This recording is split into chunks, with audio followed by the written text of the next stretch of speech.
In the July afternoon, the heat wave pressed like a solid weight against the door of the dilapidated warehouse. Lin Feng was bare-chested, his bronze skin covered in sweat mixed with dust streaming down into muddy rivulets. He clenched his teeth as Adam's apple bobbed up and down each breath, carrying a scorching heat. With a sudden burst of strength, he swung a 50-kilogram bag of cement onto his shoulder. The heavy pressure made the muscles in his calves tremble slightly. Hurry up. Stop dawdling. If you don't finish unloading this truck of bricks today, I'll deduct half your wages. A foreman's cigarette dangling from his mouth, pot-bellied, leaning in the shade, yelled impatiently, spittle mixing with smoke. Lin Feng didn't say a word, just silently lowered his head, carried the cement, and walked step by step toward the material pile. Every step, his worn-out rubber shoes left a faint wet mark on the scorching ground. He was 22 this year, the age when he should have been on a university campus, but the family situation, like a heavier mountain, had forced him to drop out of school early. Aging and sick parents, a sister about to start her sophomore year, 2 younger brothers in their senior year of high school. The burden of the whole family fell on his still young shoulders. Carrying bricks, unloading cargo, handing out flyers. Whatever work was dirty and hard, he did it. All for the crumpled 1 or 200 yuan at the end of the day. Xiao Feng, take a break, have some water. An old worker, also covered in dust, handed him a grimy plastic water bottle. Lin Feng shook his head, forced a smile. Thanks, Uncle Zhang, I'm not thirsty. I need to finish this batch quickly. Oh, I have a side job tonight. He looked up at the sky. The sun pierced his eyes, but in his heart, everything was gray. When would this life ever end? In the evening, Lin Feng dragged his nearly broken body back to his narrow, dim, rented room. Before he even entered, he heard suppressed coughing and the soft sobbing of his sister Lin Shui. At this moment, Lin Shui held a handmade craft from her part-time job. To supplement the family expenses, the intelligent and beautiful Lin Shui had repeatedly offered to drop out of school to help her brother, but Lin Feng had always firmly refused. Brother, you're back. Lin Shui opened the door, her eyes red. Dad coughed badly again today. The medicine is almost gone. Maybe I should go work with you, brother. Lin Feng's heart tightened, but he forced a relaxed expression. It's okay, I'll get paid tomorrow. Buy the medicine and use the rest for you and your brother's living expenses. Just focus on your studies and leave the money to me. After saying this, Lin Feng turned away from his sister. He walked to the bedside, looked at his father's sallow face, his throat tight, unable to speak. He silently poured a cup of hot water and handed it over. During dinner, the atmosphere was suffocatingly heavy.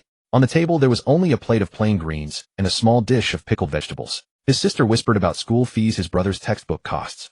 Every word, like a needle, pierced Lin Feng's heart. He poked at the rice in his bowl, tasteless. Despair, like a tide, slowly engulfed him. The next day at noon break, the workers crowded into the dilapidated shed, chatting and scrolling on their phones. Hey, did you see the news? That Huan Sure. Yes, the virtual reality game. It's launching today. They're hyping it up like crazy. A younger worker shouted excitedly. A game? That's a pastime for the rich and idle. We should just stick to moving bricks. Exactly, a helmet costs tens of thousands. How many bricks do we have to move to afford that? Lin Feng listened silently, his heart unmoved. A game? That was too far away from him. Just then a commotion arose at the construction site entrance. Some merchants were doing a promotional event, giving back to the citizens. Lucky draw. First prize, a surprise gift. A loudspeaker played the message on repeat. The foreman's cigarette in mouth laughed and cursed. Come on, everyone, try your luck. Maybe you'll win a towel to wipe your sweat. The workers laughed and gathered around. Lin Feng didn't want to go, but the familiar old Zhang pulled him along. I'll. Thank you for your patronage. Hey, a bar of soap. It was Lin Feng's turn. He numbly reached into the prize box and randomly pulled out a slip of paper. The staff member in charge took the slip, casually opened it, and the next second his eyes widened dramatically. First prize. First prize of the Science Museum Experience Day. 1 Huan Sure virtual reality gaming helmet. His voice became shrill with surprise. Instantly all eyes focused on Lin Feng, full of disbelief and envy. The foreman's cigarette fell to the ground. Lin Feng was also stunned, his mind blank. He stared dumbly as the staff member brought out a high-tech silver-white helmet and thrust it into his arms. The helmet's cold shell pressed against his burning chest, making him shiver. That night, Lin Feng looked at the expensive helmet on the table, then at the pile of worn-out work clothes in the corner, his inner self in turmoil. Play a game. Could it make money? I heard that gold and equipment earned in games could be sold. But what if I can't earn anything? Wasting this time, I might as well move more concrete. Brother. His sister Lin Shui quietly entered, looked at the helmet, and whispered, my classmates are also planning to play this game. They say you can really make money in it. Many game studios buy gold and equipment. She paused, her voice even lower. Dad's medicine really can't be stopped. Lin Feng abruptly raised his head, looking at his sister's worried but hopeful eyes, then turned to look toward his parents' room. Finally, he gritted his teeth, his eyes becoming unprecedented resolute. Bet it all. He picked up the helmet and, following the instructions, tremblingly connected the power and network. Welcome to the world of Huan Sure. Scanning brainwaves, binding identity information. Binding successful. Hello, Mr. Lin Feng. An ethereal, pleasant female voice sounded directly in his mind. Then colorful lights streamed before his eyes, as if crossing an endless galaxy finally, placing him in a magnificent, immense temple. Everything around him was frighteningly real. He could feel the cold stone beneath his feet, smell the faint sandalwood in the air, and even feel the breeze brushing his face. Please name your character. A light screen appeared before him. Lin Feng, he said subconsciously. This name is already taken. Wind Chaser. Already taken. Arrow in the Wind. Already taken. After trying a dozen names, all were taken. Lin Feng was getting anxious. Time was money. He thought of the foreman's disgusting face and out of the blue blurted out, I have a cheap move. Naming successful. Welcome, I have a cheap move. Lin Feng's mouth twitched, but he had no time to dwell on it. Please choose your class. Before him appeared silhouettes of classic classes: a mighty warrior, a mysterious mage, a stealthy assassin, a devout priest, and an archer holding a longbow, eyes sharp. Without any hesitation, Lin Feng chose the archer. This was the image he had yearned for since childhood, playing with slingshots and watching martial arts dramas. Class selection: successful archer. Next, a professional talent assessment will be conducted, which will determine the quality of talent you can obtain. Please prepare. The scene changed and he appeared in an ancient trial ground. Assessment begins. First test: moving target precision shooting. In the distance, several targets moved at high speed in random patterns. An ordinary wooden bow appeared in Lin Feng's hand. He took a deep breath, memories of his childhood slingshot practice flooding back. The speeding targets became like the sparrows and paper balls on the branches back then, knocking the arrow, drawing the bow. His movements were a bit rusty, but his eyes were exceptionally focused. Whoosh, whoosh, whoosh. Arrows pierced the air, not every one hitting the bullseye, but all accurately hitting the targets. Second test: extreme environment shooting. Suddenly strong winds blew around him, and rain poured down, severely obstructing vision. Lin Feng narrowed his eyes, crouched slightly, trying to sense the wind direction and the target's movement, then shot again. Third test: weak point capture. One test after another, Lin Feng poured all his concentration, relying on his slight talent and extraordinary focus, struggling to complete them. After an unknown time, the prompt sounded again. Professional talent assessment complete. Calculating score. Score 100 points. Congratulations. You have achieved a perfect score. You possess exceptional archer potential and will receive one chance to draw the highest quality talent. 100 points. Perfect score. Lin Feng's heart raced uncontrollably, his breathing became rapid. A huge, dazzling wheel appeared before him, densely covered with talent names in various colors: white the most, blue next, green, and purple rare, and at the very top, a tiny area, emitting a dazzling golden halo. The wheel began to spin wildly, the pointer becoming a blur. Lin Feng held his breath, his eyes fixed on that golden spot. The speed gradually slowed. The pointer passed white, past blue. Slower and slower, barely grazing a purple area. Finally, under Lin Feng's almost heart-stopping gaze, the pointer trembled and stopped on the most dazzling, most noble, golden area. Congratulations. You have obtained the golden talent, Archer's Heart.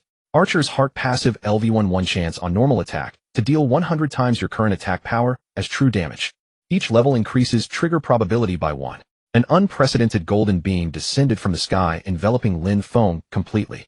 A vast sense of power seemed to fill every corner of his virtual body. Looking at the 100 times and golden in the talent description, a huge, surreal sense of happiness struck Lin Feng. He suddenly clenched his fists. His calloused palms, hardened by long hours of labor, now felt full of power. Images flashed through his mind: his parents' haggard faces, his siblings' hopeful eyes, the foreman's contemptuous spittle. A surge of heat rushed to his head. After logging out of the game, he looked at the silver-white helmet, his eyes burning with intensity. He picked up his phone, found the foreman's number, and composed a text message. Each word typed with immense force, as if using all the courage he had accumulated over 20 years. Boss, I won't be coming to work tomorrow. Welcome to No. 777 Beginner Village. May be joyful. The system's prompt fades from his ears as Lin Feng, or rather the game character Wei Yu Jian, appears in a bustling village square. The surroundings glowering white light as new players spawn. The clamoring chatter quickly fills his ears. Group up to grind level 1 rabbits. We need a tanky warrior to soak the hits. Please big shot, take me along. Little sister can be cute. Grab the game coins, the payout is generous, selling MMM. Lin Feng stood dazed in place, at a loss. The scene before him felt incredibly real. The scent of earth, the fragrance of grass, even the distant clang of a blacksmith's forge, and the heat in the air were all crystal clear. He looked down at himself, a rough linen tunic, a wooden short bow that seemed ready to fall apart, and a small quiver at his side, holding only 100 or so inferior arrows. In the inventory: novice short bow common. Attack 1 required level 0, inferior arrows common. Attack 1 so miserably poor it could bring a tear to one's eye. Status panel. He whispered, and a translucent display unfolded before his eyes. Name: Wei Yu Jian, class archer, level 1, talent heart of the sharpshooter, golden, LV1, HP 50-50 base 50, mana 30-30 base 30, ATK, 3 DF1, a strength 1, 1 point of strength 2 ATK, currently provides 2 ATK, Constitution 1, 1 point of Constitution 5 HP 1 DF, currently provides 5 HP 1 DF, Spirit 3, 1 point of Spirit 10 mana 2 mana damage, currently provides 30 mana, Intelligence 1, 1 point of Intelligence 0, 0 1 crit, current 0, 0 1 crit. This is not League of Legends, nor Honor of Kings, this is a virtual game. Agility 4, 1 point of Agility, 1 attack speed, currently 4 AS, luck. Hidden attribute. Her attributes were pitifully low, but he realized that his actual attack power was 3, with 1 from the bow, and 2 from 1 point of strength.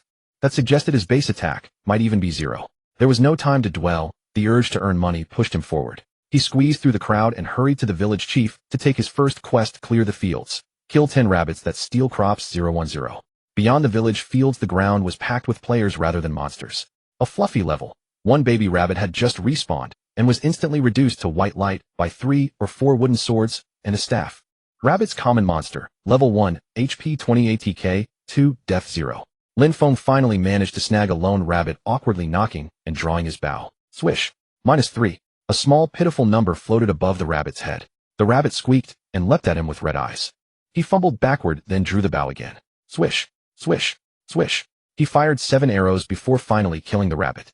After the kill, Lin Feng rushed over and clumsily gathered the arrows from the rabbit's corpse. Defeating the rabbit granted 10 experience points. Watching the experience bar 10,200 barely move, Lin Feng felt a chill. At this pace, reaching level 2 would require killing 20 rabbits. The efficiency was pitiful. Oh, after all this, aside from a few copper coins, nothing dropped. This won't do. I'm not making any money at all. He panted, glancing farther away. There, a level 3 wild dog appeared with slightly fewer players around. He grit his teeth and decided to challenge tougher monsters. The level 3 wild dog was much stronger. Lin Feng would have to kite carefully, using his speed to whittle it down. Though the efficiency remained low, the XP rose to 30 per dog, giving him a hint of hope. Just as he toiled at a wild dog, a faint glimmer of light flashed nearby. Unlike ordinary monsters, a noticeably larger, glossy-coated wild dog with fangs bared spawned nearby. Angry wild dog, elite monster, level 3, HP 150, ATK 12, Death 3. It was an elite. Experience was doubled for elites, and loot would certainly be better. Lin Feng's heart leaped. Nearby players grinding wild dogs took note, their eyes growing greedy. Damn it, it's mine. The swordsman roared and charged forward. Move aside. Whoever grabs it, it's theirs. Another mage began chanting fireball. Lin Feng grew excited too. This was money. He quickly knocked and released an arrow, joining the damage-dealing line. His attack was weak, each hit only shaving 12 HP off the elite dog, hardly noticeable. The elite dog was pressed by many, its aggro tangled as it surged left and right. The battle became intensely chaotic. The warrior stood at the front, damage numbers of -10 and -12 repeatedly floating above him. HP fluctuated wildly as the priest behind frantically healed. The mage's fireball could deal around -15, but its casting time was long. Lin Feng merely shot arrows mechanically, praying his golden talent would trigger. Just then the elite dog's health neared 0. It let out a howl, a red glow rising from its body, as if about to rage. Finish it. It's out of HP. The warrior roared. Everyone flooded the target with damage. Lin Feng held his breath and fired a decisive arrow. Just as his inferior arrow was about to strike the dog's head, buzz. A faint, almost imperceptible golden glow flashed along the bowstring and vanished. Heart of the sharpshooter activated. Boom. A colossal blood-red damage number exploded from the elite dog's head. 300. The extravagant number stunned everyone present. The elite dog didn't even howl. It exploded into a brilliant white light. Clatter. Dozens of copper coins scattered on the ground, along with a piece of equipment that shimmered with a faint black glow. Defeating the angry wild dog granted 60 experience points. A system prompt rang out, and Lin Feng stood stunned, as did all the players around him. The scene fell silent. All eyes fixated on the black glowing gear. Wild dog, leather armor, dark iron. Defense 8, Constitution 1, required level 3. It was clearly a dark iron piece. In the early game, such items were incredibly valuable. Lin Feng's heart pounded. Almost instinctively, he lunged forward, grabbing the armor and most of the copper coins into his arms. I'm rich now. The thought overwhelmed him. Damn you. Kid, how dare you steal my monster? A roar thundered through the air. The warrior who had stood at the front, ID Kwangren Outyin, carried a rust-stained iron sword and grim-faced stood with 2 companions. A mage named Kwangren Fashion and a priest named Kwangren Naiba, all with the Kwangren prefix. Clearly a small crew. This monster we found first. We killed it too. Hand over the loot. Kwangren Outyin pointed at Lin Feng with his sword voice fierce. Lin Feng's heart tightened. He instinctively clutched the gear tighter. The monster was killed by me, so the loot should be mine. You killed it. Nonsense. If we bled this much, your little damage wouldn't break the defense. What kind of ghost damage is that? Surely a rare crit, sneered Quangren F-Asian, then paused as his wand glowed. Don't waste your words with him. What kind of fake damage is that? You must have gotten a ridiculous crit. He couldn't imagine it was a talent effect. He assumed it was a rare crit. Stop talking to him. One last time, hand over the loot, and also pay 100 copper for medical expenses, or I'll guard you until you log off. Lin Feng's inner stubbornness flared, recalling the capitalist oppression in real life. A smoldering rage rose. No way. Damn it. If you won't drink, you'll be forced to drink the penalty. Attack him. Quangren Outyin roared as a pale brown aura blossomed around him. Talent steadfast green activated, defense instantly rose by 10 for 10 seconds. He swung his iron sword, delivering a heavy slash toward Lin Feng. Lin Feng stepped back frantically, but his movements were too slow. Wish. -25. A huge damage number floated over his head, and his health plunged to roughly half. Such a burst. Is this what a warrior's damage looks like? He hastily fired back with the bow. -1. An arrow hit the opponent's chest, but it only dealt a trivial amount of damage. The opponent's defense was far too high. Huh. Just a tickle.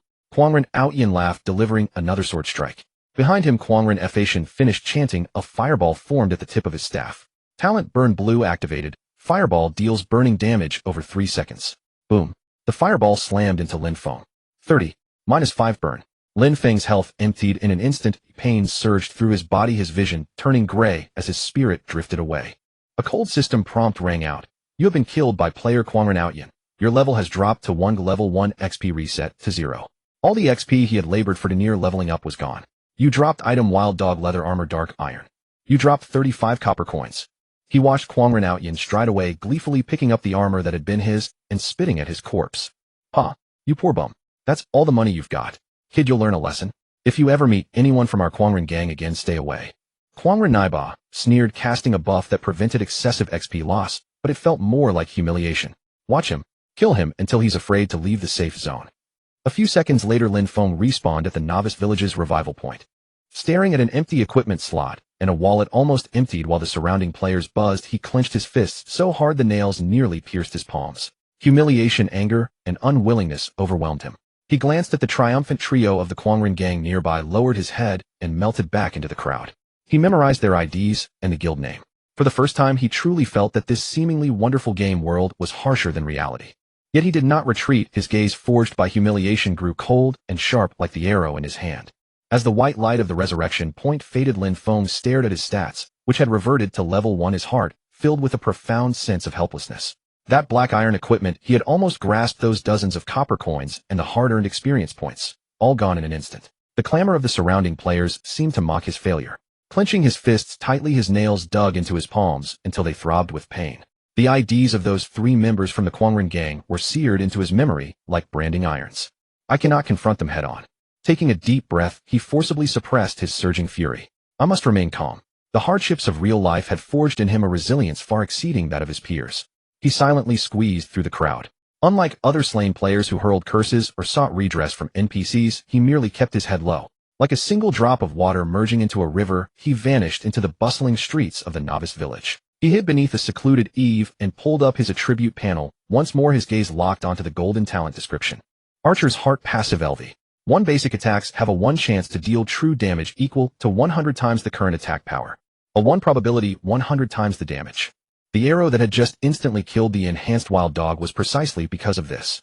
Its power was absolutely terrifying, but the trigger condition was far too harsh, relying entirely on sheer luck. Relying on this for combat would only lead to an oblivious demise. I cannot depend on it, at least not for now, Lin Feng analyzed calmly. I must first rely on myself to raise my level and gear, thereby increasing my base attack power.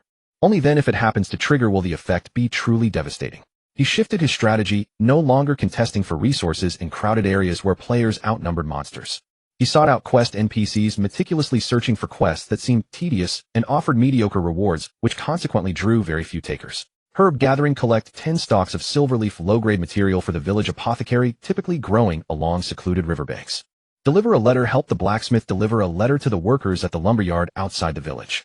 The journey is long and passes through an area active with level 5 wild wolves.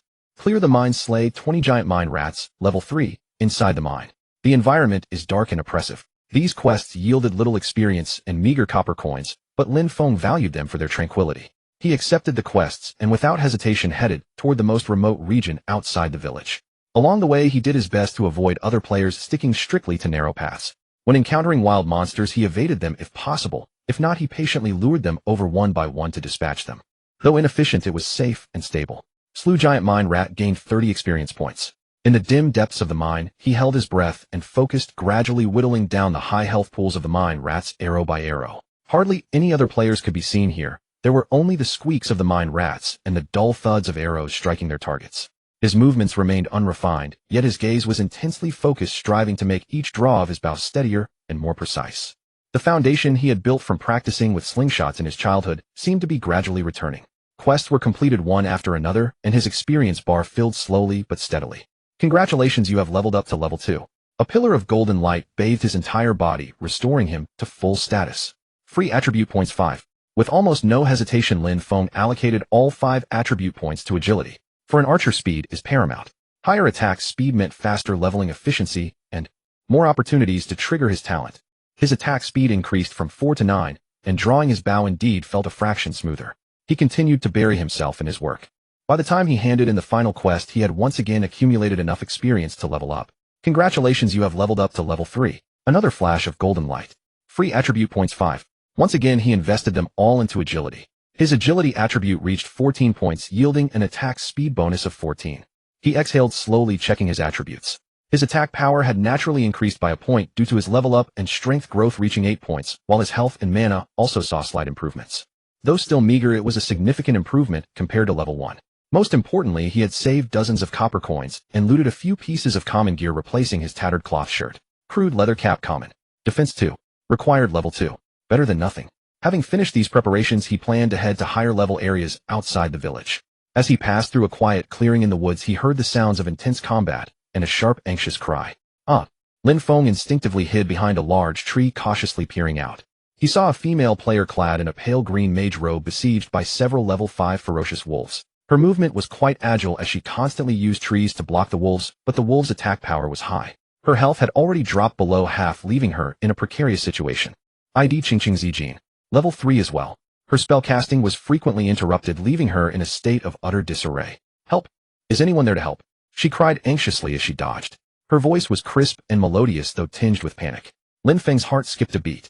He was no saint, having just suffered a setback. He had no desire to meddle in others' affairs. Yet watching a girl being cornered by monsters and leaving her to her fate felt. Moreover, he noticed that her playstyle was actually quite structured. It was just that her gear seemed poor and her damage output was lacking, leaving her with few defensive options once multiple monsters closed in on her. Just this once. If we can't beat them, I'll run. Gritting his teeth, Lin Feng made up his mind. Taking a deep breath, he stepped out from behind the tree and shouted, "Hey! Lure one over here." Qingqing Zijin was overjoyed upon hearing this, as if grasping a life-saving straw. She immediately ran toward Lin Feng, skillfully pulling the aggro of one of the wild wolves. Lin Feng held his breath and drew his bowstring to its limit. Swish! A damage number triggered by his golden talent appeared, an instant kill. The arrow struck the wolf's nose with absolute precision, triggering his talent's 100-fold damage. This greatly boosted Lin Feng's confidence, prompting him to attack the other monsters. Suddenly, one of the wolves howled in pain, turning to pounce on Lin Feng. "All right, leave this one to me," Lin Feng shouted, firing arrows as he retreated. His attack power was still negligible, but the attack speed boost from his 14 agility points significantly increased his firing rate. -4, -4, -4.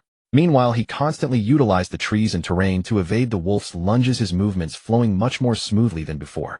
On the other side, with her pressure greatly relieved, Qingqing Zijin could finally chant her spells in peace. Waving her staff, an icicle hurtled forth, striking the other wolf with precision. -22. A high damage number popped up, and the wolf was coated in a thin layer of frost, its speed visibly dropping. Talent Ice Affinity Blue triggered. Ice spells have a chance to inflict a slow effect. Lin Feng was secretly amazed. A mage's damage was indeed terrifying. Although their coordination was unrefined, dealing with one wolf each made the battle significantly easier. Before long, Lin Feng wore down and killed his target. Slew ferocious wolf, gained 50 experience points. He immediately redirected his aim to help Qingqing Zijin finish off the last low-health wolf. Swish! Swish! -4, -4. The last sliver of health was taken away by Lin Feng's arrow. The battle concluded, leaving only the corpses of the two wild wolves. Qingqing Zijin let out a long sigh of relief, patting her ample chest with lingering fear. "That scared me to death. Thank you so much. If not for you, I would have lost a level." She walked up to Lin Feng, offering a grateful smile. Only now did Lin Feng get a clear look at her appearance. With bright eyes and white teeth, her skin was fair and when she smiled, 2 shallow dimples appeared at the corners of her mouth, making her look exceptionally beautiful. Although the system adjusted appearances to some extent, her natural features were undoubtedly excellent. It's nothing, just a minor help. Lin Feng averted his gaze somewhat awkwardly. In reality, he rarely interacted with such beautiful girls. Your movement is impressive. You managed to hold off 3 wolves by yourself for so long, he praised, sincerely attempting to ease the awkwardness. Oh, don't mention it, I almost messed up completely, Qingqing Zijin said, sticking out her tongue sheepishly. I'm a beta tester, so I know a few tricks, but I didn't expect the monsters in this game to be so intelligent, and their aggro-linking to be so troublesome. What about you? You seem very skilled at pulling monsters and positioning yourself. Have you played similar games before? Lin Feng shook his head, and answered honestly, no, this is my first time playing a virtual reality game. Your first time, eh? Qingqing Zijin's eyes widened in surprise. No way. Then your talent must be amazing. Those moves earlier were very steady. What color is your talent? Oh, by the way, my ID is Qingqing Zijin, but you can just call me Qingqing. Will you Jian? Lin Feng stated his ID, his face flushing once more as he quickly added, my talent is decent, he answered vaguely. A golden talent was too shocking, and he did not dare to reveal it easily. Alright, I understand. Talents should be kept secret. Qingqing Zijin nodded understandingly and naturally changed the subject. Have you finished your quests? Do you want to team up? I know a few quests with decent rewards, though they're a bit hard to find. Lin Feng's heart stirred. This was exactly what he needed. The experience of a beta tester would save him from so many detours. Yet he maintained a touch of caution and politeness. Would that be too much trouble for you? What trouble? You just saved me. Come on, follow me. I know there's a starting point for a hidden questline around here. Qingqing Zijin, with her cheerful personality, directly sent a party invitation over. Player, Qingqing Zijin has invited you to join the party. Do you accept? Accept. Upon joining the party, Lin Feng looked at the fresh ID and level in the party list, feeling a strange sense of reassurance in his heart. As he followed Qingqing Zijin along the narrow paths, he asked humbly, Qingqing, is agility the most important attribute for an archer? Of course it is.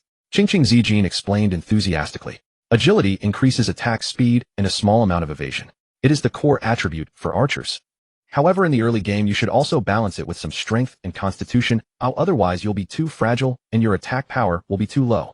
Look here, there's a high probability that a quest herb will spawn in this patch of grass.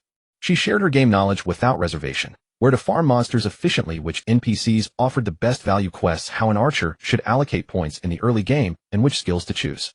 Lin Feng listened intently, absorbing the information like a sponge soaking up water. This information was far more precious to him than a piece of black iron equipment. As the two chatted and completed quests together, their efficiency was indeed much higher. During this time, they encountered 2 lone level 5 wild wolves. Their coordination grew increasingly seamless. Lin Feng lured and distracted the monsters, while Qingqing Zijin unleashed burst damage, easily resolving the encounters. Lin Feng watched his level reach level 3 with 87 experience. Before long, his experience bar was nearly full again. Thank you so much for today. Before parting, Lin Feng offered his sincere thanks. You're welcome. We're helping each other out. Qingqing Zijin waved her hand with a smile. I'm logging off now. Shall we play together tomorrow? Add me as a friend. Sure. Lin Feng agreed immediately. You and player, Qingqing Zijin, have become friends. Looking at the first name lit up on his friend list, a trace of warmth welled up in Lin Feng's heart. This cruel game world did not seem entirely filled with coldness and malice. Bidding farewell to Qingqing Zijin, he felt full of confidence as he looked at his nearly full experience bar and the nearly 100 copper coins accumulated in his bag. Develop quietly and stay low-key. He would remember his grudge against the Quangren gang. But the path to becoming stronger had to be walked step by step.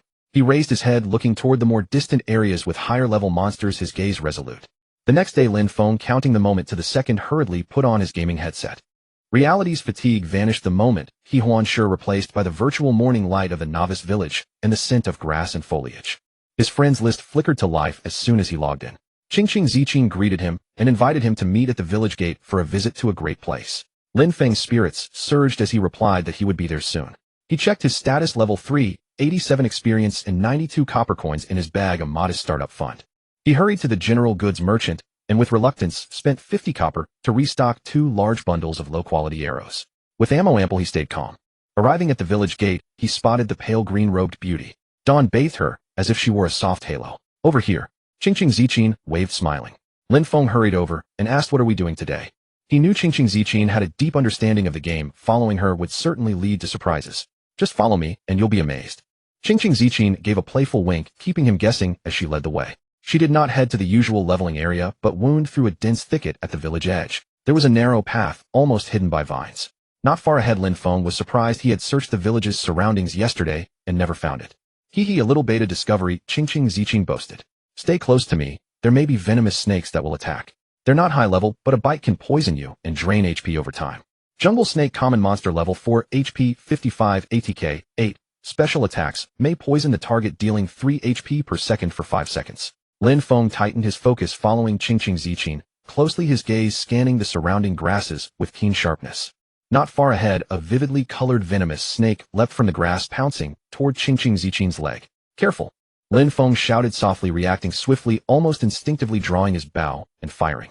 Whoosh! -5. The arrow hit the snake's body precisely. The damage was small, but it drew aggro. The snake hissed and turned toward Lin Feng, rushing in. Ice Spike. Ching Ziqing's spell followed, smashing into the snake's vital spot. 25. A noticeable damage number floated up.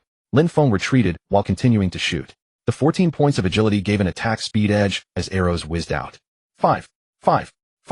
Together they quickly dispatched the snake. You are quick on the draw, Ching Ziqing praised Lin Feng. Your anticipation and speed are better than yesterday. You taught me well. Lin Feng smiled sheepishly. The technique about predicting a monster's windup and using terrain to gain a better angle, he had instinctively used just now. The two pressed deeper, taking down 3 or 4 more snakes, finally passing through the narrow path. A bright view opened up.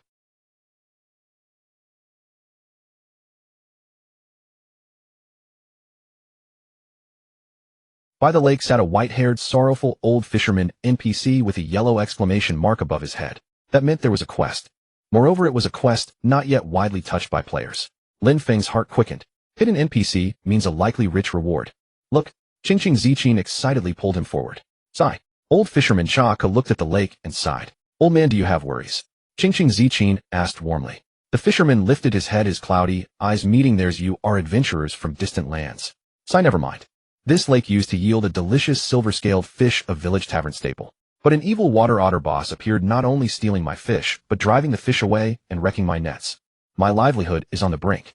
A prompt asked if you would accept the hidden quest, Old Fisherman's Troubles. Quest: help Old Fisherman Cha could clear 8 troublesome otters around the lake 08, defeat the otter boss 01, and retrieve the stolen silver-scaled fish 05 and damaged fishing net 01. Rewards 1500 XP 2, silver, 1 special reward. Accept. The two spoke in unison. Lin Feng's breath quickened at the 1500 XP reward. It would be enough to level up several times. Let us go first, clear the small mobs. Ching Ziqing was full of momentum. Around the lake lurked several stout otters with sharp claws. Troublesome otters, common monster, level 5 HP 180 ATK, 15 def, 5 note agile, will try to dodge attacks. These otters have more HP and better defense than wolves of the same level, but they yield rich experience as well. They dodge a lot. Oh, let's coordinate. Ching Ziqing commanded. I will slow them with Ice Spike. First you output, when they are slowed you hit them. Good. Lin Feng nodded. Ching Ziqing's staff swirled, cold air gathered. A whirling ice spike hissed forth and struck one otter precisely. 21. At the same time frost coated the otter, its movement and attack speed slowed noticeably. Now, Lin Feng drew his bow, eyes fixed. Whoosh, whoosh, whoosh. -4, -4, -5. Though each hit remained modest, the combined attack speed and accuracy kept the output steady. The slowed otter squeaked as it charged, but was clumsy and easy to kite. One controlled output, the other steady. Their cooperation grew increasingly precise, clearing the small mobs quickly.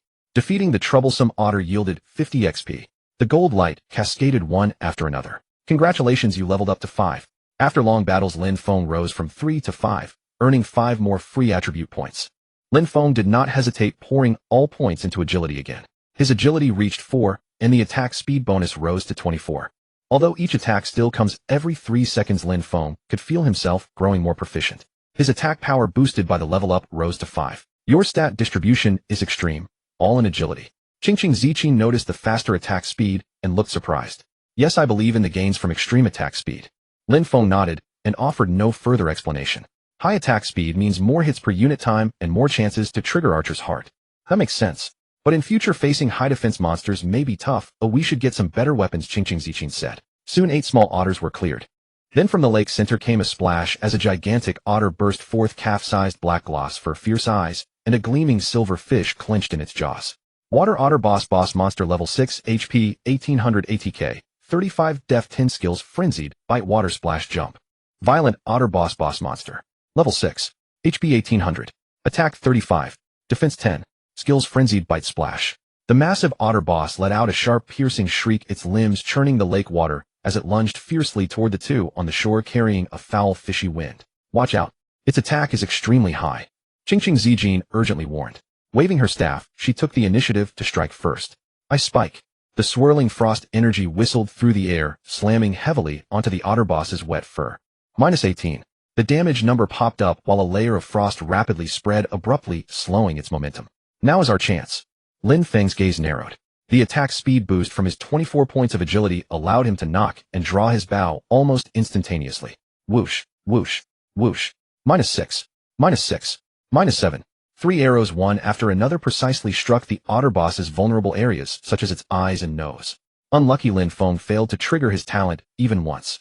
Then came another 3 arrows. Whoosh. -7. Though the damage remained low. The otter boss writhed in pain, its aggro instantly pulled by Lin Feng. Letting out an enraged roar, it ignored the frost slow effect on its body and executed a sudden splash. Crash. Its plump body slammed heavily onto the water's surface, kicking up massive waves and a screen of water that surged directly at Lin Feng. Lin Feng felt his vision blur as the impact of the waves forced him back 2 steps, accompanied by a sharp pang of pain. -25. A substantial damage number floated above his head. To think that splash damage alone could be this high. Its skill deals area of effect damage. Don't stand together. Qingqing Zijin shouted urgently, even as her second ice spike was already unleashed. -19. The otter boss was slowed once more. It whipped its head around, seemingly provoked by Qingqing Zijin's consecutive assaults, and lunged toward her with full force. Run! Lin Feng shouted, his bow never stopping as he maintained a frantic barrage of attacks. Qingqing Zijin reacted with lightning speed, leaping backward gracefully, while chanting rapidly, a faint glow emanating from the tip of her staff. Just as the otter boss's sharp claws were about to strike her, her spell was completed. Frost Nova. A ring of icy blue frost erupted outward, centering around her. Crack. Frozen midair, the otter boss was instantly encased in a massive block of ice, crashing heavily onto the ground, unable to move. It's crowd-controlled. Attack quickly. Qingqing Zijin's face grew slightly pale, as this control skill clearly demanded a massive amount of mana. Lin Feng's spirits soared. How could he miss such a perfect opportunity to deal damage? Holding his breath, he drew his bow to a full moon, his eyes locked onto the massive frozen target. Whoosh, whoosh, whoosh, whoosh, whoosh. The 24 attack speed bonus was showcased to its absolute limit, as arrows rained down relentlessly upon the otter boss. -7, -8, -7, -800, -7. A rapid succession of damage numbers popped up frantically. This time he finally triggered his 100-fold damage for the first time. Perhaps due to great suppression, it did not achieve the theoretical maximum damage value. The 2-second freeze ended in the blink of an eye. The ice on the otter boss shattered as it let out an incredibly violent roar, its eyes turning blood red. Frenzied bite. Its attack speed surged instantly as it snapped viciously at Qingqing Zijin, who was closest to it. Watch out. Lin Feng's heart leapt into his throat. Remaining calm in the face of danger, Qingqing Zijin performed an exceptionally agile sidestep, narrowly evading the bloody gaping maw that could have easily killed her in one hit. Yet at the same time she was cornered against the lake's edge, her movements severely restricted. The otter boss raised its sharp claws once more. Right at that moment, a sudden flash of inspiration hit Lin Feng. He dashed forward a few steps and yelled at the top of his lungs, "You beast! Look over here!" No longer aiming for weak points, he pushed his attack speed to its absolute limit, letting loose ordinary arrows at the otter boss's back as if they cost nothing. -2, -2. Though the damage was pitifully low, the extremely high frequency of attacks finally succeeded in pulling the aggro back. Enraged, the otter boss turned around and lunged at Lin Feng once more. Nicely done. Qingqing Zijin let out a sigh of relief and immediately began chanting her highest damage spell. Lin Feng began to kite the monster by running around the lake. The movement speed bonus from his level up barely allowed him to maintain a safe distance from the frost-load otter boss. He continuously turned back to shoot. Every draw of his bow felt incredibly smooth, and the arrows flew from the string with astonishing speed. Meanwhile, Qingqing Zijin's spells bombarded the boss one after another. With their seamless cooperation, the otter boss's health, already down to half, steadily declined. 700, 600, 500. The battle became a test of patience. 400, 300. The otter boss grew slower and slower, its roars turning weak and feeble. 200, 100. Just as its health was about to hit rock bottom, an unexpected change occurred. Sensing its impending demise, it let out a desperate shriek as its fur stood on end. It actually broke free from the frost slow effect, its speed skyrocketing as it lunged toward Lin Feng like a bolt of black lightning.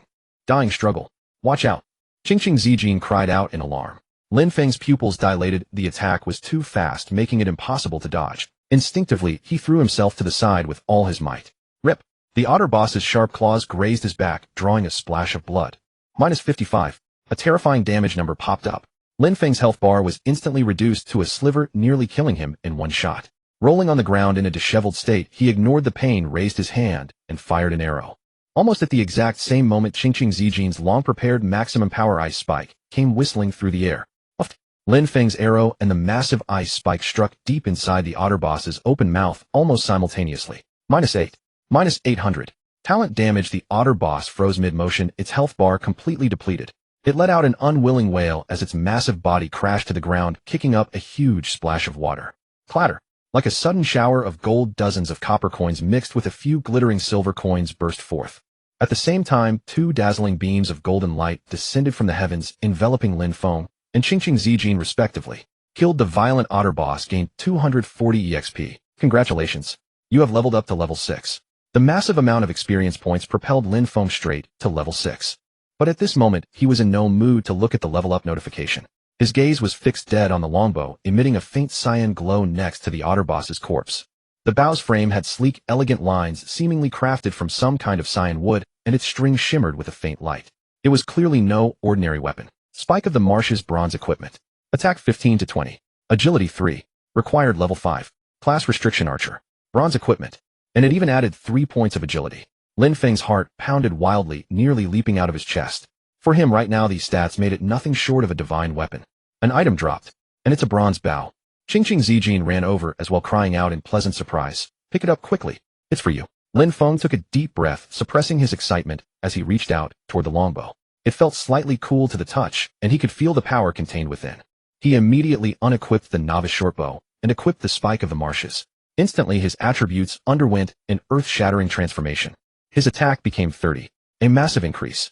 His agility became 27. The attack speed bonus became 27. A powerful surge of strength flooded his body. He felt the bow in his hand was as light as a feather, as if an arrow would shoot out instantly with just a thought. Congratulations. That's a massive upgrade. Qingqing Zijin was genuinely happy for him. Your damage output is going to explode now.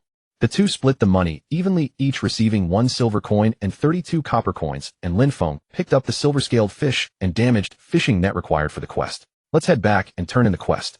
The rewards are bound to be great.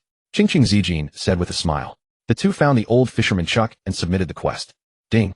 You have completed the hidden quest, the old fisherman's troubles, obtaining 1500 EXP, 2 silver coins, and special reward, old Chuck's private bait X5. Another massive chunk of experience points was credited. Lin Feng's experience bar surged forward, reaching 78 of level 6. Old Chuck's private bait special item. Effect upon use, the next fishing attempt is guaranteed to catch a fish of rare quality or above. Last for 1 hour. Great stuff. Qingqing Zijin's eyes lit up. This will be of immense use once we learn the fishing skill. The rewards from this hidden quest were truly immense. I really have to thank you today. Lin Feng thanked her sincerely once more. Without Qingqing Zijin, he definitely wouldn't have discovered this place, let alone defeated this boss. Don't mention it, we're teammates after all. Qingqing Zijin waved her hand dismissively, speaking very frankly. So what do you say? Shall we keep going? I know a spot where level 7 monsters spawn. The efficiency is pretty good, perfect for testing out your new bow. Sure. Lin Feng nodded without hesitation. Looking at the name on his friend list, and gripping the powerful bronze longbow in his hand, his heart filled with unprecedented confidence. The path to becoming stronger seemed to grow clearer and clearer. Ning's spike of the swamp, Lin Feng felt the world clear before him. The power flowing from the blue-green longbow in his hands, and the speed granted by 27 points of agility, filled him with renewed confidence. Come, I'll take you somewhere. The thorny boar that spawns there yields good experience. Tough hide, but slow, perfect for your current training. Qingqing Zijin waved a hand, and led the way with practiced ease. The two moved through dense woods and arrived at a thicket of thorny shrubs.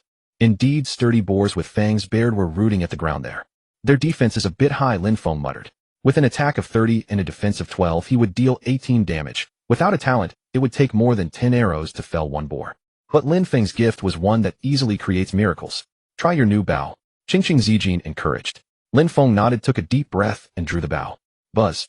The bowstring sang with a crisper, more powerful tone than before. Swish. -18. An arrow blue-green in color like lightning struck the thorny boar's neck in an instant. Damage numbers leaped nearly 3 times higher than when he hit the otter. Beautiful. Qingqing Zijin praised as her staff swung ice spear following closely behind. 25. The boar cried out in pain, lowering its head and stamping its hooves as it charged forward with a savage charge like a small tank rushing toward Lin Feng. If this had happened before, Lin Feng would have been flustered. But now the 27 points of super high agility bring not only faster attack speed, but quicker reactions and movement. His gaze was calm, he sidestepped, slid his movements flowing naturally, as he narrowly dodged the sharp fangs. At the same time, he drew the bow again while moving. Whoosh, whoosh, -18, -19. Arrows flew almost continuously, hitting the boar's flank. Qingqing Zijin's spell landed also with precision. The two grew more in sync. This level 7 boar did not last long, letting out a wail and collapsing. Defeat Thorny Boar gained 70 experience points. The efficiency was superb. So exhilarating. Lin Feng exclaimed as he watched the damage he dealt and savored the seamless rhythm of his shots. That upgrade from the bronze bow was a real transformation. Indeed, good gear is the hard truth. Qingqing Zijin smiled. When you reach level 10 and switch to a formal class, learn new skills, your damage will be even more terrifying. While grinding monsters, they chatted. Lin Feng seized the opportunity to ask about various game knowledge. Qingqing, after level 10, what differences are there in the tier 3 main city? That's a world of difference. Qingqing Zijin's eyes lit up. The newbie village is only to help players adapt. In the main city, there are true career mentors who teach powerful class skills. There are higher-tier dungeon entrances, an auction house to trade valuable items, and various life skill mentors for mining, forging, alchemy, and more. The opportunities to make money are plentiful. What about factions? How do you choose? When you reach level 10 and enter the main city via the teleportation array, the system will ask you to choose one of the 3 major factions. After choosing a faction, players of the same faction become allies. Players from different factions can freely PK in the wild. Later, there will be large-scale nation battles. Lin Feng's heart surged. This was the true game world. Then a system announcement that echoed through the minds of every player on the server rang out without warning. Server-wide announcement: congratulations to player Yi Wumian for reaching level 10 first, becoming the first player on this server to reach the tier 3 main city, Lingyun City. Rewards: reputation 1000 gold, 10 of free attribute points 5. This announcement is issued as encouragement. 3 server-wide announcements in a row left the newbie village in stunned silence for a moment, then erupted into louder uproar. Damn, level 10 so fast. And it's Yi Wumian the Great. Amazing. The rewards are so generous. 10 gold. My entire wealth is only a few copper coins now. Lingyun City. It sounds so imposing. I'm going to push for a level up too. Lin Feng was also shaken by the announcement. Someone has already hit level 10. He still trails by nearly 3 levels. A sense of urgency welled up within him. That's Yi Wumian, leader of Xingqing Ge. During the beta, he was a top-tier expert, truly formidable. Qingqing Zijin's voice carried a trace of admiration. Seems the main force of the Great Guild has already begun to move. We must speed up too. Lin Feng tightened his grip on the bow, and his gaze grew more resolute. He would earn money, become stronger, and must not fall behind. The two steadied themselves and continued grinding.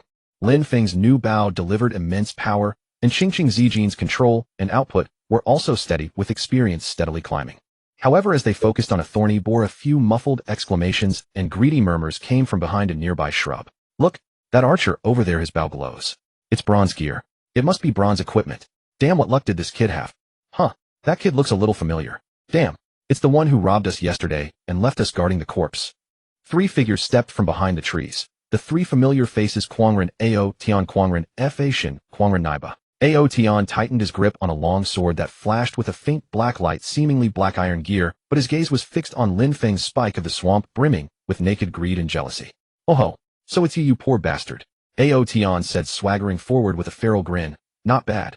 One day apart, you've upgraded from a junky weapon.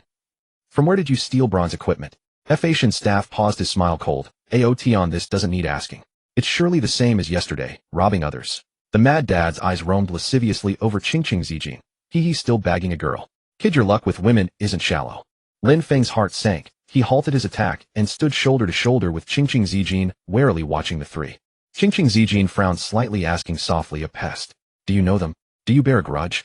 Yes. Lin Feng's voice was low as he briefly recounted yesterday's incident of guarding the loot. Qingqing Zijin's expression turned cold after hearing this, and her gaze toward the 3 was filled with disgust. So you're the scum who bully lone players. Girl, there's no need to speak so harshly. Kid, know your place, hand over your bow, and anything valuable you have, bow to me and apologize, and we'll forget yesterday. Otherwise. He sneered, a pale yellow aura rising around him again. Talent steadfast green activated. Defense up by 10. If not today, I'll guard your corpse a few more times, and you can watch how we chat with your friend properly. Fa Shin's staff began to draw in fire elements at its tip, radiating threat. The atmosphere instantly tensed into a standoff. Lin Feng looked at the 3 men with ill intent, then at Qingqing Zijin by his side, who was angry, but not overpowering in level or gear, and tightened his grip on Spike of the Swamp. This time he was no longer the level 1 rookie who could be preyed upon. A yellowish aura flared around Quangren Outyin as his endurance talent activated. Grinning viciously, he charged forward, his black iron broadsword whistling through the air and cleaving straight toward Lin Feng. First kill this archer and loot his bronze bow. Careful, there's a trap. Qingqing Zijin cried out urgently, rapidly waving her staff as an ice spike shot forth toward Quangren Outyin, attempting to slow him down. However, the accompanying mage had been prepared all along, completing his incantation in nearly the same instant. Fireball. A blazing sphere of flame arrived ahead of schedule, intercepting the ice spike midair in a precise collision. Boom. Ice and fire erupted, sending shockwaves in every direction as they annihilated each other. The enemy mage's execution was clearly superior, successfully interrupting this crucial control attempt. Beauty, you're my opponent. The enemy mage sneered, his staff glowing red once more.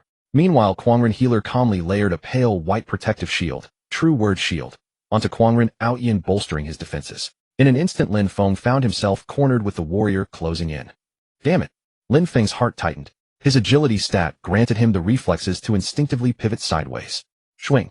The blade grazed past his leather armor, spawning a damage number -35. Even a mere glancing blow proved so terrifying. He stumbled backward, simultaneously drawing his bow with all his might, aiming for the most dangerous foe. Whip. -28. The arrow struck the enemy mage, interrupting his next incantation and dealing respectable damage. The bronze bow's attack power shone through brilliantly. You little punk still dare to fight back. Quangren Outyin roared, activating his charge skill. His speed surged, and in the next moment he had closed the distance, swinging his broadsword in a wide arc. Lin Feng had no time to dodge and had to endure the blow. Bang. -68. A massive red number appeared. Lin Feng's health bar evaporated by more than half, leaving him barely clinging to life. The warrior's close combat burst damage was simply too brutal. Healing. Qingqing Zijin's spell finally landed, a holy radiance enveloping Lin Feng and restoring a portion of his health. But the enemy healer's smite orb crashed into Qingqing Zijin. -41. She gasped in pain, her health dipping as well. Her equipment was mediocre, and she was just as fragile. Kill the mage first. Quangren Outyin shifted strategy, turning to charge toward Qingqing Zijin. Lin Feng was desperate. He knew he had to act. He loosed arrows frantically, a rapid volley aimed at Quangren Outyin's back. -15. -16. -15.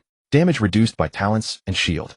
Though the damage was significantly diminished, his taunt had succeeded in drawing aggro. Quangren Outyin turned irately and gave chase once more. At that moment, Lin Feng committed a fatal error. In his attempt to create distance, he retreated without watching his footing and tripped over a thorny bush, stumbling forward. Opportunity.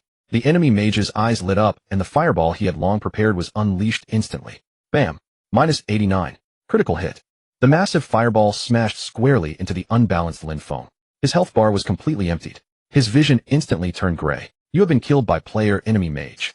Your level has dropped to 5, level 6 experience cleared. You dropped item rough leather cap normal. You dropped item damaged leather boots normal. You dropped 58 copper coins. It was over. Lin Feng's heart sank to the abyss. Careful. Qingqing Zijin cried out, but one person could not hold the line. Stripped of Lin Feng's diversion, Quangren Outyin closed in, effortlessly landing 2 sword strikes that sent the already near-death Qingqing Zijin back to the resurrection point. Your teammate, Qingqing Zijin, has fallen. Quangren Outyin smugly retrieved Lin Feng's dropped white tier gear and copper coins, then spat on the ground. TCH. Trash. Even with a bronze bow, you're nothing but garbage.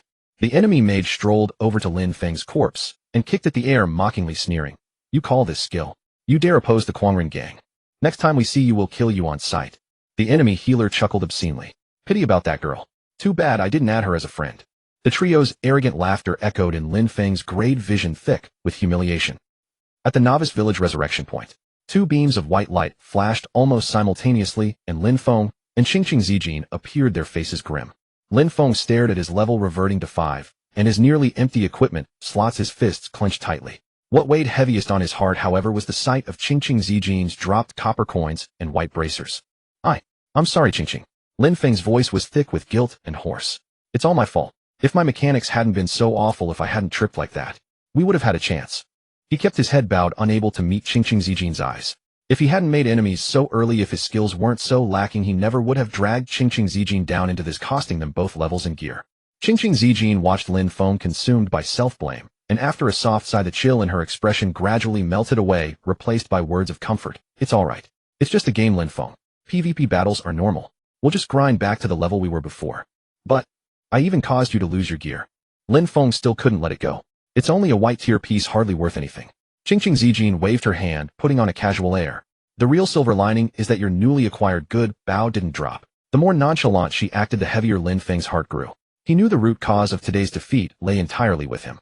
The equipment advantage had been completely negated by the gap in skill and his abysmal battlefield judgment. Lin Feng opened his mouth wanting to say more, but any apology felt utterly inadequate. Alright, really, it's fine. Qingqing Zijin glanced at the time and said, "We've been playing quite late. I'm a bit tired. I'm going offline to rest. Don't dwell on it too much. We'll talk tomorrow when I'm online." Giving Lin Feng a somewhat forced smile, her figure gradually faded as she logged out. The resurrection point bustled with players coming and going, the clamor undiminished, yet Lin Feng felt an overwhelming solitude. He stood frozen, replaying every detail of the battle in his mind over and over. His own every mistake, Qingqing Zijin's futile attempts to turn the tide, and the arrogant sneers of the three from the Quangren gang. Intense guilt and refusal to accept defeat coiled around his heart, like venomous serpents devouring him from within. If only he had been stronger, if only his skills had been sharper, would today's outcome have been so different? After what seemed an eternity, he logged out dazed and hollow. Removing the helmet, the dimness and silence of his small room rushed to meet him. His sister should already be asleep. From his parents' room came the muffled sound of suppressed coughing. The shadow of defeat and the weight of his self-reproach left his head spinning, robbing him of any appetite. He collapsed onto his bed, covering his eyes with his arm, feeling a weariness unlike anything he had ever known. Everything that had happened today stemmed from his immaturity on his very first day, and now the bitter fruit had to be shared with the friend who had genuinely helped him. This guilt sat heavy upon his heart. The weight of reality is heavier than any defeat in the game. "Brother." Lin Shui stood in the doorway, clutching a crumpled bill in her hands, her voice as faint as a mosquito's whisper. "Medicine for this month can't be delayed any longer. And the tuition notice for next semester has arrived as well." She didn't finish, but Lin Feng understood completely. The brothers' tuition, materials, fees, and the household expenses. Each one a boulder pressing on his chest, choking his breath. The humiliation and guilt from last night's game-induced defeat laid bare before this blunt reality suddenly looked pale and powerless. He drew a deep breath, forced a smile, took the crumpled bill from his sister's hand, and not bothering to glance at the numbers, stuffed it into his pocket. "Got it. I'll scrape together the money today. Go to school, don't worry." After sending her off, Lin Feng looked at the old desk where the helmet of the game, his beacon of hope, rested, and his gaze hardened with resolve. The feuds within the game could wait, but earning money could not. He remembered there was an old laptop in his sister's room that she used in college. He powered it on with care, awkwardly opening the Huancher official forum. The page loaded slowly, but he searched with patience. The trading section buzzed with posts racing across the screen. High prices for game coins: 1 silver coin, 8 yuan, a bulk orders negotiable. Buying level: 5 warrior iron weapons, some with top offers. Hardwood for sale, a set of 20 for only 50 copper. Lin Feng fixed his gaze on those buy and sell posts, his heart pounding. He quickly did the math. He still had a little over 1 silver coin in his pouch. At 8 yuan per silver coin, that could fetch about 10 yuan, but that was far from enough. His eyes finally settled on the item in his inventory, the Huzhao GCI, glowing with a pale blue-green radiance. He tried posting. No. 777 newbie village, selling level 5 archer bronze weapon, Huzhao GCI, attack 1520, agility 3, price negotiable. The post didn't sit long before private messages began flashing wildly. "Bro, how much for the bow?" 500 yuan, sold in a moment. 600. If you sell it, we can trade right now. I'll offer 650. Serious buyer. The price climbed steadily, finally stopping at 700 yuan, offered by a player with the ID, Rutong Butian. Lin Feng restrained his excitement and replied, 700, in-game trade through the official platform. "Okay. You wait for me in the village, I'll be there soon." The reply came swiftly. Lin Feng donned his helmet and logged in. The respawn point remained noisy, but he paid it no mind and hurried to the agreed meeting place at the village entrance. Soon a girl in cute cloth armor whose ID was Rutong Butian ran up, followed by 3 men and a woman, clearly a small team. "Are you the? I have a cheap one." Rutong Butian spoke crisply, curiously sizing Lin Feng up. "Can you show the bow's attributes?" Lin Feng posted the attributes of Huzhao GCI in the team channel. "Wow, it's bronze grade. It even adds 3 to agility. This is great." Rutong Butian cheered aloud, and beside her a male archer with a whiteboard bow wore an envious look. "Buddy, this bow is exactly what we need. How could you bear to sell it?" A warrior-type guy in the team asked. Lin Feng paused briefly, then answered simply, "In urgent need of money." The others nodded, not pressing further. In the early days after Huancher's launch, many rushed to cash out their virtual assets. "Then let's trade," Rutong Butian replied briskly. Using the game's built-in official trading platform, Lin Feng listed Huzhao GCI and set the price at 700 yuan. Rutong Butian confirmed the item was correct and paid directly. "Ding. Your item, Huzhao GCI, has been sold. After platform fees, 686 yuan has been deposited into your linked account." Seeing the payment text pop up on his phone, Lin Feng exhaled a long sigh. This money would first serve as emergency funds. The trade completed, and the two automatically became temporary friends for future contact. "Thanks. If you ever score good gear for archers, you can contact us again." Rutong Butian waved as she and her teammates left in high spirits. Lin Feng did not linger, he logged off immediately. He rushed to his sister's room, grabbed her phone, and transferred 600 yuan of the newly arrived 686 to her account, leaving 86 yuan for future basic living expenses. Xiaoxue, the money's been transferred to you. Hurry and buy Dad's medicine.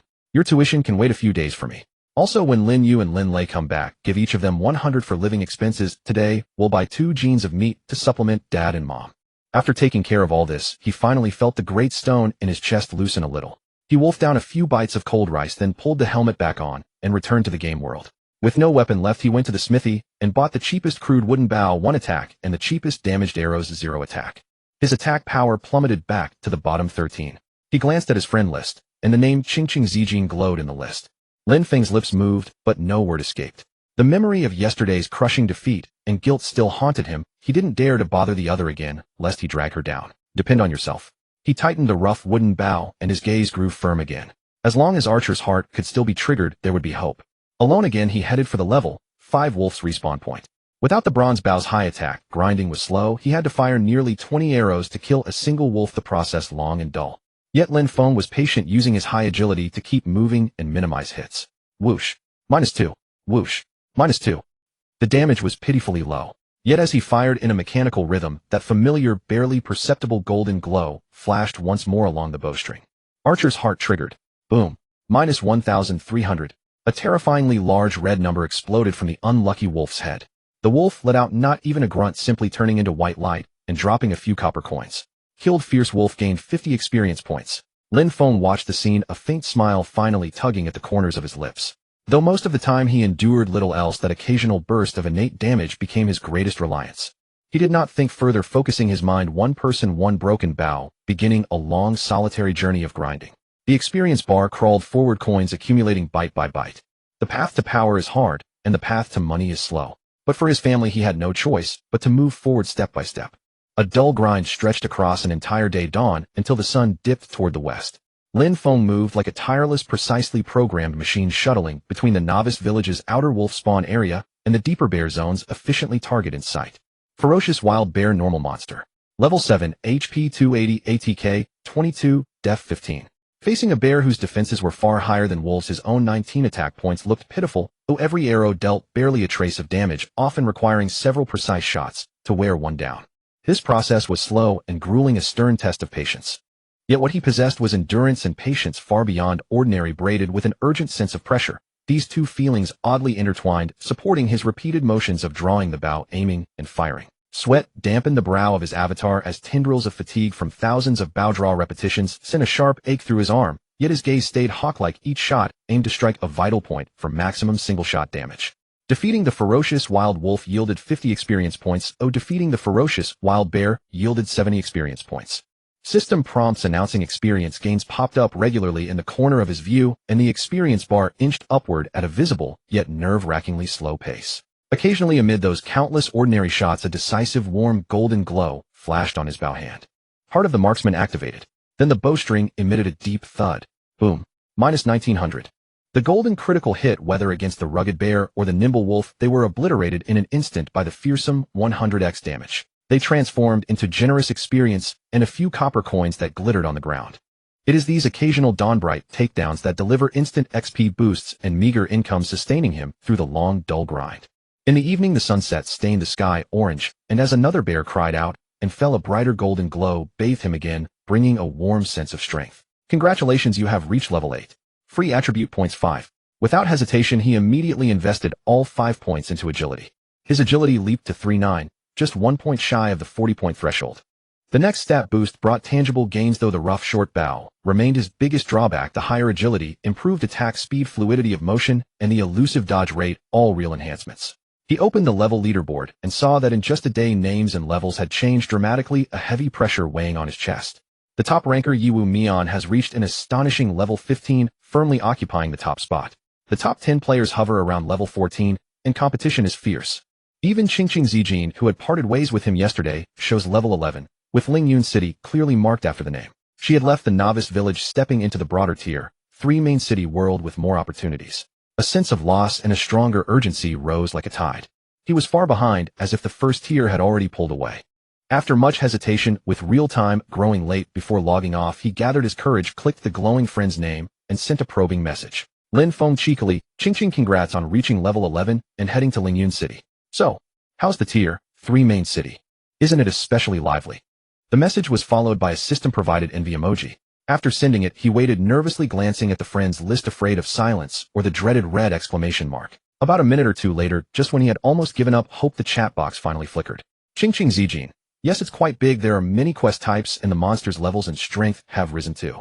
You should focus on leveling up first and come out soon. Although the reply was brief with little small talk, Lin Feng felt an inexplicable sigh of relief, as if a small stone had settled. Fortunately, she hadn't completely ignored him yesterday for his output in the group. This already counted as a decent result. Lingyun City. I will remember that. He whispered, his eyes hardening, a clear and urgent goal forming in his heart. Logging out, he removed the heavy headset.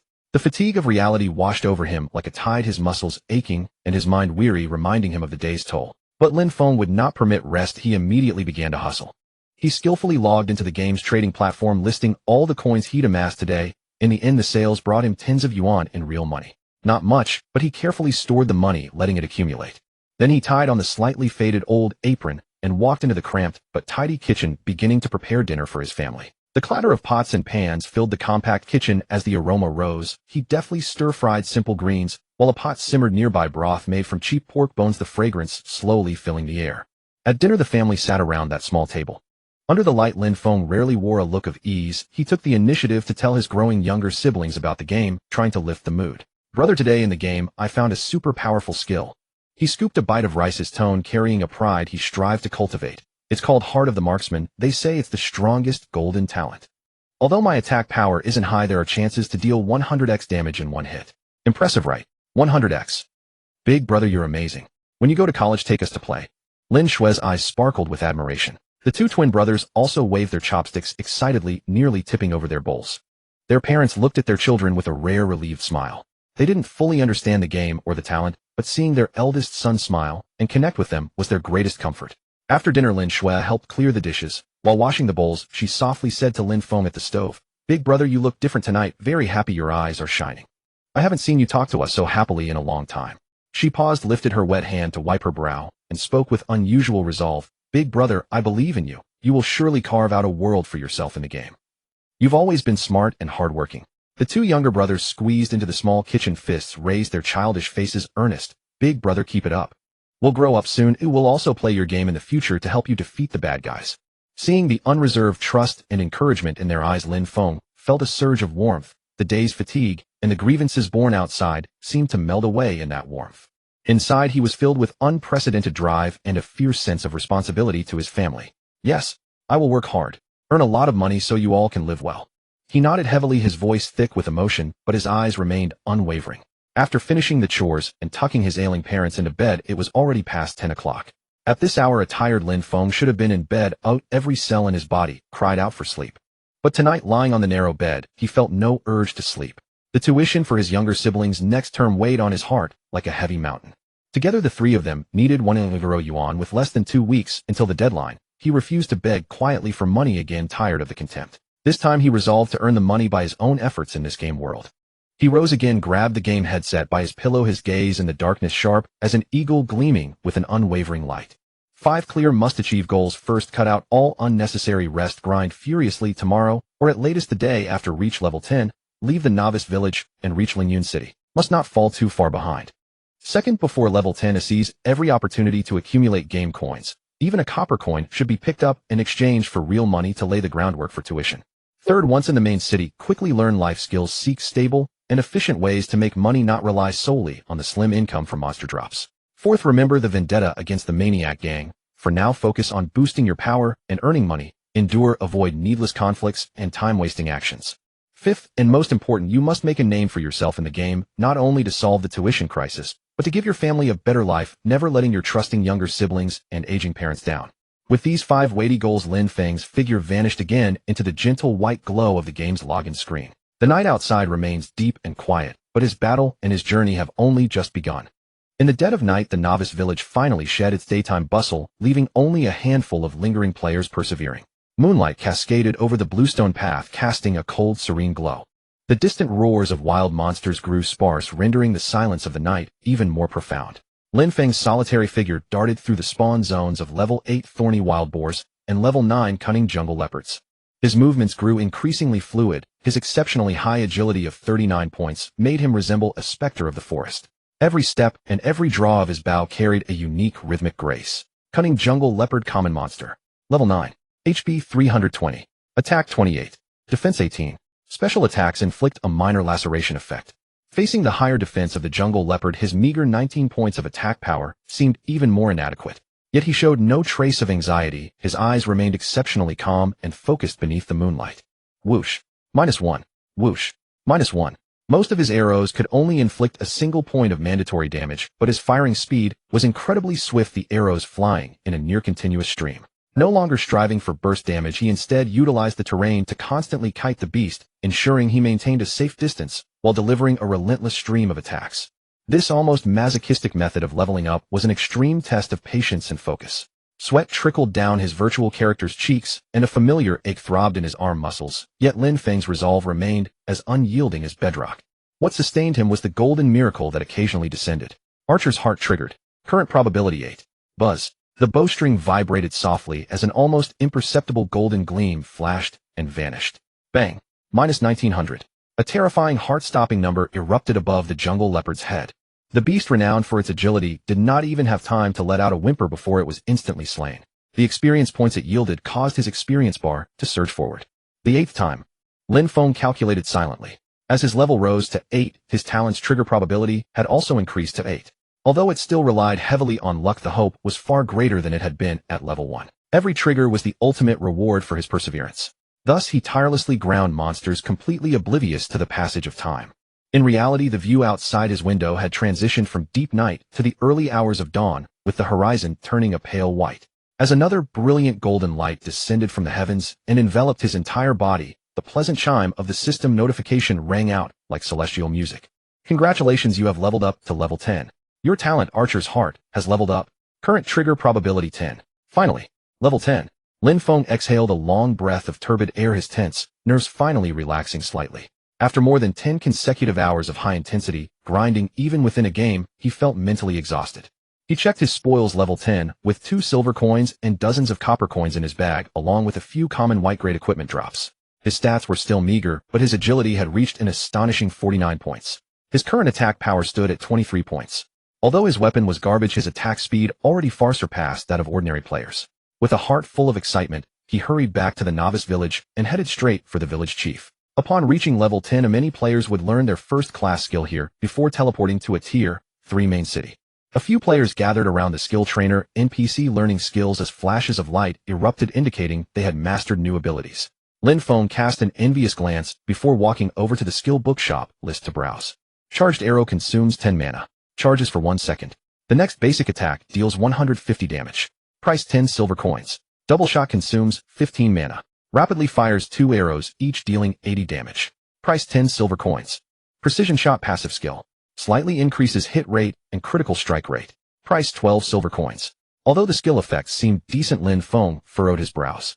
10 silver coins was a significant sum that he could ill afford to spend lightly. Moreover, the percentage scaling of these skills was not very high. With his current low attack power of 23 points as a base, the improvement would be limited. It's not even as good as a single trigger of my talent.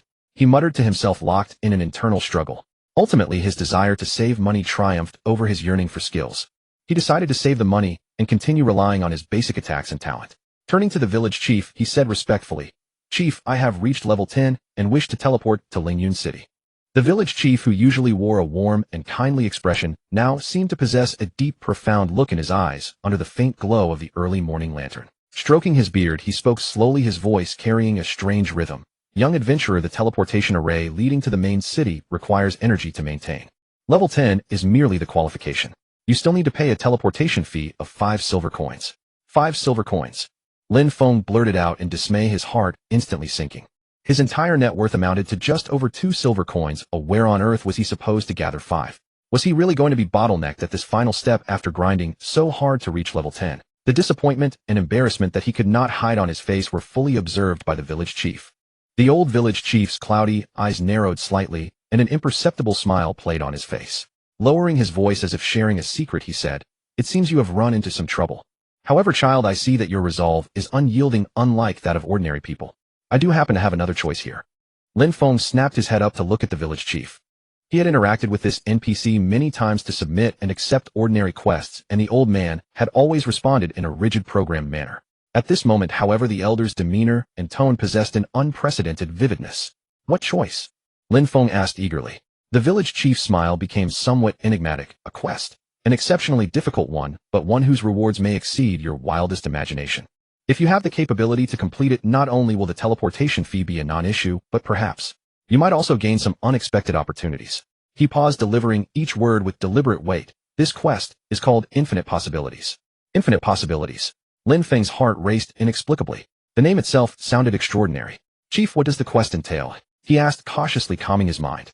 "Head to Heartwarming Ridge at the easternmost edge of the village. A pack of highly ferocious level 10 violent bears resides there." The village chief's expression turned solemn. "Your task is to slay 1000 violent bears using their courage to prove your worth. Once completed, return to me and you shall receive an infinite proof." Ding. "Do you accept the unique hidden quest, Infinite Possibilities? Quest content: slay the violent bears of Heartwarming Ridge 01000. Quest reward, EXP. Infinite Proof X1. The quest description was extremely brief and the rewards vague, but the words unique hidden quest and infinite proof exuded an alluring charm. 1000 level 10 monsters. This was an incredibly tedious and time-consuming task, an absolute nightmare for any ordinary player. Yet after a brief moment of thought, a fiery determination ignited in Lin Feng's eyes. Level 10 monsters yielded higher experience, and with his 10 chance to trigger 100-fold damage, his grinding efficiency might not be slow at all. More importantly, this was his only way out. "I accept," Lin Feng said resolutely, without the slightest hesitation. "You have accepted the unique hidden quest, Infinite Possibilities. Very well." The village chief nodded with satisfaction, reverting to his kindly old self, though a glimmer of anticipation seemed to flash deep within his gaze. "Go, child. Use your arrows to carve out your own possibilities." After accepting the quest, Lin Feng did not set off immediately. Grinding at such high intensity until now had pushed both his in-game character and his real-life mental state to their absolute limits. He logged out of the game on the spot. Taking off his helmet, he saw the sky outside was beginning to brighten. A wave of intense exhaustion washed over him like a tide, leaving his head heavy and groggy. Yet his heart was filled with a renewed sense of purpose. He set an alarm, intending to rest for a mere 3 hours. Afterward, he would challenge those 100 violent bears, secure that mysterious, infinite proof, and knock open the gates to Lingyun City. After a quick wash, he collapsed onto his bed, the village chief's words and the daunting goal of 100 violent bears still echoing in his mind. Though the path ahead was treacherous, there was no fear in his heart, only a desperate, unyielding resolve. For his family, and for those infinite possibilities, he had to succeed. A 3-hour sleep, though brief, was highly effective. The moment the alarm rang, Lin Feng snapped his eyes open, the exhaustion in his gaze instantly dispelled by a fierce sense of purpose. He rose swiftly, splashing cold water on his face to fully awaken his senses before putting on his gaming helmet once more. Logging in, he found himself back in the novice village. Dawn filtered through the thin mist, draping a golden veil over the village, but Lin Feng had no heart for the scenery. Checking his supplies and purchasing an ample stock of arrows, he set off without hesitation toward Black Bear Ridge at the easternmost edge of the village. Black Bear Ridge featured steep terrain where the trees grew taller and more dense, and a faint pungent musk hung in the air. Roaming this area was his target for this journey, the Violent Bear. Violent Bear, common monster. Level 10. HP 400. Attack 35. Defense 20.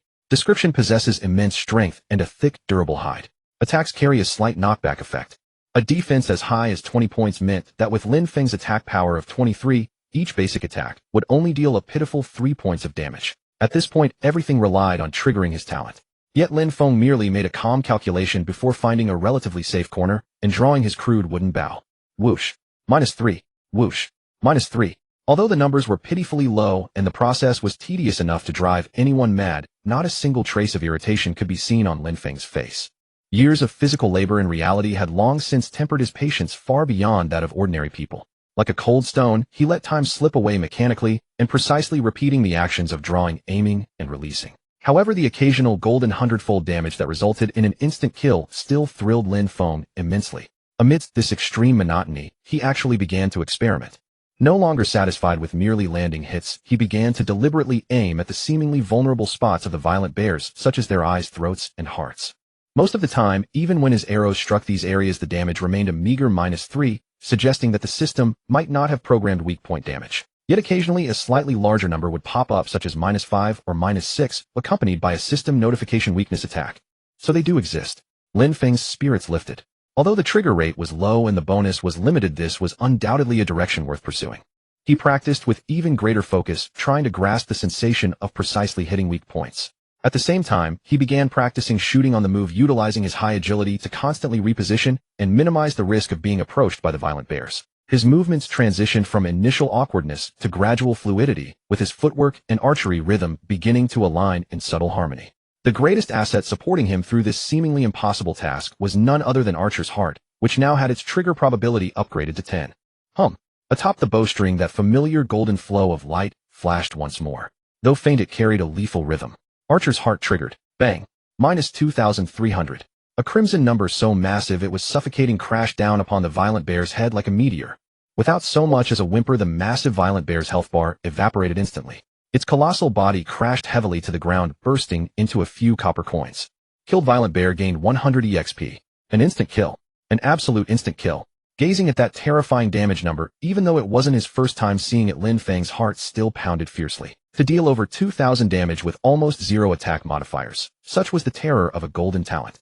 A 10 probability coupled with his shooting frequency of under 3 seconds per arrow thanks to a 44 attack speed bonus meant that on average he could trigger an instant kill every dozen seconds or so.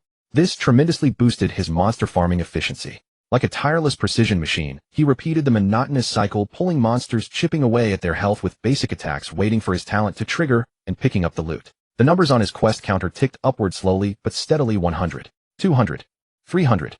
When hungry, he gnawed on cheap black bread. When thirsty, he gulped down clean water. In-game time flowed from dawn to dusk, and then to a sky filled with stars.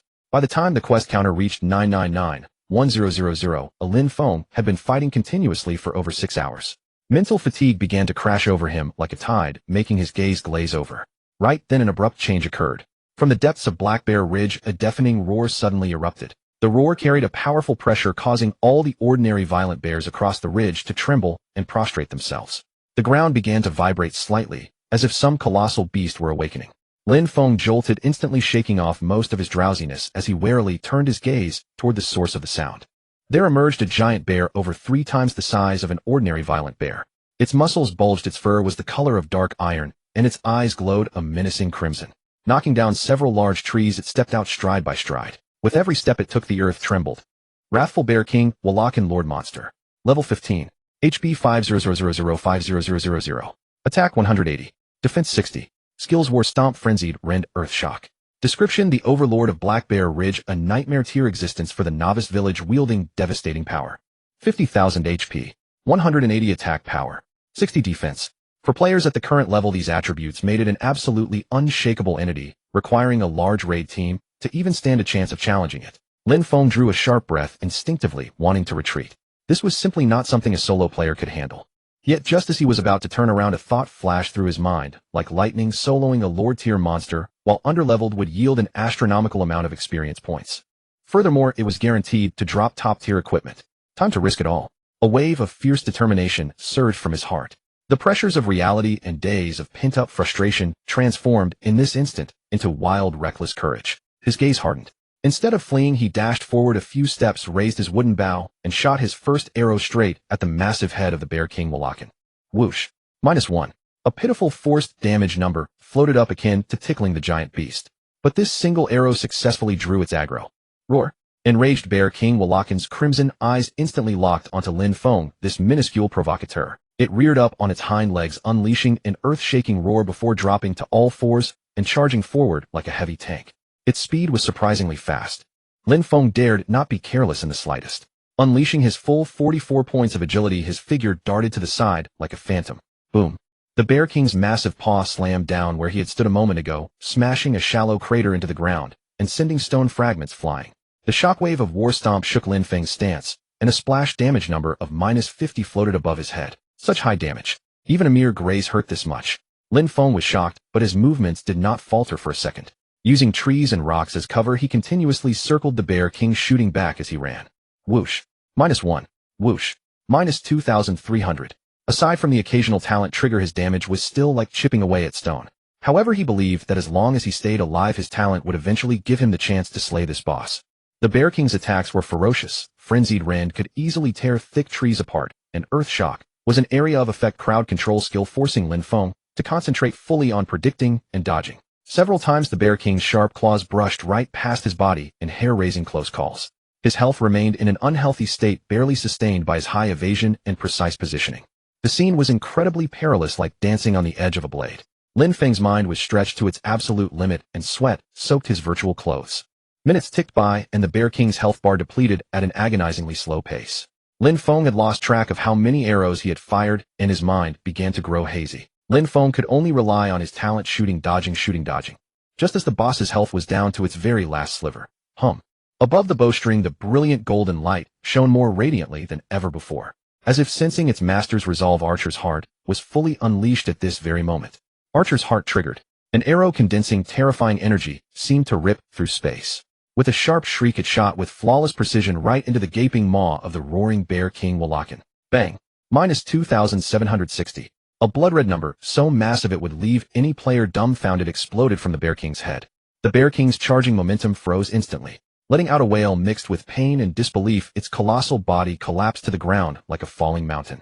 The earth shook with the impact. Successfully solo killed the higher-level Lord-class monster, Wrathful Bear King Wallakin, gaining 500 EXP. Clatter!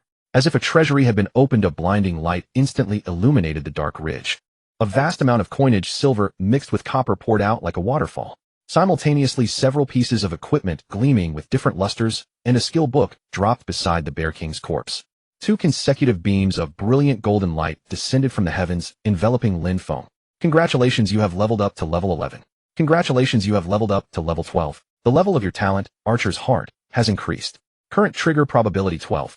Immense joy and exhaustion simultaneously assaulted Lin Feng's brain, making him wobble on his feet. Stumbling forward, he picked up all the spoils of war from the ground with trembling hands. Bear King's Might Boots silver equipment. Defense 25. Constitution 5. Strength 3. Movement speed 5. Required level 15. Class restriction Warrior Knight. Sturdy bearskin round shield bronze equipment. Defense 30. Block rate 10. Required level 15. Class restriction Warrior Knight. Refined iron longsword black iron equipment. Attack 22 to 28. Strength 2. Required level 15. Class restriction Warrior Knight. Skill book Heavy Strike. Required class Warrior. Required level 10. And a whopping 38 silver coins. Struck it rich. Truly struck it rich. After the intense rush of excitement subsided, Lin Feng chose to continue farming monsters and doing quests. Having fought and farmed continuously at high intensity for nearly 18 hours, Lin Feng's mind had reached its absolute limit. He felt dizzy, his vision darkening in waves. Muddled and disoriented, he was on the verge of collapsing right where he stood. Summoning his last ounce of consciousness, he glanced at the quest counter 10001000. The quest was finally complete. Daring not linger any longer for fear of dying suddenly in-game, he immediately chose to log off on the spot. Taking off the helmet, the real-world sunlight stabbed painfully into his eyes. He practically crawled onto the bed, falling asleep instantly without even taking off his clothes. Before completely losing consciousness, his final thought was checking his friend's list. Ching Zijin level 13. Then there was only darkness. He slept so soundly that the world seemed shrouded in darkness, and it was not until the afternoon that Lin Feng woke to hunger. He struggled to rise, feeling as though his body had been torn apart and rebuilt, yet his spirit had greatly abated. He hurriedly filled his belly and could not wait to put on his game headset. Logging into the game, the morning's calm had been replaced by the afternoon's clamor, but Lin Feng's heart was more eager than ever. He immediately opened the quest log, confirmed that the Infinite Possibilities quest was completed, then took a deep breath and submitted it. Chief, I'm back. 1,000 violent bears have been cleared. Lin Feng's voice carried a hint of tremor. The old village chief's previously squinted eyes slowly opened, sizing Lin Feng up from head to toe. Genuine astonishment flooded his face, and the practiced smile was replaced by a deep, approving gaze. So fast. Child, you are more exceptional than I imagined. It seems you truly have the qualifications to undertake the infinite trial. As he spoke, the chief extended a withered hand, palm up. A soft white light flashed, and a card, neither metal nor wood, warm to the touch, etched with arcane patterns, materialized in midair. Ding. You have completed the soul hidden quest, Infinite Possibilities, and received the reward Infinity Credential X1. Infinity Credential Special Item. Bound, non-droppable, non-tradable. Effect: the holder may use this item to challenge an infinite trial at every 10 levels, 10, 20, 30. If the trial is successful, a special reward is granted. If it fails, there is no penalty, but the credential disappears. Each success unlocks the next stage of trials.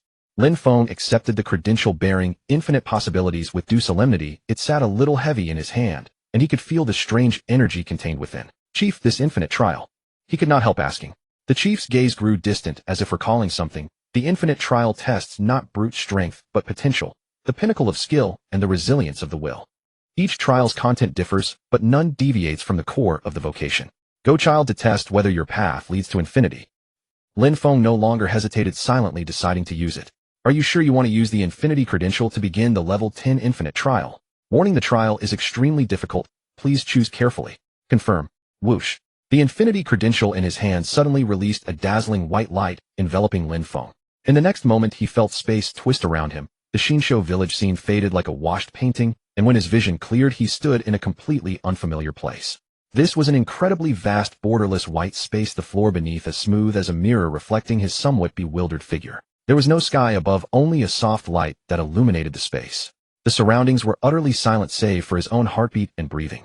This environment resembled the scene when he first entered the game for the aptitude test, yet it was grander in scale and more solemn in atmosphere. Welcome to the Infinite Trial Space, Level 10.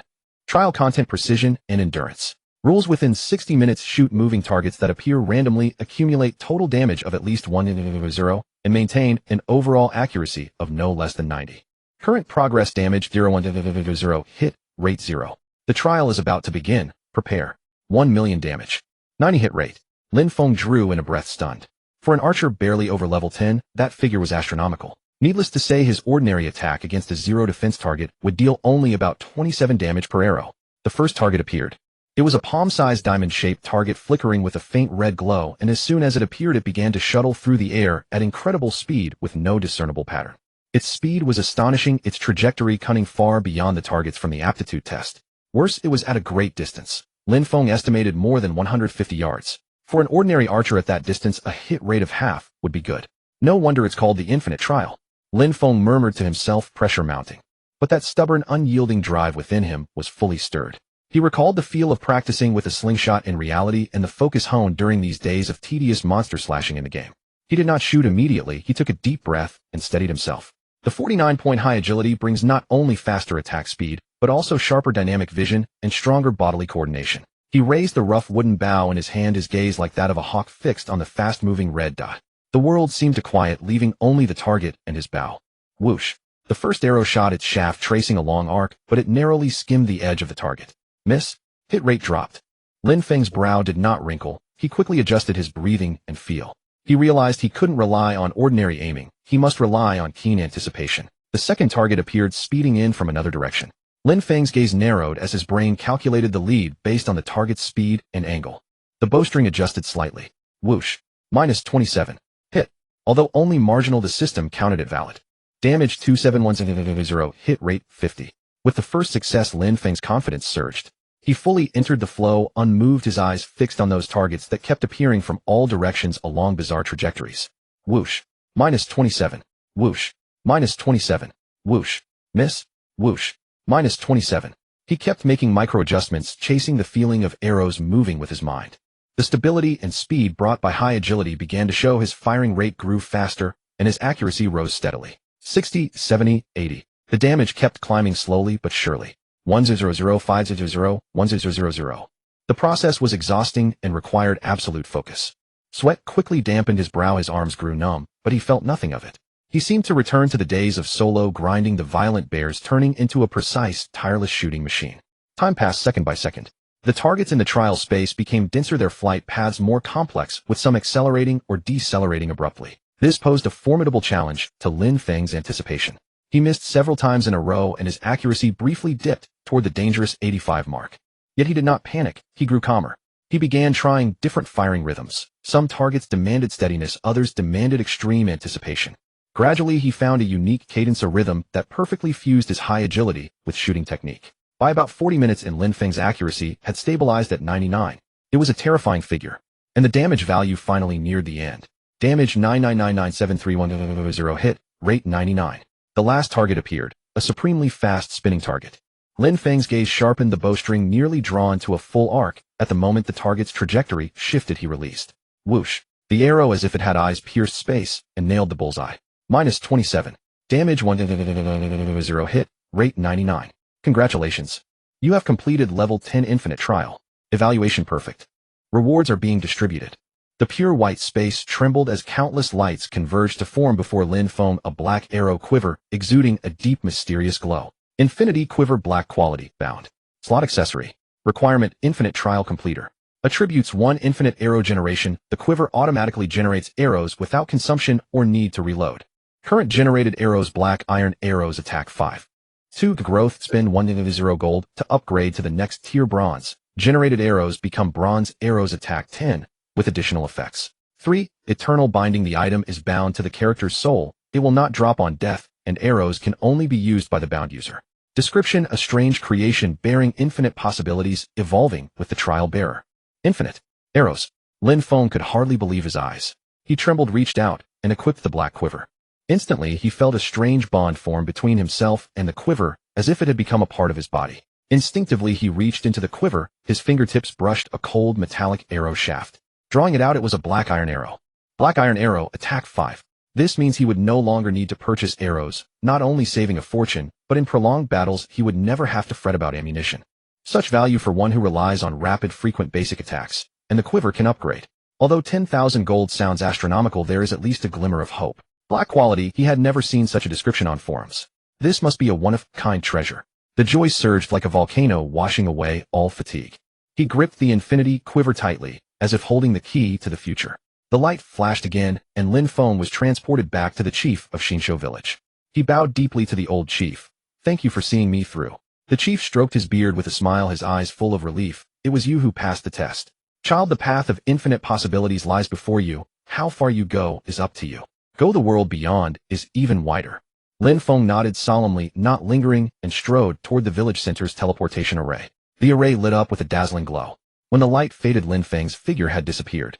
In the next moment, he appeared on a vast square, and the bustling din overwhelmed him. Towering Gothic architecture, a ceaseless stream of players, griffin knights occasionally soaring across the sky, and the air thick with magical aromas and the scent of the forges. Everything spoke of this city's opulence and sophistication.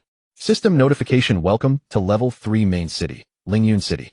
Lin Feng took a deep breath of the magical energy in the air and steadied his excitement. He did not linger to admire the city's grandeur. First, he opened the map to locate the exchange. He touched the level 15 gear in his pack, and the skill book, his eyes gleaming. Make money grow stronger. An entirely new journey begins. The grandeur of Lingyun City far exceeded Lin Feng's imagination. Colossal white stone edifices pierced the heavens, intricately carved with complex magical runes. The streets were wide enough for several carriages to pass abreast, bustling with players clad in diverse gear, all walking in a hurried rush. The air was a rich blend of the smoky aroma from blacksmith workshops, the herbal fragrance of alchemy shops, and the savory scents wafting from taverns, weaving together a vibrant tapestry of urban life. Standing in the center of the massive city plaza, Lin Feng felt like a rustic country bumpkin entering the metropolis, taking a dozen seconds just to recover from the sheer awe. He forced himself to calm down. His immediate priority was to liquidate the inventory in his backpack to acquire much-needed in-game currency.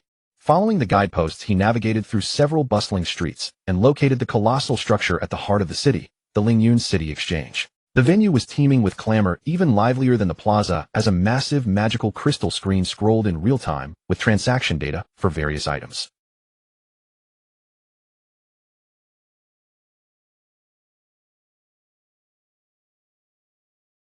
Boots of the Bear King's Strength Silver Equipment. Starting bid, 15 silver coins. Auction duration 12 hours.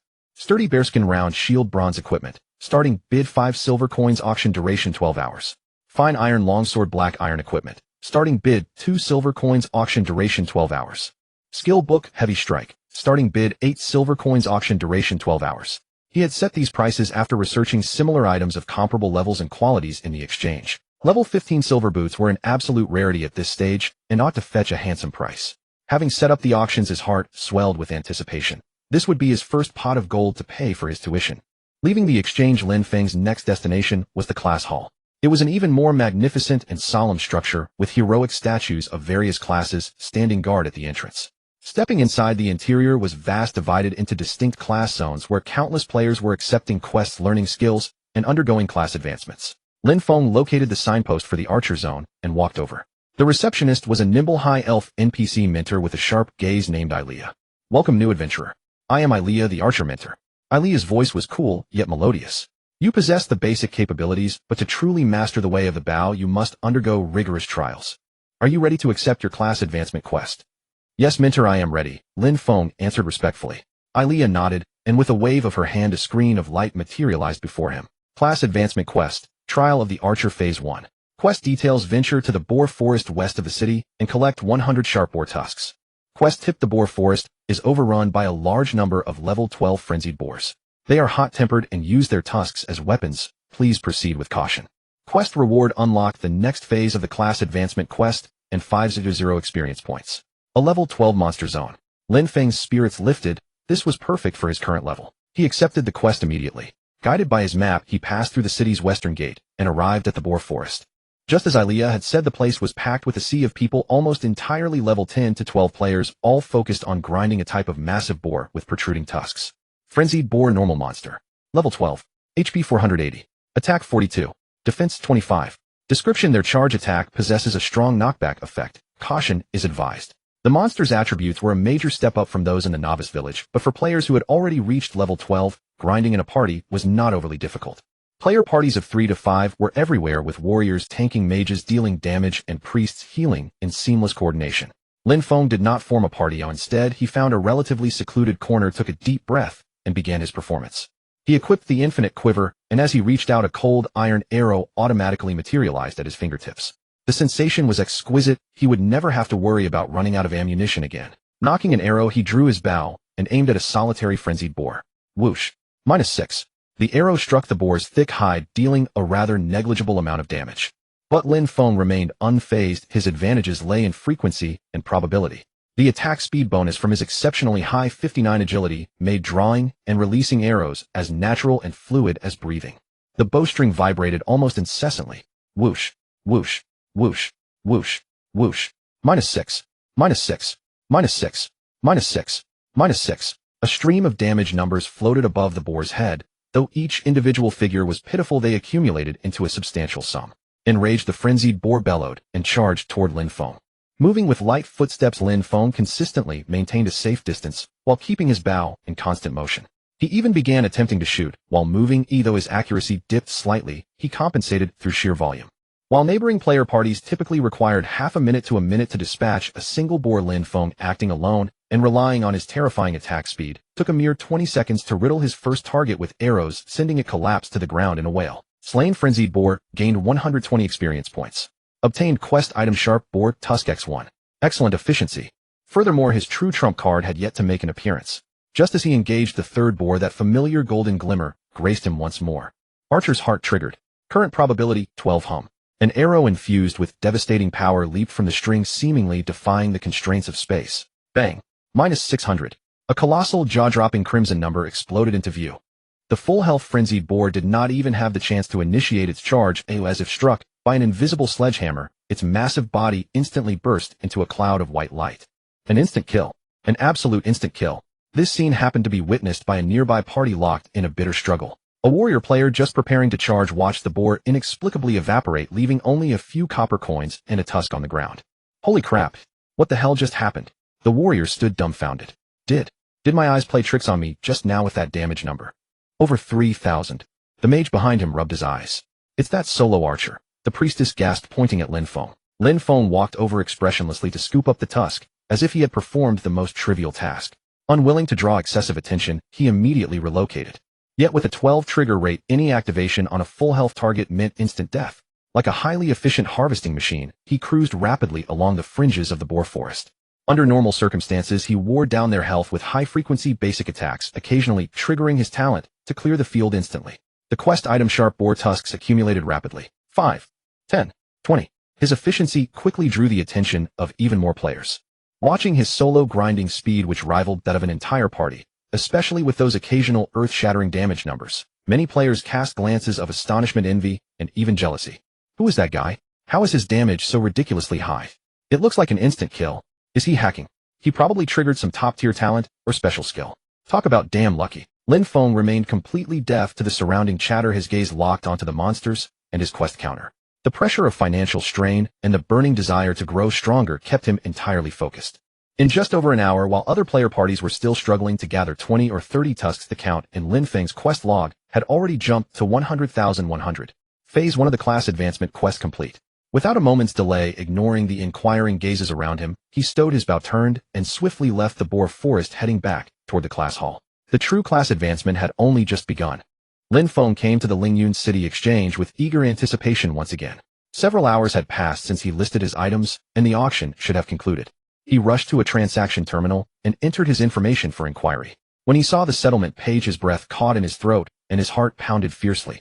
Boots of the Bear King's Might, silver equipment. Transaction price 1 gold, 52 silver.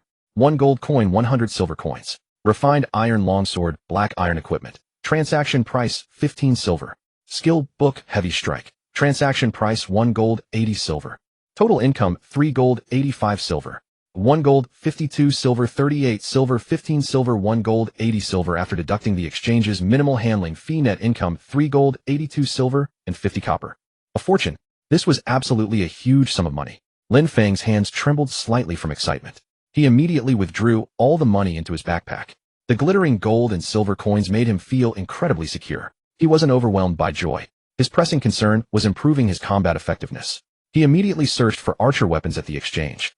After some filtering, he found a decent 5th level black iron bow. Gale shortbow, black iron equipment. Attack power 8 to 12, agility 2, required level 5, price 3 silver coins. Though it was only 5th level equipment compared to the crude wooden bow he currently used, the attributes were worlds apart. He purchased it without hesitation, replacing the tattered weapon in his hands. With the new bow equipped, his attack power became base 24 strength, 2 bow average 10, black iron arrow 541 points. Compared to the previous 31 points, this was an increase of a full 10 points. His combat power had significantly improved.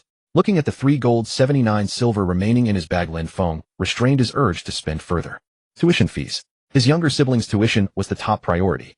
He immediately used the game's built-in platform to convert all 3 gold 82 silver, keeping some copper coins as change into real currency at the current rate of approximately 1 silver coin 8. 1 Chinese yuan. Ding. Your game coins have been successfully sold. After deducting the platform handling fee 3042, 42 yuan has been deposited into your linked bank account. Looking at the deposit notification on his phone, Lin Feng exhaled deeply, a wave of immense pride mixed with bitterness rising in his heart. This amount was equivalent to half a month's hard-earned wages from his construction site work. Yet in the game, through effort and a bit of luck, he had earned it in just a few short days. Dad's medicine money, little sister's tuition. They're all taken care of. He clenched his fist, his eyes growing warm. This was not just money, it was hope itself. Calming his excited emotions, he immediately rushed back to the job hall, found Mentor Alia, and submitted his first stage task. Good efficiency, adventurer. A flicker of approval appeared in Alia's eyes. But this is only the beginning. A true archer needs precise shooting skills and the ability to handle complex environments. Your next task is to go to the Harpy Cliff south of the city. Under strong wind conditions, shoot down 50 soaring harpies. Remember, the wind there will significantly affect your arrow trajectory. Transfer task. Archer's Trial second stage task content at Harpy Cliff, shoot down 50 soaring harpies. Task hint: environmental factors, strong wind will greatly affect shooting accuracy. Task reward: unlock the final stage transfer task, 8,000 experience points. This task was clearly more difficult. Not only were the monsters 13th level harpies that could attack from range, but the strong wind environment was also troublesome. Many archer players doing this task here were cursing their arrows frequently blown off course. But Lin Feng, with his incredible control from 59 agility points, and his prediction ability honed in the infinite trials, actually adapted quickly. He carefully sensed the wind direction and speed, adjusting the angle and force of his shots. Though he missed repeatedly at first, his strong learning ability allowed him to stabilize hits in the wind quite quickly.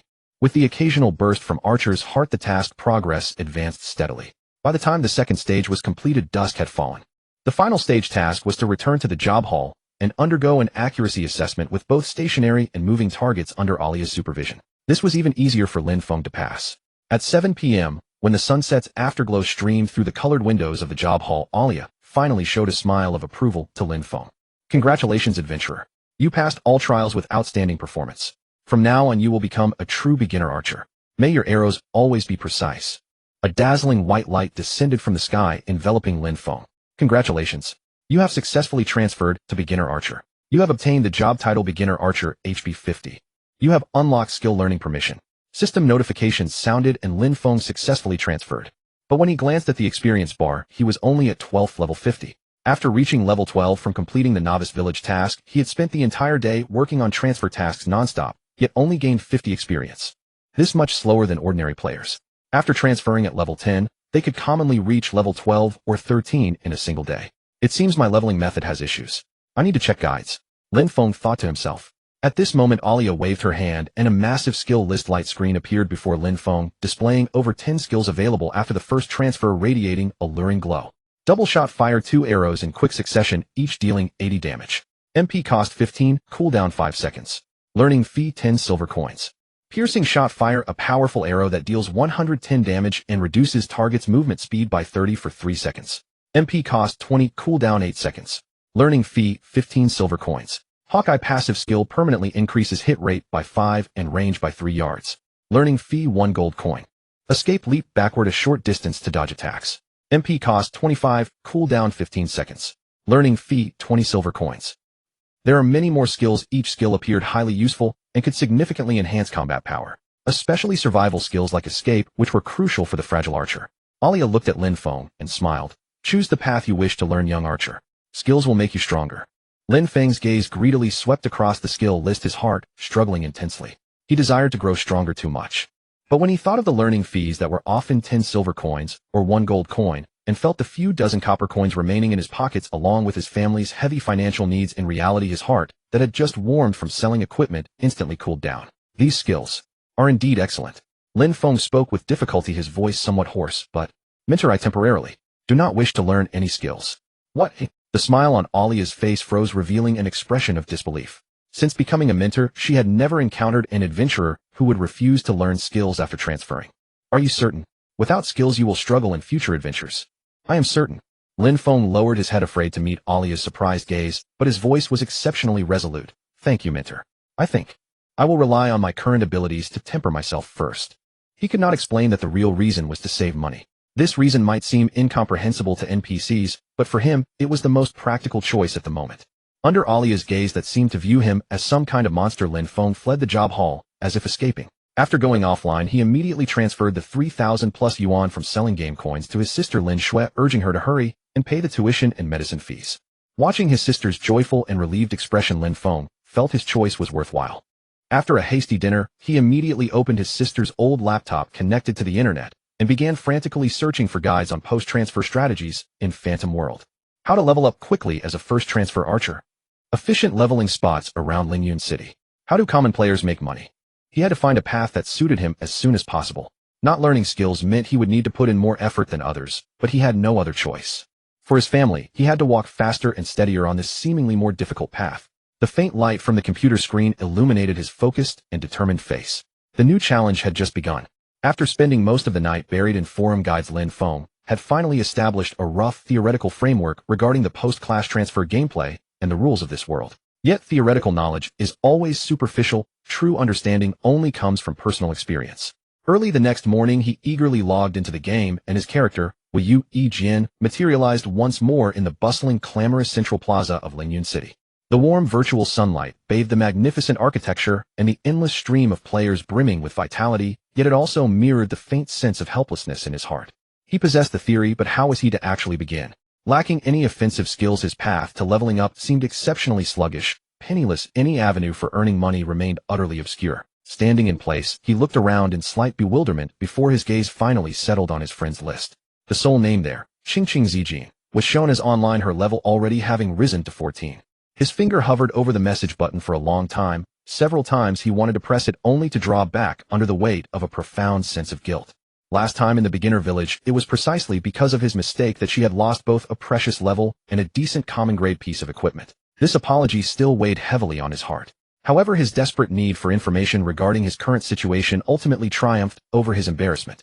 Taking a deep breath, he tried his best to formulate his words, wanting his inquiry to sound natural rather than like an abrupt intrusion. Lin Feng Yu Jian, Qingqing morning. Sorry to bother you, but I wanted to ask, what's the fastest way to level up after class transfer? And as for sub-professions, which one is better to choose? After sending the message, he stared intently at the chat box, his heart filled with anxiety, prepared even for the possibility of being ignored. After all, in a gaming world where efficiency reigns supreme, someone who had once dragged a teammate down would rarely get a second chance. To his surprise, Qingqing Zijin's reply came swiftly, her tone seemingly devoid of any resentment. Qingqing Zijin, Jian, you've reached Lingyun City. Level 12 already, that's pretty fast. This response, which carried a smiling tone, acted like a breath of fresh air, slightly dispersing the gloom in his heart. Qingqing Zijin, after the first class transfer, leveling up is mostly about running dungeons. The experience from same-level monsters and dungeons is 2 to 3 times higher than outside. The drop rates are better, and there are extra rewards for clearing them. One run can give hundreds of thousands of experience points. It's way more efficient than grinding in the wild. It's just that the difficulty is high, so you usually need a party. Ching Ching Zijin. As for sub-professions, it depends on what you want to do. Mining, herb gathering, and blacksmithing can make money, but they require a large initial investment of time and capital. Cooking and alchemy are party essentials. The market is stable, and they sell easily, but there are many people in these fields, so the competition is quite fierce. Seeing that Ching Ching Zijin not only answered in detail, but also maintained such a relaxed and friendly tone, Lin Feng immediately felt a wave of relief. It seemed she truly did not hold a grudge over the previous incident. Lin Feng, you just transferred. Dungeons. I haven't been to one yet. He honestly admitted his status as a noob. Ching Ching Zijin seemed to contemplate for a moment, then promptly sent an invitation. Ching Ching Zijin, you definitely can't solo a dungeon. How about this? Our party is just about to run the level 15 Gloom Cave normal difficulty. We're short on range DPS. Do you want to join us? We can show you the ropes. This invitation caught Lin Feng completely off guard, inviting him to run a dungeon. To go to that level 15 dungeon described on the forums as both perilous and full of opportunities. But he was just a level 12 weakling clad in tattered gear and without a single decent offensive skill. Wasn't this clearly going to drag them down and make him a burden? Instinctively, he wanted to decline, not wishing to ruin anyone else's gaming experience because of himself. Lin Feng, this. I'm only level 12, my gear is terrible, and I haven't learned any skills. Won't I hold you guys back? He emphasized his shortcomings once more. Yet Ching Ching Zijin remained persistent, her tone light. Ching Ching Zijin, it's fine, it's just normal difficulty. Our party composition is decent, so carrying you won't be an issue. Come on, it'll be good for you to get familiar with the dungeon process. I've sent you the coordinates. Just as she finished speaking, a system notification chimed. Player, Ching Ching Zijin has invited you to join the party. Accept. Simultaneously, a detailed coordinate point appeared on his map. Staring at the flashing party invitation and coordinate details before him, Lin Feng fell into an internal struggle. The alarms of reason rang in his ears, telling him he should politely decline. Yet on the other hand, the powerful allure of the dungeon, coupled with his curiosity and desire for teamwork and real combat practice, sprouted like wild weeds in his heart, ultimately conquering his misgivings. He also wanted to see with his own eyes what kind of world lay within the dungeon that the forum posts praised so miraculously. Lin Feng. All right, thank you. I'll be there right away. He then followed the coordinate indicators on his map, walking briskly through the wide streets of Linyun City. The dungeon gathering area in the northern district of the city was even more bustling than the central plaza. Various hawking cries, shouts for party recruitment, and the clanging sounds of equipment repairs intertwined, composing a unique melody of adventurers. From afar, he spotted that familiar pale green figure standing at the entrance of a cave, where a blue curtain of energy was constantly spinning. Beside her stood 3 players of distinct appearances. As he drew closer, Lin Feng got a clear view of their looks and equipment. Ching Ching Zijin was still dressed in her exquisite pale green mage robes, holding a staff that shimmered with an icy blue light. The gemstone atop the staff harbored impressive magical power. She was clearly much stronger than she had been in the beginner village, and her temperament was even more striking. Standing beside her was an exceptionally tall and burly male warrior with the ID Zhan Tiannu at level 14. He wore heavy bright silver armor, wielded a bronze shield engraved with a tiger motif, and carried a broad dark iron longsword. Armed to the teeth, his expression carried an undisguised arrogance and confidence. The other male player was tall and lean, clad in tight-fitting brown leather armor with a sleekly designed longbow slung across his back and a quiver hanging at his waist, an archer with the ID, Inying Yoxia, at level 13. His gaze was somewhat shifty, constantly scanning the passing players around him. The last member was a quiet, young-looking girl dressed in pure white priest robes, holding a holy book that emitted a soft, gentle glow. Her ID was Xiaoyu Shili, at level 13. She stood quietly to the side, appearing rather introverted. Ching Ching Zijin, quick-eyed, spotted Lin Feng walking over and immediately waved with a smile. Jian, over here. However, the moment Lin Feng fully stepped in front of their small group, the atmosphere instantly grew subtle and frozen. Zhan Tiannu's scrutinizing eyes swept like a scanner from the tattered leather hat on Lin Feng's head down to the novice boots on his feet, whose original color was barely discernible. Gale shortbow as a dark iron weapon was low level, but at least it gleamed with some metallic luster and was barely presentable.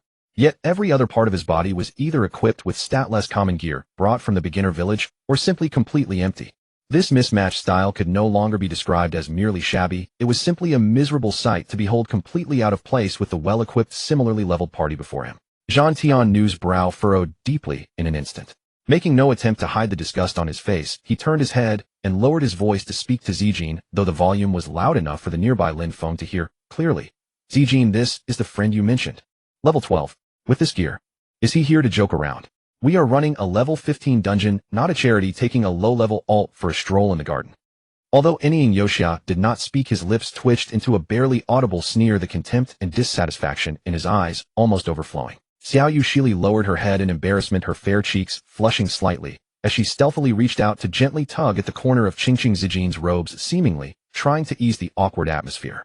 A flash of embarrassment and surprise also crossed Qingqing Zijin's face. She did not know that Lin Feng had sold his bronze bow for money, and she certainly had not expected his gear on other parts of his body to be so abysmal, showing virtually no improvement. In her impression, Lin Feng's technical awareness and combat talent were both quite remarkable. How could he have ended up in such a miserable state? Swiftly taking a deep breath, she suppressed her doubts and strove to maintain a gentle smile on her face to smooth things over. It's fine, it's just normal difficulty. The four of us have enough DPS anyway. An extra person means extra strength, and it's a good chance for him to get familiar with the process. Yijian's mechanics are quite good and his awareness is excellent. Come on, Yijian, hurry up and join the party. The system notification chimed once more. Player, Qingqing Zijin has invited you to join the party. Accept. Lin Feng took in the vastly different reactions of the group. His chest felt tight and somewhat bitter, yet his face remained calm, showing no ripples of emotion. He silently clicked accept. Hello everyone, he greeted them succinctly, his voice steady.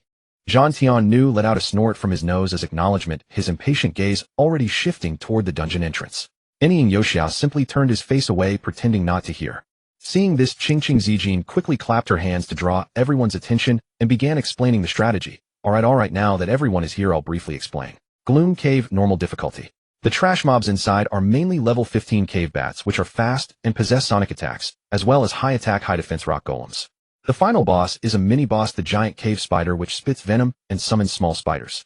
She paused, her gaze sweeping over everyone. Zhang Tiannu, you are the main tank. Hold the aggro steadily, especially during the boss fight. Xiaoyu, it'll be hard on you. Keep an eye on Zhang Tiannu's health and use AoE heals when necessary. Anying and Yijian, you two are in charge of ranged DPS. Prioritize taking down those annoying bats. I will handle crowd control and main offense. Everyone got it. Zhang Tiannu impatiently waved his thick arm, which was clad in metal gauntlets, interrupting Qingqing Zijin. Alright Zijin, stop nagging, and let's enter the dungeon already. Carrying a deadweight, I only hope he doesn't die too quickly. Side, let's just treat this as a trial run and a waste of some time. His words were sharp and direct, making even Xiao Yushili beside him feel somewhat uncomfortable, a trace of unease appearing on her face. Qingqing Zijin cast an apologetic glance at Lin Feng, her eyes conveying the comfort of don't mind him.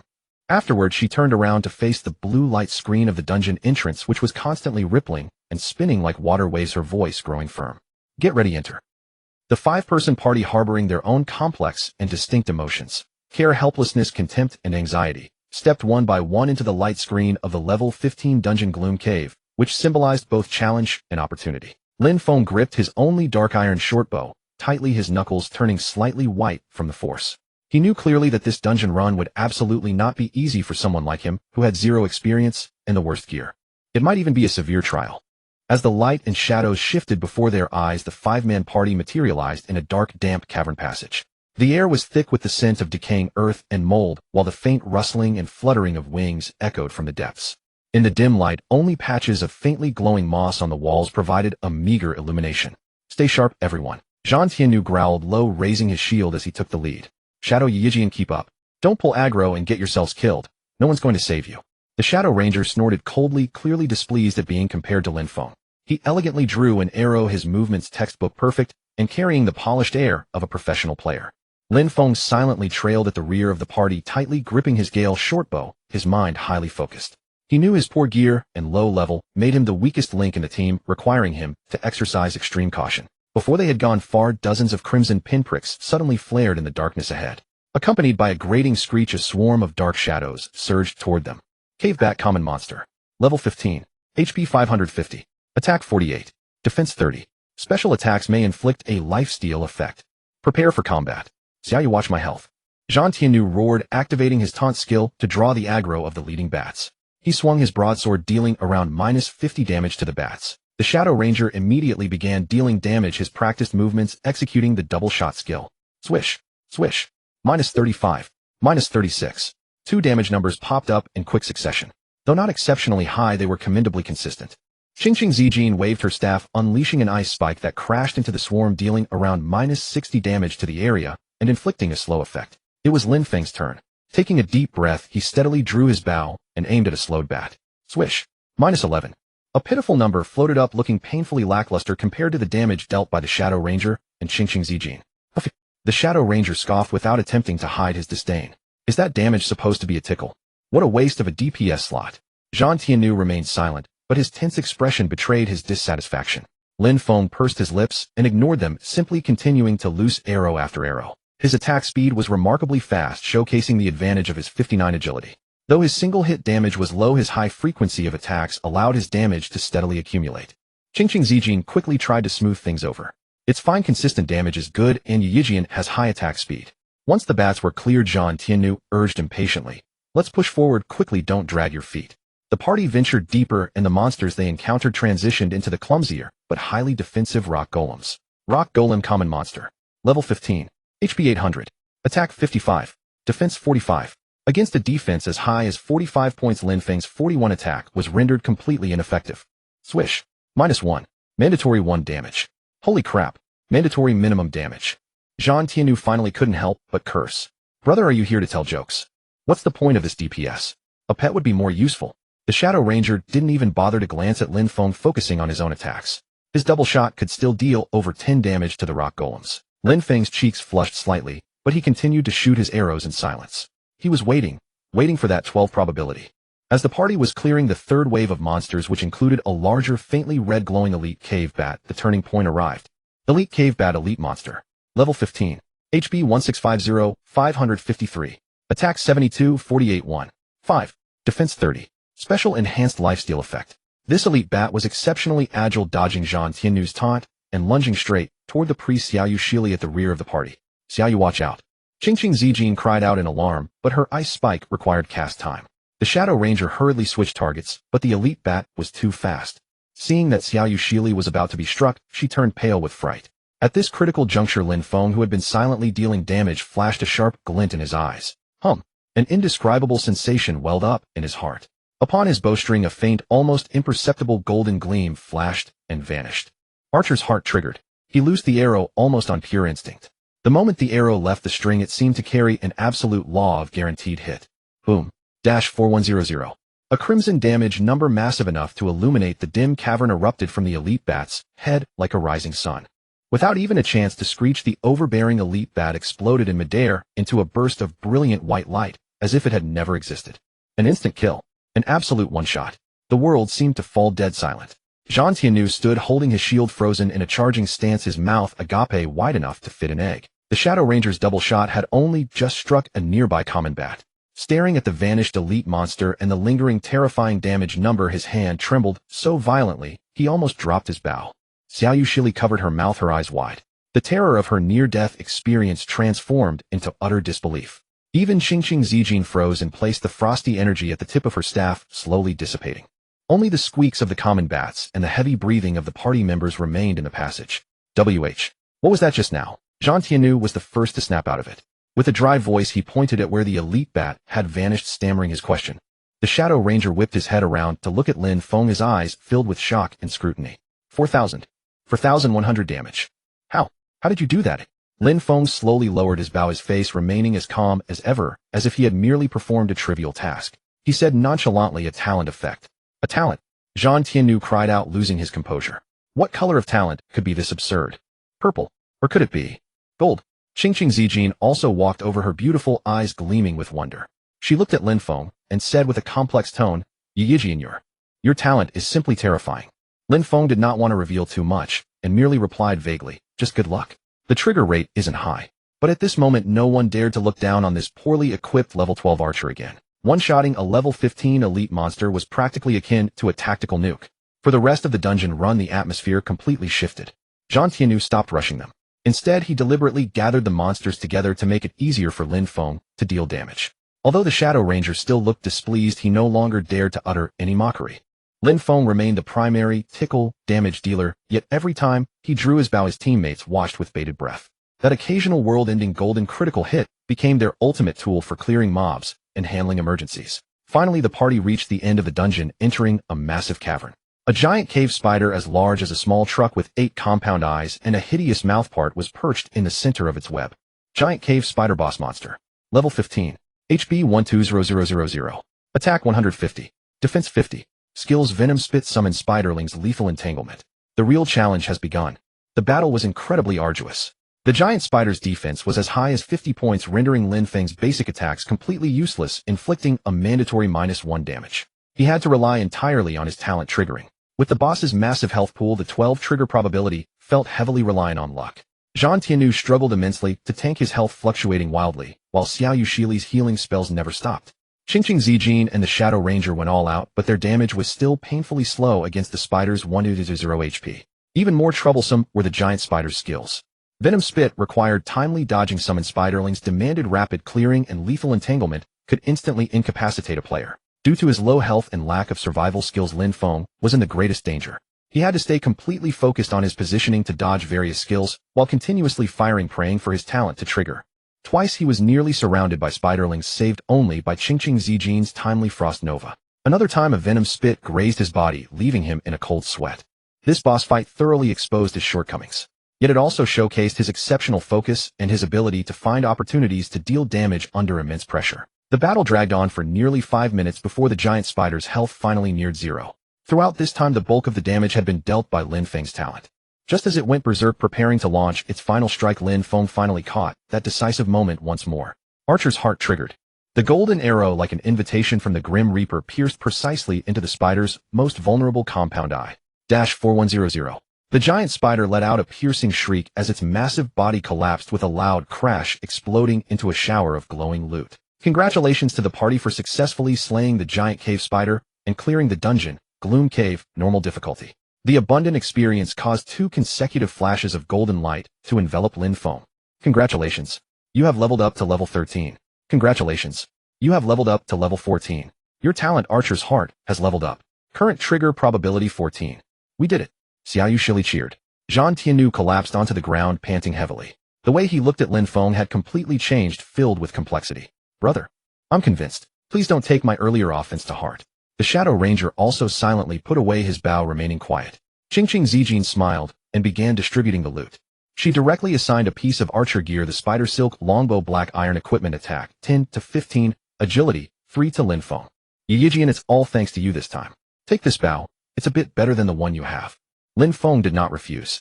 He accepted the longbow, and his attributes received another boost. Looking at the party's damage chart, where Lin Feng accounted for a staggering 70 of the total damage almost entirely from his talent triggers, and then at his shabby gear and empty skill bar, a single thought arose in everyone's minds: if this Wei Yu Yijian had better equipment, learned some skills, and polished his techniques, just how terrifying would he become? At this moment, no one regarded him as dead weight anymore. This taciturn archer had won their temporary respect in his own simple and brutal way. The bountiful rewards of clearing the dungeon made Lin Feng's heart race. The massive experience points instantly boosted him by 2 levels alongside black iron gear, crafting materials, and silver coins, an efficiency that far surpassed his tedious solo mob grinding. Dungeons were simply vaults custom-made for players. You are incredible, Yijian. Xiao Yushili clapped her hands, her face brimming with excitement. Your talent is just too broken for dungeon runs. Zhang Tianyu also completely cast aside his previous disdain and clapped Lin Feng on the shoulder. Brother, my apologies for earlier. I was blind to your talent. With your damage output, our team will be relying on you to carry us from now on. Even Anying Yoshia, who had always found Lin Feng disagreeable, muttered reluctantly. Not bad. Qingqing Zijin smiled and suggested. Yijian, since the dungeon yields are so high, why don't we run it a few more times? It will help raise your level and get you some more gear. Lin Feng had been thinking the exact same thing and nodded without hesitation. Sure. Through their conversation, Lin Feng learned that Qingqing Zijin and the other 3 were indeed university classmates in real life who had agreed to play Fantasy World together. Zhang Tianyu was a physical education major. Anying Yoshia was said to have played many games and possessed decent skills, while Xiao Yushili was a gentle-natured girl. Over the next few hours, the party ran the gloomy cave on normal difficulty 3 more times. Armed with their initial experience, their cooperation grew increasingly seamless. Zhang Tianyu pulled mobs more steadily, Qingqing Zijin timed her crowd control and damage perfectly, and Xiao Yushili's healing became increasingly precise. As for Lin Feng, he remained that walking wildcard weapon. Most of the time his basic attacks were mere tickles to the high-level monsters, but his Heart of the Archer talent, with its whopping 14 trigger rate, became the absolute guarantee of their dungeon progression. Every flash of golden light meant the instantaneous evaporation of an elite monster or even a regular mob. Although Anying Yoshia maintained a stable damage output, he paled in comparison to the terrifying damage numbers that Lin Feng occasionally unleashed. Lin Feng could sense a subtle underlying hostility from the archer, named Inying Yoxia, likely stemming from jealousy or the feeling of being upstaged. But Lin Feng did not care. His goals were crystal clear: level up and make money. After 3 dungeon runs, the harvest was bountiful. Golden lights flashed in succession. Congratulations, you have leveled up to level 15. Your talent, Heart of the Archer, has leveled up. Current trigger probability 15. The experience bar finally halted at level 15 or 66. His inventory now held an agility boosting black wolf leather boots, black iron 2, level 15 common items, over a dozen silver coins, and various dungeon materials such as bat wings and hard stones. Our haul today is massive, Xiao Yushili said happily as she tallied the loot. Indeed, Yijian running dungeons with you is incredibly efficient. Zhang Tiannu laughed. Qingqing Zijin checked the time and said, it's getting late, we need to log off. We have classes tomorrow. Yijian, are we teaming up again tomorrow? Lin Feng nodded. Sure, if we have time, let's play together. After bidding farewell, the 4 figures gradually faded and logged off. Although he wanted to keep going, Lin Feng knew he couldn't run dungeons alone. He teleported back to Lingyun City. Looking at his level 15 status and his still shabby gear, aside from his weapon and boots, he decided to finalize his subclass first. The forums mentioned that a suitable subclass provided a massive boost. He arrived at the subclass hall, which was packed with all kinds of instructors: blacksmithing, alchemy, tailoring. But learning these required a heavy investment of materials, which was unsuitable for him right now. His gaze eventually locked onto an NPC clad in animal skins with a falcon perched beside him, the hunter instructor. Hunter specialized in tracking, beast taming, and setting traps. Grants an additional pet slot, allows summoning up to 2 pets simultaneously, and low-cost trap crafting. An extra pet slot. And cheap traps. Lin Feng's eyes lit up. This was perfect for him. 2 pets could serve as meat shields, compensating for his low health and lack of survival skills, while the inexpensive traps could assist in leveling, saving money, and being highly practical. Instructor, I wish to become a hunter, Lin Feng said, stepping forward. The hunter instructor was a weathered, middle-aged man. He sized Lin Feng up and nodded. To become a hunter, you must prove your patience and skill.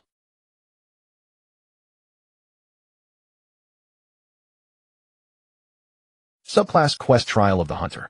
Quest objective: kill prairie gray wolves and collect 200 wolf fangs. Quest reward: unlock the hunter subclass. Accepting the quest, Lin Feng immediately left the city and headed for Hunter's Valley. There were quite a few players here, all doing quests or leveling up. Finding a relatively quiet spot, he began grinding wolves. Prairie gray wolf, normal monster. Level 15. HP 600. Attack 50. Defense 35. After equipping the spider silk longbow, Lin Feng's attack increased to 50 points. He could deal about 15 damage to the gray wolves, which was much more efficient than before. Combined with his 15 instant kill probability, his grinding speed was incredibly fast. Halfway through the quest, having collected about 100 wolf fangs, he gradually ventured deeper into the canyon. Suddenly, he heard earth-shaking battle cries and the roars of beasts ahead. Driven by curiosity, he crept forward stealthily, hiding behind a giant boulder to peer out. In a relatively open valley ahead, at least 100 players were frantically attacking a massive wolf as large as an elephant with silver-white fur and crimson eyes. Various skill effects flashed continuously, but the damage numbers popping up from the giant wolf were mostly forced -1 or -2 damage. Only occasionally could a well-geared player deal a dozen points of damage. Wolf King, Xiaoya boss monster. Level 20. HP. Estimated over 600,000. Attack. Defense extremely high. Description: the overlord of Hunter's Valley, possessing the ability to summon wolf packs and heal under the moonlight. These 100-odd players were clearly not a single team. Only a few small groups of 3 to 5 coordinated slightly better, while the majority were solo players fighting independently. The scene was chaotic. Players were constantly insta-killed by the Wolf King, turning into white light, only to be immediately replaced by new players. An opportunity. Lin Feng's heart pounded wildly. A wild boss. The first kill rewards and drops would definitely be astronomical. And by the looks of it, the large guilds had not yet arrived, making this the perfect time to fish in troubled waters. He immediately joined the fray, hiding behind the crowd and unleashing a flurry of attacks. Swish, swish, swish. -1, -1, -1. His basic damage was completely unremarkable amidst the crowd. But every 5 or 6 arrows, that familiar golden light would flash.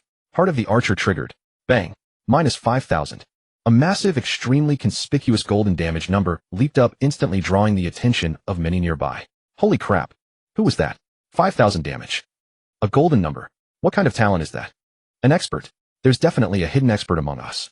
A commotion rippled through the crowd, but in the chaotic melee, no one could discern who had dealt the blow. Lin Feng quietly made a fortune relying on his high attack speed and insane instant kill probability to continuously pour down damage. He specifically aimed for the Wolf King's eyes, belly, and other seemingly vulnerable spots.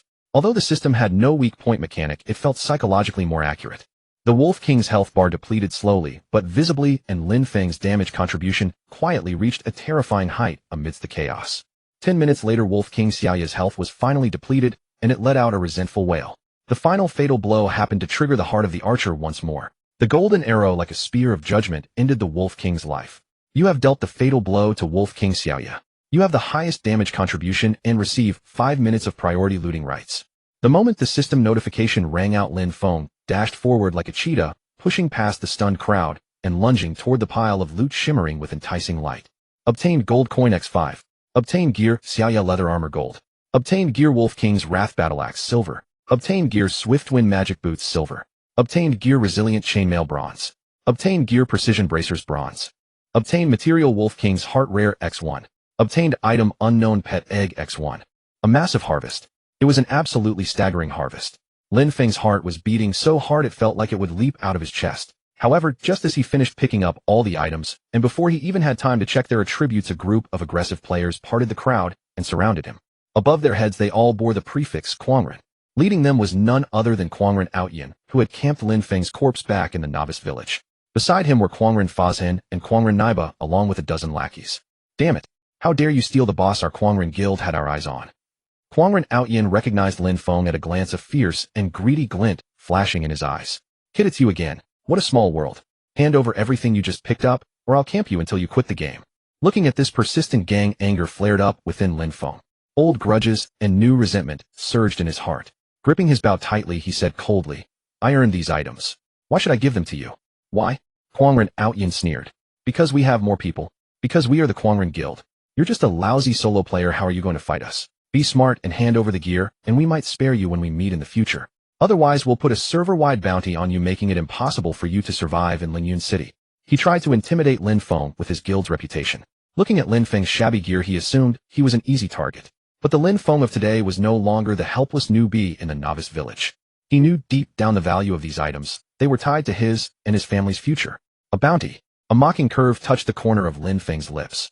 Bring it on. I won't hand over a single piece. Refusing the easy way out. Kill him and make him drop his gear. Quangren Outyin roared in anger, waving his hand to order the attack.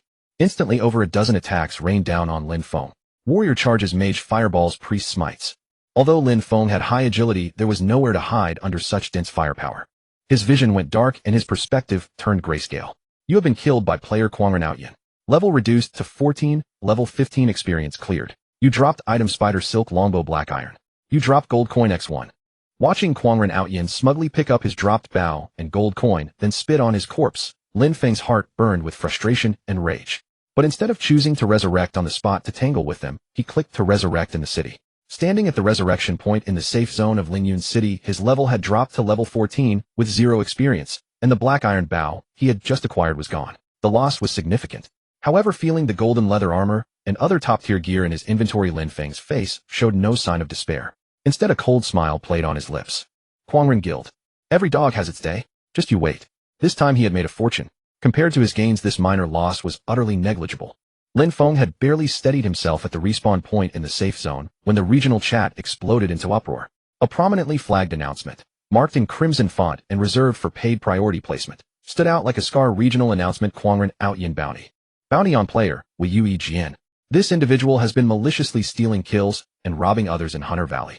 Any player who slays Wei Yu Jian once in the wilds outside Linyun City and provides video evidence of the kill may claim a reward of 50 silver coins from me upon presenting the footage. The Quangren gang meant business. The announcement cycled through 3 times, instantly igniting the chatter. What the 50 silver coins for a single kill? Who even is this Wei Yu Jian to be worth that much? The Quangren gang is bullying solo players again. Though 50 silver coins is no small amount, it's equivalent to over 400 yuan. Picking a fight with the Quangren gang's leech-like crowd. That guy is done for. Let's form a party and go hunt. What if we run into him? Watching the commotion in the chat, Lin Feng's expression turned icy. The Quangren gang truly was vindictive to the last detail, and they were willing to spend real coin to protect their pride. 50 silver coins per kill, tempting beyond measure for any ordinary player. Trying to corner me with sheer numbers? Lin Feng sneered. Too bad you've made a grave miscalculation.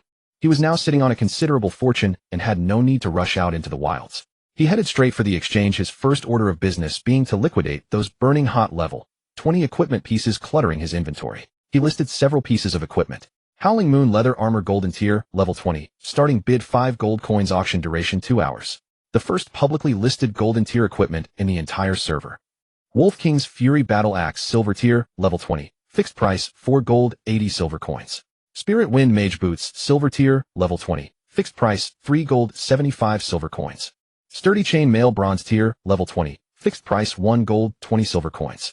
Precise Bracers Bronze Tier, Level 20, fixed price 1 gold, 18 silver coins. At the same time, he listed the 4 gold coins he had acquired for sale at prevailing market rates. The moment the equipment hit the shelves, especially that Golden Tier leather armor, an uproar erupted. The exchange's public notice board refreshed ceaselessly, with bidding updates, prices skyrocketing by the second. Players ranked in the top 10 of the server were only around level 20, making this Golden Tier equipment undeniably top-shelf treasure. Lin Feng waited patiently, browsing the leaderboards in the meantime, growing ever more confident in the value of his goods. 2 hours later, every single item had been sold. The Howling Moon leather armor finally fetched a staggering 36 gold coins. The remaining equipment and coins had all been cleared as well. After deducting transaction fees, Lin Feng's net profit came to 51 gold and 80 silver coins. At the current exchange rate, 1 gold, 1.0 yuan, 1 silver, 10 yuan, this amounted to over 5.0 yuan in real-world currency. Staring at the bank notification on his phone, Lin Feng's hands trembled faintly with emotion. In 20 years of life, he had never possessed so much money at once. The family's financial hardship, his younger siblings' tuition, his parents' medical bills, the boulder that had pressed upon his chest for years had finally cracked just a sliver open. He forced his turbulent emotions under control and immediately transferred the bulk of the funds to his younger sister, retaining only a small reserve. He set aside 150 silver coins as his starting capital within the game.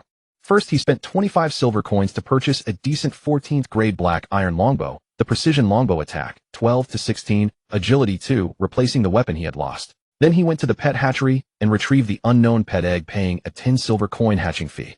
The hatchery attendant placed the pet egg into a sigil circle, radiating a soft glow. After a brief shimmer, the shell cracked open, and a fluffy little wolf cub with unusually sharp eyes tumbled out, nuzzling affectionately against Lin Feng's pant leg. Howling Moon Wolf Cub Pet. Quality Golden Level 1 Growth Potential 91 Exceptional Defense Skills. Bite Howl slightly boosts attack power of nearby ally stats. High HP, strong defense, moderate attack. Golden Tier Quality. Growth score of 91. Lin Feng was overjoyed. This was undoubtedly an exceptional pet. With it as a tank, his solo clearing safety would improve dramatically. Accompanied by his new companion, Lin Feng made his way to the class hall. Now that he had some capital, it was time to learn skills and strengthen his capabilities. After careful consideration, he chose 3 practical skills: Double Shot, 10 silver coins, fires 2 arrows in rapid succession, each dealing 80 damage.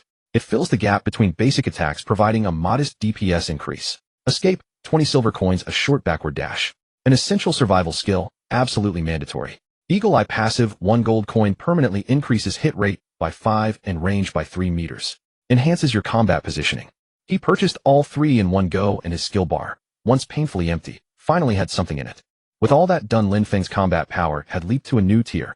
But he knew that solo grinding would never be enough to handle a local powerhouse like the Quangren gang. He needed a backing. His target was clear: the Star Pavilion, one of the most elite guilds in Lingyun City. The very guild whose leader, Yi Wumian, had been the first to reach level 10 on the server.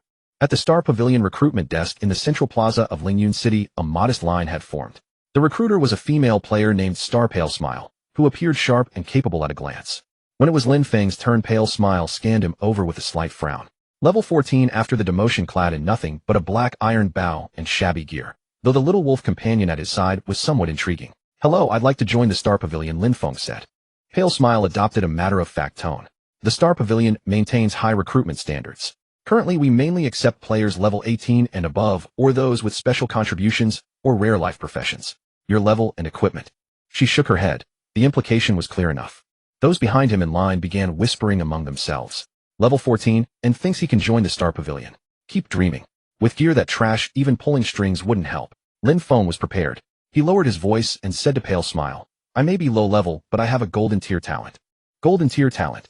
Pale Smile's previously indifferent expression froze instantly. She raised her head sharply, locking eyes with Lin Feng, her voice rising. "What did you say? A Golden Tier talent? Are you serious?" Golden Tier talents. They were rarer than phoenix feathers on the game forums. Each one possessed overwhelmingly powerful effects, and every major guild was desperate to recruit them. "Absolutely true," Lin Feng said calmly. "I cannot disclose the specifics, but it delivers a massive boost to damage output. You are welcome to test my DPS." Pale Smile's eyes blazed with intensity. She quickly navigated the guild interface. Wait right here. I'll contact the evaluator immediately. If you truly have a golden tier talent, your level and gear won't be an issue. Her abrupt reversal left the entire queue stunned. Golden tier talent. He's bluffing. No way. How many golden tier talents are there in the entire server? But look at Pale Smile's reaction. It doesn't seem fake. Moments later, a male player with the ID Star Lone Wolf arrived in a hurry.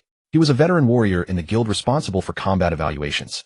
At Pale Smile's gesture, Lone Wolf led Lin Feng to the practice dummy area beside the plaza. Use all your means to attack this dummy for 30 seconds. I'll record your DPS. Lin Feng nodded, took a deep breath, and faced the dummy defense 0 before beginning his assault. Whoosh. Whoosh. Double shot. -39. -39. Whoosh. -49. His basic attacks and skill damage did not look particularly impressive to seasoned players with superior gear. But only a few seconds later, Archer's heart triggered. Boom. -4,900.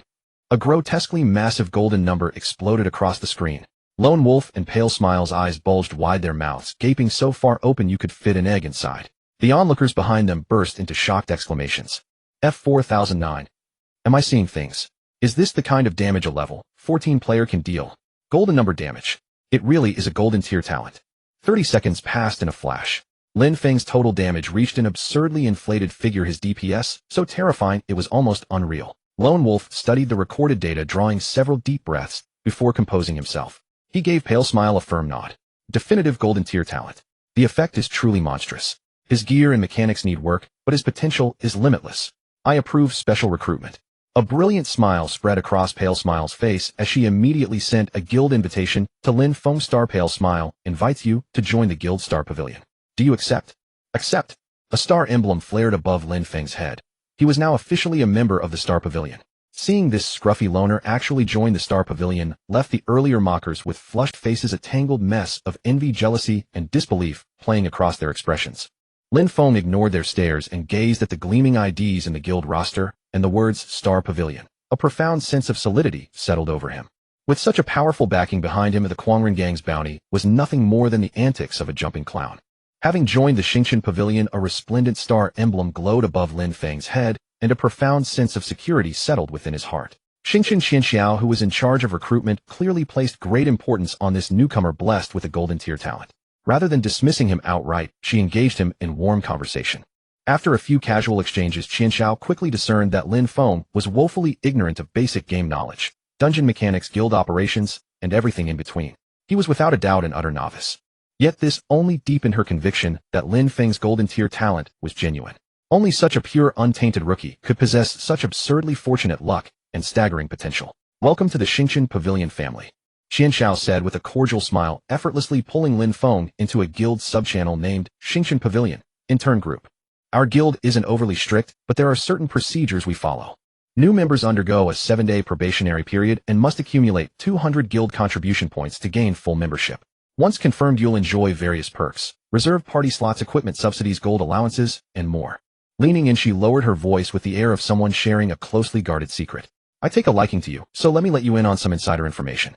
The Xingqian Pavilion is one of the strongest guilds in Lingyun City. You've surely heard of the guild master, the great Yu Wumian. The guild is primarily divided into the elite squad, the core squad, the logistics division, and regular members. The elite squad comprises our top-tier experts specializing in pioneering high-difficulty dungeons and hunting world bosses. The core squad forms the backbone of the guild, while the logistics division handles material gathering and equipment crafting. For now, your top priority is racking up those contribution points and securing full membership. She paused, then added, there are many ways to earn points. The simplest is completing the daily quests posted on the guild bulletin board or donating materials. If you can't find a permanent team for dungeons, you can also call out in the intern group. We have plenty of kind-hearted veteran members who are always willing to help. Lin Feng listened attentively, committing every detail to memory. He gave Qianxiao a sincere look. Thank you, Sister Qianxiao. I understand. I may need to trouble you with questions in the future. No problem at all. Ask anytime. Qianxiao readily added Lin Feng as a friend. Leaving the bustling plaza behind, Lin Feng found a quiet corner, opened the guild interface, and carefully examined the guild tasks section. Just as Qianxiao had described, a variety of tasks were listed. Donate 10 stacks of low-grade linen cloth, 20 per stack, for 5 contribution points. Donate 5 stacks of copper ore for 8 contribution points. Donate 20 pieces of wild boar meat for 10 contribution points. Donate 1 piece of spider silk for 1 contribution point. Most tasks involve donating basic materials with rewards ranging from 5 to 10 points each. Lin Feng scrolled through his inventory and submitted various materials he'd casually collected while hunting: batwing, spider silk, wild boar fangs, completing the corresponding tasks. His contribution points slowly climbed to 50. At that moment his gaze fell upon Heart of the Wolf King rare, faintly radiating a soft glow from the corner of his inventory. There was no donation quest for rare materials listed, so he tentatively dragged the item into the guild vault's donation slot. A system notification immediately appeared: detected rare material, Heart of the Wolf King. Donating rare materials grants substantial guild contribution points and merit. Proceed with donation. Substantial points. A spark of anticipation flickered in Lin Feng's mind, and he confirmed the donation. Donation successful. You have received 100 guild contribution points and 50 guild merit points. Current guild contribution points, 150200. He had cleared more than 3/4 of the requirement in one go. Lin Feng breathed a sigh of relief. The pressure toward full membership had lifted considerably. Merit points could apparently be exchanged for special items within the guild, but he had no immediate use for them, so he set the matter aside. After several hours of continuous play, mental fatigue began to weigh on him. Glancing at the time, he decided to log out right away. Removing the helmet, Lin Feng found himself back in the dim, warm light of his small room. To his surprise, his younger sister Lin Shui was still awake, sitting at her little desk and staring blankly at her phone screen, her eyes slightly reddened. A knot of worry tightened in Lin Feng's chest. Had his sister suffered some grievance at school, or had something happened at home again? He hurried over and asked softly, "Shui, what's wrong? Why are you crying?" Lin Shui looked up and saw her brother's concerned expression, which only made her tears flow more freely.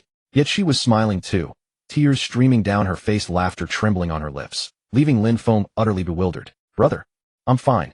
Lin Shui wiped her eyes with the back of her hand, her voice choked with emotion. I'm just so happy." She turned her phone screen toward Lin Feng, revealing a bank account balance, a figure exceeding 50,000 crystal clear. "Brother, I've never seen our family account hold so much money in all my life." Lin Shui's voice trembled. "I know how much you've sacrificed for this family. All those years your grades were so excellent, but if not for me and the younger brothers." She couldn't continue, her tears flowing freely once more. She was a mature and sensible child, consistently ranking at the top of her class. Precisely because of this, she understood better than anyone how immense a sacrifice her eldest brother had made when he chose to drop out and shoulder the responsibilities of the entire family. Lin Feng gazed at his sister, an intoxicating whirlwind of emotions surging within him. The very resilience that had sustained him all along softened into something tender and aching. He reached out and gently ruffled her hair, offering a warm smile. "You silly girl, why cry? I'm your older brother. What I should do? From now on things will only get better. Keep this money safe. Tomorrow pay your tuition and your two brothers' tuition and use the rest to buy mom and dad something nice along with a few new outfits." Mom. Lin Shui nodded vigorously, though her tears refused to stop. "All right, enough crying. Your brother's a bit peckish. Could you make me a bowl of noodles?" Lin Feng changed the subject. "I'll go right now." Lin Shui sprang to her feet, wiped away her tears, and dashed into the kitchen.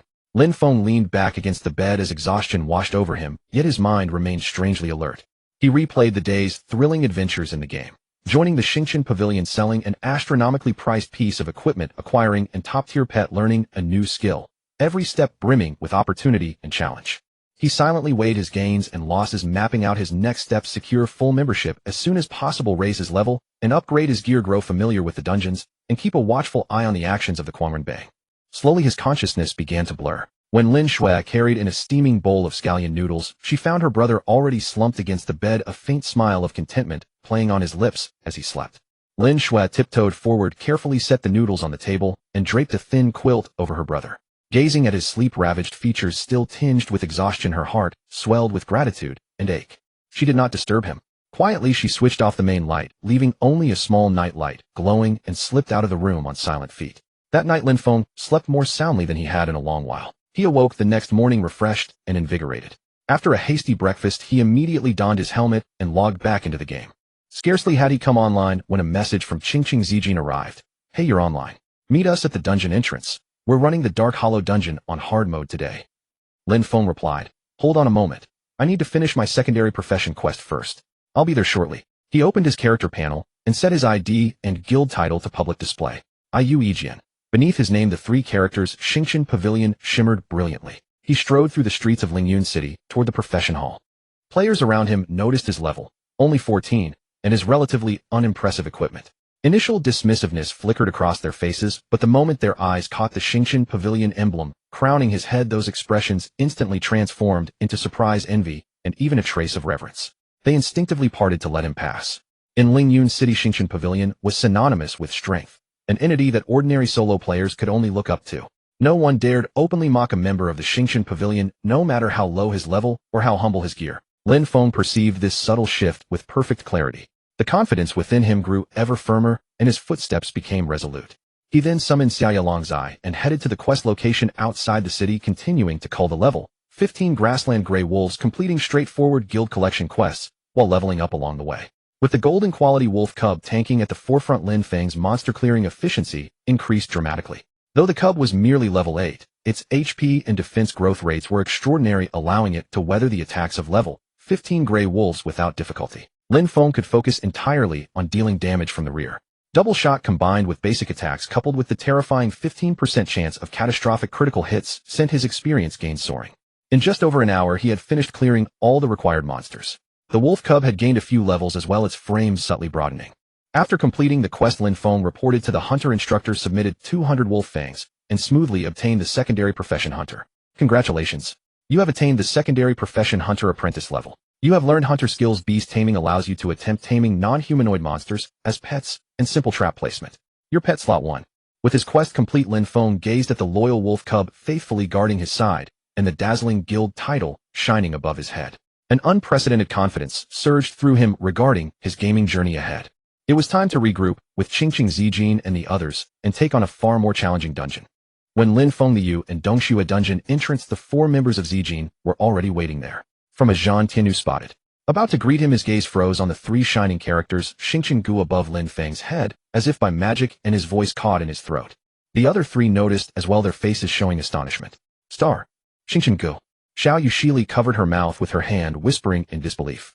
Qingqing Zijin's beautiful eyes widened, and she looked Lin Feng up and down as if seeing him for the first time. Yu Jinyu. Have you joined Xingqian Gu? Even the Shadow Ranger, who had long harbored hostility toward Lin Feng, now put away his scornful look. His gaze grew complex as he watched the guild crest above Lin Feng's head. His lips quivered, but he said nothing. Overnight, Lin Feng's level dropped by 1, yet he had joined Lingyun City's undisputed #1 guild. The stark contrast left them momentarily at a loss. Lin Feng stepped forward, studying the 4's surprised expressions, and smiled calmly. Well, I was lucky. Xingqian Gu thinks my talent was decent, so they let me join. He spoke lightly, revealing no details. Zhan Tianyu breathed and deeply patted Lin Feng's shoulder with envy and a hint of flattery. Brother, not bad. He joined Xingqian Gu silently. From now on, you'd better cover for us a bit. Qingqing Zijin recovered and smiled. Congratulations, Yu Jian. Silently, the Shadow Ranger nodded in acknowledgement, his attitude much improved. Being a member of Xingqian Gu carried an invisible deterrent and status. Alright, enough of that. Today we take on the hard difficulty. Qingqing Zijin waved her staff, pointing at the blue glow curtain at the dungeon entrance, now noticeably deeper. Hard mode monsters have double the attributes of normal, but experience and drop rates are higher. Be careful, everyone. Yu and Dongxue hard difficulty. Monster level 15, monster attributes about 200 of normal, recommended level 16 to 18 at best, with a skilled 5-person party. Although Lin Feng was only level 14 after the downgrade, no one doubted his value anymore. The 5 of them steadied their minds and stepped back into the glow. The hard difficulty cave was even more oppressive, and the monsters seemed larger with more vicious eyes. Enhanced Cave Bat Normal Monster. Level 15. HP 1100. ATK 96. DF 60. Attributes indeed surged. Zhan Tianyu pressed to the front, pressure rose. Every bat strike visibly chipped away at his HP, while Xiao Yushili's healing magic hardly paused. Output. Deal more damage. Zhan Tianyu roared. The Shadow Ranger's double shot struck the bat, dealing only about 20 damage, its efficiency greatly reduced. At that moment, Lin Feng moved. Equipped with a precise longbow, and having learned a new skill, he was no longer the same. Little wolf, go up. With a thought, the Xiaoya wolf cub by his side let out a low howl and leaped nimbly toward a bat, using its body to share the pressure with Zhan Tianyu. At the same time, Lin Feng drew his bow. Swish, swish. 2 strikes. -25. -25. The ordinary damage remained modest, but his attack speed was incredibly fast. Endless arrow quiver allowed him to fire without worrying about ammo, arrows pouring out like a cascade. More importantly, he now possessed a life-saving skill escape. One misstep in positioning nearly invited a bat to strike him. He leaped backward with agility, narrowly dodging, while his bow continued firing. Although the battle pace slowed as the monsters grew stronger, Lin Feng's output improved thanks to the skill boosts and the pet's assistance. He needed only one focus: unleash as many arrows as possible from a safe distance. And the true finisher was his Heart of the Archer, now with a 14 chance. Soon after the fight began, the terrifying golden light flashed again. Heart of the Archer activated. An arrow condensed with annihilating power seemed to cross space. Boom. -5000. A huge golden number exploded and a full health enhanced bat evaporated in an instant. Nice. Zhang Tianyu exhaled with relief.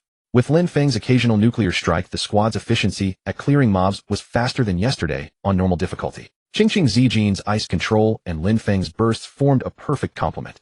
The Shadow Ranger watched Lin Feng's terrifying damage and his own sparse output fell silent, then fought on with steady DPS. They pressed on elites and mini-bosses couldn't deter the squad. Lin Feng's escape grew more proficient. Xiaoya Wolf Cub matured quickly, becoming a competent off-tank. In under an hour the team stood before the hard difficulty Cave Giant Spider. This boss's attributes were even more terrifying. Ferocious Cave Giant Spider Boss Monster. Level 15. HP 240,000. ATK 300. DEF 100.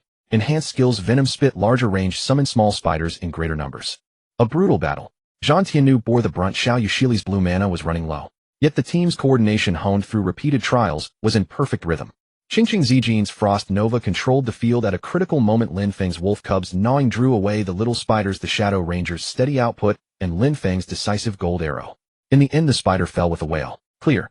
A torrent of experience and silver rewarded everyone with levels up. A Lin Feng's XP bar reached 14, with 81. A bronze leg armor for a warrior dropped, awarded to Zhang Tianyu. Other white-gray gear was distributed as needed. So awesome. The hard difficulty gives so much XP. Zhang Tianyu exclaimed. Yuijin, your output is too crazy. Qingqing Zijin looked at Lin Feng with genuine admiration. The Shadow Ranger also spoke seldom. Impressive. After a short rest to recover, the five of them charged again and cleared 2 more hard difficulty dungeons in a row. Their coordination grew ever more fluent and efficiency rose with each run. When the 4th entry found everyone at peak condition, they launched an all-out sprint. Zhang Tianyu pulled the aggro more boldly. Qingqing Zijin controlled with precision. Lin Feng's output reached maximum, and the Shadow Ranger and Xiao Yushili spared no effort. Finally, when the ferocious giant spider fell, the system notification rang, like celestial music system announcement. Congratulations to the player team, Qingqing Zijin, Yu Yijian Zhan, Tianyu Shadow Ranger, Xiao Yushili for clearing Yu and Dongshu a hard difficulty in 34 minutes 58 seconds, setting a speedrun record for this dungeon, currently ranked 10th. Rewards for each member: Gold X1. Reputation 100. Gold Light, bathed the 5, each bag gained a heavy gleaming gold coin. Huh. We made the list. We made the list. Zhang Tianyu exclaimed, nearly jumping with excitement. 10th place. And a gold reward. Amazing. Xiao Yushili clapped happily. Qingqing Zijin's face flushed with excitement. Now I can brag on the school forum. Even the Shadow Ranger couldn't help but smile. Having your name on a dungeon record is a badge of honor for any player. Lin Feng looked at the 1,000 yuan gold coin in his bag and felt the same joy.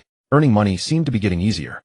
Moreover, after half a day of fighting, his level rose to 16 with 56. His gear had upgraded with several level 15 black iron pieces and white-grade armor. Though jewelry slots remained empty, he finally looked less shabby than before. Xiaoya Wolf Cub also rose to level 13, becoming even more formidable. 5 o'clock in the afternoon, should we continue grinding other dungeons? Qingqing Zijin suggested. No problem. The others agreed. After bidding farewell, the 4 logged off to rest. Lin Feng also felt hungry, so he logged off. During real-life lunchtime, Lin Feng ate, while planning his afternoon. First, do some guild tasks to accumulate points to become official, then at 5 o'clock continue with Qingqing Zijin and the others on another dungeon. Seeing his gradually improving game character and the life changed by the game, Lin Feng looked toward the future with anticipation. He had chosen the right path. After logging off to hastily finish his lunch, Lin Feng immediately reconnected to the game. His objective for the afternoon was clear: complete his guild points requirement to become an official member, then join the dungeon event punctually at 5 o'clock. Opening the guild quest list, he accepted several gathering missions that required donating herbs and pelts. These materials could be found in the level 18 monster zones outside the city, allowing him to level up while completing his tasks. Relying on the faint perception of herb nodes from his hunter sub-profession and the formidable combat power of his Howling Moon Wolf Cub, Lin Feng achieved exceptional efficiency in the level 18 Bramble Tiger and Swamp Crocodile zones. With the thick-skinned Wolf Cub tanking at the front, Lin Feng could focus entirely on dealing damage from behind, occasionally triggering Archer's Heart for an instant kill. Bramble Tiger, normal monster. Level 18. HP 720. Attack 58. Defense 40. Swamp Crocodile, normal monster. Level 18. HP 780. Attack 52. Defense 45. Before long, the required tiger bone grass and crocodile pelt were fully gathered. Lin Feng returned to the guild warehouse and submitted his quests. Guild points 8. Guild points 10. With the final batch of materials donated, Lin Feng's guild points finally reached 200. He immediately sent a private message to Qianxiao. Sister Qianxiao, I have enough points. Replying almost instantly, Qianxiao said, that's wonderful. Welcome to the Xingqian Pavilion. Ding. You have been removed from Xingqian Pavilion. Intern group. by Administrator Xingchen Xiao. Ding. You have been invited to join Xingchen Pavilion, regular member group, by Administrator Xingchen Xiao. As the light screen shifted before his eyes, a far more bustling guild channel with over 500 members appeared in front of Lin Feng. Messages scrolled rapidly across the screen, filled with lively discussions about dungeons, equipment, leveling spots, and casual banter. Xiao immediately posted an announcement in the group. Quiet down, everyone. Let's welcome our new member Wu Yu, Yi Jian, to our big family. Though Yi Jian's level is temporarily low and he is still a newcomer, he possesses an incredibly powerful talent. Please help him out more in the future, and no bullying the newbie. The moment the announcement went up, the group chat instantly erupted. Welcome, newbie. Wu Yu, Yi Jian. Brother, your ID has quite the personality. Wow. A talent specifically highlighted as powerful by Sister Xiao. Could it be purple tier? Newbie, post a photo. Share your measurements. Don't worry, newbie, big brother will carry you through dungeons. Brother Yi Jian, what kind of talent is it? Care to share? All sorts of teasing, welcoming, and curious remarks flooded the screen. Though there was some light-hearted teasing, the overall atmosphere was warm and friendly momentarily, making Lin Feng feel as if he had returned to his high school class group chat from years ago, sending a wave of warmth through his heart. He typed a somewhat shy reply. Hello everyone, I am Wu Yu, Yi Jian. I'm a newcomer to the game and still have a lot to learn, so please take good care of me in the future. His message drew another round of good-natured teasing and welcomes. At that moment, a player with the ID Xingchen Guang, leader of Elite Team 3, specifically tagged Lin Feng. Welcome, brother Yi Jian. I heard from Xiao that you have an extraordinary talent. Are you interested in giving our Elite Team 3 a try? Our team is currently lacking promising ranged damage dealers. As long as your talent is blue tier or above and you pass the assessment, you can become an official member of the Elite Team, enjoying the guild's highest level of resource allocation and DKP benefits. Guang's words drew even more attention. An invitation from Commander Guang himself. The Elite Team. The benefits are amazing. This newcomer is impressive, getting noticed by the Elite Team right after joining. Lin Feng knew what the Elite Team represented. It was the core combat force of the guild. He was tempted, but he remained cautious, replying to Guang via private message. Hello, Commander Guang. My talent is gold tier. There was a noticeable pause of a few seconds on Guang's end before a message arrived filled with uncontrollable excitement. Gold tier. I knew it. Xiao didn't lie to me. Brother, what's the effect? Is it convenient to share? If it's a powerful gold tier talent level and equipment won't be an issue, the guild will spare no effort to nurture you. Lin Feng thought for a moment and replied, it is a passive talent. The effect is that basic attacks have a chance to deal extremely high multiplier damage. It's just that the trigger is somewhat unstable. Extremely high multiplier. How high? Guang pressed. About 100 times, Lin Feng replied honestly. Guang sent a string of punctuation. 100 times. My god, brother, your talent is absolutely heaven-defying. Tell you what, are you free tonight? Let's meet up to discuss this in detail and run a simple test. If it's true, I will directly recommend you to the higher-ups to be fast-tracked into the Elite Team.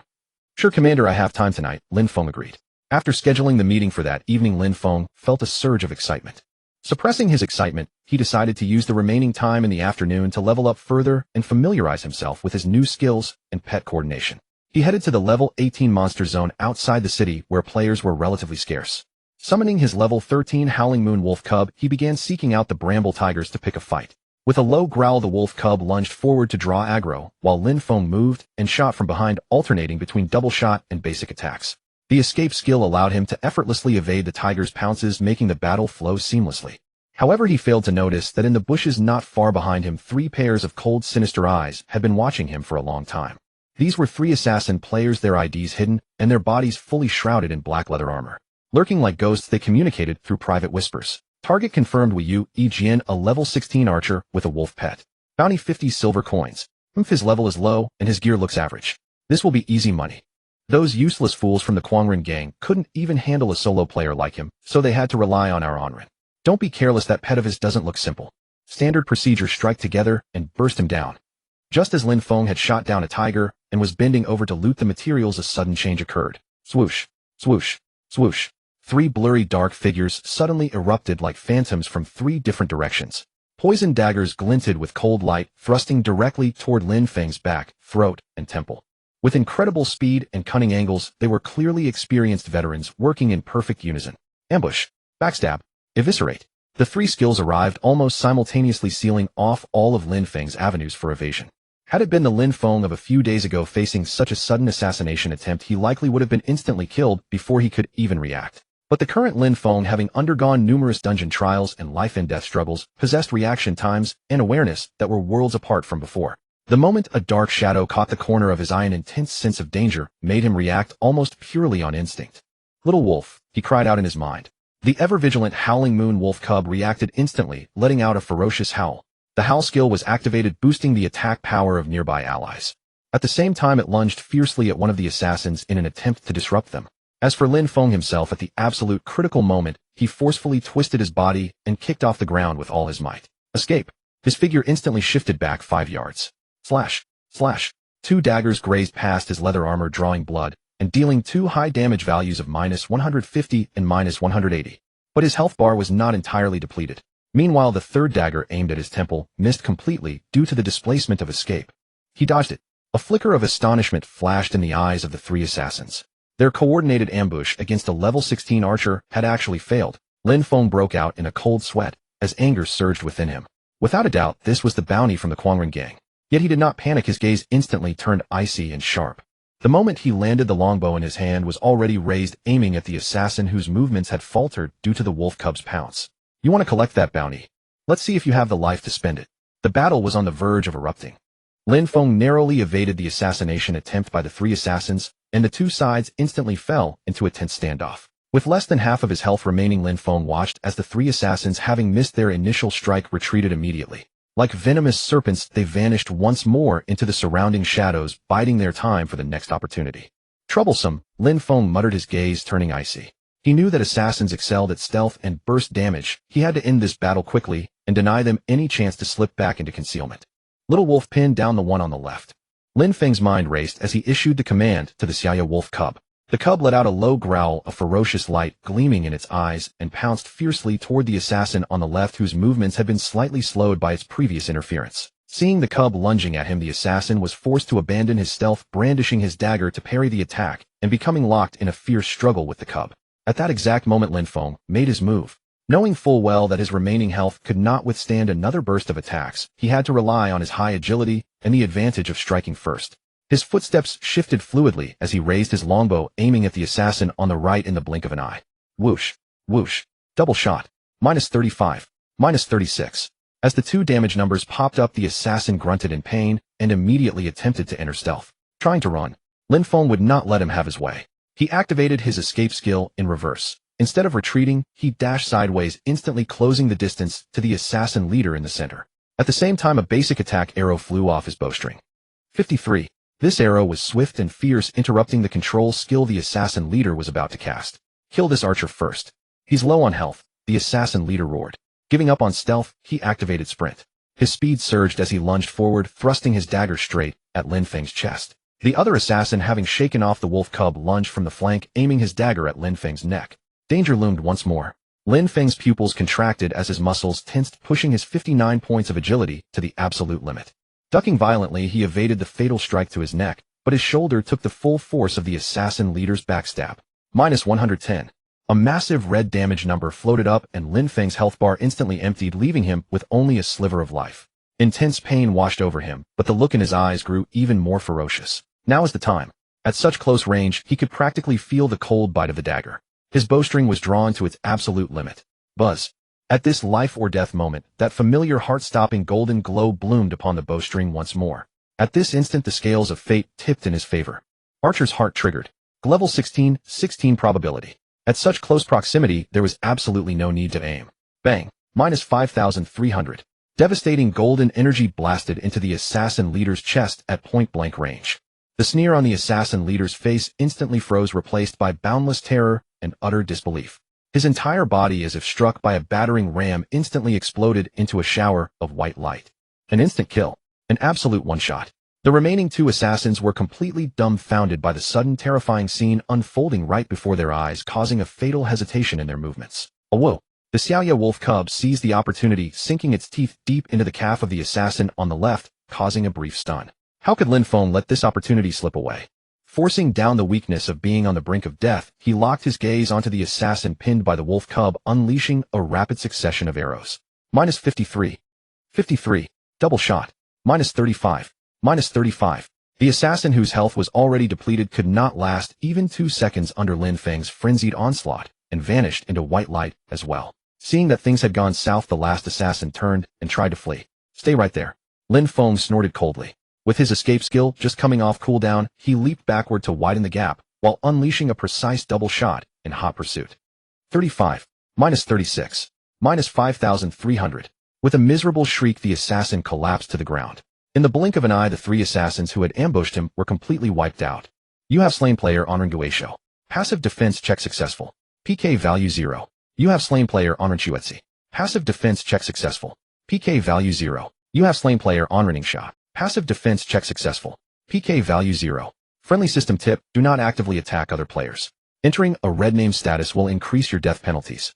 The three of them only dropped a few dozen copper coins without a single material. These three were far too professional. He let out a long sigh of relief, quickly sitting down to eat some bread to recover his health, his heart still pounding with lingering fear. It had truly been a close call.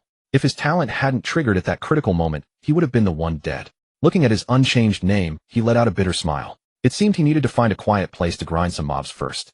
To prevent himself from being targeted again, he took the wolf cub and found a secluded level 18 monster grinding spot, beginning the tedious process of leveling up. Over an hour later, Lin Feng sent the recorded battle video to Qianxiao and briefly explained the situation. Qianxiao replied quickly, her tone laced with anger. The Quangren gang is getting more and more despicable.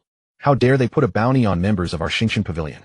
Don't worry, Yiji and the guild will definitely handle this. I'll report it immediately. We will make them pay back this debt many times over. Be careful when leaving the city lately, it's best to move together with our guild brothers. Reading Qianxiao's decisive reply, a warm current of belonging surged in Lin Feng's heart. This feeling of being protected and backed by an organization was something he had never experienced back when he was a solo player. Being covered by others felt truly wonderful. Shortly after 5 in the afternoon, Lin Feng received a message from the leader of Elite Group 3 Xingqian Gang asking to meet in the high-grade training room of Linyun City. The training room required a fee of 30 silver coins per hour, which was quite expensive.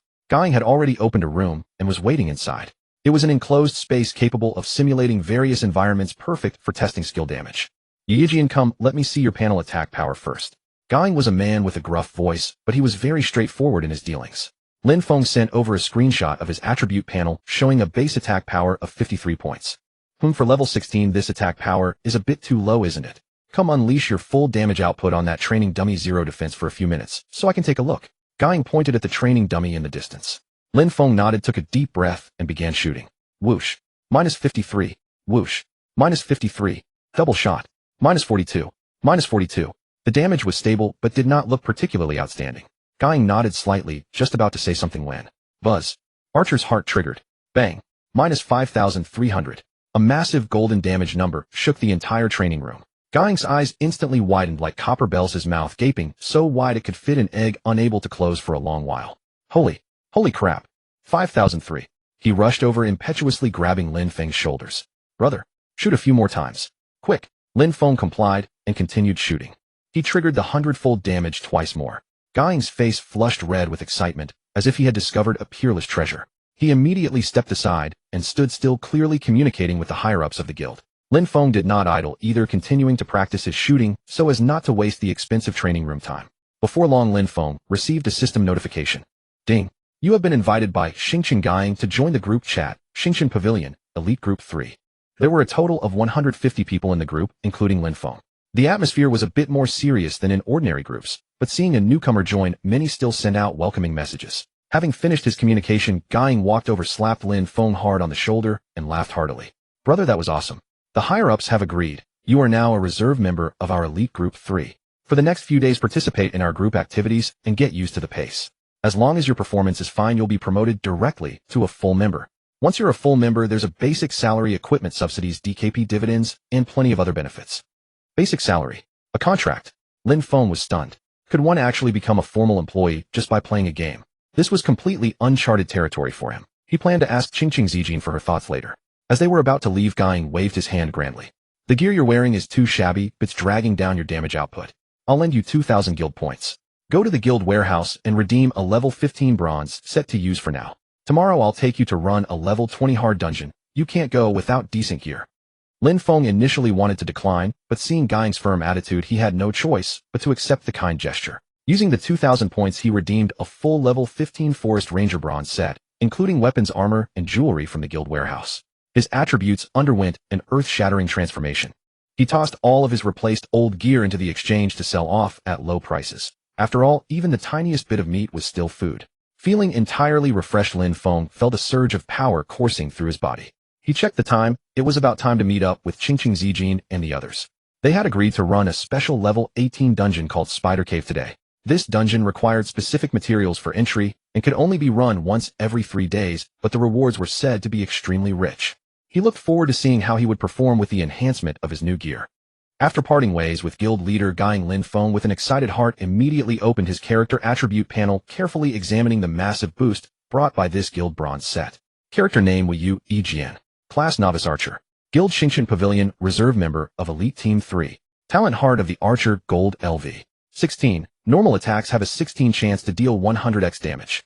HP 10301030. MP 350,350. Attack 86 to 91. Defense 125. Set effect. Strength 17. Constitution 17. Spirit 20. Intelligence 17. Agility 79. Luck. Equipment. Weapon Forest Rangers Longbow Bronze Attack 20 to 25, Agility 5. Helmet Chest Plate Leggings Boots Belt Forest Ranger Series Bronze Set Attribute Defense 80, Constitution 15, Agility 10, UHP 300. Jewelry Forest Rangers Ring Bracelet Necklace Bronze Set Attribute Attack 10, Agility 10, Hit Rate 5. Quiver Infinite Quiver Black infinitely generates black iron arrows Attack 5. Skills. Double Shot LV. 1 Escape LV. 1 Eagle Eye LV. 1 Passive. Tame Beast LV. 1 Hunter Set Simple Trap LV. 1 Hunter. Pet Howling Moon Wolf Cub Gold Grade LV. 13. Staring at these completely revamped attributes, especially with his attack power nearing the 90-point mark, defense exceeding 100 and agility soaring to 79 points, Lin Feng's confidence surged. The boost from this equipment set was comprehensive, elevating both his survivability and damage output by more than just a single tier. He walked briskly toward the dungeon entrance where he had agreed to meet Qingqing Zijin. When the four of them saw Lin Feng clad in a dark green leather armor, set holding a streamlined longbow with a majestic wolf cub by his side, they were all utterly stunned. Wow, Yijian, this outfit of yours. Xiao Yushili's eyes sparkled with sheer envy. A bronze set, and a full set at that. Zhang Tiannu circled Lin Feng twice, almost drooling. It's only been half a day and you've already upgraded your gear to such an absurd level. The benefits of Xingqian Pavilion are just too good. Qingqing Zijin also covered her mouth, saying in astonishment, this change is dramatic. It seems you are highly valued in Xingqian Pavilion. Even the usually silent Inying Youxiao, looking at Lin Feng's set of armor with its obviously superb attributes, and then at his own mismatched pieces of black iron and common gear, had an incredibly complex look in his eyes. Any shred of superiority he had felt from his skills instantly vanished. Lin Feng smiled sheepishly. Just good luck. I met a nice team leader who lent me the points to exchange for this set. He briefly mentioned that he had joined the reserve team of Xingqian Pavilion's elite squad, and that the guild might provide a basic salary and a contract. An official guild member. With a salary. Zhang Tiannu's eyes widened. Playing a game has turned into a real job. That is way too awesome.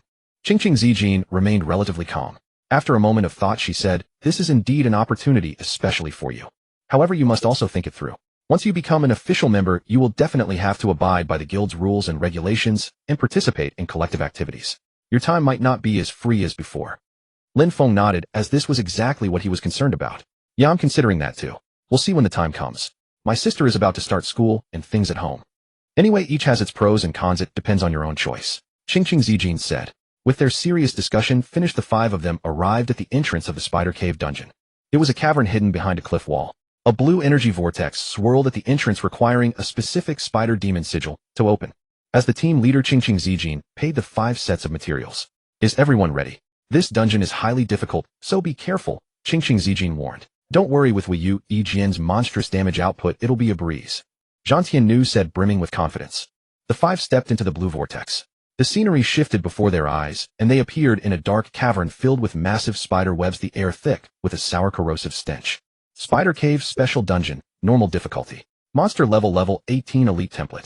Description: all monsters within the dungeon possess elite attributes. Their HP, attack, and defense are approximately 5 times those of normal monsters of the same level. Please exercise extreme caution. They had not gone far when a swarm of millstone-sized elite cave spiders with bared fangs lunged at them. Elite Cave Spider. Level 16. HP 2750. Attack 240. Defense 150. These attributes made the scalps of the 5 players tingle with dread. Without Lin Feng, they wouldn't even have entertained the thought of fighting. I'll tank. Healer, keep your eyes on me. Zhang Tiannu braced himself and charged forward. Shield block. A damage number of -180 flashed, causing his health bar to plummet. Xiao Yushili's healing spell immediately followed up.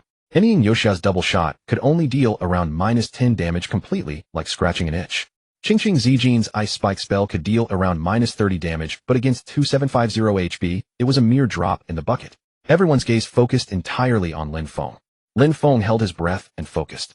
The terrifying attack speed brought by his 79 points of agility was fully displayed. Arrows poured out like a torrential downpour. Whoosh, whoosh, whoosh. Double shot. -41. -41. Whoosh. -51. With his equipment upgraded, his normal attacks could finally penetrate the enemy's defense.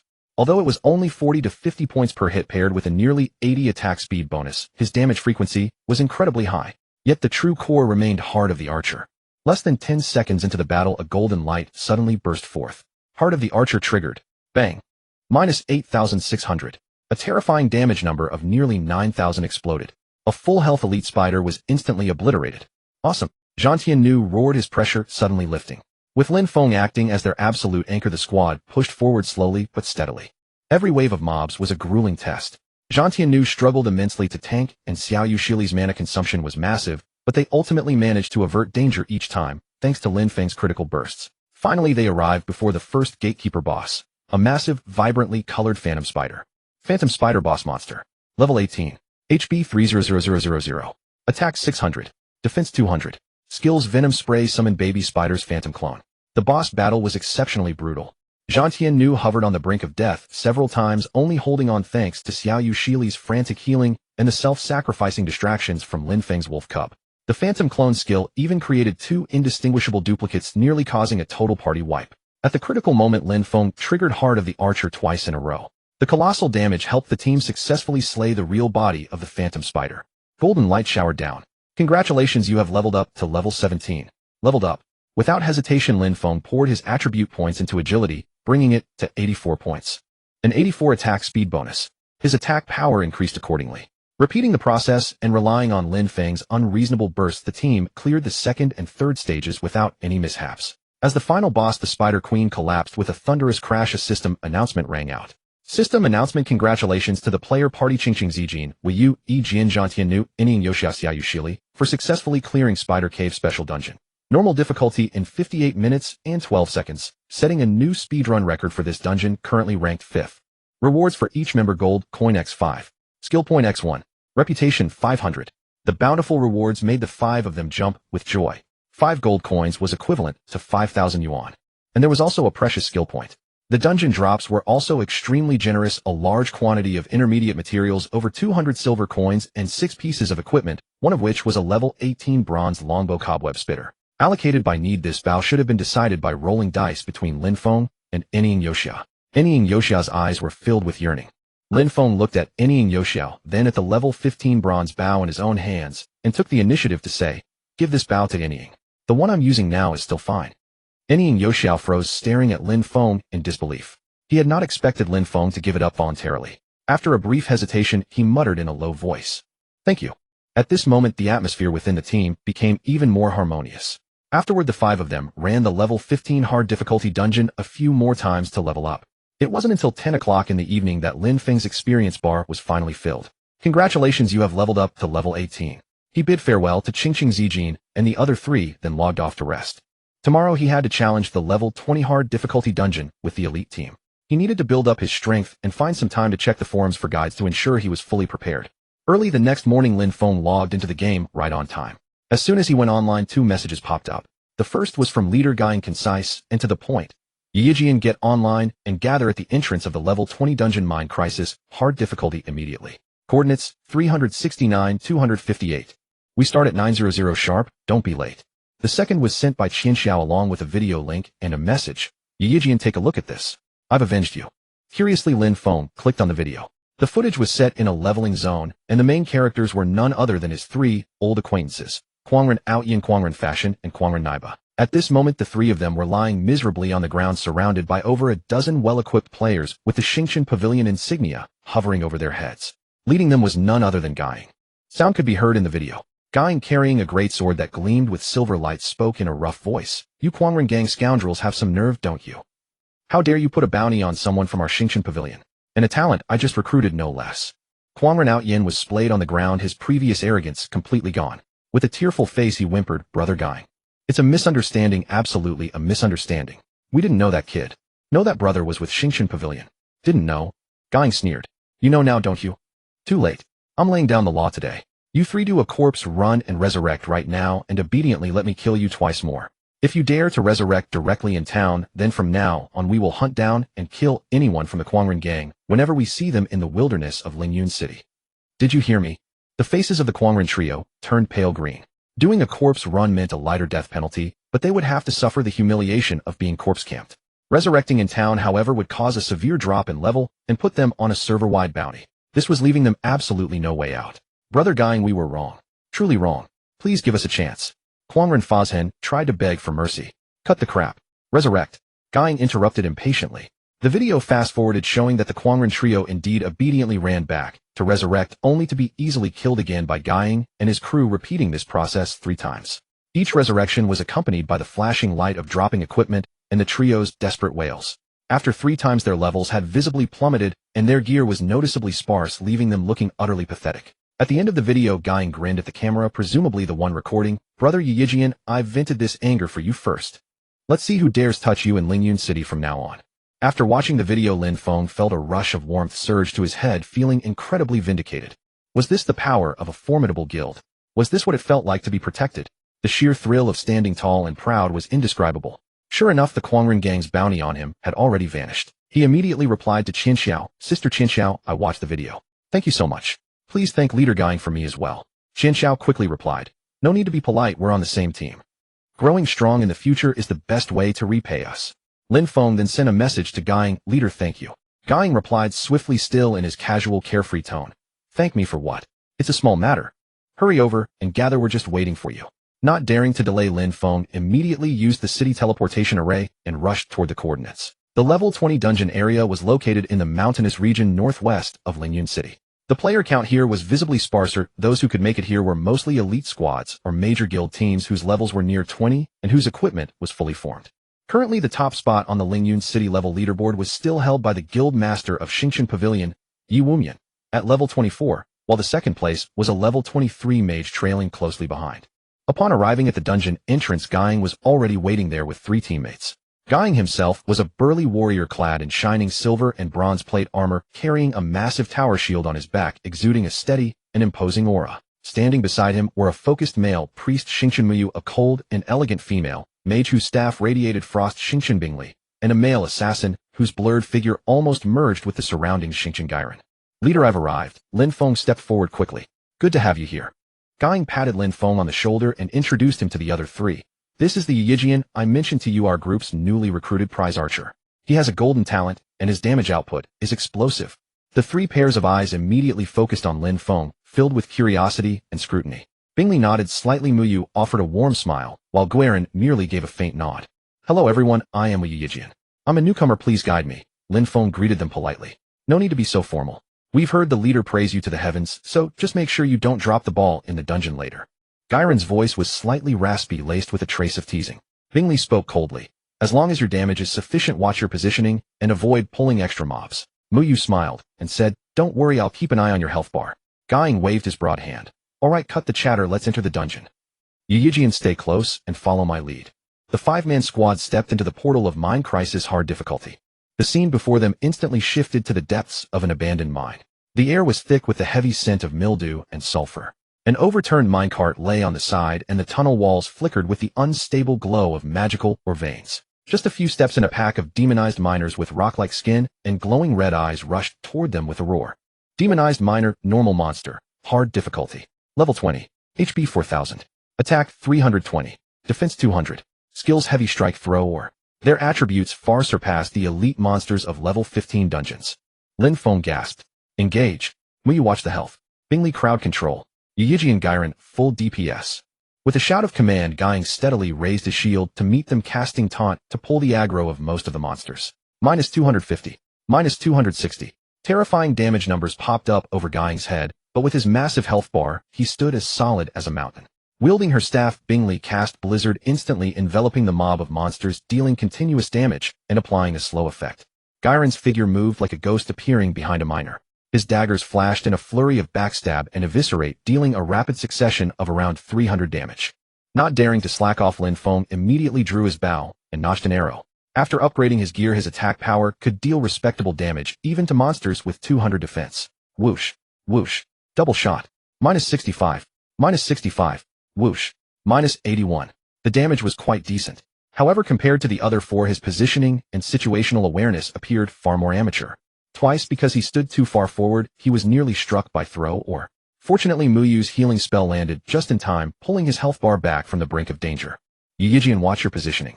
Stay behind Bingley to deal damage. Guiying warned him in time. Blushing, Lin Feng quickly adjusted his position. The strategy guide he had read the previous night now proved useful, allowing him to anticipate the monster's skills. Although his mechanics were still unpolished, at least he would not make any fatal mistakes. But when his decisive talent triggered, the entire team was shaken. Heart of the Archer triggered. Level 18 probability buzz. A golden meteor tore through the gloomy mine. Boom. -8100. The massive golden number, like a miniature sun, instantly vaporized the full health demonized miner. The entire mine seemed to fall silent for a brief second.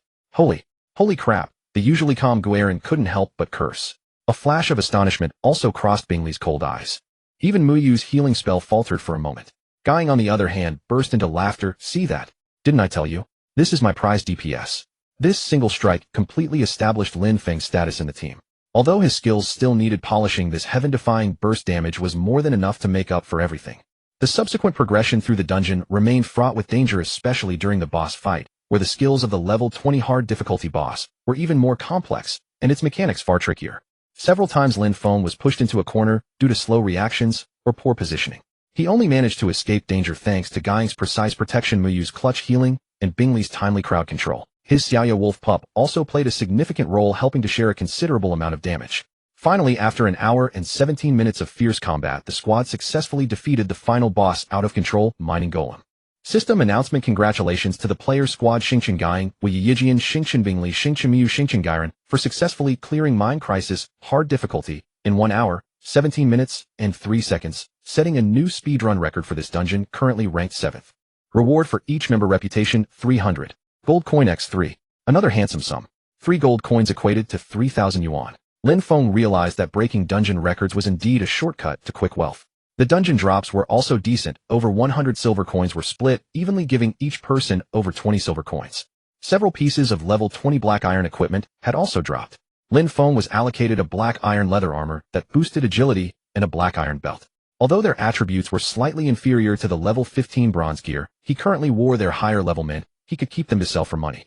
He planned to list them on the auction house in a bit, along with the 10 gold coins he had saved up. After exiting the dungeon, Guiying said to Lin Feng, "Yijian, your talent is undeniable, but your mechanics. You really need to practice hard. But that's fine. Once you participate in more group activities, you'll naturally improve. Becoming an official member shouldn't be an issue. Do you have any personal requirements for the contract? Like regarding your schedule? That way I can communicate with the higher-ups for you." Lin Feng then explained his family situation. His sister was about to start school and his parents needed care, so he might not be able to stay online constantly like a regular job and needed relatively flexible hours. After listening, Guiying stroked his chin, pondered for a moment, and said, I understand the situation. Although our elite group has strict management, we aren't completely unreasonable. Especially for a special talent like you, there should be flexible arrangements. I'll report your situation to the higher-ups and let you know once there's news." "Thank you, leader," Lin Feng said gratefully. "We're brothers, no need to be polite." Having said that, Guiying immediately posted an announcement in the Elite Group 3 chat. "Xingchen Guiying, everyone come out and welcome our new brother. Wei Yijian, our group's new archer and a golden talent holder, will be our group 3's strategic treasure from now on. Take good care of him. If anyone bullies him, don't blame me for turning my back on you. Xingchen Bingley, Xingchen Guiren, Xingchen Mui, you guys bring Yijian along more often when running dungeons to help him get familiarized quickly." He then specifically tagged several core members who were frequently online, asking them to look after Lin Feng. The Elite Group 3 chat, which had been somewhat quiet, instantly buzzed with activity. "Welcome, newcomer. A golden talent. Leader, is awesome to actually scout someone like this. Brother Yijian, that ID is epic. A prize archer. Leader, you better keep a close eye on him. Don't let Group 1 or Group 2 snatch him away. Wei Yijian, brother, if you ever need people for dungeons, feel free to call me anytime. Don't worry, leader, we promise to nurture this treasure of yours well." The chat was filled with laughter and cheerful banter. Although everyone was an elite player, the atmosphere was clearly much more relaxed than Lin Feng had imagined. Bingley, Muyu, and the others also expressed their welcome in the chat. Looking at the welcoming messages scrolling across the screen and feeling the warmth and strength of the team, Lin Feng felt incredibly motivated. He was fully aware of his shortcomings, but he also saw the infinite possibilities of the future. After parting ways with Guing and the others, Lin Feng used a return to city scroll to return to the bustling Lingyun city. He first visited the exchange, putting up the 2-level, 20 black iron gear pieces from the dungeon along with his stash of 10 gold coins for sale. The gold's value remained firm and the equipment's demand surged as players' levels rose. It sold quickly, earning nearly 10,000 in real-world money. Watching the numbers in his account rise, Lin Feng felt the weight on his shoulders ease considerably. Next, he visited the blacksmith and carefully repaired the worn Sunlin Xuanshou set, spending a few silver coins. The old maxim to do a job while one must first sharpen one's tools was a truth he understood well. After finishing the tasks, he planned to contact Qingqing Zijin to continue the dungeon grind, but her message arrived. She was busy this morning and had formed another squad with a classmate. The group was full, and they were currently running a level 15 dungeon. Lin Feng replied that he understood and decided to go solo for a while. He summoned his level 16 increasingly majestic Xiaoyu wolf pup and prepared to head outside the city to find a roughly level 20 normal monster area for training. Although less efficient than a dungeon, it offered freedom and allowed him to continue honing his skills and his coordination with his pet. As he opened the map to search for a suitable training spot, he glimpsed a guild channel message that was specially bolded and in red. The sender ID read Xingchen TV with the title of Guild Vice President. Lin Feng's heart stirred, and he opened the message. The message was simple, yet carried a ruthlessly cold air. Guild reward notice. Target player Xuetu Knight. Level 21. Reward for a successful kill and full kill video evidence, 2,000 guild points. Note: this is a veteran red name player, extremely dangerous. A team should be formed. Reward 2,000 guild points for a successful kill with complete kill footage.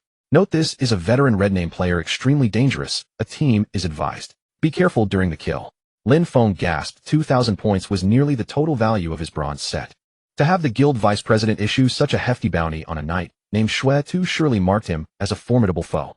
He memorized the ID, closed the mail, teleported out of the city, and headed to a relatively secluded level 20 monster spawn point, the outskirts of the abandoned mine. The area had moderate monster density with occasional level 21 and level 22 enhanced foes, perfect for solo grinding. Once there, Lin Feng began the dull, focused slaying. The wolf pup drew aggro. He dealt damage from behind, occasionally triggering shooter's heart to instantly kill one, and the experience bar climbed slowly but steadily. After a little over an hour, Lin Feng finished clearing a small wave of monsters and was about to sit down to rest and regen when his gaze sharpened. Not far away at a fork in a mine, a silhouette fought a level 21 enhanced demonic overseer alone. The man wore dark red plate armor stained with dark blood as if never cleaned. In his grip was a great sword as thick as a door plank, each swing slicing through the air with a knife-like whistle. More importantly, his name above the head glowed crimson and even shimmered with a purple halo, Xuetu. Fortune truly favors the bold. Lin Feng's heart quickened at the sight. He slipped back quietly a few steps, hid behind a massive or masking his ID and guild prefix, and watched with only half a head peeking out. Xuetu's fighting style was wild and domineering. Facing a high attack, high HP enhanced overseer, he did not dodge or evade, bearing the onslaught as his greatsword slammed down with crushing force. His health fluctuated greatly, yet he could always pull it back at crucial moments with a skill or a potion. Clearly his gear and control were superb. Truly formidable. Lin Feng murmured to himself. In a direct confrontation, he stood no chance. Xuetu seemed to notice Lin Feng too, but seeing that Lin Feng had hidden his information and that Lin Feng's level appeared low, Lin Feng was level 18, he paid no mind and continued focusing on the monster before him. In his view, a lone roaming player like this could not pose a threat. Lin Feng's mind raced. There was only one chance. He had to strike when the foe was unprepared, a decisive kill. He drew a long breath, steadied himself like a lurking leopard, and fixed his gaze on Xuetu's HP and movements. He noticed that after Xuetu used that large healing skill, there would be a few seconds of normal attacks. This was a window. Time ticked by as the battle between Xuetu and the Overseer neared its end. The Overseer's HP was spent and Xuetu's HP had fallen to about half after a heavy strike. He swung the sword in a burst of aggression, ready to end the fight. Now, Lin Feng's eyes flashed, and he rose from behind the Sunlin Xuanshou. Zhabao was drawn to its full draw. He placed all his hopes on that 18 chance. Perhaps fortune would smile again, or perhaps Xuetu's PK value would invite doom. As Lin Feng relaxed the bowstring, buzz. On the bowstring, that familiar heart-stopping golden light shone brighter than ever, as if sensing the master's will. The shooter's heart was driven to the extreme. Shooter's heart triggered. This arrow, as fast as lightning, silent, yet containing devastating power. It precisely seized the moment when Xuetu had just finished a swing with old strength spent and new strength not yet formed, and shot toward his back heart from an incredibly sharp angle. As a veteran player, Xuetu possessed an extraordinary sense of danger. In the instant the arrow was about to strike his body, his face twisted in shock, attempting to wheel and block, but it was too late. Minus 8,100. A colossal golden number erupted above Shui-Tu's head. That hint of disdain for a roaming player instantly hardened into extreme shock and disbelief. His pupils dilated in astonishment. He didn't even have time to scream. His full health bar evaporated in an instant, his tall frame collapsing as if a mountain had fallen. It was a one-shot kill. A complete one-shot kill. You have slain the player Shui-Tu. Because the player's crime value was extremely high, you gain 100 points of reputation. PK value unchanged. Then a roar of lights burst from the corpse as if a treasury had opened. More than a dozen gleaming gold coins, 6 or 7 pieces of equipment shining with silver grade or better, a heap of glowing materials, and several bottles of valuable high-grade potions. It was a colossal loot drop. A red-name player's death penalties are severe. Lin Feng swallowed his excitement and rushed forward to sweep up everything. He didn't even have time to inspect closely. He just wanted to leave this place of chaos as quickly as possible. Then the reverberating wail of Shui-Tu's spirit shadow appeared, howling in anger and curses flooding the region channel with his profane words. Damn you, you wannabe thief. Coward. Sneaking behind me like this. Trash. Damn it. All my gear exploded. When I resurrect, I'll make you log off the server. Dog. If you can't play, don't play. Stop ambushing your father. Lin Feng ignored the impotent curses and calmly waited for combat to end. 5 minutes later, the out-of-combat prompt sounded. He drew a return scroll worth 1 silver from his bag and crushed it without hesitation. White light flashed, and he safely returned to the area near Lingyun City's warehouse. Looking at the pile of loot in his bag, Lin Feng steadied his racing heart, then opened a chat window with a faint smile and sent over the video that captured the whole stealth to one-shot sequence. Lin Feng with a sly grin. Qian Xiao Jia, I've just slain that Shui-Tu. I've sent you the video. Where do I claim these 2,000 points? A joking smiley followed, and after sending the message, Lin Feng eyed the loot Shui-Tu had dropped, clearly top-tier gear above level 20, and a smile tugged at the corner of his mouth. This windfall is far quicker than grinding. It seems he'd better keep a closer eye on guild rewards from now on. Lin Feng sent a message to Qian Xiao. Stone cast into a tranquil lake, stirring enormous ripples. In under a minute, Qian Xiao's reply arrived with a flurry of exclamations. Qian Xiao, there is a UEGN. You really slaughtered Shui-Tu. I watched the video 3 times to be sure. Oh my goodness. There followed a flood of astonished emojis. That is Shui-Tu. In every game, he is infamous, yet supremely skilled, a lone wolf. I have heard his gear is terrifying and his control top-notch. How did you manage it? Just with 1 arrow. He must be livid. Qian Xiao was clearly excited, rambling. She knew Shui-Tu's tenacity and power, and she understood that Lin Feng's arrow concealed luck and courage behind it. Soon she sent another message. There is a UEGN. Come to Lingyun City's central square at the guild recruitment hall. Vice President Tai Bai says he will personally award your reward. By the way, among Shui-Tu's loot, there was a golden breastplate that seemed to have been taken from the vice president's team, so the vice president was especially furious. Lin Feng understood and replied, okay, Sister Qian Xiao, I will be there at once. He adjusted his ink green forest ranger set. Now he stood far from the ragged, timid freshman he had been just days ago. He hurried to the bustling central square, and from afar saw Qian Xiao waiting with anticipation in front of Xingqianji's recruitment station. There is a UEGN. Over here. When Qian Xiao saw him, she waved with a smile, eyes full of praise and a touch of incredulity. I now think more and more that inviting you in was the best decision I've made this year. Your output, you are basically a walking boss. Lin Feng felt a little embarrassed by the praise. Sister Qian Xiao, you're overdoing it. It's mostly luck. Luck is also a part of strength. Qian Xiao said, looking toward the other side of the square. The vice president and his team are coming. Then a silver-white armored warrior bearing intricate runes led a line of 4 equally armed and imposing players striding forward with a dragon-like bearing. The leader, a square-jawed man with sharp, steady eyes, looked about 30. His ID was Xingqian, Tai Bai, and the vice president title atop his head shone brilliantly. Tai Bai moved closer, his gaze resting on Lin Feng, a gentle smile softening his stern face. Are you the UEGN? Qian Xiao has sung your praises for a long time. Indeed, heroes rise young. I am Tai Bai. Vice President, nice to meet you. Lin Feng politely greeted. Good. Tai Bai studied him, his eyes full of curiosity. I have heard Guing and Qian Xiao say you are gifted today. I have seen it with my own eyes. That Shui-Tu guy, I have led teams to hunt him twice. He escaped each time, relying on his gear and his skill. I did not expect to be outsmarted and sent back home by your arrow. Haha, well done. The elite team members behind him also looked on with curiosity and admiration. After a cordial exchange, Tai Bai got to the point first. This is a bounty of 2,000 guild points. He opened the guild interface. Lin Feng said quickly, Vice President, can these points be directly transferred to Guing the leader? I borrowed 2,000 points from him using this gear to settle it. Tai Bai's eyes flashed with appreciation, and he nodded, repaying kindness not bad. No problem, I will transfer directly to him. After finishing, he turned serious. Secondly, and most importantly, are the items you dropped when you killed Shui-Tu. According to guild rules, loot from personal outdoor PK belongs entirely to the individual. The guild never encroaches. This is the bottom line and credibility of a great guild. He paused briefly, then continued, I watched the footage. Among the gear you dropped there are 2 golden quality items and 4 silver quality items, all level 20 top tier pieces, especially the blood-drinking greatsword and the unyielding barrier chestplate, which are Xuetu's core gear. Our guild happens to need these high-end pieces to elevate the main team's strength. So on behalf of the guild, I want to purchase this batch of gear from you. Lin Feng's heart beat faster. He nodded, Vice President, you have my word. Tai Bai extended 3 fingers, his tone calm. 1 price, real, currency, 6 pieces of equipment in a bundle. What do you think? 300,000. Lin Feng felt his breath stall, his mind blank, almost certain he heard wrong. 300,000. For someone who once fretted over a few thousand for tuition, this is astronomical. Seeing Lin Feng's stunned look, Tai Bai smiled and explained, Kid, you did not hear wrong, it's 300,000. And to be honest, this price may be a bit favorable to you. At this stage, golden gear is valuable, but scarce. Money alone cannot measure it. It can greatly improve our success rates in tackling high-end dungeons, and the hidden gains far exceed this figure. So are you willing to let it go? Yes, of course I am. Lin Feng almost shouted, his voice trembling with excitement. He could not resist the meaning behind this number. Great. Tai Bai acted with decisiveness and immediately completed the deal through the game's notarized trading platform with Lin Feng. Watching the mobile banking notification of a huge deposit pop up again, plus what he had earned earlier, in just a few days, he had earned over 360 in the game. Lin Feng felt as if he were walking on clouds. Everything seemed unreal. There is a Jin, keep it up. Tai Bai solemnly patted his shoulder. You have the talent. As long as you keep refining your skills, the future is boundless. Aim to become part of the core team soon, then we will conquer broader worlds together. I will.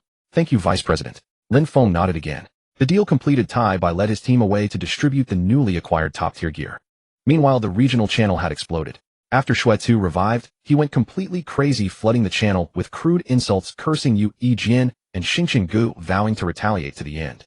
This drew a large crowd of bystanders curious who this Jin was and how he could provoke the infamous Xuetu so terribly. Some of Xingqiang Gu's management and members who knew the inside story began to mock in the channel, exposing Xuetu's flaws. A war of insults erupted. Lin Feng simply gave a calm glance and did not pay attention if for him the real priority was to improve his family's life, and as for Xuetu's threats, be more careful from now on, just stay away.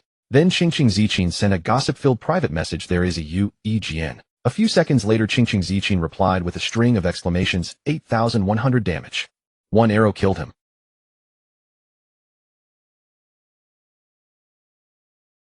In Xingqiang Ji's general member group, an Elite Team 3's group, things boiled over. Tai Bai posted Lin Feng's video of killing Xuetu in the groups, instantly triggering all the lurking fans. Damn, this damage. Is this something an 18th level player can produce? Jin bro is awesome. Jin boss. Begging to cling to your leg. This talent must be among the top gold tier, too crazy. Xuetu will probably rage quit his account, ha.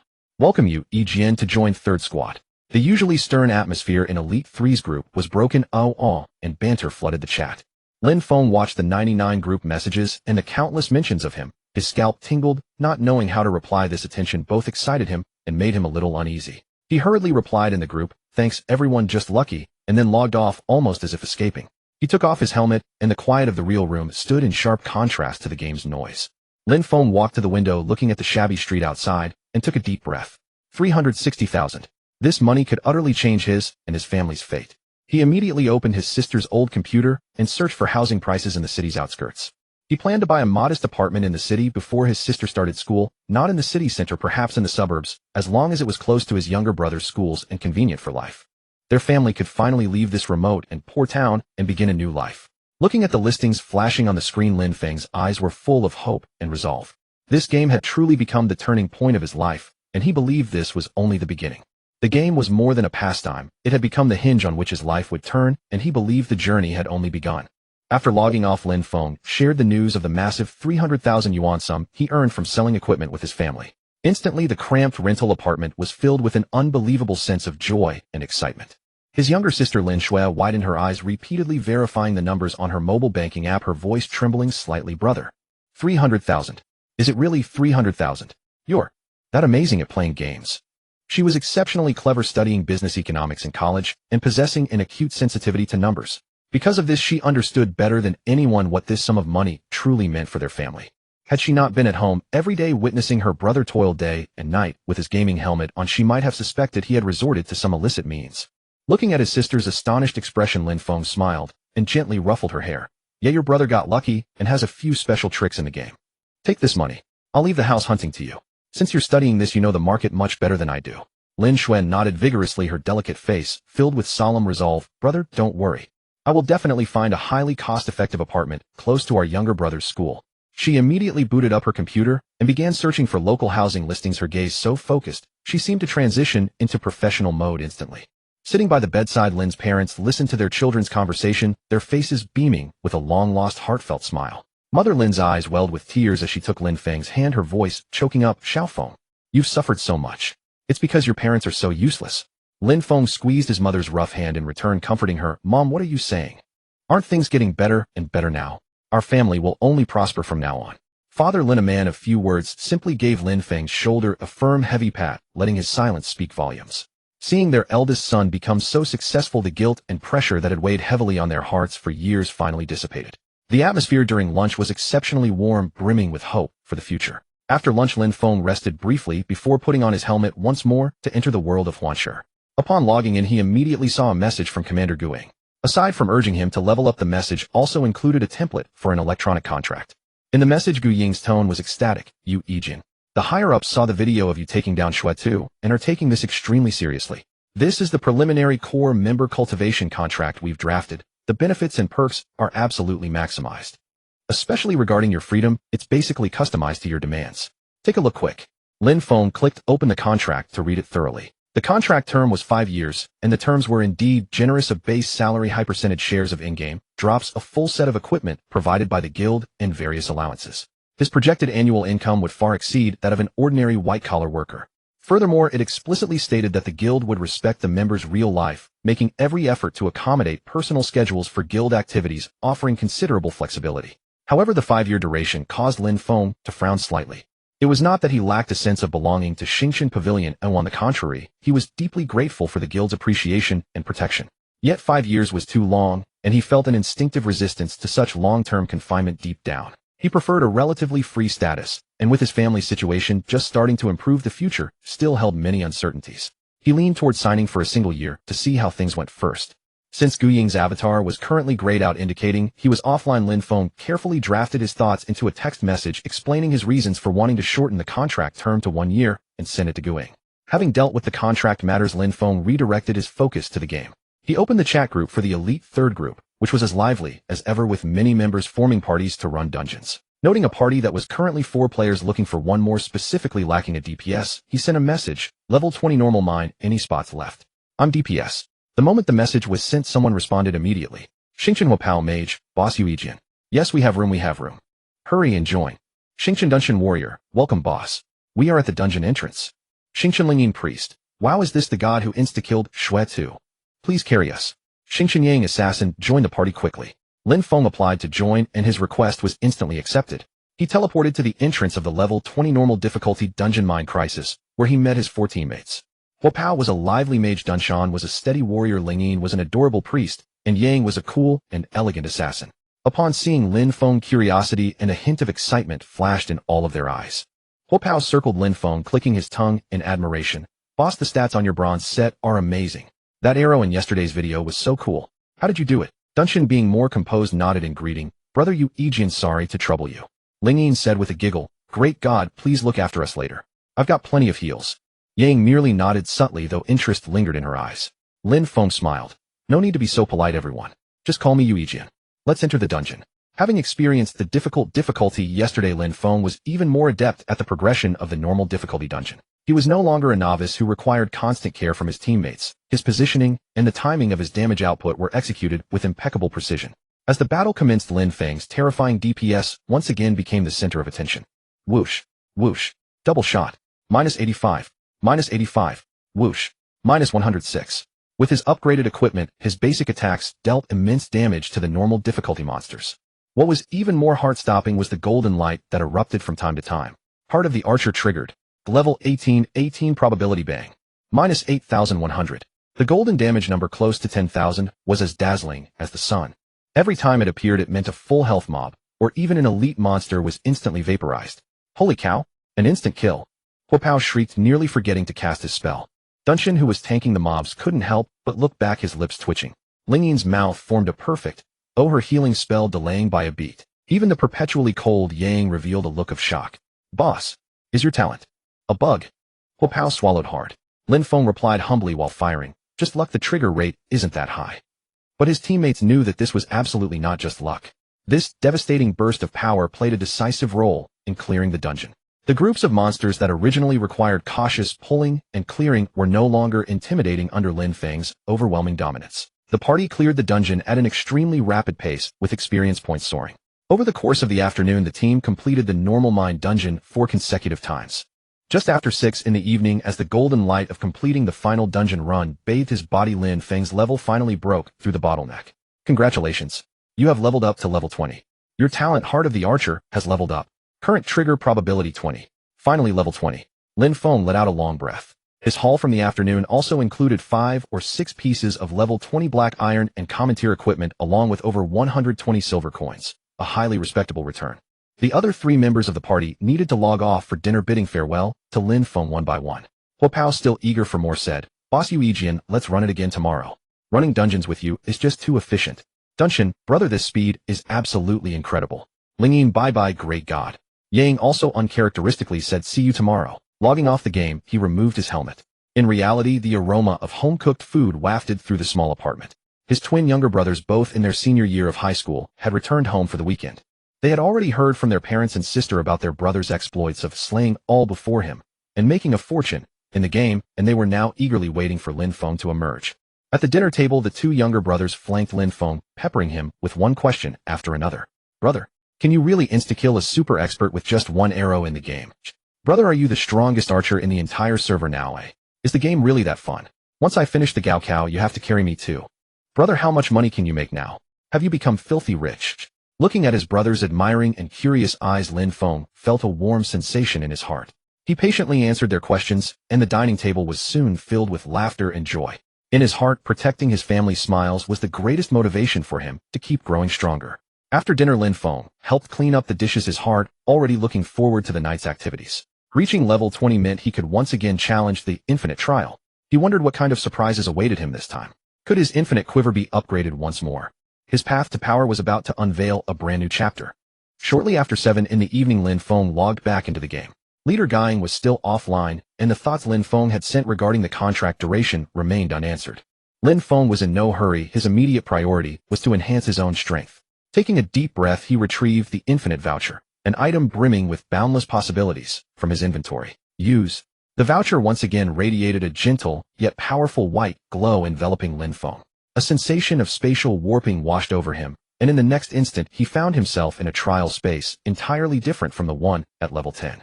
This was no longer a boundless expanse of pure white, but an ancient, dilapidated circular altar. Built from massive blocks of cyan stone, the altar was etched with mysterious runes that shimmered faintly in the dim light. Along the edge of the altar, 20 numbers lit up in succession, I-2-3, all the way to XX. In the center of the altar, text materialized: Infinite Trial, Level 20 Path of the Brave. Consecutively challenge 20 gatekeepers possessing rare class templates. Only by defeating one can the next stage be unlocked. If you fail or forfeit, the trial ends. 20 stages. Rare classes. Lin Feng felt an immense weight of pressure. He summoned his Howling Moon Wolf Cub, now level 17, and patted its increasingly sturdy head. Partner will have to risk everything this time. The numeral I on the altar lit up, and in a flash of light, an NPC clad in leather armor, wielding dual daggers and possessing a razor-sharp gaze materialized: Shadow Stalker. Shadow Stalker rare template. Level 20. HP 100000. Attack power. Skills: Stealth, Ambush, Blade, Dance, Evasion.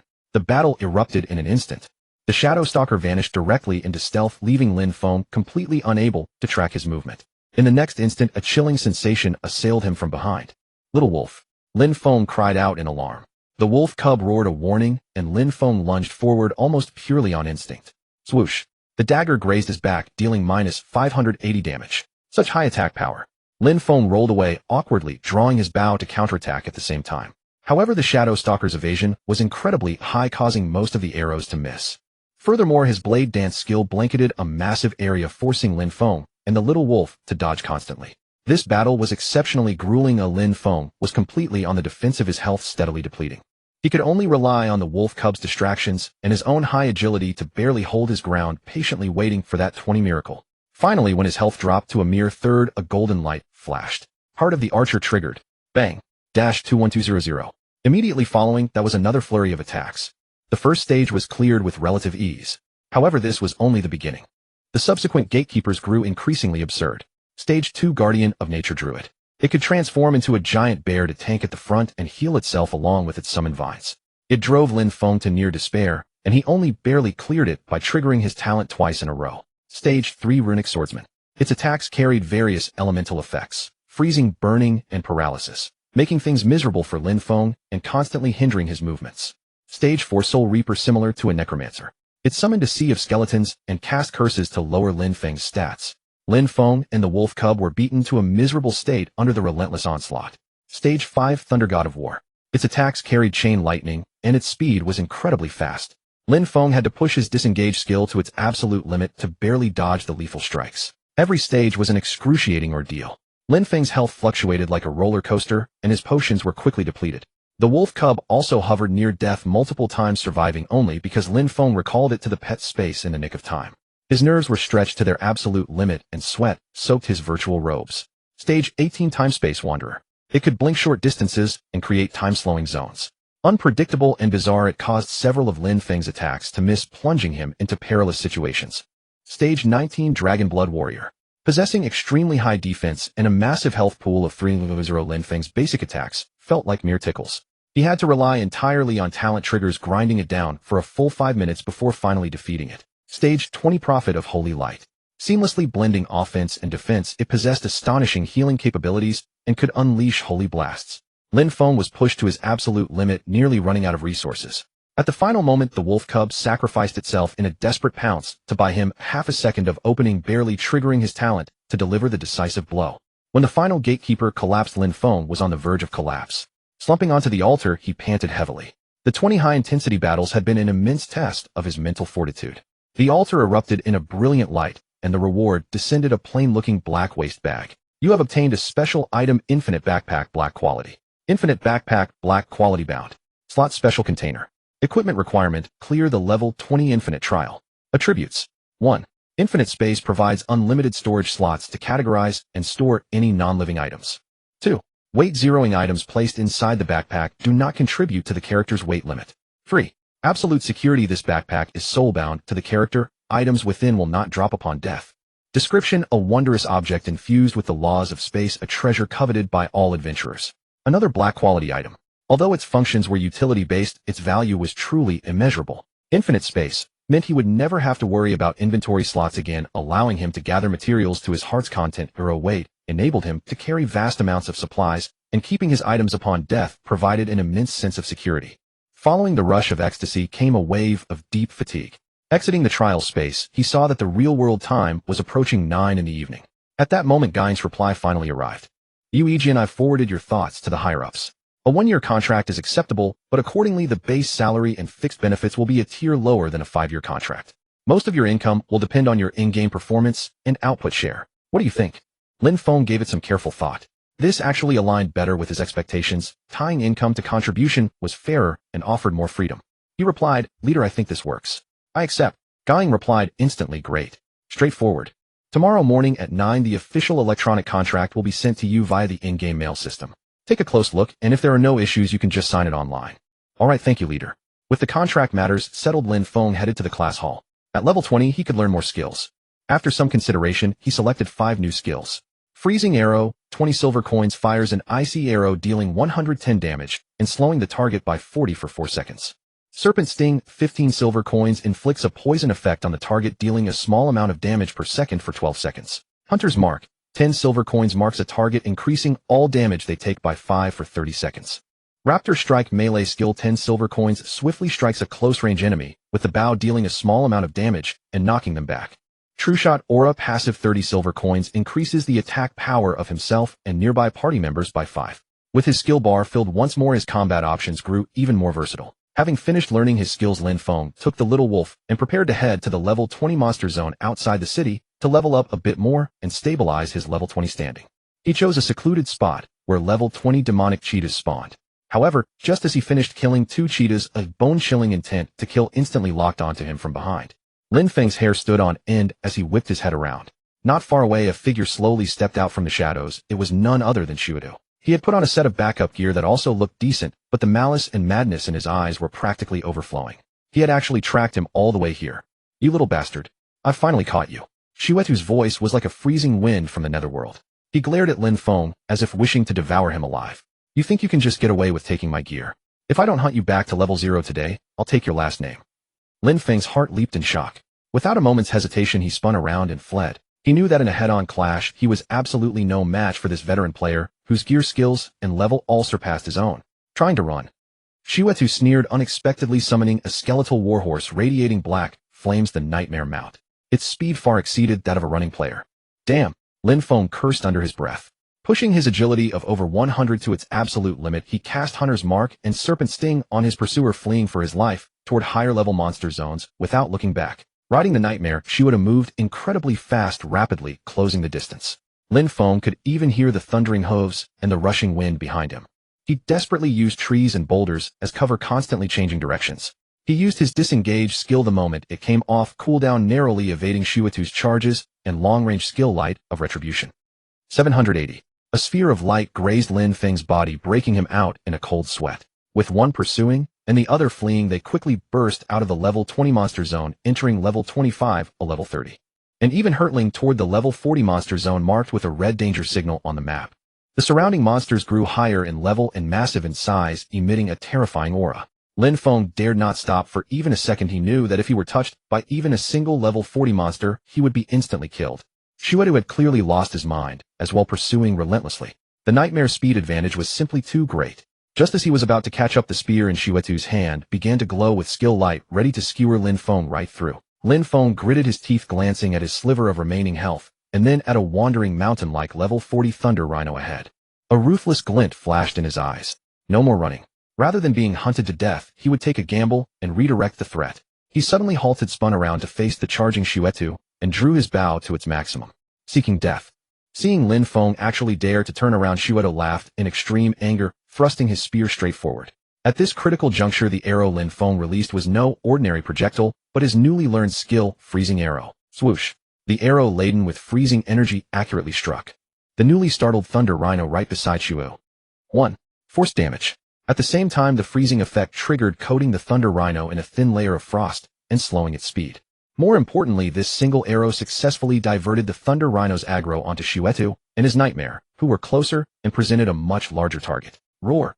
Enraged, the thunder rhino let out a deafening roar. Blinding lightning instantly coalesced around its massive horn as it lowered its head and charged fiercely toward Shu. Shuetu's face instantly twisted in horror. Lin Feng's heart nearly leaped from his throat. The hoofbeats behind him were like a death knell, growing ever closer. Blood Butcher rode atop a nightmare beast wreathed in ominous black flames, its speed far outstripping Lin Feng's legs. The roars of the level 40 thunder rhino still echoed in his ears, yet Blood Butcher had skillfully maneuvered his nightmare beast to break free from the colossal beast's aggro. Those crimson eyes locked onto Lin Feng once more. You little bastard, where do you think you're running? Blood Butcher's malicious laughter twisted through the wind as his spear glowed with the light of a skill, armor-piercing strike. If that strike landed true, Lin Feng, with barely any health remaining, would be instantly killed. Lin Feng's scalp went numb, and his survival instinct drove him to push his agility stat of over 100 at level 20 to its absolute limit. He threw himself into an awkward side roll, barely slipping into a dense thicket. Hiss. Minus 980. The sharp air current from the spear still slashed away a significant portion of his health as bar, dropping to the brink, leaving only a pitiful few dozen points. One more brush, and he was done for. No, I can't die. If I die, I'll drop back to level 19, and over 2 million experience points will be lost. Lin Feng roared in his mind, desperately burrowing deeper into the bushes, while frantically sending a desperate plea through the Elite Team 3 chat channel. Help. I'm being hunted by Blood Butcher in the Blackwind Mountains, coordinates 287-419. I can't hold on much longer. The moment the message went out, replies came immediately. Starfire Cannon. Shit. That mad dog Blood Butcher. Boss, hold on. Our team is farming materials nearby, we'll be there soon. Starshield Mountain, coordinates received.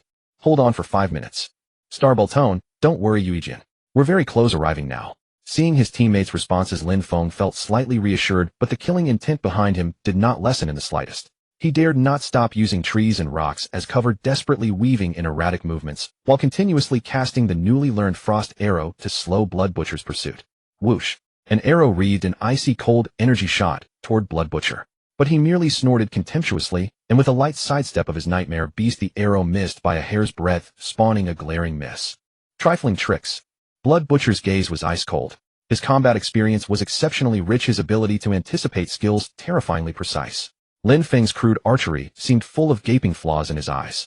Just as Blood Butcher closed in once more, his spear about to strike, and Lin Feng was on the verge of despairingly closing his eyes. Suddenly, a warm, holy light descended from the heavens, enveloping him. 1050. His health bar instantly filled to the brim. Brother Yujian, fall back. A steady voice rang out. On a side path, 5 players bearing the star emblem above their heads galloped toward them.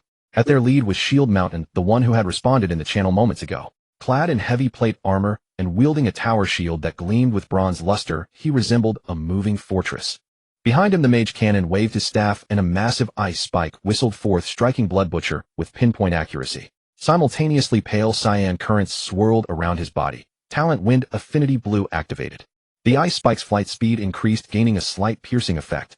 Meanwhile, the priest Beltone continued her chanting, placing a pale golden true word shield upon Lin Feng. The remaining 2 team members, one archer chasing wind, knocked an arrow and instantly applied Hunter's Mark and Viper Sting to Blood Butcher. The other, an assassin named Shadow, seamlessly faded into the air, waiting for the right moment to strike. Scraps from the Star Pavilion. Dare to meddle in my affairs.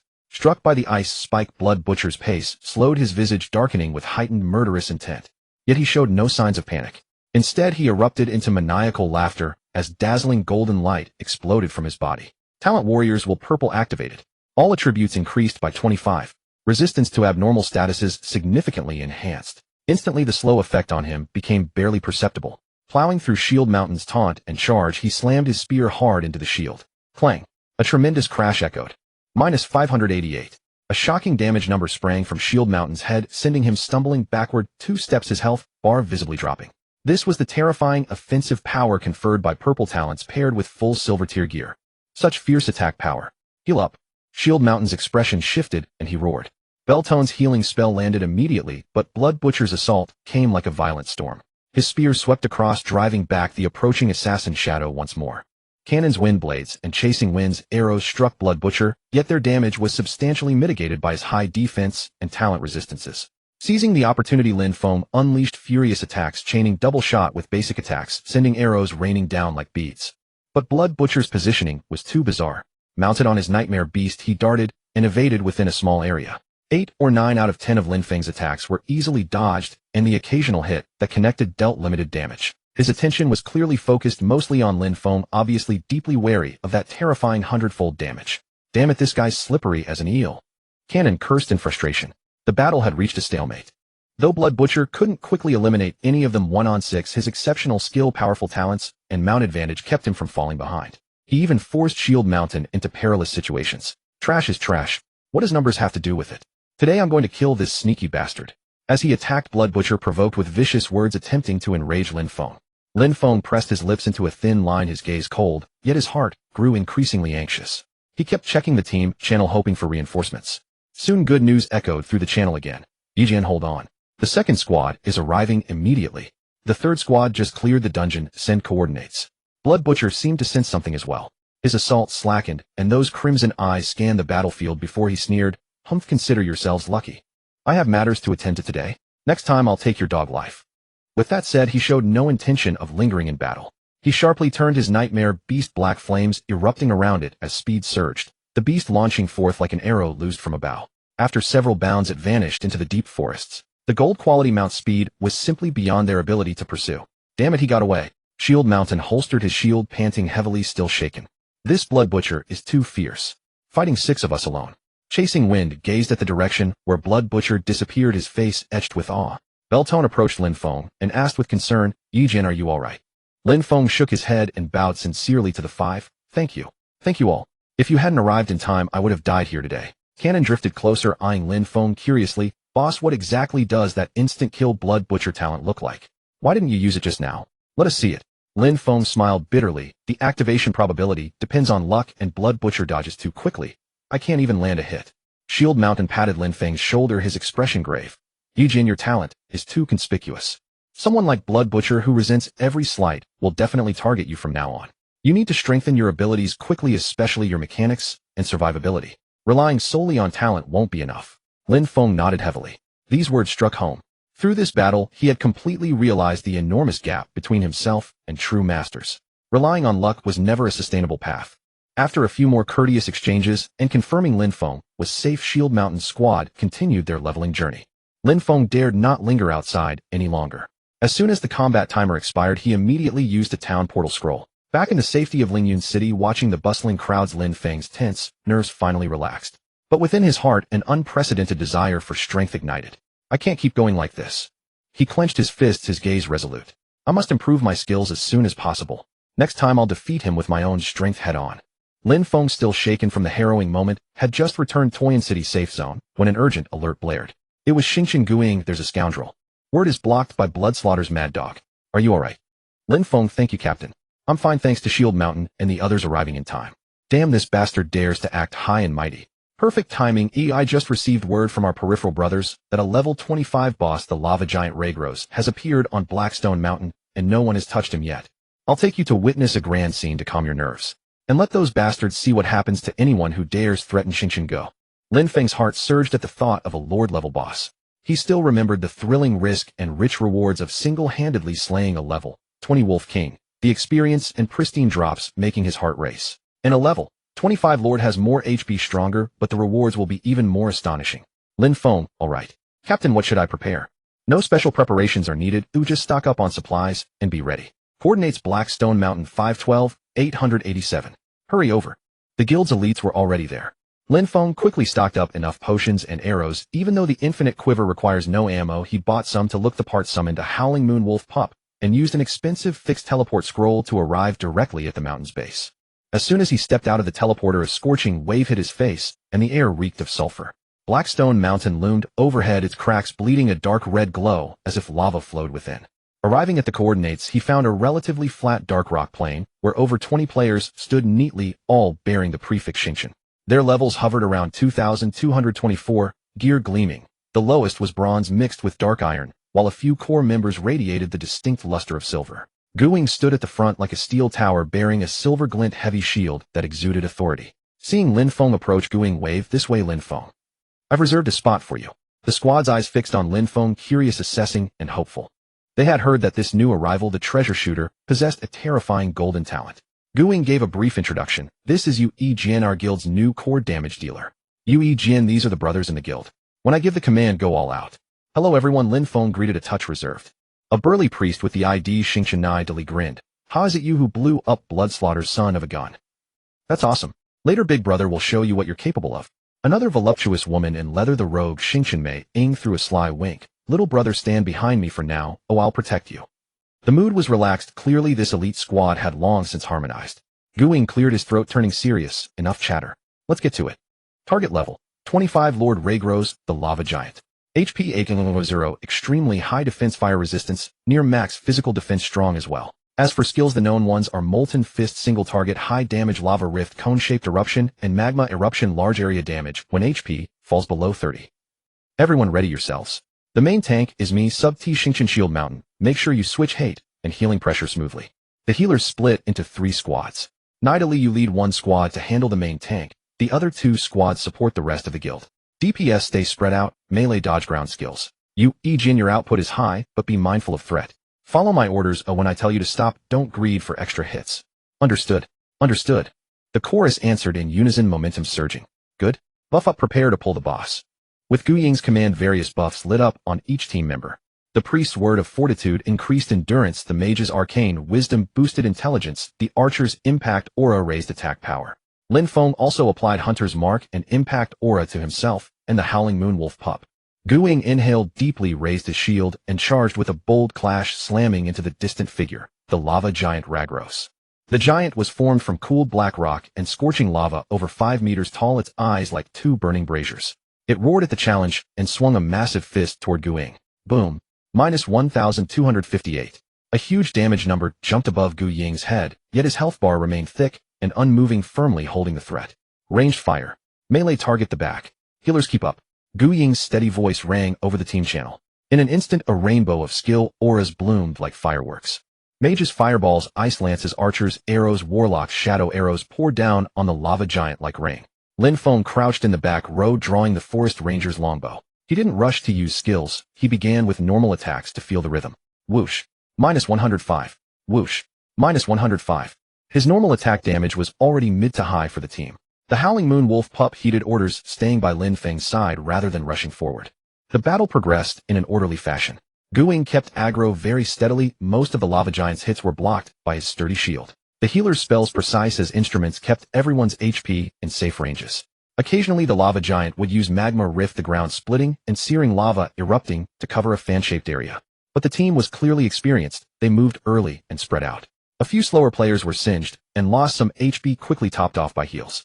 Lin Feng attacked while quietly observing and learning. This efficient teamwork felt completely different from his previous dungeon runs with a small squad. It was like a precision war machine in operation. Just as the boss's HP dipped to roughly 70, Lin Feng sensed a familiar tremor from the bowstring. Buzz.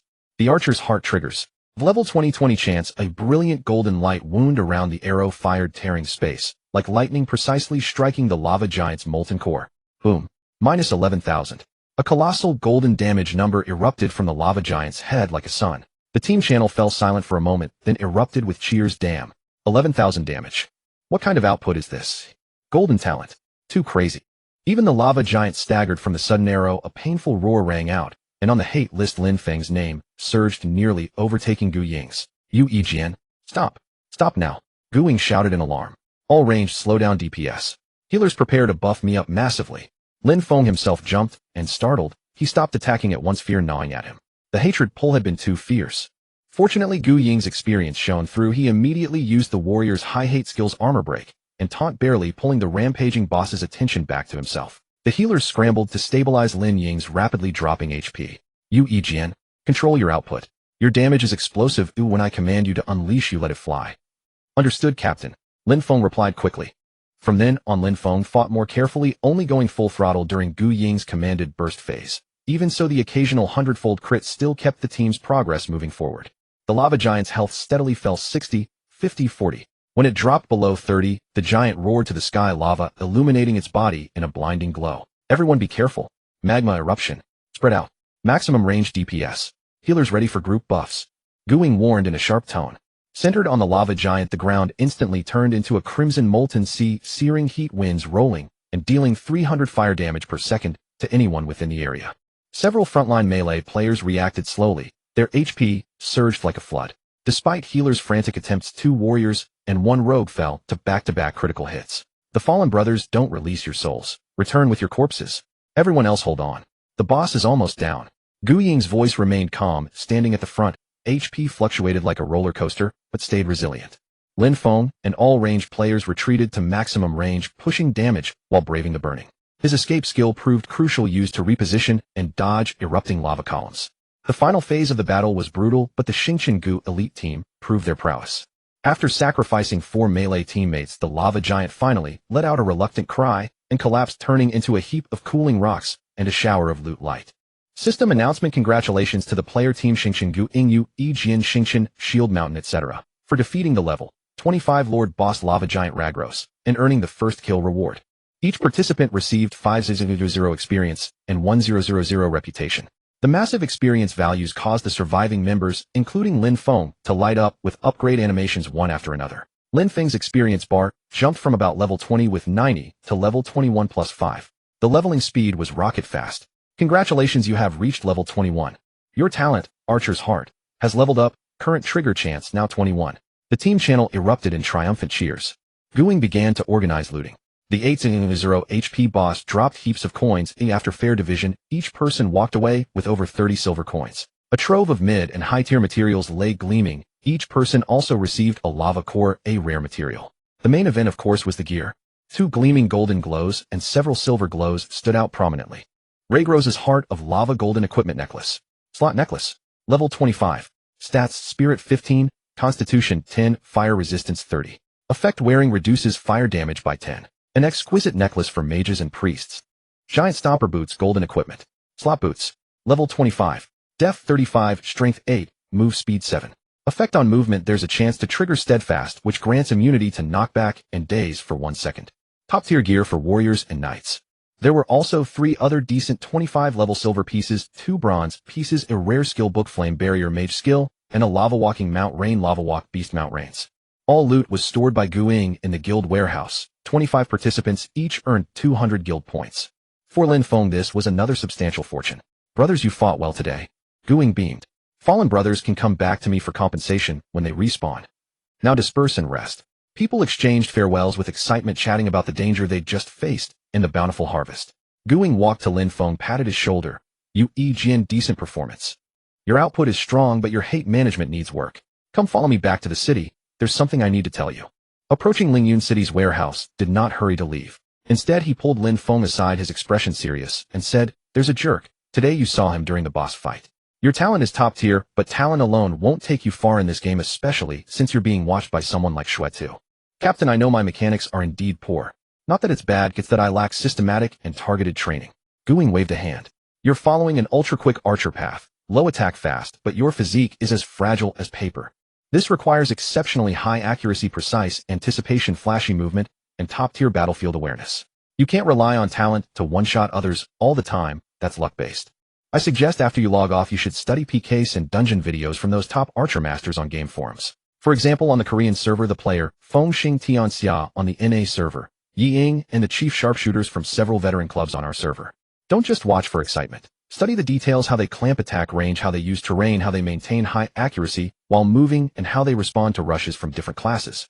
As Guing spoke, he opened his friends list and shared several video links to Lin Feng. These are my treasured first-person videos with very detailed explanations. Study them carefully, especially Feng Xing Tianxia's kite tricks and the weaknesses of Yi Ying. These fit your path. Lin Feng gratefully took the links. Thanks, Captain. I'll study hard. Guing nodded with satisfaction. Also seek out masters in the guild to spar. Don't fear death. In the arena, death carries no punishment. Train your reflexes with the assassin, your distance with the warrior, and your positioning with the mage. Real combat is the fastest way to improve. Your foundation is actually solid, quick to react, and willing to endure, just lacking guidance. Practice well. In the future, in the guild league and national wars, you will surely be the ace of our team. After exchanging more details and cautions, more than half an hour passed in the blink of an eye. Lin Feng felt immensely benefited, as if a door to a new world had opened before him. After bidding farewell to Guing, he logged off with his heart surging. He removed his helmet, and the little room in reality was already filled with the aroma of meals. His younger sister Lin Shui sat at a small table, gesturing at the laptop screen. Brother, you're off. Come quick. I've looked at several houses, and this one feels the best. Lin Shui pulled Lin Feng down and pointed at a 3-bedroom, 2-bathroom floor plan on the screen. Look, this community isn't downtown, but the environment is nice. There's a subway station nearby, and most importantly, it's very close to Lin Yu and Lin Lei's high school. It's only a 10-minute walk. 120 square meters, total price too. 5 million with a 30 down payment. You'd need 75000. Lin Shui's voice lowered, watching her brother cautiously. 75000 is still astronomical for their family. Lin Feng looked at his sister's expectant, yet nervous eyes, and a surge of resolve rose in his chest. He rubbed Lin Shui's hair and smiled. 75000 is what it is. This set you picked is indeed good, balanced layout, and good lighting. Don't worry about money, I'll figure something out. You set an appointment with the agent, we'll go see it in person. As long as the house is sound, I'll handle the down payment. Really, brother? Lin Shui's eyes lit up instantly as she pounced to hug Lin Feng's arm. Brother, you're amazing. Idiot girl, hurry to eat. After this, I still have to log in to earn money in the game. Lin Feng smiled and pushed her away gently, but his heart was filled with motivation. The 75000 down payment would require him to work even harder. After dinner, he put the helmet back on and logged into the game. He immediately contacted Qingqing Zijin. Lin Feng, I've got a jerk. Qingqing, you there? Want to run a dungeon? I'll take you to clear the level 20 normal mine cavern and push you to level 20. Not long after the message was sent, Qingqing Zijin replied with a surprised emoji. There's a jerk. Are you done? Great. We were worried there'd be no one to lead level 20 dungeon runs. Wait for us a moment, we'll assemble at the dungeon entrance right away. When Lin Feng teleported to the level 20 dungeon entrance of Mine Cavern Crisis, normal Qingqing, Zijin Zhantian, new Shadow Ranger, and Xiao Yushili were already waiting there. 2 days apart left their gear updated a bit, but compared to Lin Feng's flowing level 15 bronze set and the sharp-looking Forest Warden's longbow on his back, the gap was obvious. Wow, there's a UEGN. Xiao Yushili exclaimed, circling Lin Feng. Your gear is so cool. The Shadow Ranger didn't speak, but his gaze lingered on Lin Feng's bow and Gear Eyes complex. Qingqing Zijin smiled warmly. It seems you're thriving in Xingqiang Go. Now that we have a top expert leading us, pushing to level 20 will be much easier. Lin Feng smiled and didn't over-explain guild matters. He sent a party invite. Let's go, time is short. I'm familiar with this dungeon. You all follow me closely and listen to my commands. The 5-man party re-entered the familiar mine passage. It was still the level 20 enchanted miners and cave bats, but Lin Feng now saw their movements as if slowed down, more manageable.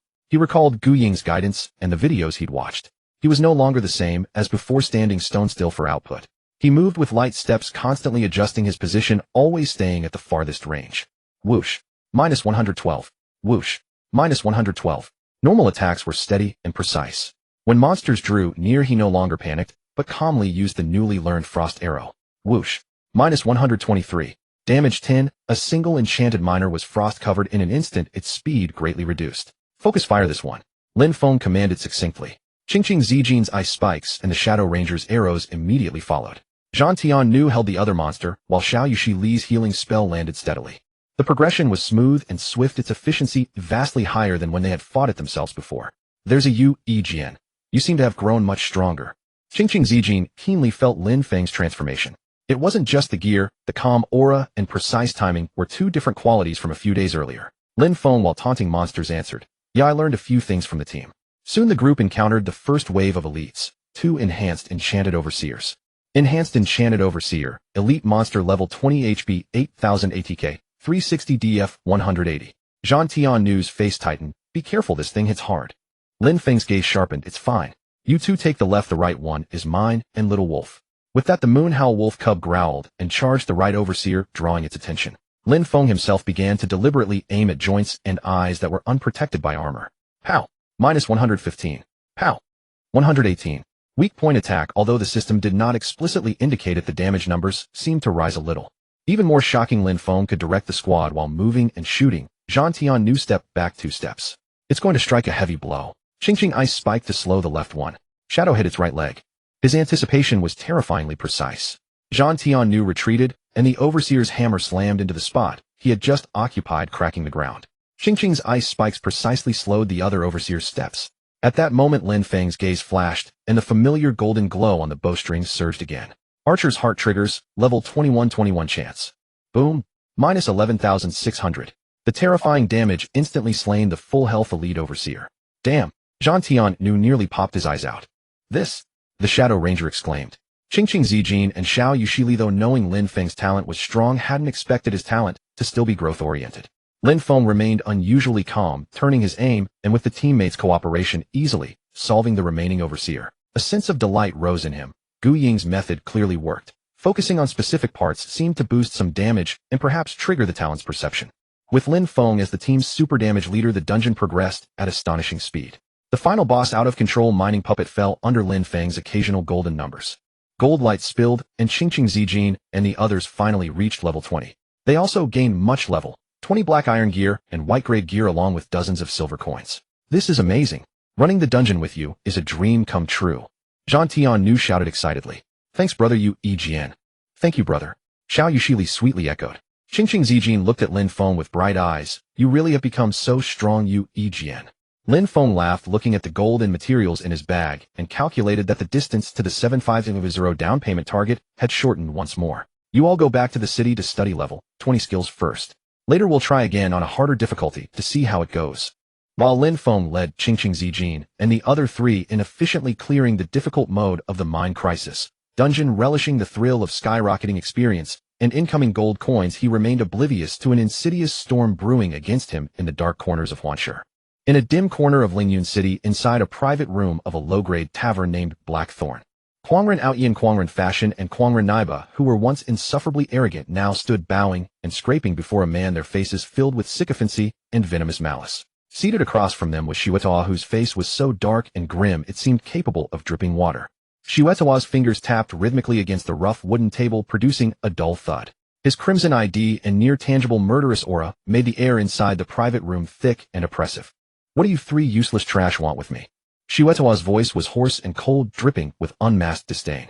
He naturally recognized these 3 buffoons who had been slaughtered like chickens 3 times by Xingqian Pavilion. Forcing down his humiliation, Quangren Outyin squeezed out a smile uglier than crying. Boss Xiuetawa, we want to cooperate with you to deal with that what Yijian together.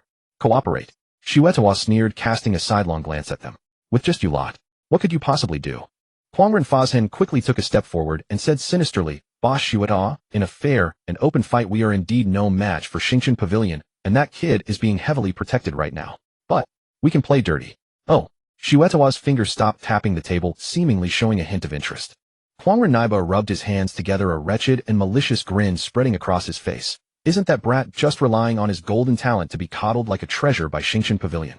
We can ruin his reputation, drag his name through the mud in the game, so that Xingqian Pavilion won't dare to shield him so blatantly under the pressure of public opinion. A cold gleam flashed in Xuedao's eyes. Be specific. Seeing that Xuedao was interested, Kwangren Outyin immediately lowered his voice and laid out his venomous scheme. We can mobilize an army of internet trolls to post on a massive scale across the forum's Tieba and in-game discussion areas. We'll claim that Wei Jian is a bully who relies on Xingqian Pavilion's backing to steal monsters, kill players, and oppress solo players everywhere. We'll say his golden talent was acquired through illegitimate means, perhaps by exploiting a bug or using illegal programs. Kwangren Fazhen added, exactly. We can fabricate the details and make it sound incredibly convincing. For instance, how he stole our bosses in the novice village and falsely accused us, or how he relies on Xingqian Pavilion to randomly PK low-level players in the wilderness. We'll make it as disgusting as possible. Online public opinion is a powerful thing. A lie told often enough becomes the truth. Once we get the momentum going, even the fake will be accepted as real. Xuedao fell silent for a moment, his lips slowly curling into a cruel, approving smirk. Interesting. Ruining his reputation and making it impossible for him to take a single step in the game is indeed far more satisfying than simply killing him a few times. What do you need me to do? The trio from Kwangren was overjoyed, and Kwangren Outyin hastily replied, Boss Xue, you have immense prestige. You only need to step forward at the critical moment and comment on some of the hot threads claiming that you were also tricked by him. Once you validate his evil deeds, the credibility will skyrocket. As for the dirty work of hiring trolls and stirring up trouble, leave it to our Kwangren gang. Though we aren't great at fighting, we certainly have our ways when it comes to underhanded tricks like this. Thus a dirty deal was struck inside this dim tavern. Xuedao provided some funding and dirt, which was of course distorted, while the Kwangren gang mobilized all of their shady networks to intensely prepare for this public opinion execution. The next day, when Lin Feng logged into the game as usual, preparing to continue leveling up and saving money, he vaguely sensed that something was amiss. Occasional sarcastic remarks drifted across the world and regional channels. Who is this Wei Jian anyway? I heard he's pretty arrogant, specifically picking on low-level players. He has Xingqian Pavilion backing him. Otherwise, how would an archer barely past level 20 dare to be so insolent? Stealing monsters and killing players. Is that real? He doesn't seem like that kind of person. At first there were only scattered comments, and Lin Feng paid them no mind, dismissing them as the idle chatter of bored players. However, these remarks soon began to multiply, and their target became increasingly obvious. When he teleported to the trading hall to sell the materials he had gathered the previous night, he could even feel the strange looks cast by surrounding players, accompanied by pointing and hushed whispers. Look, that's him, Wei Jian.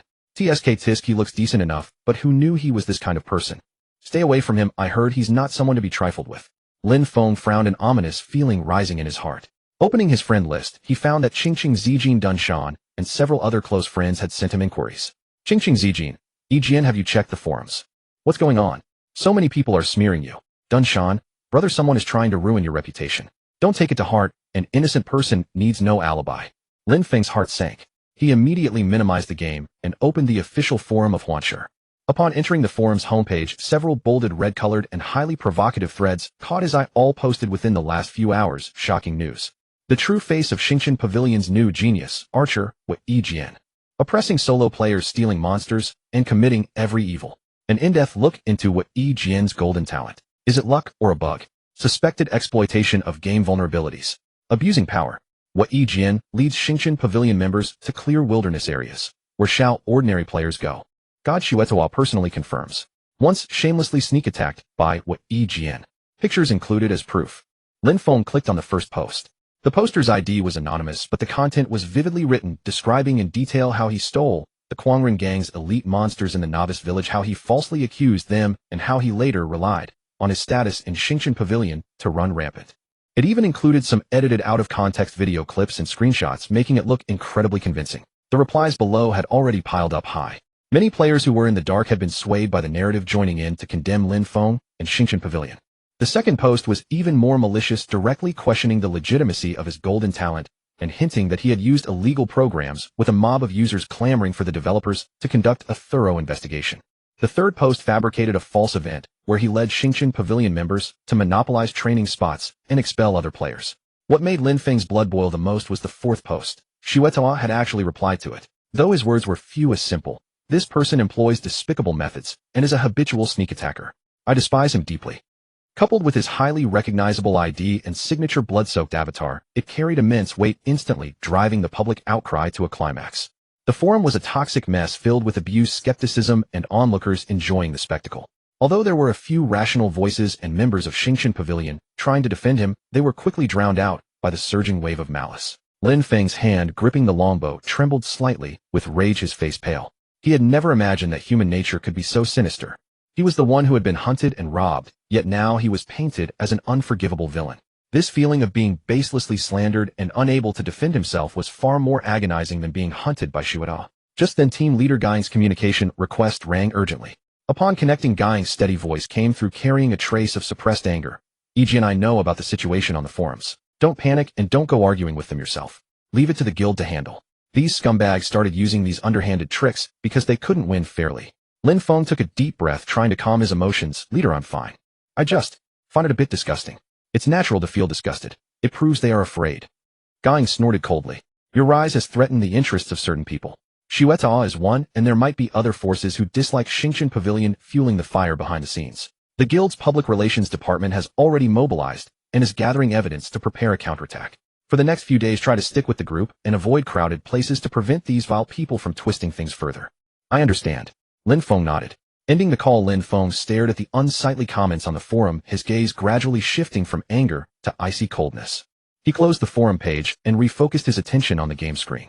Lingyun's city remained as bustling as ever, but those malicious gazes lurking in the corners made him feel a cruelty no different from the real world. Trying to bring me down with these methods.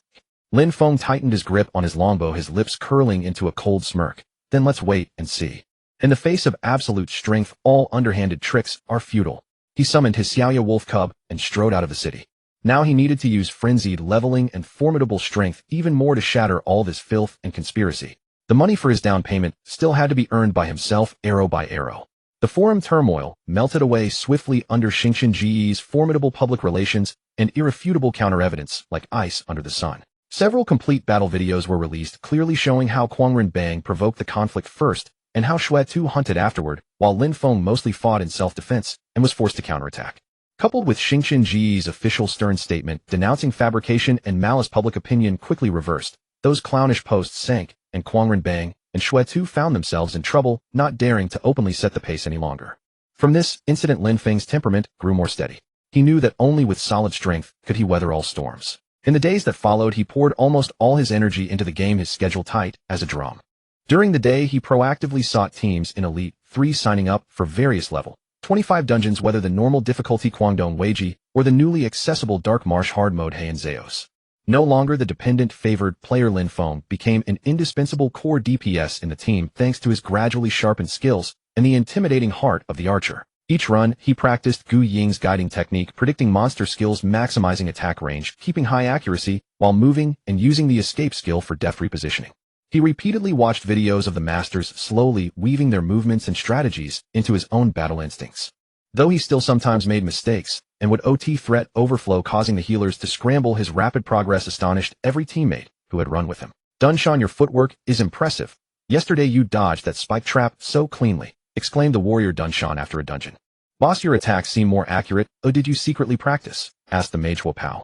Even the usually aloof assassin Gui Ren, after a perfectly synchronized kill of an elite, nodded at Lin Feng. Lin Feng merely smiled modestly, but in his heart, he was full of motivation. The high-intensity dungeons brought rich rewards, experience skyrocketed, gold and materials flowed into his backpack. He converted most of it on the platform into real-world currency. Watching the numbers on his account bounce, the goal of his 750 down payment drew closer. In a few days, his level jumped from 21 to 23.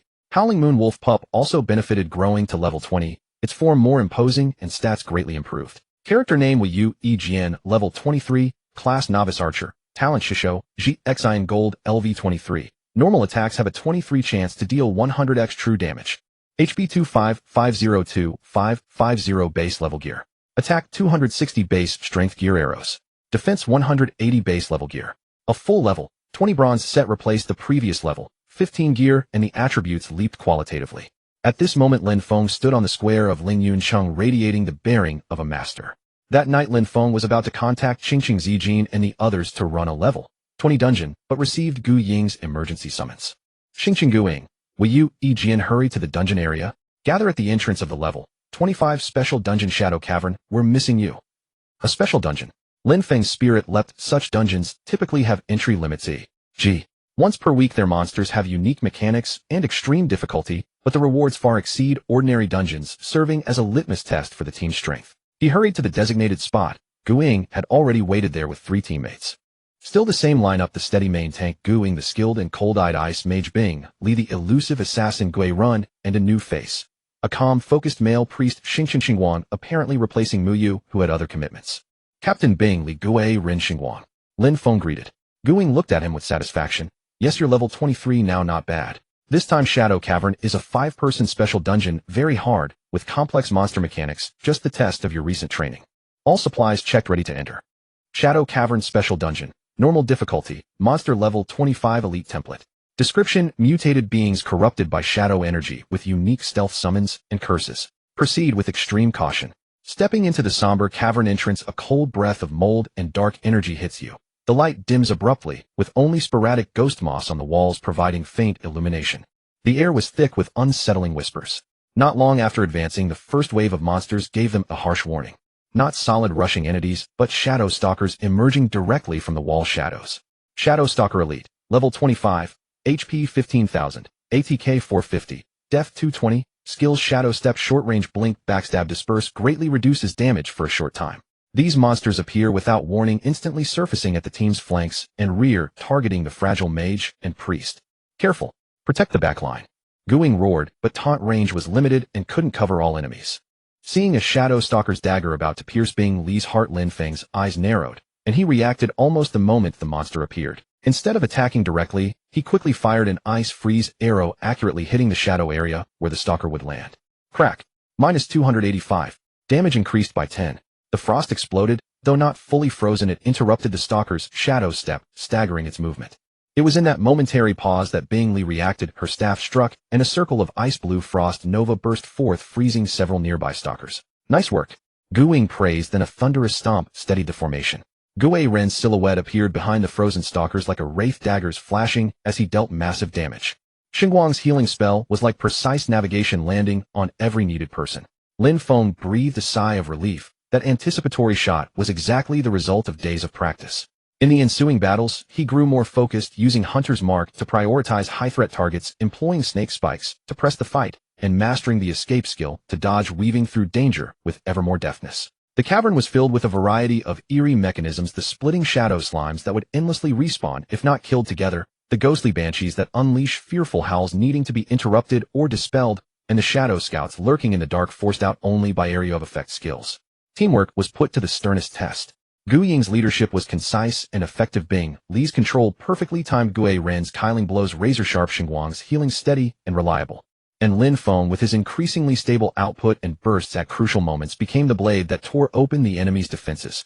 Heart of the Archer remains his greatest trump. A 23 chance under rapid fire is by no means negligible.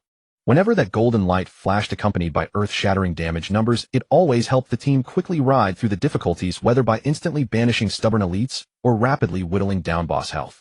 The battles were extraordinarily tough, potions consumed in large quantities, and everyone's spirit stretched to the limit. From the first boss Shadow Weaver to the second Cursed Knight, and finally the Cavern Guardian Cavern Eye, each boss fight was a supreme test of technique, coordination, and will.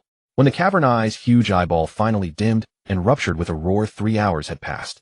This was the longest and most arduous dungeon Lin Feng had faced since entering Huancher Fantasy World. Everyone breathed a long sigh, their faces tired but filled with the joy of success. Golden light showered down, and the rich experience sent Lin Feng's experience bar soaring. The loot was generous indeed, with abundant high-grade materials, hundreds of silver coins, and 3 pieces of excellent level 25 silver equipment. Well done. Guing looked at the team with a relieved smile. Will you, Jin, you've improved a lot. This run, your prejudgment and timing were quite good. Bing Li spoke rarely, her cold voice carrying a hint of approval. Your reaction was very quick. Gui Ren did not say a word, only giving Lin Feng a thumbs up. Xingguang smiled softly. Will you, Jin's output really eased our pressure. Listening to his teammates praise, Lin Feng wiped away the non-existent sweat on his brow, his heart full of achievement. Those 3 hours of tempering yielded more than the days of practice before. Not only did he earn more money and experience, but more importantly his skills and confidence had undergone a qualitative leap. After leaving Cavern and bidding farewell to and the others, Lin Feng did not return to the city immediately. 3 hours of high-intensity dungeon battles left him exhausted, yet his blood burned, as if on fire, and an unprecedented confidence welled up in his chest. He stood alone outside the bustling teleportation hub of Lingyun City, watching players come and go, each rushing toward their own goals, his thoughts roiling. Joining Xingqian Gus certainly gave him a backing, resources, and guidance, but after several encounters, he understood a truth in gaming: you cannot rely on others forever. True security must come from one's own absolute strength. Whether facing the pursuit by masters like Shui Tu or crushing the insidious slander of the Quangren Bang, the final word has to come from the bow in his own hands. A strong, uncontrollable impulse surged in his heart. The time had come to take the initiative and settle the old scores. He opened the Elite Team 3 group chat, quietly browsing the messages. Soon a piece of intelligence from an outside member about a grinding spot caught his attention. The eastern side of Heifeng Gorge, 211-376, has a small demonized wild boar spawn point. Efficiency is decent, though occasionally some Quangren Bang members camp there, which is a bit nauseating.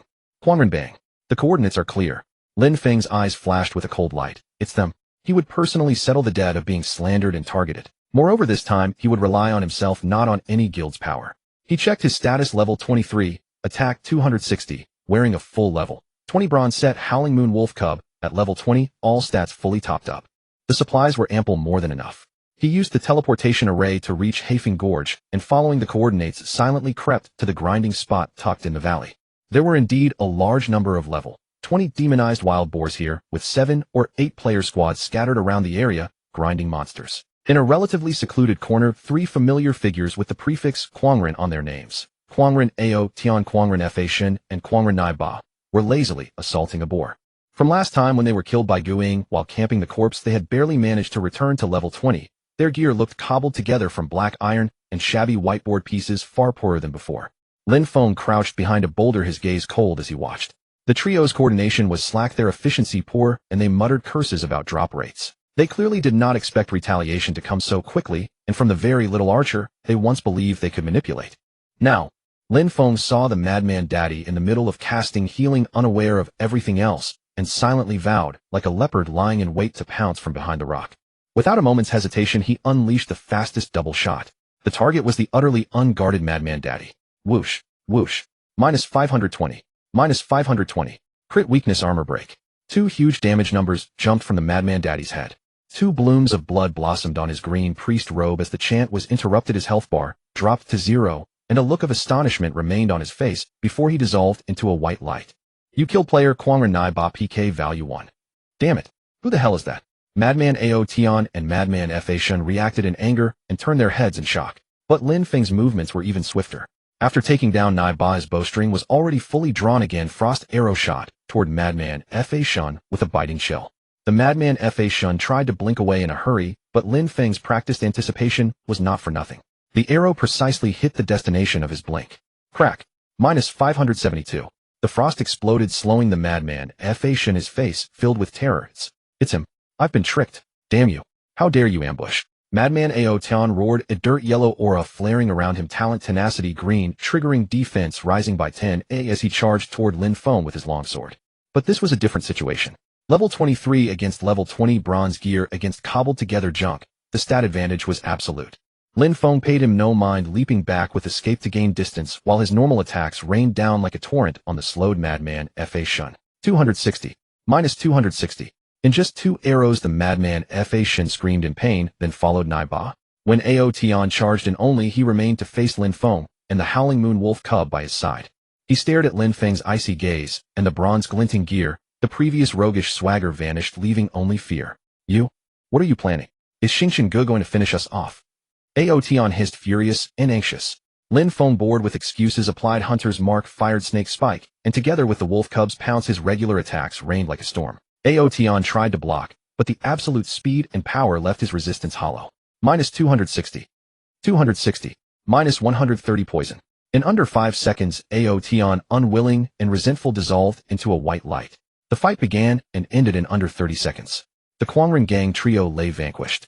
The regional channel exploded with chatter as other grinding players witnessed this flash of prowess and gasped in astonishment. Holy shit. One shot.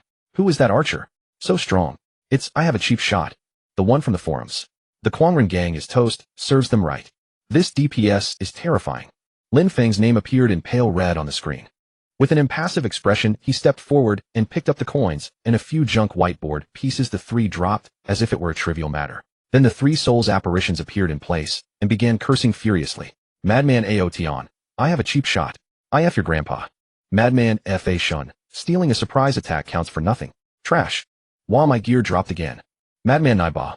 Lin Feng simply shot them a cold glance, looking at them like clowns with no intention to respond.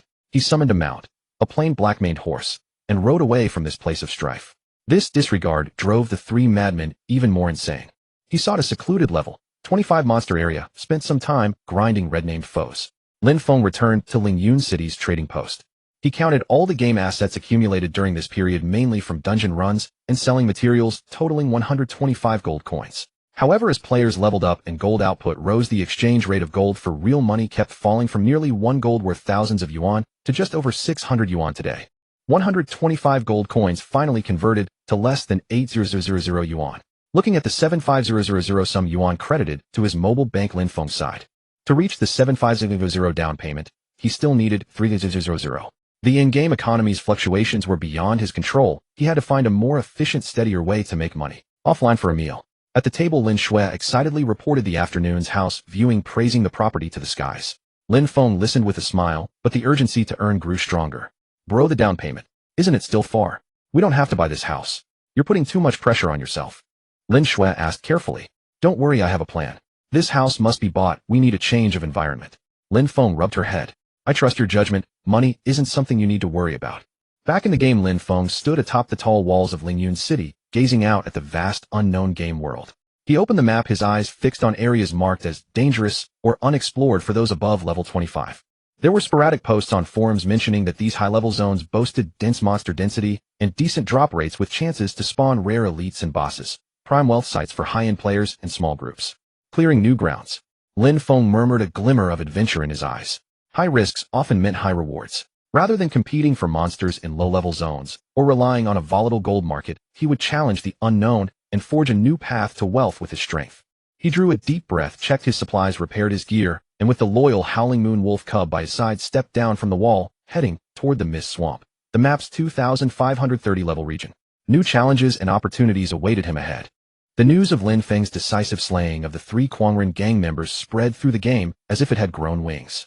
The regional and world channels buzzed with excitement for a brief moment, filled mostly with onlookers mocking the Quangren gang and marveling at Lin Feng's formidable strength. Yet this commotion quickly subsided as countless player-killing incidents occurred every single day. However, the leader of the Quangren guild, a warrior with the ID Quangren Shidayo, could no longer sit still. He had barely tolerated his subordinates being corpse-camped and the damage to his guild's reputation before. But this time Lin Feng had proactively struck cleanly and swiftly counter-killing 3 of his members, an act equivalent to a vicious slap across his face. He could not swallow this insult under any circumstances. Thus Quangren Shidayo began spamming the world channel with vulgar and crude abuse. Will you, you lackey of the Xingqian Pavilion? What else can you fucking do besides using your guild's backing to bully us smaller guilds? Sneak attacks, underhanded tricks. You call yourself a hero. If you have the guts, fight our Quangren guild in a fair and honorable duel. Xingqian Pavilion condones its members' malicious player killing to oppress solo players and small guilds. Where's the justice in this? Will you, you just wait. This isn't over. Quangren Shidayo was clearly playing the victim, attempting to garner sympathy from clueless players.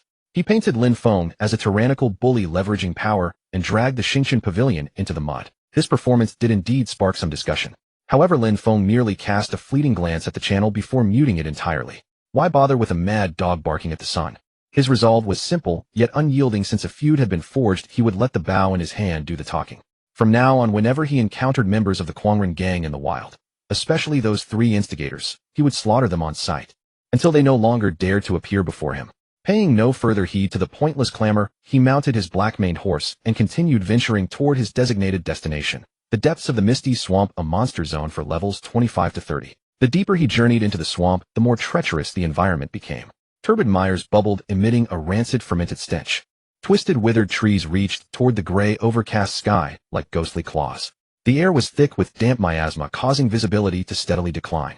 The levels of the monsters here had also risen to 27 and 28, consisting primarily of swamp crocodiles and venomous flying serpents. Swamp crocodile, normal monster. Level 28. HP 2800. Attack 140. Defense 70. Special thick hide and flesh attacks inflict a bleeding effect. Venomous Flying Serpent Normal Monster. Level 27. HP 2400. Attack 160. Defense 50. Special Ranged Venom Attack. High movement speed. Very few players trained in this area. The occasional groups he encountered were fully staffed 5-player teams well-equipped and highly coordinated. Upon seeing the solitary Lin Feng, most of them cast surprised and scrutinizing glances, yet none initiated any trouble. Lin Feng located a relatively secure patch of dry land and commenced his solitary, yet highly efficient monster farming journey. The Howling Moon Wolf cub growled as it leaped forward to draw aggro, while Lin Feng unleashed his full damage output from the rear. With his upgraded equipment, his damage was incomparable to before. His basic attacks dealt nearly 300 damage to the crocodiles and exceeded 350 on the flying serpents. Coordinated with the wolf cub, clearing a single monster took less than 10 seconds. And the terrifying nature of the archer's heart was fully demonstrated in this high-frequency combat. A 23 trigger probability meant that on average every 4 or 5 attacks could unleash an explosive burst. Buzz. A golden stream of light flashed. Bang. -29900. -15000. Whether it was the crocodiles with nearly 3000 HP or the agile flying serpents, they were like fragile paper before tens of thousands of damage instantly obliterated. Experience points along with occasional silver coins and materials flowed steadily into Lin Feng's inventory. Clearing monsters along the way, he progressively ventured deeper into the core region of the swamp. Here the fog grew even denser and the monsters transitioned to level 29 to 30 giant swamp lurkers and corrupted trance. Suddenly the sounds of intense combat and the flashing light effects of skill explosions echoed from ahead. Lin Feng cautiously approached. Piercing through the thin mist, he spotted a 5-player party besieging an exceptionally massive crocodile enveloped in an ominous black aura. It was none other than a level 30 elite boss. Swamp Crocodile King Elite Boss. Level 30. HP 360000. Attack 390. Defense 320. Skills Death Roll Venomous Bite Summon Crocodile Guard. This 5-player party was clearly composed of experts. Their equipment was at least bronze mixed with silver, and their coordination was incredibly fluid. The tank was a shield warrior weathering the Crocodile King's fierce onslaught as steadily as Mount Tai. The healer was a priest seamlessly chaining spells to keep health pools stable. The 3 damage dealers, a fire mage, an assassin, and an archer, positioned themselves brilliantly, delivering impressive damage. Yet they struggled. The Crocodile King's health depleted slowly, and it periodically summoned minor crocodiles, causing considerable trouble for the team. It was evident that although they were capable, defeating this boss would require a significant expenditure of time and effort. Lin Feng observed for a moment, and an idea sparked in his mind. He needed experience as well as combat exposure in high-level zones. Stepping out from the mist, he maintained a safe distance and called out, "Friends, do you need some help? I only want a share of the experience. Oh, I won't take any of the boss's loot." The 5 party members instantly turned to look at him warily. The female assassin's gaze was sharp, her hand resting on her dagger, seemingly inclined to refuse. With a wild boss like this, no one wanted any unexpected complications. However, the leading shield warrior raised a hand to stop his teammates. He scrutinized Lin Feng carefully. Upon noticing the faintly visible Xingqian Pavilion prefix above Lin Feng's head and his impressive set of bronze equipment, his steady voice echoed from beneath his visor, "Very well. Are you a brother from the Xingqian Pavilion? Come over and help with the damage. Watch your aggro." "Thanks," Lin Feng replied without wasting words, immediately drawing his bow to join the fray. He did not unleash his full power, instead controlling his pace. Utilizing basic attacks and double shot, his damage output appeared quite average within the team. However, the trigger of the archer's heart was beyond his control. Just as the Crocodile King's health dropped to around 80 and it had just summoned a wave of minor crocodiles, a golden light flashed on Lin Feng's bowstring. Buzz. Archer's heart triggered. Bang. -15600. An absurdly massive golden number erupted from above the Crocodile King's head. Its health bar visibly plummeted by a chunk. Even the newly summoned minor crocodiles were instantly obliterated by the splash damage. The entire battlefield fell dead silent. Except for the leading shield warrior, who nodded slightly as if he had anticipated this. The other 4 teammates, the fire mage, assassin, archer, and priest, were utterly dumbfounded, their attack animations freezing in place. Holy crap. 15,000 damage. The fire mage blurted out, nearly dropping his staff. What kind of skill is that? Is it a bug, eh? The female assassin's eyes widened in sheer disbelief. The fellow archer in the party looked at his own damage of 300 to 400 per hit, then compared it to Lin Feng's terrifying figure. His face burned with embarrassment as he fell into deep self-doubt. Feeling a bit embarrassed, Lin Feng quickly explained, "Just luck, a talent trigger." With Lin Feng's sporadic nuclear bomb support, the pace of the battle accelerated dramatically. Though the Crocodile King was fierce, its health line collapsed rapidly after Lin Feng triggered another 100-fold damage burst. It finally collapsed with a wail, exploding into a shower of glowing loot. The generous experience points filled Lin Feng's experience bar by 5. True to his word, he did not touch any of the loot, merely nodding to the shield warrior. Thank you. Farewell. Just as he turned to continue deeper, the leading shield warrior called out to him, Brother, wait a moment. Lin Feng paused and turned back puzzled. The shield warrior walked over and lifted his visor, revealing a resolute and steady male face of about 27 or 28. A hint of an appreciative smile played on his lips. Great mechanics and a solid mindset. We are a fixed party currently preparing to explore a hidden location deeper in the swamp where a rare elite is rumored to spawn. Are you interested in joining us temporarily? Although a 6-player party will split the experience, the safety and efficiency will be much higher, and we might even come across some good items. Lin Feng's heart stirred. He indeed wanted to learn from top players, and he had witnessed this team's absolute top-tier strength firsthand. Teaming up with them was undoubtedly an excellent opportunity to improve himself. All right then, I will trouble you. Lin Feng nodded in agreement. Player, Yi Wumian, has invited you to join the party. Do you accept? Yi Wumian. Why did that name sound so familiar? Lin Feng instinctively accepted. When he entered the party and saw the complete details of the 5 IDs in the member list, his entire body froze instantly, and his mind went completely blank. Leader Yi Wumian, Guild Leader of Xingqian Pavilion, Level 27, Shield Warrior. Member Xingqian Yuowu, Level 27, Assassin. Member Xingqian Yanbao, Level 27, Fire Mage. Member Xingqian Juexing, Level 27, Archer. Member Xingqian Xingyan, Level 27, Priest. Guild Leader of Xingqian Pavilion. For core guild members. The absolute cream of the crop on the entire server. Looking at the smiling, steady shield warrior before him, and then at those illustrious names on the party list, Lin Feng opened his mouth. It took a long moment before a dry voice escaped his throat. G. Guild Leader. Lin Feng stared at the glittering IDs in the party list, his mind blanking out for several seconds. Yi Wumian. The founder and guild leader of Xingqian Pavilion, universally acknowledged as one of the server's top players, a legendary figure whom countless solo players and small guilds looked up to, was now standing right before him in the flesh, and had even sent him a party invitation.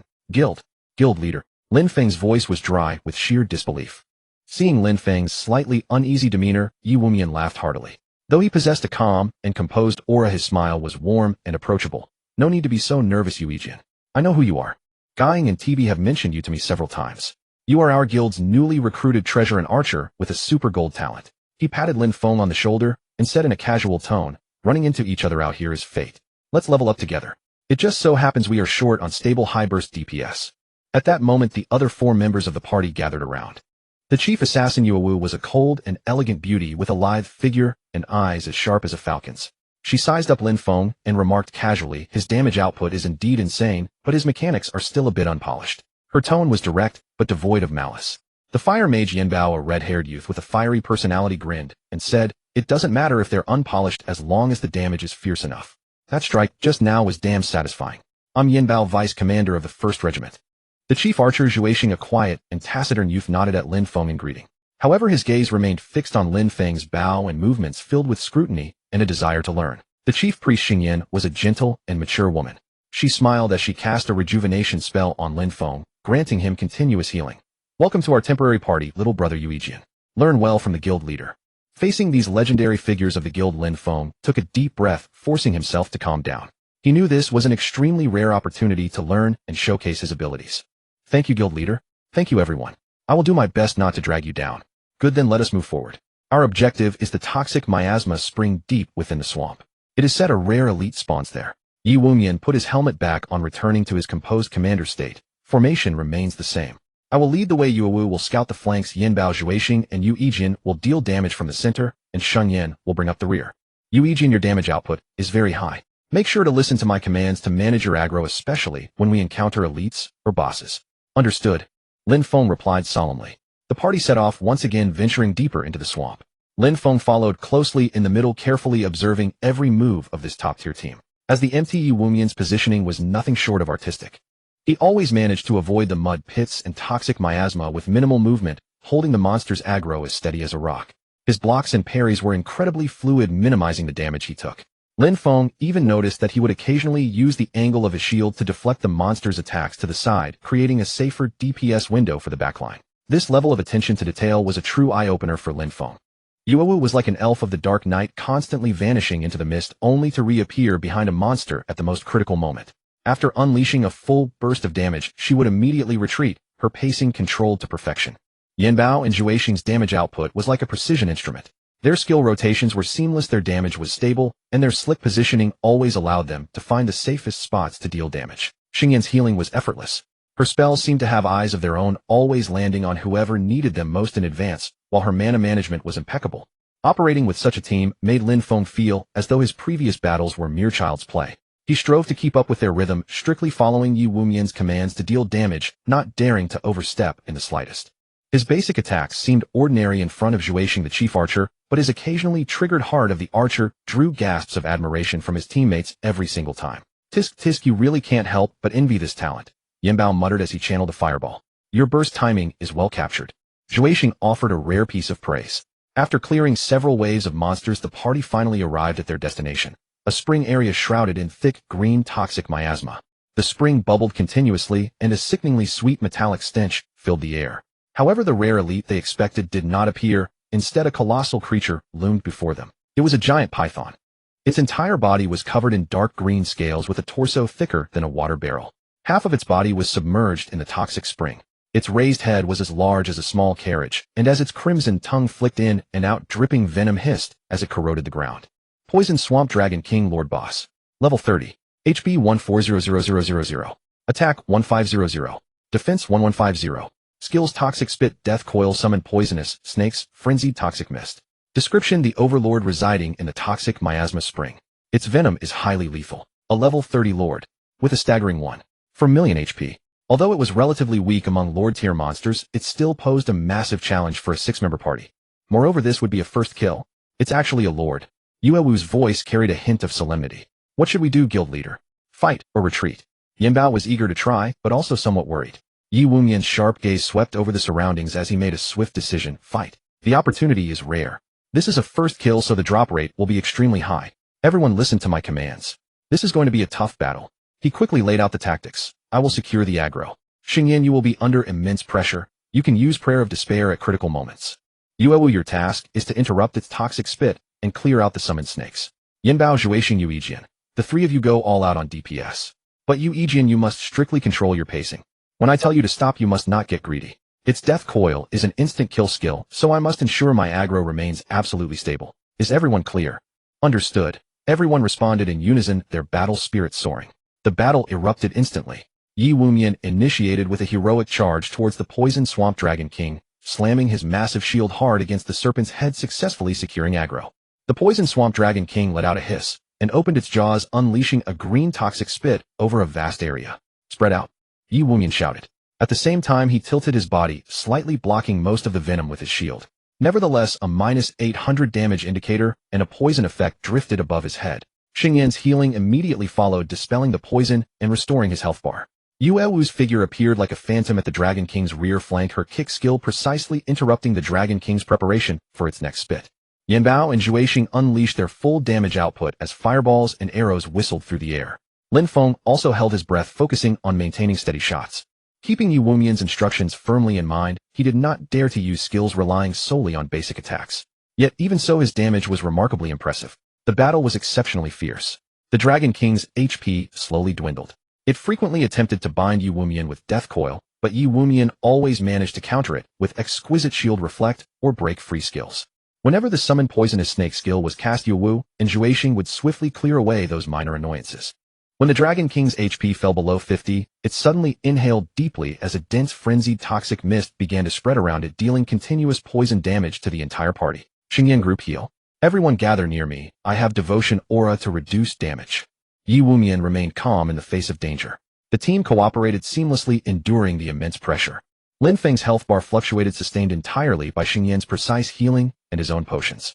Just as the Dragon King's HP fell below 30, and it was about to enter its berserk phase, Lin Feng felt a powerful thrumming sensation from his bowstring.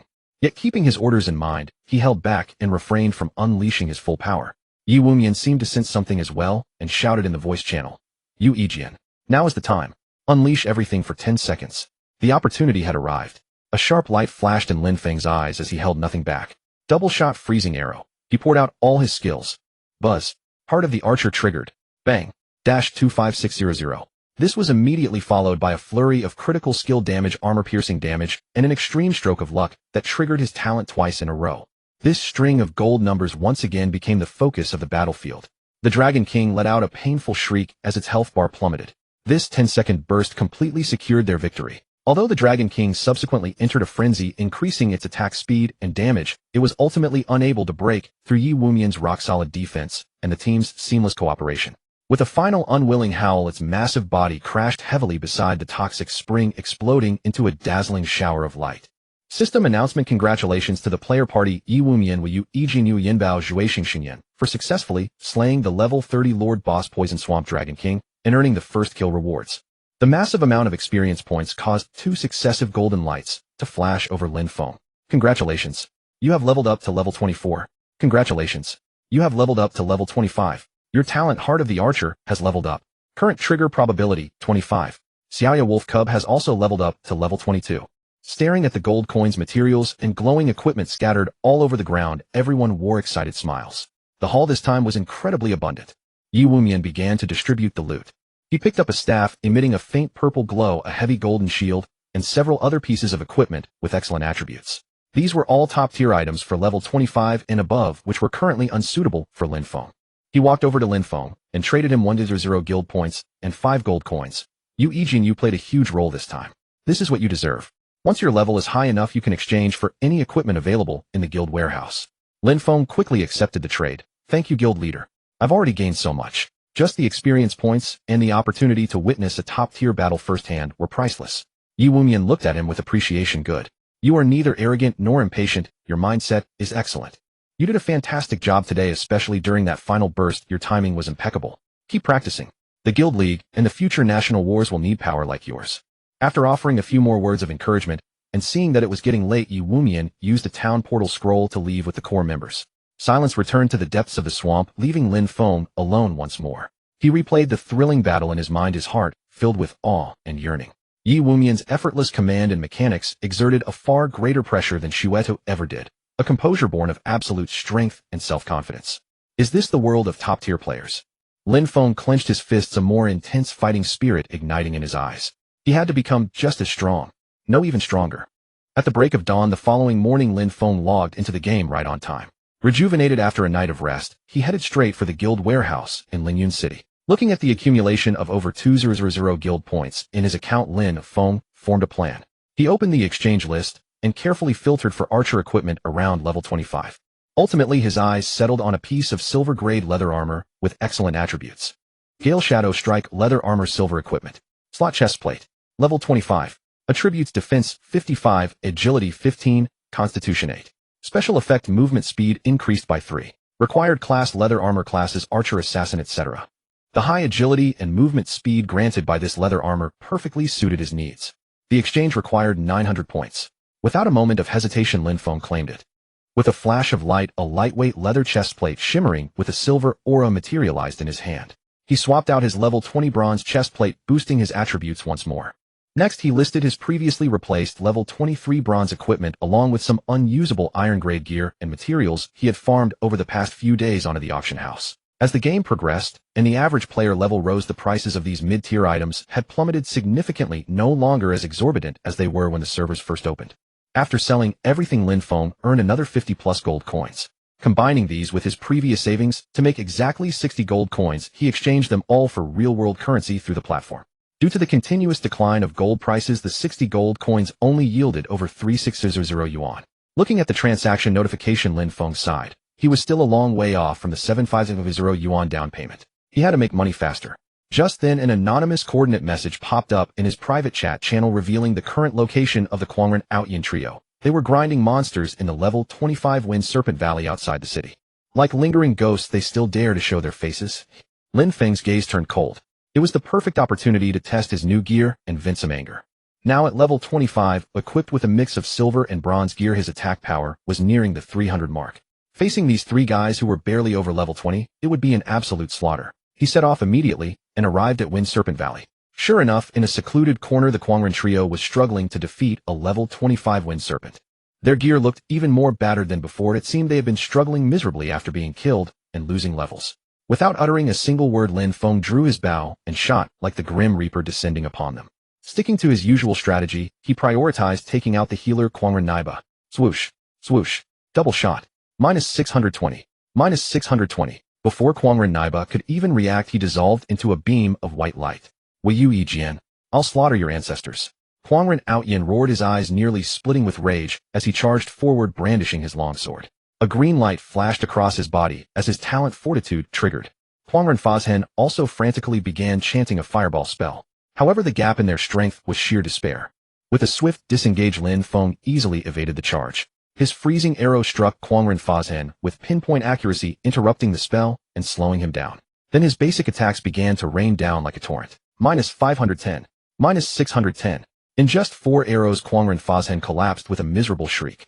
Left isolated, and without support, Kwangren Outyin could not hold out.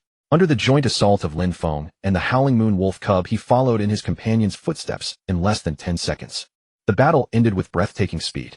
The regional chat channel was once again flooded with abusive spam from the souls of the Kwangren trio, filled with eyesore profanities accusing Lin Feng of being a bully and picking on the weak. Lin Feng simply muted the channel. He picked up the few pieces of common grade gear and a handful of silver coins dropped on the ground as casually as brushing off dust. This sheer indifference infuriated the Kwangren trio to the point of nearly spitting blood. Having settled this minor interlude, Lin Feng resumed his grand endeavor of making money. He decided to venture deep into the Black Rock Mountains, an area abundant with level 25 to 30 granite golems.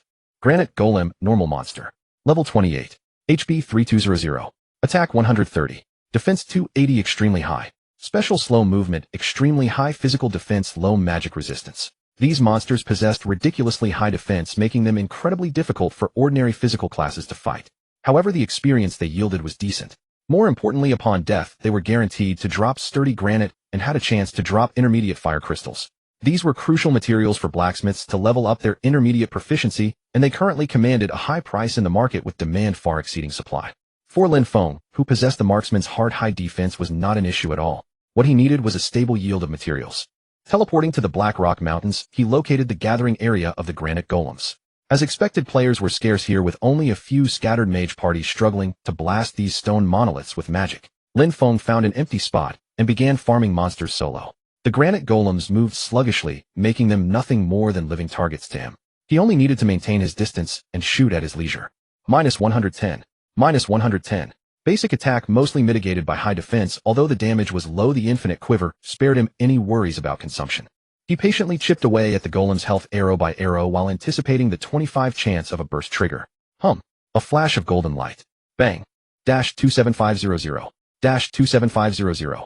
As the massive golden numbers popped up, the heavy granite golem instantly shattered into pieces, turning into a pile of rubble and experience points, while dropping several pieces of sturdy granite and a sparkling intermediate fire crystal.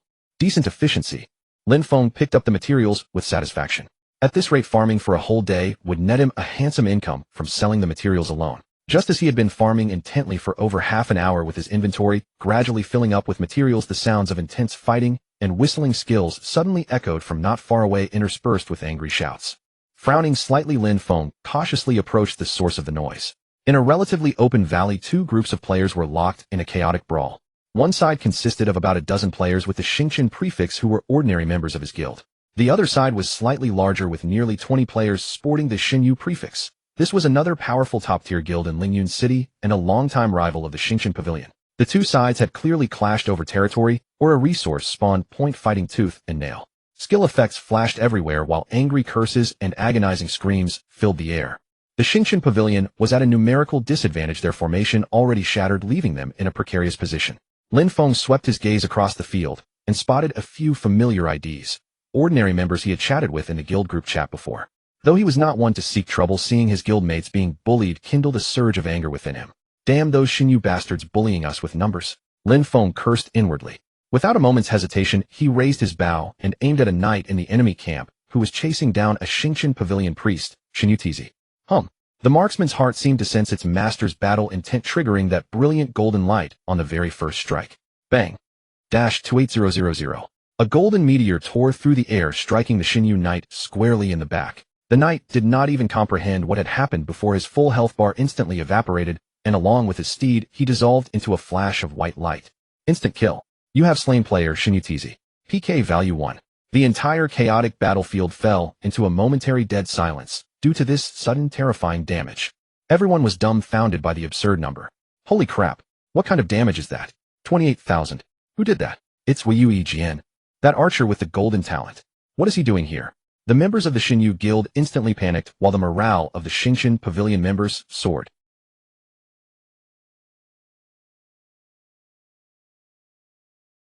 The Xinyu commander clearly recognized Lin Feng as well, immediately roaring in the channel, "Kill that red-named archer first.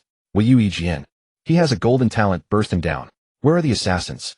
Get him." Instantly 4 blurry figures vanished from the Xinyu camp. The assassins had activated stealth, rushing straight for Lin Feng.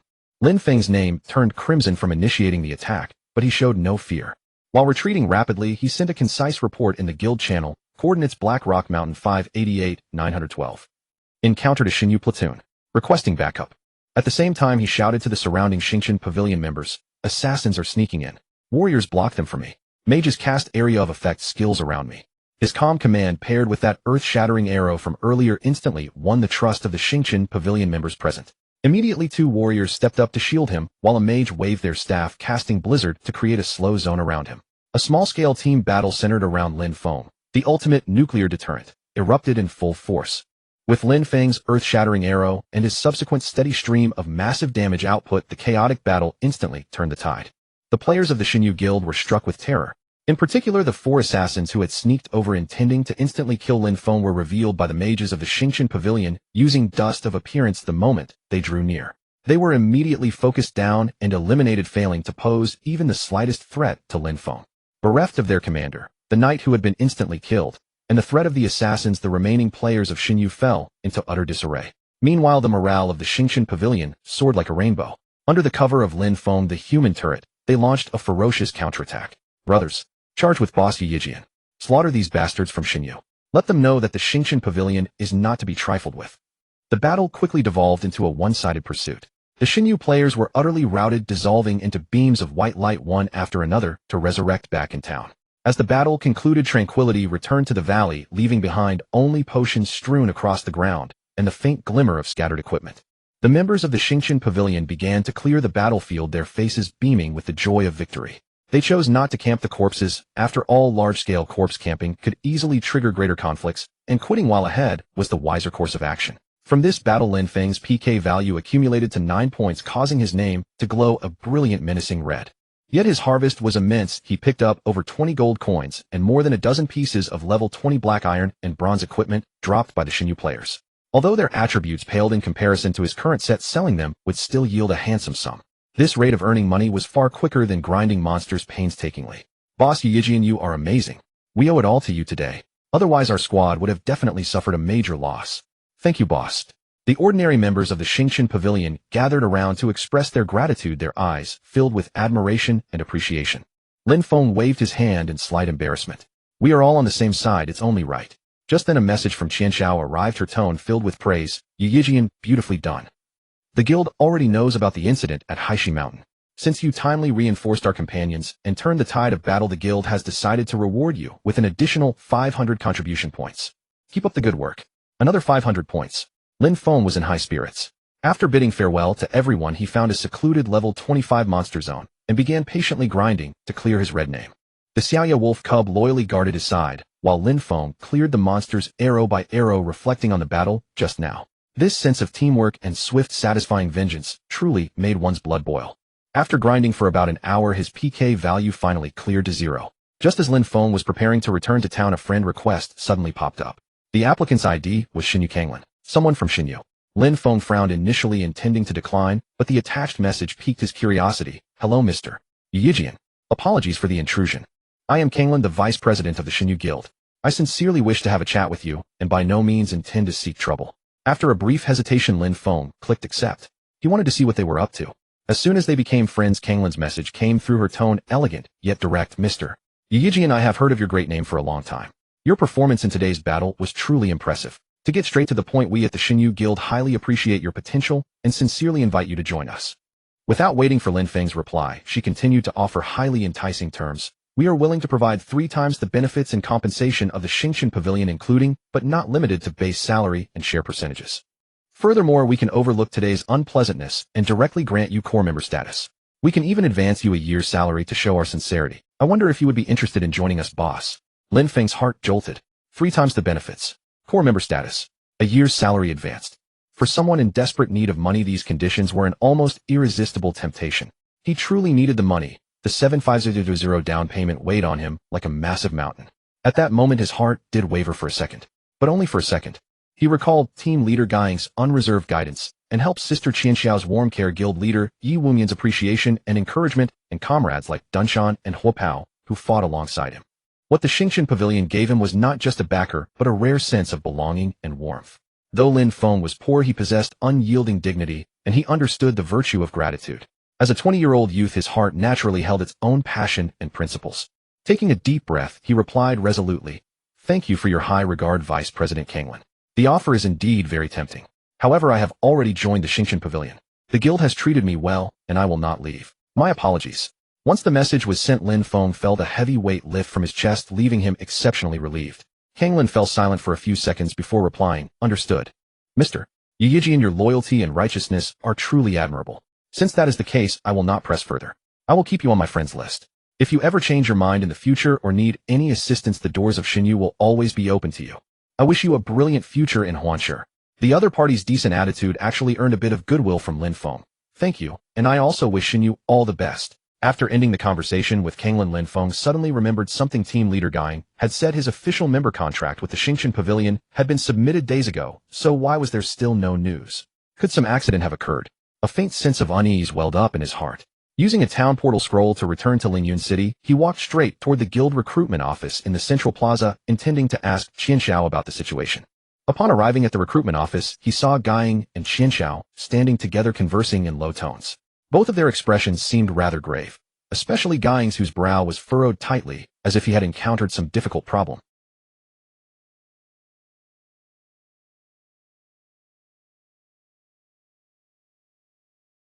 "Yijian, you're here. Finished clearing your red name?" Guang patted him on the shoulder. "Yeah, just finished." Lin Feng nodded. After a brief hesitation, he decided to ask anyway. "Team leader Sister Qianxiao, I wanted to ask. About that official member contract, is there some sort of issue? Why hasn't it?" Hearing this, a subtle flash of awkwardness crossed Guang's face. He let out a dry laugh. "Oh, the contract. It's fine, really. Rest assured the contract is with the guild leader. He's been quite busy lately and hasn't had the time to sign it yet. Soon it should be in a couple of days. Don't worry." Qianxiao also quickly chimed in. "Yes, Yijian guild procedures can be a bit slow sometimes, but what we promised you definitely won't change." Looking at their slightly unnatural expressions, Lin Feng's sense of unease grew stronger. However, he did not press any further and simply nodded. "Oh, all right. I'm in no hurry. Then team leader Sister Qianxiao, I'll go level up first." "Go on, level up well." Guang waved with a smile. Leaving the recruitment office, the doubts in Lin Feng's heart did not dissipate. He could not help but feel that Guang and Qianxiao's reactions just now were rather strange. But since they had put it that way, it wasn't right for him to pry further. Logging off on the spot, he took off his gaming helmet. It was currently noon in reality. The July weather was exceptionally sweltering, and there was no air conditioning in the dilapidated little room. Only an old electric fan shaking its head weakly. As Lin Feng removed his helmet, a wave of heat instantly washed over him, drenching the hair on his forehead with sweat. His younger sister Lin Shui was cooking in the narrow kitchen, the smell of cooking oil and smoke mingling with the hot air as it drifted out. Lin's father and mother sat by a small table wearing reading glasses as they meticulously worked on some simple handicraft. These were odd jobs they took from a nearby small factory, which would earn them about 20 to 30 yuan a day to help support the household. Seeing his parents' graying hair and focused expressions, his sister's busy figure before the stove, and this home that, despite its dilapidated state, was filled with warmth, the slight shadow that had cast over Lin Feng's heart due to the contract issue vanished instantly. He took a deep breath of the air, which was filled with the aroma of food and the essence of daily life. This was everything he wanted to protect. Reflecting on how he had unhesitatingly rejected the lucrative offer from the Xinyu Guild, he did not regret it in the slightest. Money was indeed important, but some things were far more valuable. "Brother, time to eat," Lin Shui called out as she brought out the dishes, her face radiant with a youthful smile. "All right, coming," Lin Feng responded, walking over to help set the table. The conflicts in the game and the doubts about the contract were temporarily washed away by this warm reality. He believed that as long as he worked hard, whether in the game or in reality, he would surely bring a better life to his family. After lunch, the sweltering heat in the cottage had faded, and Lin Feng strapped gaming headset again, returning to the cool and pleasant Huanshe world. The login point remained the bustling Lingyun City Square. As soon as he steadied himself, the Elite Team 3 chat group buzzed with activity. It was Guing, the captain of Xingqian, organizing the event. Xingqian Guing alerted all members of Team 3 to pay attention. Just received word from the exploration squad deep in the Yuying Forest to the north of the city. A new level 30 tree spirit zone has been found, rich in leaf of life and drywood resin, precious materials for early alchemy and enchantment. The guild was paying top prices, exchange points were doubled. If you have time, head to the dungeon area to assemble. 6 squads would depart to Pioneer. Xingchen Huapao Roger. Off to break ground. I'm chasing the points. Xingchen Dungeon level 30 monster zone is perfect for leveling and farming materials. Xingchen Lingyin, I hope the Tree Spirit brothers are gentler. Seeing the lively mood and generous point rewards, Lin Feng's heart moved. He urgently needed points to exchange for gear and to gain experience. He quickly replied in the group, Captain, count me in. Xingchen Guing, good. There's Yijian coming. The damage output is secured. When Lin Feng arrived, more than 20 elite members of Team 3 had already gathered here, divided into 6 5-person squads. Guing was coordinating the arrangements while Qian Xiao stood by to help register and distribute supplies. Lin Feng was assigned to a familiar squad. The captain was the steady Dungeon with members Huapao Fire Mage Lingyin Priest and an assassin named Xingchen Jifeng. Huapao greeted Lin Feng warmly, noting that Yijian had joined, and Dunshan indicated that Yijian would be relied on for output later. Lingyin teased that she would heal him well, while Jifeng flashed a cool okay sign. With the teams assembled, more than 30 people moved out of Lingyun City in a mighty procession heading north toward Yuing Forest. Along the way they chatted as they hurried. Huapao, a talkative fellow, leaned toward Lin Feng and whispered that Yijian was nearby, and that Guing had lately been spending more time with Sister Qianxiao. Lingyin chimed in, joking that Sister Qianxiao sometimes blushed, while Dunshan coughed and cautioned them not to gossip about the captain.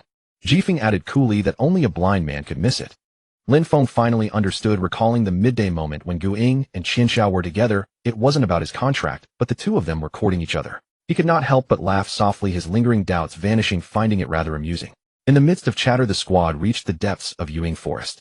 The scene here was completely different from the outside. Towering ancient trees blocked the sky, the light dim, and the air thick with the scent of decaying vegetation and earth. Various bizarre tree spirits wandered through the forest. Violent tree spirit, normal monster. Level 30. HP 4000. ATK 150. Def 80. Special attacks may carry the entangling effect, reducing movement speed. Drywood Sentinel, elite monster. Level 30. HP 6000. ATK 225. Def 100. Special high physical defense will hurl with thorns for ranged attacks. 6 squads quickly dispersed, each marking out a zone to clear monsters. Lin Feng's squad with him as the damage dealer was exceptionally efficient. Dunshan held aggro steadily, Lingyin's healing connected seamlessly, Huapao and Jifeng unleashed full output. Lin Feng meanwhile became a true clearing machine. Now at level 26, the trigger rate for Heart of the Sharpshooter rose to 26. Whoosh. Whoosh. Minus 330. Minus 330. Basic attacks delivered substantial damage. Whoosh. A flash of golden light. Bang. Dash 22900. Dash 29000. The terrifying damage numbers flashed again and again. Whether the standard violent tree spirit or the upgraded Drywood Sentinel, they fell like withered wood under more than 40,000 damage, instantly slain. Experienced silver coins, leaf of life, and drywood resin dropped in torrents, yielding rich rewards. So fierce. It's a blast to grind with Yijian. Huapao, while gathering materials, exclaimed that the efficiency was more than twice that of other squads. Dunshan rarely smiled, impressed. The expedition progressed smoothly and materials accumulated quickly. However, more than an hour later, the group chat suddenly carried a SOS from another squad. Xingchen Falcon, Captain. We have found a level 30 boss head ancient tree spirit elder. HP 5500, high defense, and it can group entangle and nature's healing to recover HP. Xingchen Guing, copy that. Xingchen Guing, copy that. All squads converged toward the coordinates 112, 445. Focus fire, prioritize taking down this head. Lin Feng's squad stopped grinding and rushed to the coordinate. When they arrived, a gigantic, vine-wrapped ancient tree spirit elder swung its branches. The previous 5-man squad had been driven back, their HP unable to recover because the boss occasionally released nature's healing to restore a large amount of HP. Ancient tree spirit elder head monster. Level 30. HP 550000. ATK 600. Def 480. Skills root entanglement, AoE stun, nature's healing restores 10 of max HP, falling blossoms, AoE magic damage. All ranged units spread out. Melee, be sure to dodge the ground skills. Healers focus on the tanks. There's Yijian. Guing shouted, your task is to interrupt its nature's healing. Time the cast bar accurately. Use your highest damage skills to interrupt it. Everyone else unleash full output. Lin Feng's eyes sharpened as he locked onto the elder. The battle roared back to life. Guing personally stepped up to endure the boss's brutal assault. Tanks from other squads took turns sharing the damage. The elder's root entanglement troubled the team, but the healers fought with all their might to replenish HP and stabilize the situation. The crucial moment arrived. When the elder's HP dropped to 70, it began chanting nature's healing, a green glow surrounding its body. There's Yijian. Guing roared. Lin Feng had prepared for this moment. He held his breath, knocked the bow to the full, and heart of the sharpshooter summoned its radiant light once more. Boom. 29000. The golden arrow struck like a judgment spear, precisely breaking the elder's healing spell. Not only was the healing interrupted, but massive damage was dealt. Well done, the team cheered. With Lin Feng as the healing killer, the elder's main lifeline was broken. Though still ferocious under the combined focus of over 30 elite players, its HP fell steadily. It attempted healing a few more times, all of which Lin Feng interrupted with precision. At last, with an unwilling cry, the ancient tree spirit elder collapsed, turning into a pile of withered wood and a shower of loot lights. The rich experience pushed Lin Feng's experience bar up significantly. More delightfully, a silver glowing ring among the boss loot stood out. Wind Whisper Ring, silver equipment. Slot ring. Level 30. Attributes agility 12, attack speed 3. Effect attacks have a chance to trigger Wind Whisper, increasing next attack speed by 20. Required classes Archer Assassin. It is a superb item for the sharpshooter class. After internal coordination, since the ring is high level and other archers cannot use it yet, Lin Feng's huge contribution in this battle led to the ring being awarded to him. Holding this powerful silver ring, Lin Feng's heart blossomed with joy. His strength would be boosted again. Next, he exchanged today's earned over 800 points plus his existing points to reach over 10 points, and obtained a level 25 silver longbow from the guild warehouse. Hunter's longbow, silver equipment. Slot weapon. Level 25. Attack 158 to 165. Agility 10. Effect deals 5 more damage to targets with HP below 30. With the new gear equipped, Lin Feng's attack jumped to 460 instantly, another step up in power. Log out for dinner. At the dining table, Lin Feng watched his family share joyful moments, listened to his sister's dream of a new home, and felt the power in his hands truly growing, filled with confidence for future challenges. Night fell, and there were more monsters and wealth waiting for him to conquer in the game. As night fell, the first lights of Lingyun City began to glow, and a soft radiance flowed from the tips of the magic towers. Just as Lin Feng logged online, he received a message from Qingqing Zijin. Yijian, we're here. Carry us tonight, followed by a cute smiley face. Lin Feng smiled and replied, alright, meet at the entrance of Yuing Forest. I'll take you to farm level 30 trance. Lots of experience and the materials are worth a lot. When Lin Feng arrived at the gathering point on his ordinary mount, of 4 of them, Qingqing Zijin, Zhang Tiannu, Inying Yoxia, and Xiaoyu Shili, were already waiting there. Having not seen her for a few days, Qingqing Zijin had changed into a light blue mage robe that accentuated her snow-white skin and charming smile. Zhang Tiannu's armor was noticeably heavier, and he smiled sheepishly while carrying a black iron shield. The tip of Xiaoyu Shili's staff glowed with a faint green light, indicating her healing abilities had clearly improved. As for Inying Yoxia, he remained as taciturn as ever, but when he looked at Lin Feng, his gaze held less of his previous scrutiny and more of a complex sentiment. Wow, Yijian, your horse is so cool. Xiaoyu Shili was the first to exclaim. Level 26 already. Your leveling speed is like a rocket. Zhang Tiannu marveled as he stared at the level displayed above Lin Feng's head. Qingqing Zijin's beautiful eyes flickered as she sized up Lin Feng's faintly glowing equipment, smiling as she said, it seems someone is doing exceptionally well in the Xingqian Pavilion. Lin Feng could sense a faint, almost imperceptible barrier between them. His rapid leveling, the widening gap in their gear, and his admission into a top guild had made these student friends somewhat intimidated. He dismounted, his tone as casual as always, cut the chatter, join the party. Tonight I'll help you guys rush to level 25 and make some pocket money along the way. He actively sent out party invitations, his demeanor natural and warm, as if he were still the same teammate they had met back when they farmed wolves together. This allowed Qingqing Zijin and the others to relax slightly. Let's go. Following boss Yijian means we get to live large. Zhang Tiannu waved his fist to liven up the atmosphere. The group stepped into Yuing Forest. Under the dim light, the twisted shadows of the trees resembled monsters baring their fangs and brandishing their claws. The air was thick with the scent of decaying matter and faint miasma, while the rustling of unknown creatures echoed from the distance. The berserk trance and withered wood guards posed an immense threat to the level 23 and 24 players like Qingqing Zijin and her companions. However, the moment Lin Feng stood there, the entire atmosphere shifted. Zhang Tiannu hold the front line, or just aggro 2 of them. Qingqing use ice cone to slow them down. Xiaoyu keep an eye on Zhang Tiannu's health. Inying and I will focus fire on 1. Lin Feng commanded concisely, his voice calm and steady. The battle began. Zhang Tiannu let out a low growl as an earthy yellow glow enveloped him. His green-gray talent Fortitude was triggered, boosting his defense by 10 and allowing him to firmly withstand the crushing blows of the 2 treants. Qingqing Zijin waved her staff, and an ice cone came howling out, striking a treant with precision and drastically reducing its speed. Inying Yoxia drew his bow and released an arrow, his skill level evidently very high. Unlike Lin Feng, who had not spent a single skill point yet. Lin Feng, on the other hand, drew his newly equipped stalker's longbow, the bowstring vibrating with a resonant hum. Whoosh. -460. The The basic attack damage was staggering. Even more terrifying was the golden light that burst forth from time to time. Buzz. Part of the archer triggered. Level 26 probability. Bang. Dash 46000. A massive golden number illuminated the forest, and the targeted treant was instantly vaporized. Broken wood splinters mingled with the glow of experience points surged into everyone's bodies. Oh my god. Jiang Tiannu almost dropped his shield in shock. This damage. Anying Yoshia's movement stiffened for a moment. Qingqing Zijin and Xiaoyu Shili covered their mouths, their eyes filled with shock. Lin Feng, however, remained unfazed as he turned his arrow next.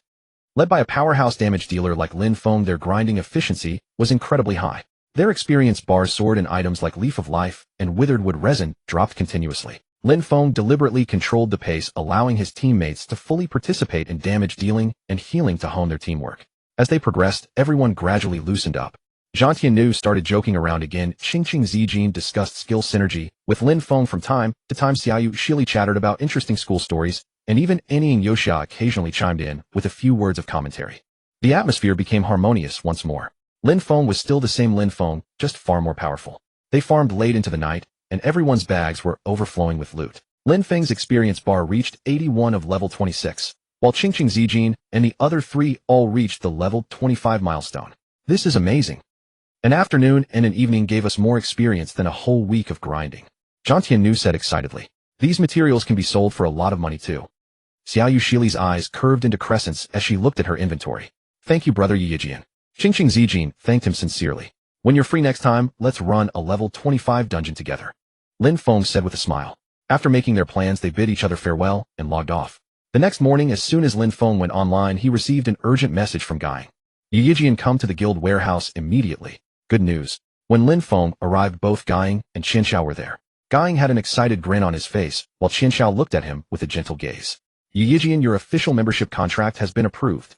Guy directly traded over a glowing golden virtual contract.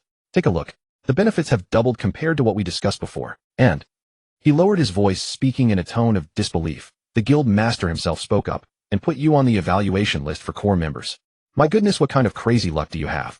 The guild master hasn't even met you, so why does he highly value you so much? Lin Feng was also stunned. A core member. That was not just a symbol of high compensation, but also a testament to status and guild trust, requiring absolute loyalty to the guild and passing a rigorous evaluation.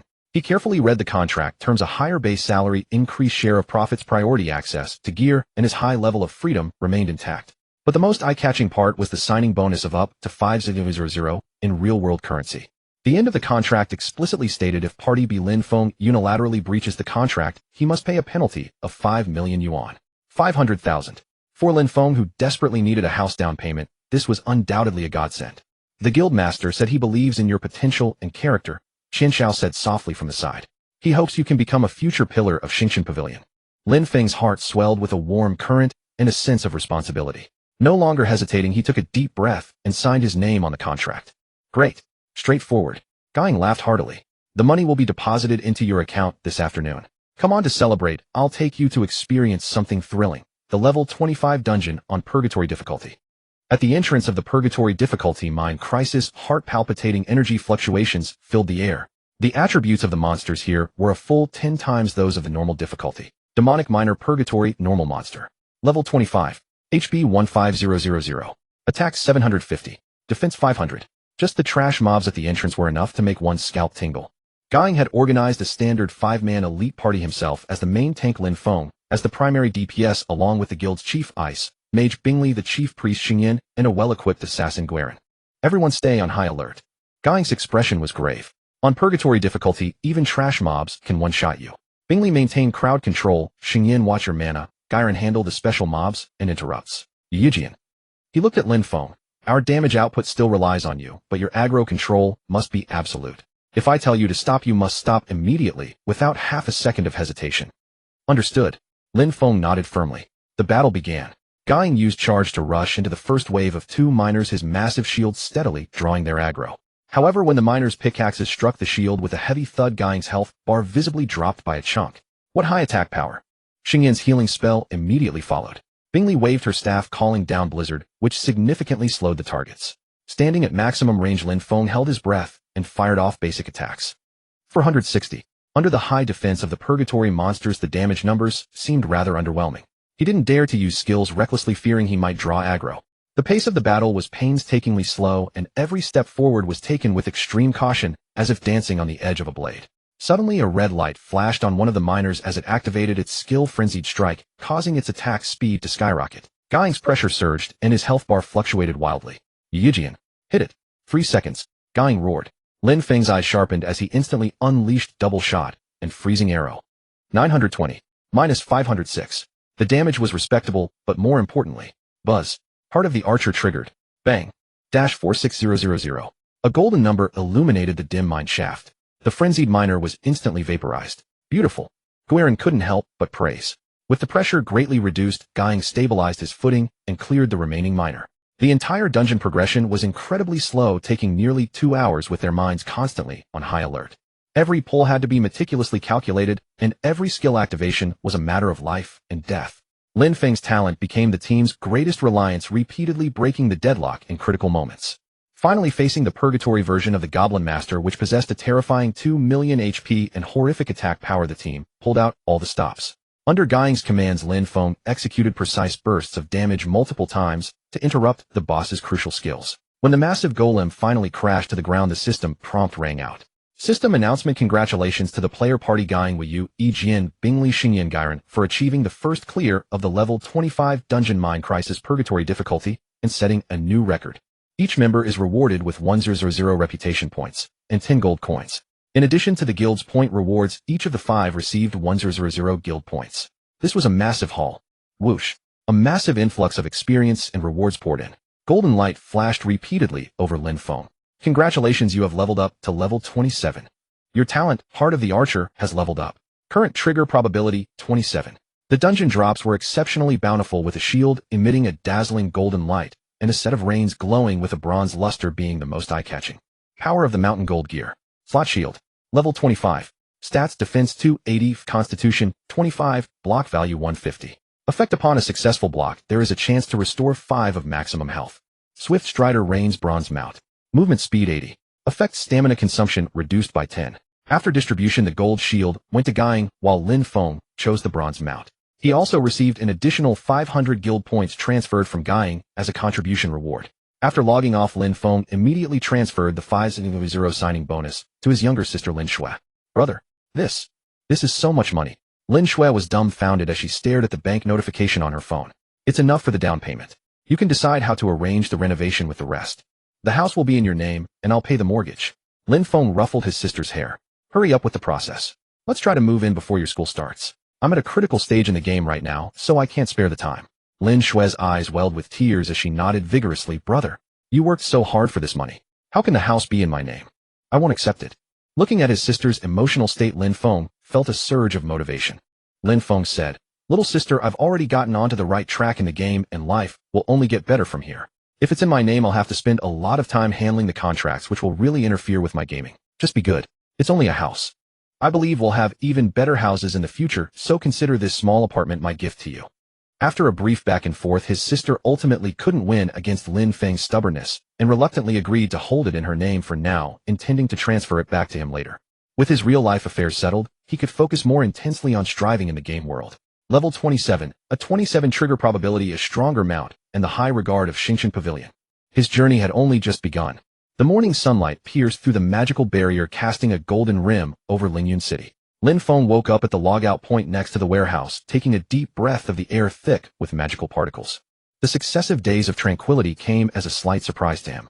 Members of the Blood Butcher and the Madman clan seemed to have vanished without a trace. Even their clamoring on the World Channel had quieted down. The 3 core members of the Madman clan whom he had sent back to the city by killing them seemed to have evaporated from the earth. Lin Feng sneered inwardly. If he crossed paths with them again, he wouldn't mind sending them back to their respawn points once more.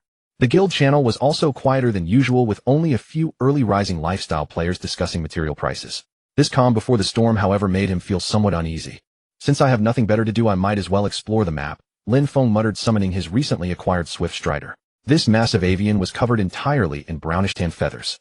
Once it began to sprint, it was indeed significantly faster than a black-maned horse, with the wind howling past his ears. Riding the Strider, he headed aimlessly toward the western region of Lingyun City, an area yet to be fully explored by the system. passing through a lush golden wheat field and crossing a babbling brook. The scenery before him gradually grew desolate, and the levels of the monsters rose to 2,830. As he navigated the edge of a withered forest, Lin Feng's keen ears caught an anxious cry for help interspersed with the savage roars of beasts. Following the sound, he spotted an elderly NPC in a tattered traveler's robe and hood. The old man was besieged by 3 level 30 frenzied gnolls, his situation precarious. Frenzied gnoll elite monster. Level 30. HP 90000. Attack 450. Defense 180. Special attacks inflict bleed effect. The old man's health bar was nearly depleted, and he was on the verge of perishing beneath the gnoll's fangs. To the rescue. Without a moment's hesitation, Lin Feng squeezed his legs against the strider and charged forward. Once within range, he leaped off his mount, already wielding his hunter's longbow. With a sharp whoosh, a frost arrow shot from the string, striking one of the gnolls squarely in the back. Minus 558. Damage increased by 10. Frost exploded and the gnoll's speed plummeted. The other 2 gnolls immediately drew aggro, howling as they lunged toward Lin Feng. Little wolf. Lin Feng barked. The moon-howling wolf pup leaped from the void, growling as it intercepted one of the beasts. Lin Feng himself used disengage to leap backward, creating distance while firing a double shot at the other. Minus 506. Minus 506. Battle erupted instantly. Lin Feng maneuvered with dazzling agility, playing the 2 gnolls like toys. The occasional activation of Heart of the Marksman even allowed him to instantly kill one. Before long, all 3 gnolls collapsed to the ground. Still shaken, the elderly NPC slumped on the ground, panting heavily. Lin Feng walked over and asked, "Are you all right, elder?" The old man looked up, revealing a weathered yet sharp-eyed face. Gazing at the longbow in Lin Feng's hands, a glint of surprise flashed in his eyes. "What splendid archery, young man. Thank you for saving a useless old codger like me." He struggled to his feet, brushing the dust off his clothes. "I am Ilong, a scholar traveling the lands to study ancient archery ruins. I never expected to run into these wretched gnolls here. I almost lost my life along with the ruins map I worked so hard to find." With that, he pulled out a yellowed piece of parchment and looked at Lin Feng again, seemingly making up his mind. "Young man, you saved my life, and I can see you possess great potential. I have a highly perilous quest here related to a lost ancient archery style. I wonder if you have the courage to accept it. System notification: do you accept the unique hidden quest, Ilong's request?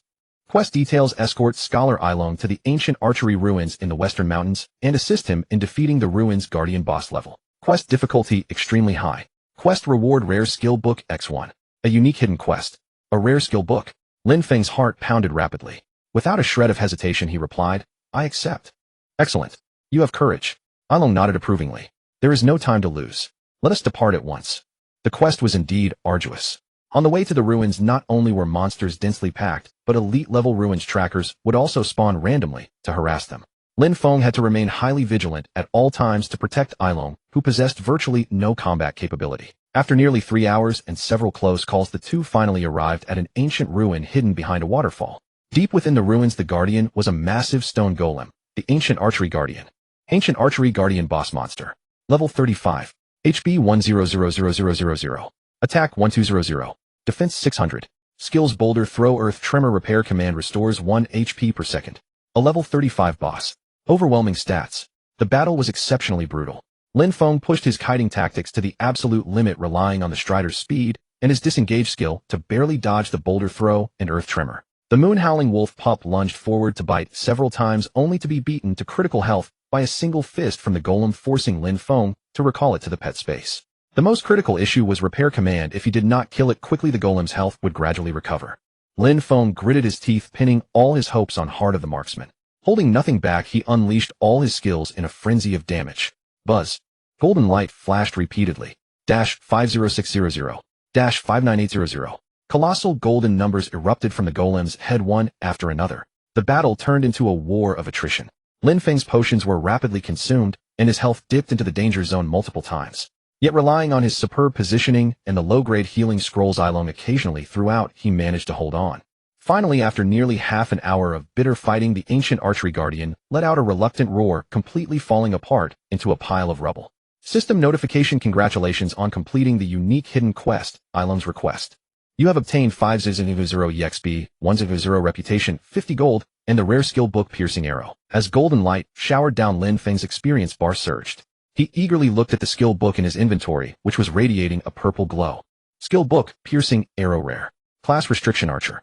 Effect: fires an arrow with immense piercing power, dealing 130 attack power damage to all enemies in a straight line, piercing up to 5 targets. Mana cost 50 points. Cooldown 15 seconds.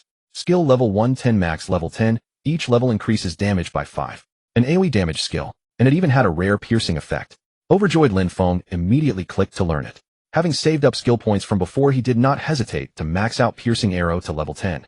Piercing Arrow max level. Effect fires an arrow with immense piercing power, dealing 175 attack power damage to all enemies in a straight line, piercing up to 5 targets. Mana cost 50 points. Cooldown 15 seconds. A powerful mob-clearing divine skill. Just as Lin Feng was immersing himself in the joy of acquiring a new skill, his friend communicator rang urgently. It was Guang. Yijian, where are you? Get back to the city quick. Meet at the guild hall at 2:00 p.m. There's a major event, and all members must attend. Attendance will be taken. The details are confidential, but it's absolutely mind-blowing. Don't be late. Guang's tone carried an irrepressible excitement. Lin Feng's heart stirred. It was finally here. The large-scale guild event he had been eagerly anticipating. Understood. Leader, I'll head back right away. After bidding farewell to the repeatedly grateful scholar Ilong, Lin Feng used a town portal scroll, vanishing into a beam of white light amidst the mountains. Returning to the bustling Lingyun city, there was still over an hour before 2:00 p.m. Lin Feng decided to seize the time to familiarize himself with his new skill. He made his way to the level 25 monster zone outside the city, locating a spawn point for demonic boars. Watching the 5 or 6 boars clustered ahead, a slight smile played on Lin Feng's lips. He drew his bow, notched an arrow, and channeled his intent. Whoosh! An arrow far more solid than normal and enveloped in a spiraling airflow shot forth. Uft, uft, uft, uft. Minus 805. 175 damage. Minus 805. Minus 805. The arrow pierced through all 5 boars in an instant like threading candied haws. Damage numbers floated up in perfect unison. Awesome! Lin Feng couldn't help but exclaim softly. This mob-clearing efficiency was more than twice as fast as before. He tested it a few more times, highly satisfied with the range, speed, and piercing effect of Piercing Arrow. This would undoubtedly boost his leveling speed and teamfight capabilities tremendously. After logging off briefly at noon to grab a quick bite, Lin Feng arrived at the Grand Stellar Pavilion Guild Hall 15 minutes early. By this time, hundreds of players had already gathered inside, creating a bustling hubbub of chatter. The glow of gear from various classes intermingled, creating an atmosphere both passionate and solemn. Lin Feng spotted many familiar faces: Guang, Qinxiao, Dunshan, Huopao, Bingli, Yuewu. Almost all the core members of the guild had arrived. Guild leader Yumian stood on the high platform at the very front, his expression composed and naturally commanding. At exactly 2:00 p.m., the guild channel was forcibly muted. Yumian's gaze swept across the hall, his voice carrying clearly to every member's ears through a magical megaphone. Brothers and sisters, I have gathered you all here because our stellar pavilion is about to participate in the first true battle since the launch of Huanshi. The moment those words left his mouth, the entire hall instantly erupted in excitement.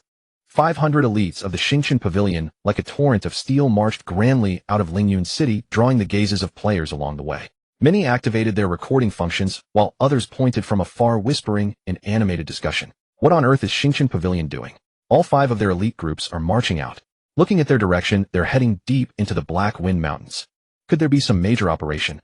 Let's follow them and see. There's bound to be a show. Lin Feng rode upon his swift strider, positioned within the 3rd group, feeling the various gazes cast upon him from all directions. Curiosity, awe, and envy. He was now somewhat famous within the guild. The ID, Yijian, and his terrifying burst damage were no longer secrets. The procession moved at an extremely rapid pace, traversing several high-level monster zones, before finally halting at the entrance of a canyon surrounded by bizarre black rocks.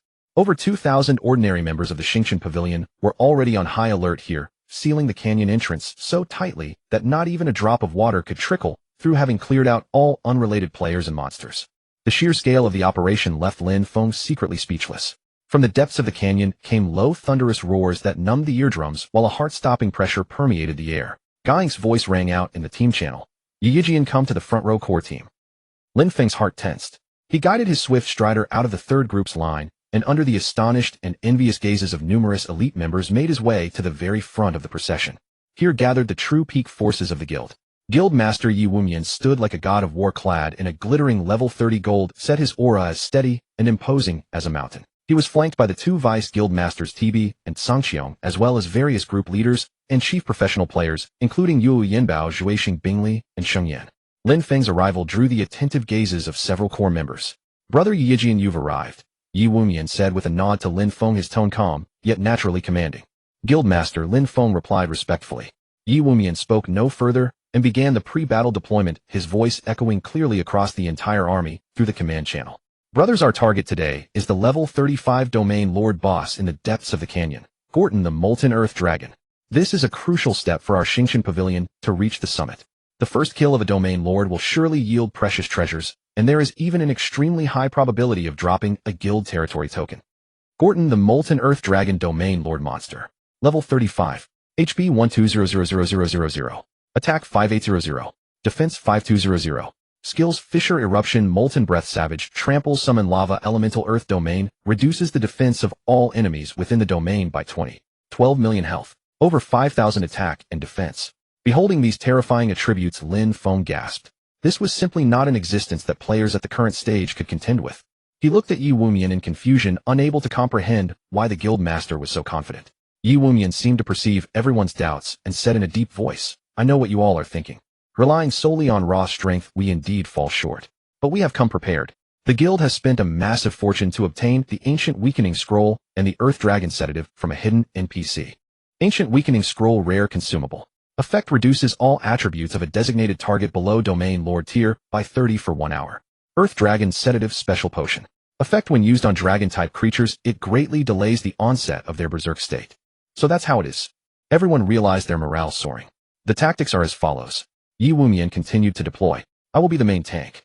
Tibet Sangxiong and the main tanks of each group will serve as off-tanks, taking turns to absorb damage and share the pressure of Savage Trample. All priests will be divided into 3 groups. Group 1 will focus on healing me, Group 2 will look after the off-tanks, and Group 3 will provide mobile area of effect healing. Ranged classes like mages and archers must spread out at maximum distance to deal damage. Pulling aggro is strictly forbidden. Melee classes must follow commands, moving in to unleash burst damage at the right moments, and be sure to dodge the ground skill Fissure Eruption. Yijian. Yi Wumian singled him out. Your damage output is a strategic weapon, but you must strictly follow my threat commands. I will create safe DPS windows for you. Your task is to deal maximum damage within those windows. Understood? Understood, Guildmaster. Lin Feng responded loudly, feeling his blood boil. Good. All groups take your positions. Cast your buffs. Prepare to pull. As the command was issued, countless beams of buffing light illuminated the player ranks. Battle hymns resonated, and their momentum surged like a rainbow. Yi Wumian took a deep breath and raised his golden shield mountain power as a dazzling golden light erupted from his body. Talent Domain of King's Gold activated. All friendly units within a 100-meter radius received a 10 boost to all attributes. Like an arrow released from a bowstring, he executed a heroic charge, boldly slamming into the massive figure deep within the canyon. Roar! A sky-shaking dragon roar erupted, and the battle officially commenced. Even though the Molten Earth Dragon's attributes were significantly weakened after using the scroll and potion, it remained terrifying. Each of its strikes shook the earth, and wherever its molten breath swept the ground was turned to scorched earth. As the main tank, Yi Wumian demonstrated astonishing strength. His positioning was precise, and his blocks were timely, steadily absorbing the vast majority of the Earth Dragon's attacks. Behind him, the healing chain of 14 elite priests operated like a precision instrument, maintaining his health pool within a safe threshold. The off-tanks took turns stepping forward to absorb single-target high-damage skills, like Savage Trample, coordinating with seamless teamwork. Standing within the ranged ranks, Lin Feng held his breath in deep concentration. He dared not attack recklessly, occasionally using only basic shots to maintain his damage. He was waiting for the Guildmaster's command. Yijian, now is the time. Unleash full burst for 10 seconds. Yi Wumian's roar echoed in the channel. A sharp light flashed in Lin Feng's eyes. True Shot Aura activated. Hunter's Mark applied. Piercing Arrow. Swish. A condensed arrow whistled through the air, instantly penetrating the Earth Dragon's massive body. -805. Versus. First target. -805. Penetration. Immediately after double shot. -506. -506. He fired with all his might, arrows flying in rapid succession toward the Earth Dragon's relatively vulnerable underbelly and eyes. Archer's Heart triggered. Level 27 probability. Bang. -156600. A terrifying golden number exploded into view. The Earth Dragon let out a painful howl, its health bar visibly dropping by a small chunk. Beautiful. Incredible. The team channel erupted in cheers. With this 10-second burst, Lin Feng's damage contribution instantly soared to 3rd place in the entire guild, second only to Yi Wumian and the chief fire mage Yanbao. The battle was exceptionally brutal. Despite their thorough preparations, the Earth Dragon's Fissure Eruption and Summon Lava Elemental still inflicted heavy casualties on the team, with white lights of player deaths flashing from time to time. The priests in the rear immediately cast resurrection skills, and the fallen players quickly re-entered the fray. The war of attrition dragged on for over an hour, slowly grinding the Earth Dragon's health down to around 5 million. But the cost was immense. The frontline tanks, including Yu Wumian, had dropped an average of 1 level. The consumption of potions was astronomical. Due to the harsh DPS environment, Lin Feng had limited opportunities to strike, but each of his bursts made a massive contribution. The moment the Earth Dragon's health fell below 30, a sudden mutation occurred. The Earth Dragon's eyes turned crimson, and the lava around its body boiled as it roared deafeningly toward the sky. It was about to enter a berserk state. However, with the effect of the Earth Dragon sedative still active, its berserk state was greatly delayed, though its attributes still began to climb. Even worse news arrived. The players guarding the perimeter urgently reported, "Guild Master. This is bad. The Xinyu Guild and the Quangren Guild have joined forces. Over 3,000 players are storming our blockade line. They want to steal the boss. Damn it. I knew they would come." Vice Guild Master TB cursed. Yi Wumian's gaze was ice cold, yet his voice remained steady. "I already expected them to try and steal our fruits. Brothers on the perimeter, hold the line. No matter what, buy us time. Core group, speed up the damage. We must take down the Earth Dragon before the enemy breaks through our defenses." The situation instantly became extremely critical. With a berserk domain lord in front and powerful enemies surrounding them from behind, Xingqian Pavilion fell into an unprecedented crisis. Lin Feng tightened his grip on his longbow, feeling the sweat seeping from his palms due to tension. He knew that the true test had only just begun. Happy National Day to everyone. The outer defenses are near collapse. Xinyu forces press in by the numbers. The outer command channel crackled with the anxious shouts of the commander, with the clang of blades and the roar of explosive skills. Within the gorge, the molten Earth Dragon's enraged state was delayed by tranquilizers, yet its ferocity remained overwhelming. Each lava breath sent the frontline tank's health up and down like a roller coaster. In the rear, more than 3,000 hostile players surged like a tide. Xingqian Ji's 2,000 outer members fought valiantly, but the disadvantage in numbers and gear forced them back step by step. Ambushed on both flanks, Xingqian Gu faced its greatest crisis since its founding. "Do not panic." Yi Wumian's voice cut through the chaos like a fixed beacon. "All outer brothers abandon the first line, fall back to the gorge entrance, and rely on the terrain to block them step by step. 1 second saved is a life saved. Core team, abandon all conservative play. Unleash everything. Healers, keep the tanks topped up. A DPS, use whatever you have. Move now." Yi Wumian roared, the golden glow of the king's domain around him shining even brighter as he withstood a savage claw strike from the dragon. Sparks flew from his shield. The entire core damage group sprang into overdrive, raising their output to the extreme. The mage's chants quickened as fireballs, ice spears, and arcane missiles rained down on the molten Earth Dragon Gordon. Melee players charged, risking being felled by earth-splitting eruption, pouring out their damage. Lin Feng also let loose. Once piercing arrow cooled, he fired arrows, stitching together a terrifying tally of numbers. Two-shot sequences and ice arrow chained smoothly. He remained highly focused, weaving and drifting to maximize damage while staying at a safe distance. Buzz. Buzz. Heart of the sharpshooter kept triggering. -156600. -161200. The massive golden numbers flashed one after another, and the dragon's HP fell before their eyes. So close. So close. Gu Ying bore the pressure of the secondary tank and roared to rally the spirits. Yet bad news kept coming in. "Guild leader. The entrance has fallen. They're inside." At the gorge entrance, the cries of battle thundered, a flood of dark-clad players breaking through the last line and pouring into the gorge like a burst dam. Leading the charge was Kanglin, the vice president of Xinyu Guild, clad in a silver robe. With a swing of her staff, a powerful area spell cleared a patch of ground. Beside her stood Xue Tu, visage savage and ID glowing blood red. The Madman Guild's leader Quangren Shidaio with remaining followers surged in like wild dogs. Xingqian Ji's trash. Die. Xue Tu laughed maniacally. His war gods will purple trait activated, his entire attributes rising as he charged into Xingqian Ji's rear like a tank. Protect the rear. Second and third squads, turn to face them. The vice leader spoke with iron resolve, leading a portion of elites to form a defense and collide with the intruders. In an instant, the gorge descended into chaos.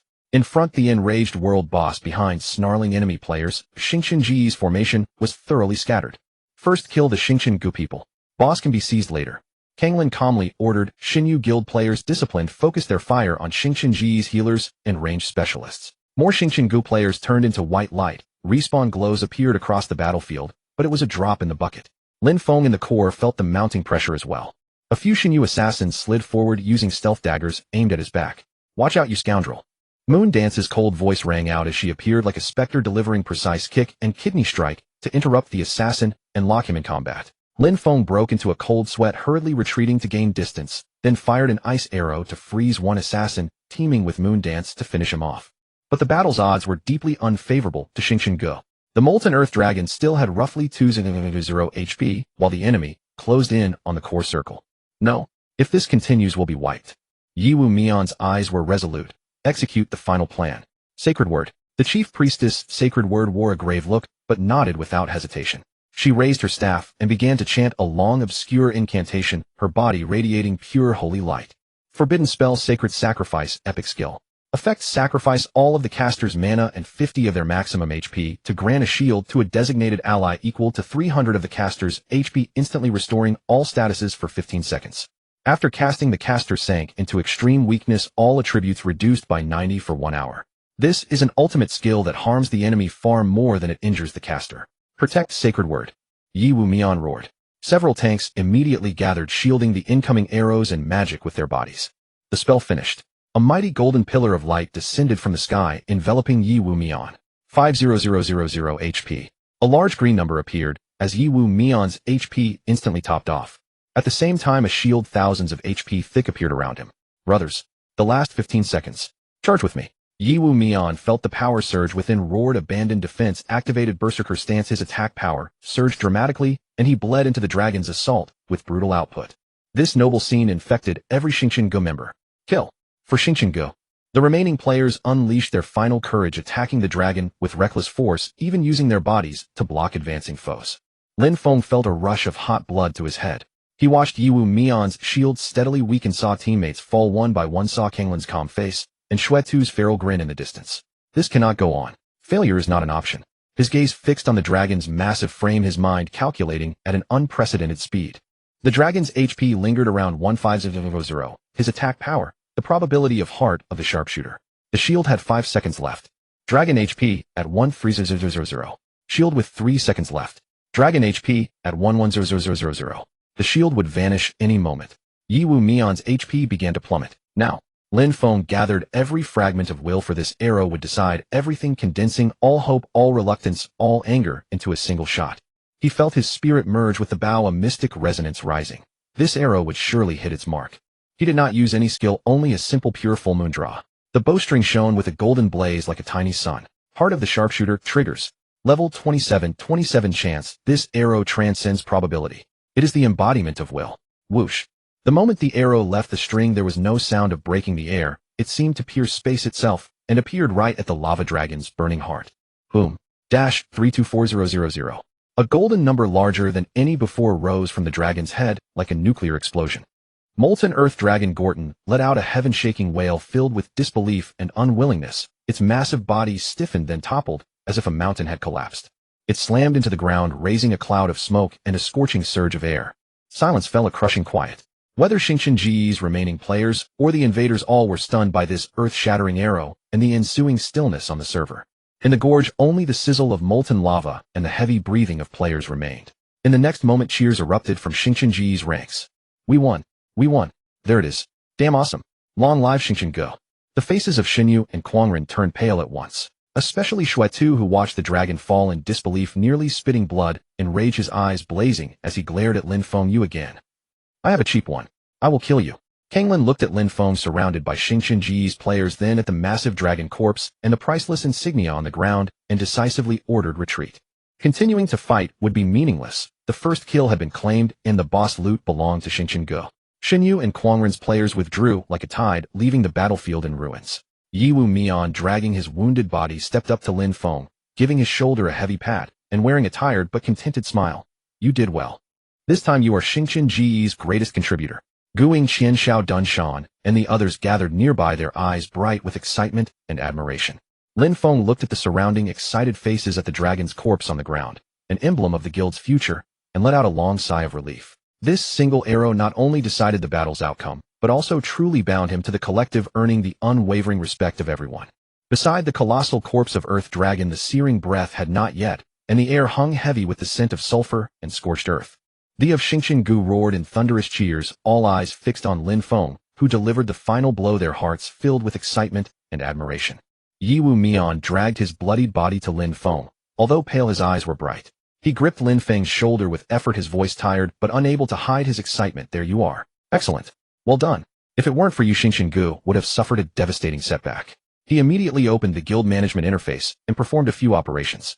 Next, Yiwu Mion personally drew 2 items radiating dazzling golden light from the countless orbs dropped by the Delong and traded them to Lin Feng. This is what you deserve. Yi Wu Mian laughed. Lin Feng accepted them, his heart pounding. Flame War Steed Bridal Golden Mount. Move speed 120. Special while mounted, deal 50 fire damage per second to enemies within 5 yards. Immunity to basic fire terrain damage. Description: a wondrous war horse born from the depths of lava, treading fire as it goes, a magnificent steed. Delong Cilia's Golden Bow. Type Bow. Level 30. Attack 725 to 740. Agility 25. Strength 10. Effect 1, 10 chance on attack to trigger Ren, causing the target to lose 1 of max HP per second for 5 seconds. Boss effect halved. Effect 2, 15 damage against fire-type monsters.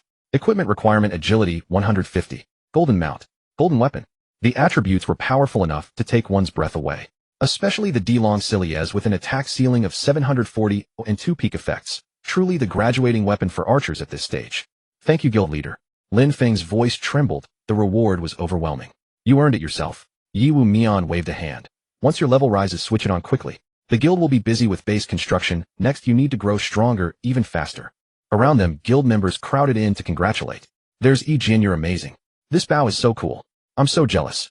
Then Guing, Qian Xiao, and others came over, their faces full of relief. Guing tapped Lin Feng's chest. Good lad, you've really made me proud. Now who dares say our Team 3's output is lacking? Qian Xiao softly exclaimed. There's Yi Jin, congratulations, you've truly established yourself in the guild. At this moment, Lin Feng felt the warmth and recognition of the group. He was no longer a rookie needing protection, but an indispensable core of the guild. In the days that followed, Xingqiang was immersed in the joy and bustle of the guild's first kill of the domain boss. The guild channel buzzed daily with talks of base site selection and construction material lists. Lin Feng's name spread through server-wide announcements. There's Yi Jin, and the terrifying golden talent became hot topics on forums, drawing unprecedented attention. Seizing the momentum, he and Xingqiang Zijin Zhan Tian, new Dark Shadow Ranger, and Xiao Yushili repeatedly tackled the level 25 Mine Crisis hard. After reaching level 30 and equipping the Golden Bow, his output would become even more terrifying. 3 days later, under a dazzling golden light, Lin Feng's level finally broke through the bottleneck. Congratulations, your level has risen to 30. Your talent, Archer's Heart, level increased, current trigger probability 30. Level 30. An important threshold. He opened Lingyun City's level leaderboard and saw his ID, Yi Jian, at the 98th position. He hurried back to the guild warehouse, and with accumulated points redeemed a level 30 bronze set, Lin Feng set, 6-piece effects, HP 500, agility 35, attack speed 10, effect movement speed 5. Donning the full new gear, especially the gleaming golden Delong Cilias, in his hands, Lin Feng's attributes changed dramatically. Character name: Yi Jian, level 30, class intermediate archer, HP 34003, 400, ATK 1108 to 1123, base strength gear, DF 320, AGI 287, main stat affecting attack speed, evasion, and movement. Attack speed 287, base 187, attack power surpasses 1000. With a 30 chance of 100-fold damage, his output reached a terrifying peak. In the real world, good news kept coming. Sister Lin Shui called cheerfully, brother. The house procedures are all done. The renovations are complete. We've set tomorrow morning for the move. Are you free? Lin Feng looked at his refreshed in-game character, feeling the power coursing through him, and thought of a new life opening in reality. A sense of accomplishment and calm joy filled him. Are you free? Of course I am. Lin Feng replied with a smile. I'll ask the captain for half a day off. We'll move tomorrow morning. He immediately contacted Guing. Captain, I have some real-life matters tomorrow morning. Need to take half a day off. Guing quickly replied, no problem. You are our guild's treasure now. You should rest when you need to. In the early phase of base construction, the main task is gathering materials. When you return, we will push forward again. Go ahead, just log in this afternoon. He logged out of the game and took off his helmet. Sunlight poured through the window. Lin Feng looked at the home he had lived in for years, narrow, yet full of memories, and felt a river of emotion. Tomorrow his family would move on to a brand new life. Although this was his first house and his first fortune bought under his sister's name, Lin Feng felt there was nothing to worry about. He believed the future would be better and that he and his family would grow stronger and better. All of this he forged with the bow in his hand, one arrow at a time. He felt gratitude toward the game Huan Shi and toward Xingqiang the guild. The next morning, Lin Feng woke up refreshed, helping his parents and younger siblings pack the last of the luggage. Although he hadn't slept well last night, his face wore a happy smile. The moving truck was parked downstairs, and a brand new life lay before him. Lin Feng knew that both the journey in the game and the real-world effort would continue and would only get better. Now his goals extended far beyond this. Sunlight filtered through the bright glass windows, spilling onto the polished floor. Lin Feng stood in the center of his new home's living room, watching his parents run their hands over the brand new sofa and TV cabinet, their faces beaming with an unprecedented relaxed smile. Meanwhile, his younger brother and sister ran excitedly through their own rooms, chattering endlessly about how to decorate them. The air was filled with the scent of new furniture and the warmth of home. Xiao Feng, this house. It is truly wonderful. Mother Lin took Lin Feng's hand, her eyes welling with tears. Your father and I are useless. We've made things so hard for you. Mom, why say such things? From now on, our family will only get better and better. Lin Feng comforted her with a smile, his heart brimming with a deep sense of achievement. Although this 3-bedroom, 2-living-room apartment was not in the city center of the neighborhood, was quiet, transportation was convenient, and most importantly, it was a home that belonged entirely to them. After a busy morning of settling in the old keepsakes, they couldn't bear to throw away the new home finally felt lived in. Lunch was takeout, and the family gathered around the new dining table enveloped in a warm and harmonious atmosphere. Brother, are you even more powerful in the game now? His twin brother Lin Yu asked curiously. My classmates all say your character Yu Yijian is incredibly famous. It's nothing special, just ranked 98th in the server's level 3 city defense, Lin Feng said with feigned humility, though the corners of his mouth couldn't help but curl upward. Wow. Brother, you are amazing, his younger sister Lin Shui exclaimed, her eyes shining like little stars. Seeing his family so happy, Lin Feng felt that all his hard work had been entirely worth it. At 1 o'clock in the afternoon, he said goodbye to his family, returned to his room, and put on his gaming helmet once more. Now that his reality was settled, he could focus entirely on striving in the game world. He logged in and appeared at the Lingyun City warehouse. Just as he found his footing, a message from Qingqing Zijin popped up. Boss Yu Yijian, did the move go smoothly? Do you have time to take us out to see the world? I heard the normal difficulty of the level 30 dungeon Shadow Cavern drops great loot, followed by a pitiful expression. Lin Feng smiled and replied, it went smoothly. Sure, invite me. Let's grind monsters, make some gold, and get some gear. Soon the party was fully formed. Qingqing Zijin, Zhan Tiannu, Anying Yoxiao, and Xiao Yu Shili plus Lin Feng. A standard 5-player party.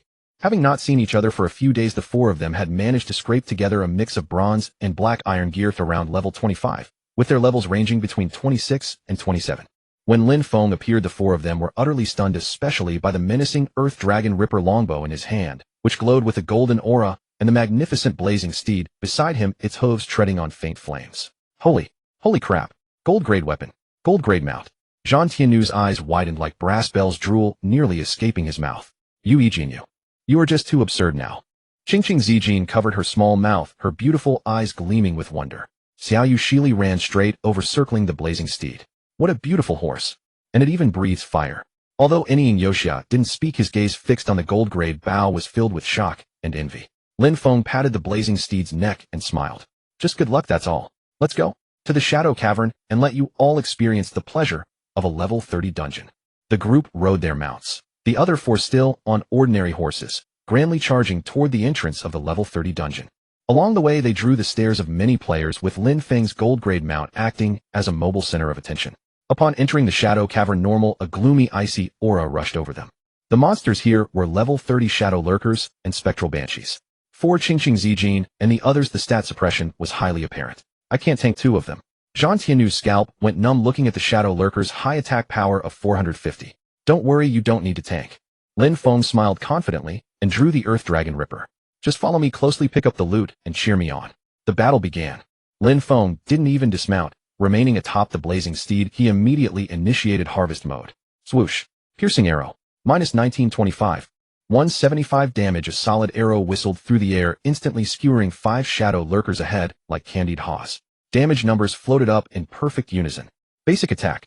Minus 1108. Minus 1108. The arrows flew so fast they almost formed a solid line, showcasing his 287 attack speed to its absolute limit. Archer's heart triggered. Level 30 probability bang. Minus 332,400. A golden light burst forth as a despair-inducing number exploded. A full health shadow lurker along with the 2 beside it was instantly vaporized. Qingqing Zijin and the other 3 were completely petrified, forgetting even to cheer. This wasn't running a dungeon, this was demolition. The monsters of the level 30 normal dungeon were like wet paper in front of Lin Feng, collapsing in massive waves. Experienced silver coins and materials flooded in like the tide. A dungeon that would normally require over an hour of cautious progression was violently crushed under Lin Feng's boots, taking less than 20 minutes to reach the final boss, the Cavern Demon Eye. The outcome was entirely without suspense. The Demon Eye didn't even get to cast its ultimate skill before a burst of damage from Lin Feng shredded its health bar, finally dying miserably to a triggered 100-fold damage proc. Dungeon cleared. Golden light showered down as Qingqing Zijin and the other 3 all leveled up, also obtaining several pieces of level 30 black iron gear, their faces beaming with joy. Boss, from this day on I am your loyal fan. Zhang Tiannu shouted exaggeratedly. This efficiency is simply terrifying.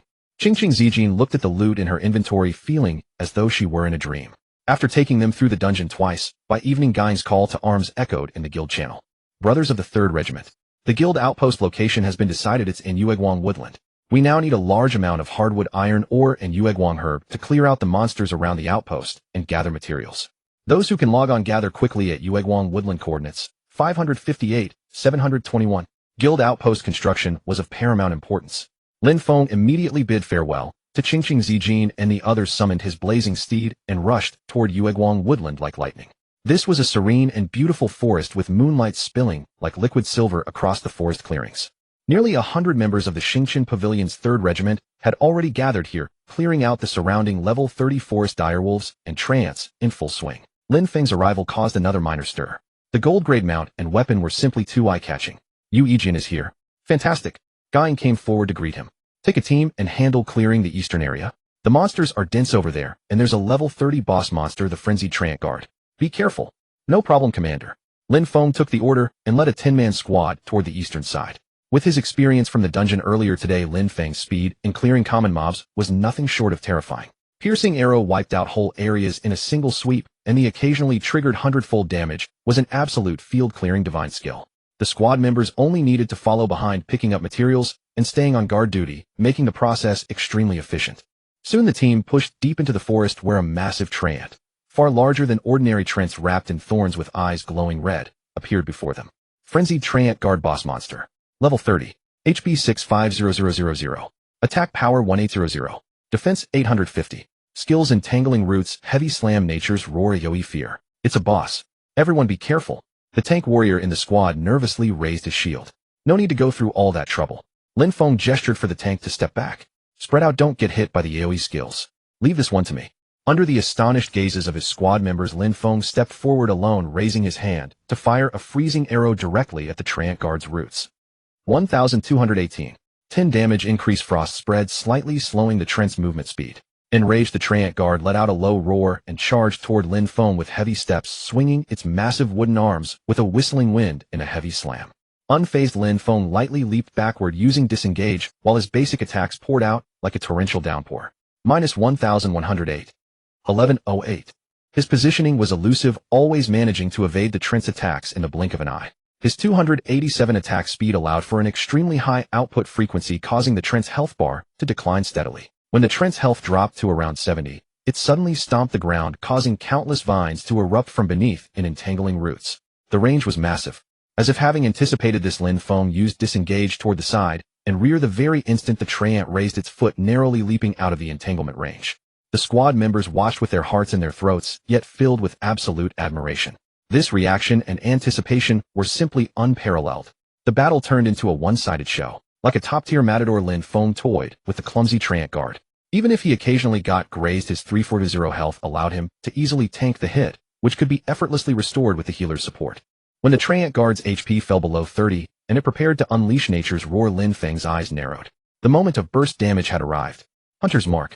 True Shot Aura. All skills active. Archer's Heart triggered. Bang. Minus 332,400. A massive golden number popped up, instantly emptying the treant guard's remaining health. It let out an unwilling wail as its massive body crashed to the ground, bursting into several pieces of silver glowing gear and a heap of materials. The battle was over. From start to finish, it took less than 3 minutes. A level 30 boss monster had been soloed by Lin Feng, with practically zero damage taken. The squad members fell silent for a few seconds before erupting into passionate cheers. Boss Yu Yijin is mighty. Too strong. This damage output is simply inhuman. Following the boss means getting so many materials our hands will go soft. Lin Feng smiled, giving a level 30 silver-grade leather helmet from the loot to the squad's assassin, while letting everyone split the remaining materials equally. This feeling of effortlessly dispatching a boss monster gave him a clearer understanding of his current strength. Level 30 was merely a new starting point. The construction of the guild outpost and the broader stage of the server still awaited him ahead, and his arrows would surely fly toward even higher peaks. The moonlit forest cleanup stretched on for hours, and Lin Feng's clearing the 3 squads gather materials than the other teams. During a break, Guing pulled Lin Feng aside with a grave expression. There is one thing: your output is undeniable and your talent is almost heaven sent. Guing gazed at Lin Feng with earnest gravity. I have watched you for a long time and you rely too much on bursts of talent. Lin Feng was slightly taken aback by the remark. Guing continued, your normal attacks come in rapid succession, but your skill usage is too casual, lacking cohesion. There is almost no connection among Air Lian Shi, Bing Dong Jian, and Chuan Tu Jian, not to mention weaving in Tao Tua and Lai Ren Biaoji. A truly supreme fighter relies on a flowing, seamless sequence of combos in the shortest time, delivering maximum damage or control rather than chasing single-shot damage. He pointed to Zhuixing, the guild's chief archer, practicing skill chains in the distance. You see, Zhuixing, his single-hit damage may be lower than yours, but a full combo of Mark, Frost, Air Lian, Tao Tua, Chuan Tu can reliably unleash massive damage in 3 seconds and open a safe distance, which is true technique. Lin Feng pondered this.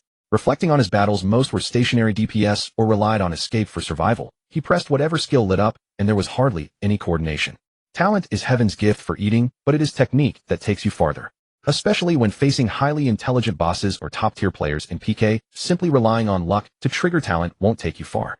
Practicing combos is the path to true mastery. That advice struck Lin Feng like a revelation, waking him up. He nodded heavily. I understand now, guild leader. Thank you for your guidance, I know what to do. After bidding farewell to Guing and the team, Lin Feng no longer farmed materials, but used a return scroll to Lingyun City. He headed straight for the guild warehouse and began to study the skillbook area carefully. Before this, his points were few and he only bought essential gear. Now with many points in hand, it was time to enrich his skill library. He spotted a rare skill book emitting a purple glow. Skill book, Shu Fu Ji Rare, Class Restriction Archer. Effect: fires a nature-infused arrow. When it hits the first enemy, it binds them on the spot for 2 seconds, and slows by 50 the enemies in a straight line behind them, within 5 yards for 3 seconds. Mana cost 40. Cooldown 18 seconds. Skill level 110. Each level increases binding time by 0.1 seconds and the slow by 5. A strong control skill.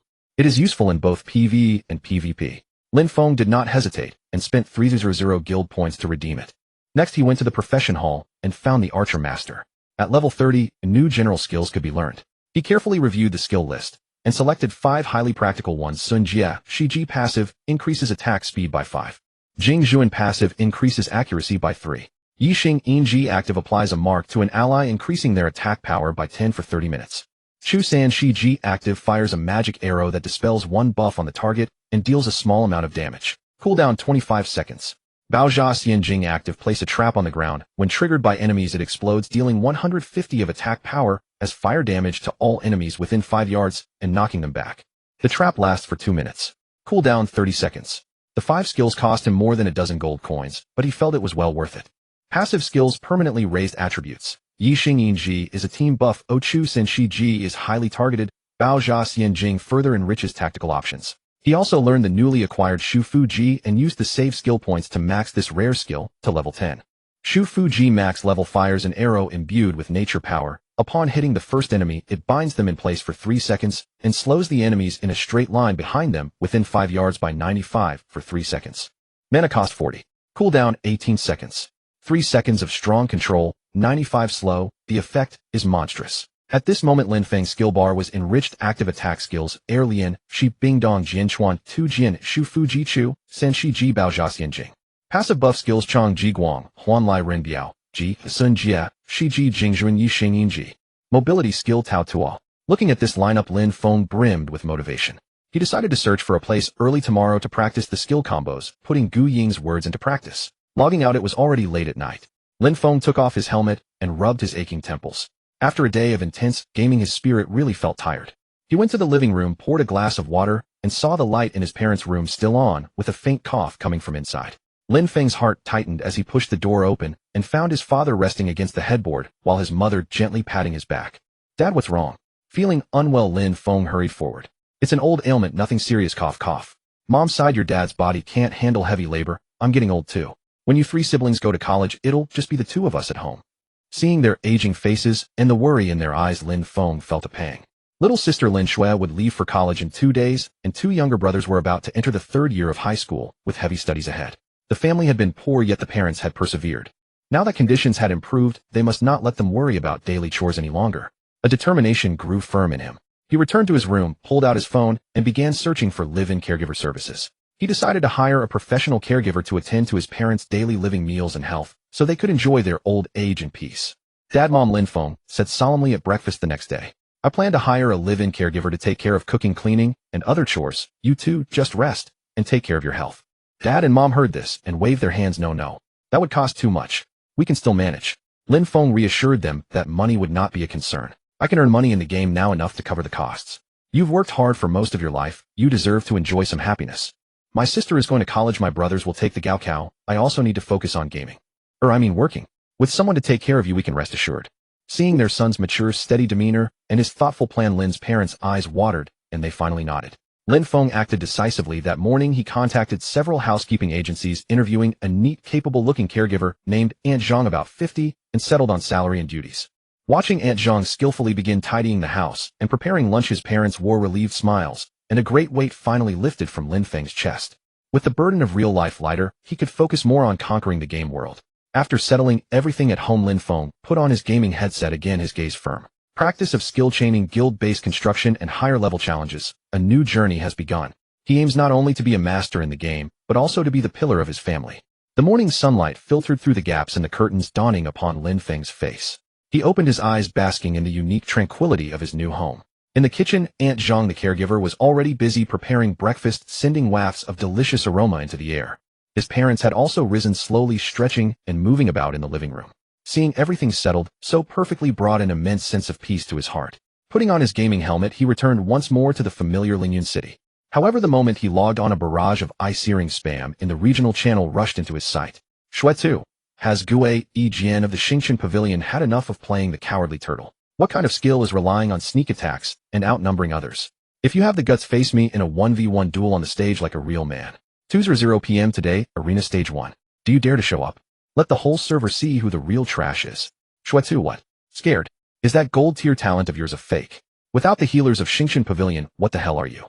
Huangren Shidayo, I support boss Shuetu. Get out here and face your death, Yijian.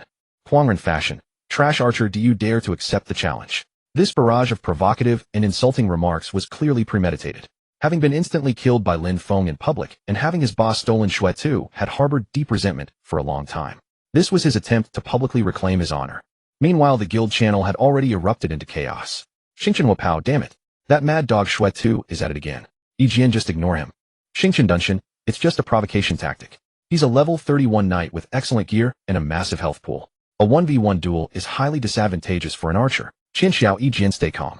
There's no need to lower yourself to his level. As Lin Feng read through the messages in the channel, his gaze gradually grew sharp and resolute.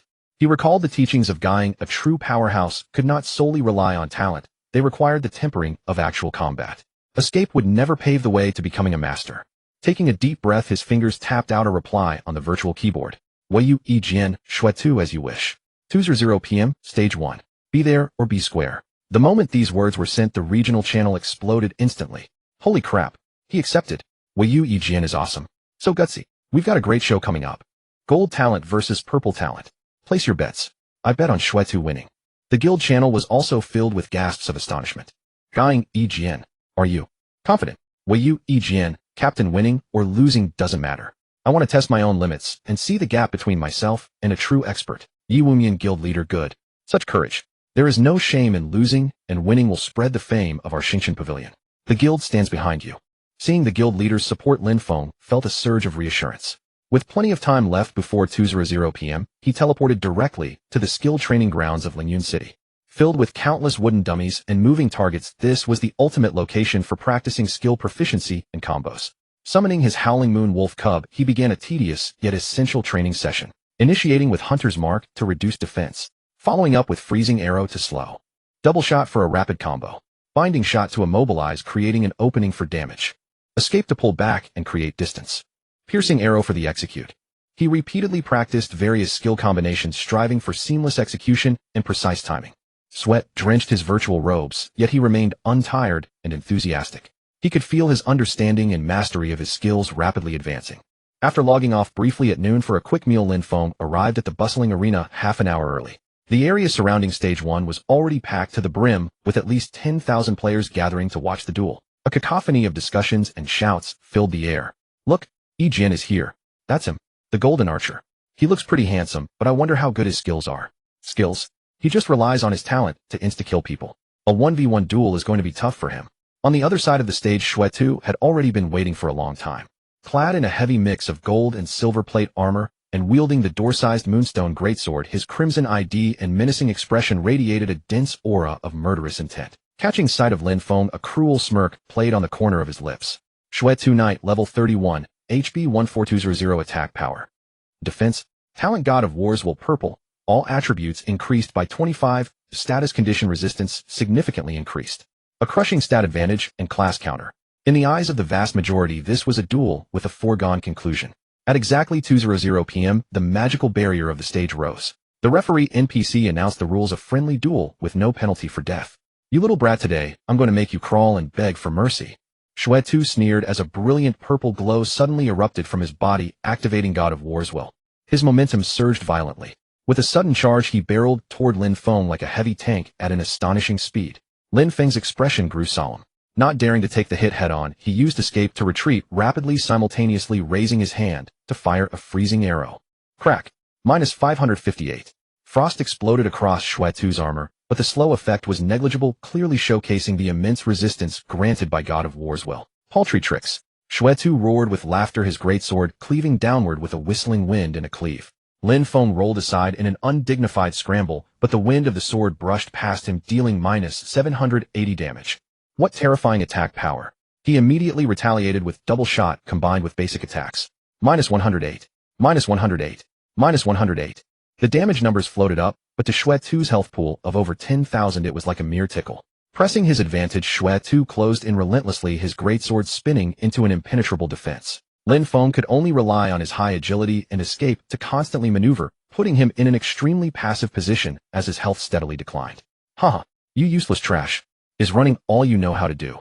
Shui mocked. Seizing the window when Lin Feng's escape was on cooldown, he abruptly unleashed the knight's crowd control skill hammer of justice. A beam of golden light descended from the heavens, striking toward Lin Feng. He was on the verge of being stunned, once closed and death was certain. At this critical juncture, a sudden flash of inspiration hit Lin Feng, and he instinctively executed the combo he had just mastered. Binding shot. Whoosh. A unique arrow flew out, striking first despite being fired later, landing a precise hit on Shui. Minus 1. Force damage, but more importantly, green vines instantly sprouted from the arrow, binding Shui too tightly in place, rendering him completely immobile. Duration 3 seconds. What a... The sneer on Shui's face froze. He had never expected Lin Feng to possess such a powerful crowd control skill. This was his chance. A sharp light erupted from Lin Feng's eyes. Hunter's mark applied. True shot aura activated. He unleashed all his skills in a relentless barrage.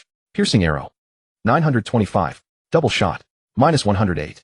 Minus 108. Shui's health bar began to drop noticeably. He struggled desperately. As the crowd control ended, a furious Shui, now clinging to a sliver of health, roared and initiated another charge.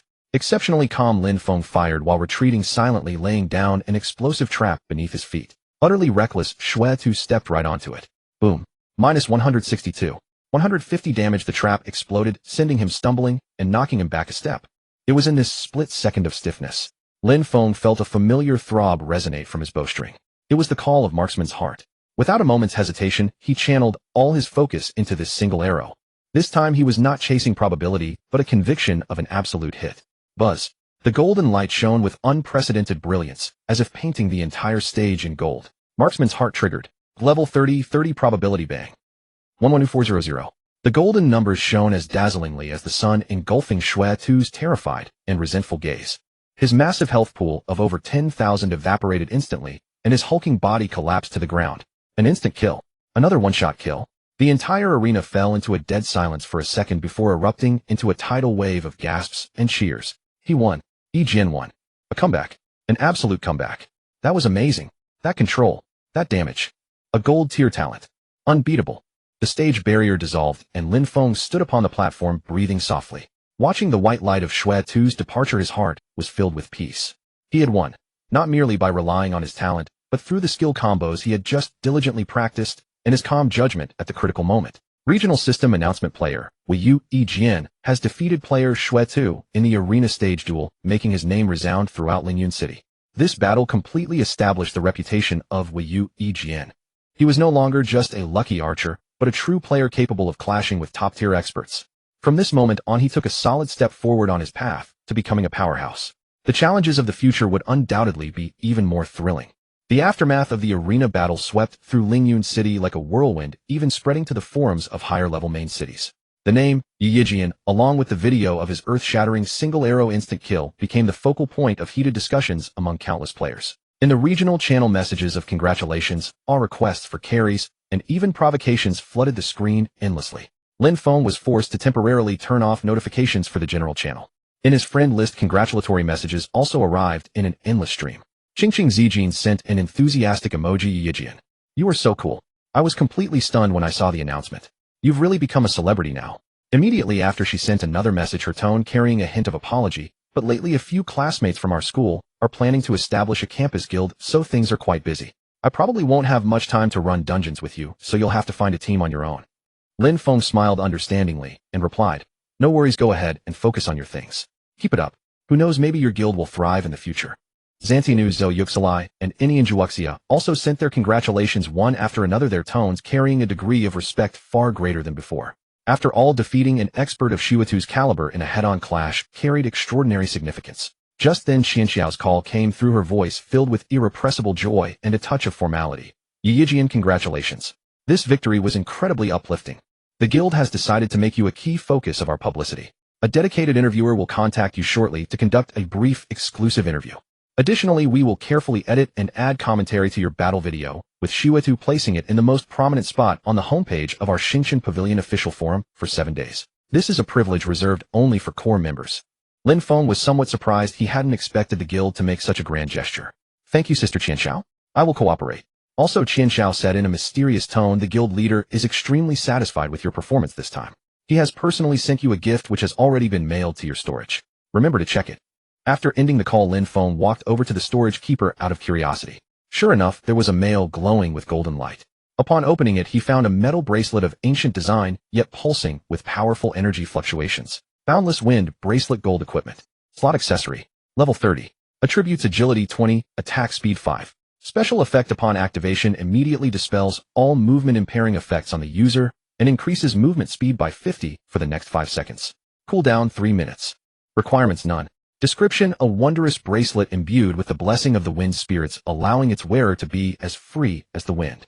A gold tier accessory. What's more, it is a top-tier piece of equipment that comes with powerful crowd control removal and speed-boosting effects. Lin Feng recalled seeing silver-tier accessories with similar attributes in the auction house, all priced at over 100 gold coins. This gold-quality piece, however, would likely start at tens of thousands in real-world currency. Guild leader Yu Yumian was indeed incredibly generous. The life of a tycoon is truly beyond imagination.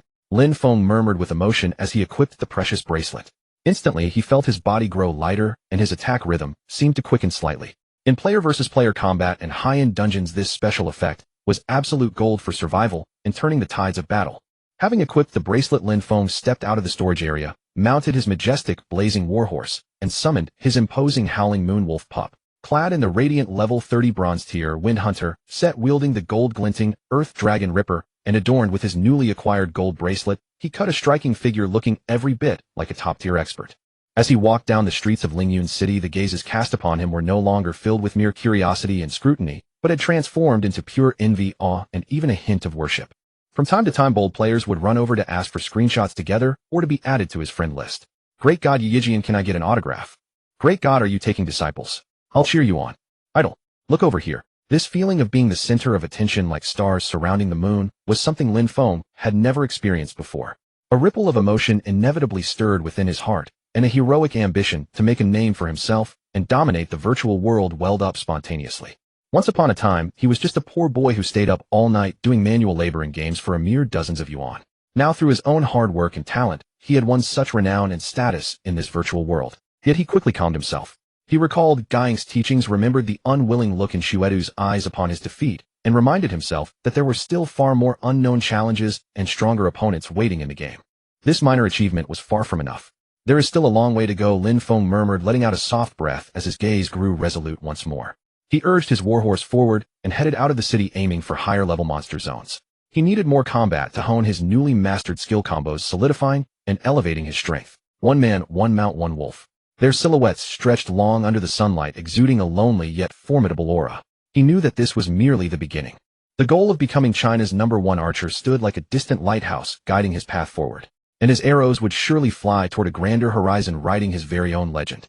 Over the next few days, Lin Feng declined most party invitations, training alone in monster zones around level 35. He deliberately reduced his reliance on the instant kills from Heart of the Archer, focusing instead on practicing skill transitions, positioning, and timing. The precise control of binding shot, the predictive placement of explosive trap, and the seamless transition between disengage and basic attacks. His combat style gradually transformed from simple and brute force to precise and highly efficient. During this period, he accepted an exclusive interview with Xingqian Pavilion's publicity department, sharing some of his gameplay insights, though of course the details of his talent remained confidential. The carefully edited video of his arena battle was also pinned to the forum's homepage. The view count and comments soared rapidly, further solidifying the fame of Yu Yijian. Good news also arrived from the real world. His younger sister Lin Shui had successfully enrolled in school and was adapting well. With Auntie Zhang taking care of the household, his parents' health and spirits had improved significantly, and his two younger brothers had entered the intense preparation phase for their exams. Everything was progressing in a positive direction. On this day, just as Lin Feng had cleared a wave of level 35 demonic griffins and was preparing to rest, he received an urgent message from Guy. Yu Yijian returned to the guild hall immediately. There's something important to discuss regarding the level 50 version preview and the secondary main cities. As for the level 30 stage of the Infinite Quest, Lin Feng still planned to wait until his equipment was better and his level and skills had improved before attempting it. After all, there was only one chance, and failing it would be an absolute pity. Lin Feng rode his flame steed back to Lingyun City, heading straight for the Xingqian Guild Hall. Unlike in the past, the elite guild member guarding the door spotted him this time, and immediately rendered a formal salute, their eyes filled with undisguised respect as they proactively pushed open the heavy wooden door engraved with the Xingqian emblem. Inside the hall, an atmosphere of solemnity pervaded. Seated around the long conference table were none other than the guild's pillars, the president and vice presidents Yi Wumian, Tibi, and Sangqiong, the leaders of each elite team, such as Guiying and Lai Xian, the chief professional players Yu Wu, Yan Baozhui, Xingbing Li, and Sheng Yan, along with several core managers in charge of logistics, diplomacy, and intelligence. Lin Feng was the only member who had entered this inner circle with the status of a newcomer. Seeing him walk in, many cast friendly and approving glances his way. Guiying even waved him over, directly gesturing for him to take the empty seat beside him. This feeling of being truly accepted and regarded as an equal stirred an indescribable warmth and pride within Lin Feng. Once upon a time, he had been a mere rookie, requiring Guiying's introduction just to join the guild, yet now he sat among some of the server's finest minds to discuss matters of great importance. As the meeting commenced, Yi Wumian took his seat at the head of the table, his gaze steadily scanning the assembled members before lingering briefly on Lin Feng, a faint smile of approval gracing his features. First, let me announce some good news. Our recent honor as Xingqian Gu. Yi Wumian's voice rang out resonantly. Our newly promoted core DPS player Yu Yijian defeated the infamous Shui 2 head-on at yesterday's public arena, bringing glory to our guild. That victory showcased the true spirit of Xingqian Gu. Everyone nodded in agreement, their gazes toward Lin Feng growing warmer. Even Yu Wu's usually cold expression softened with a rare smile, while Yin Bao simply gave an enthusiastic thumbs up. Yi Wumian shifted his tone, his words carrying subtle weight. Furthermore, I have learned that shortly before this, Vice President Song Lan of the Shun Yu Guild made a private approach to Yu Yijian, offering triple our guild's compensation in an attempt to poach them. A hushed gasp rippled through the conference room. All eyes focused on Lin Feng, filled with astonishment and scrutiny. Lin Feng himself was startled. He had never disclosed this matter to anyone outside, yet the guild master somehow knew. It seemed these leaders' intelligence networks were far more formidable than he had imagined. Yi Wumian looked at Lin Feng, his tone solemn. But Yu Yijian refused without hesitation, choosing to stand alongside us at Xingqian Gu. Such loyalty and integrity is truly rare. On behalf of the guild, I extend my heartfelt gratitude and trust to you.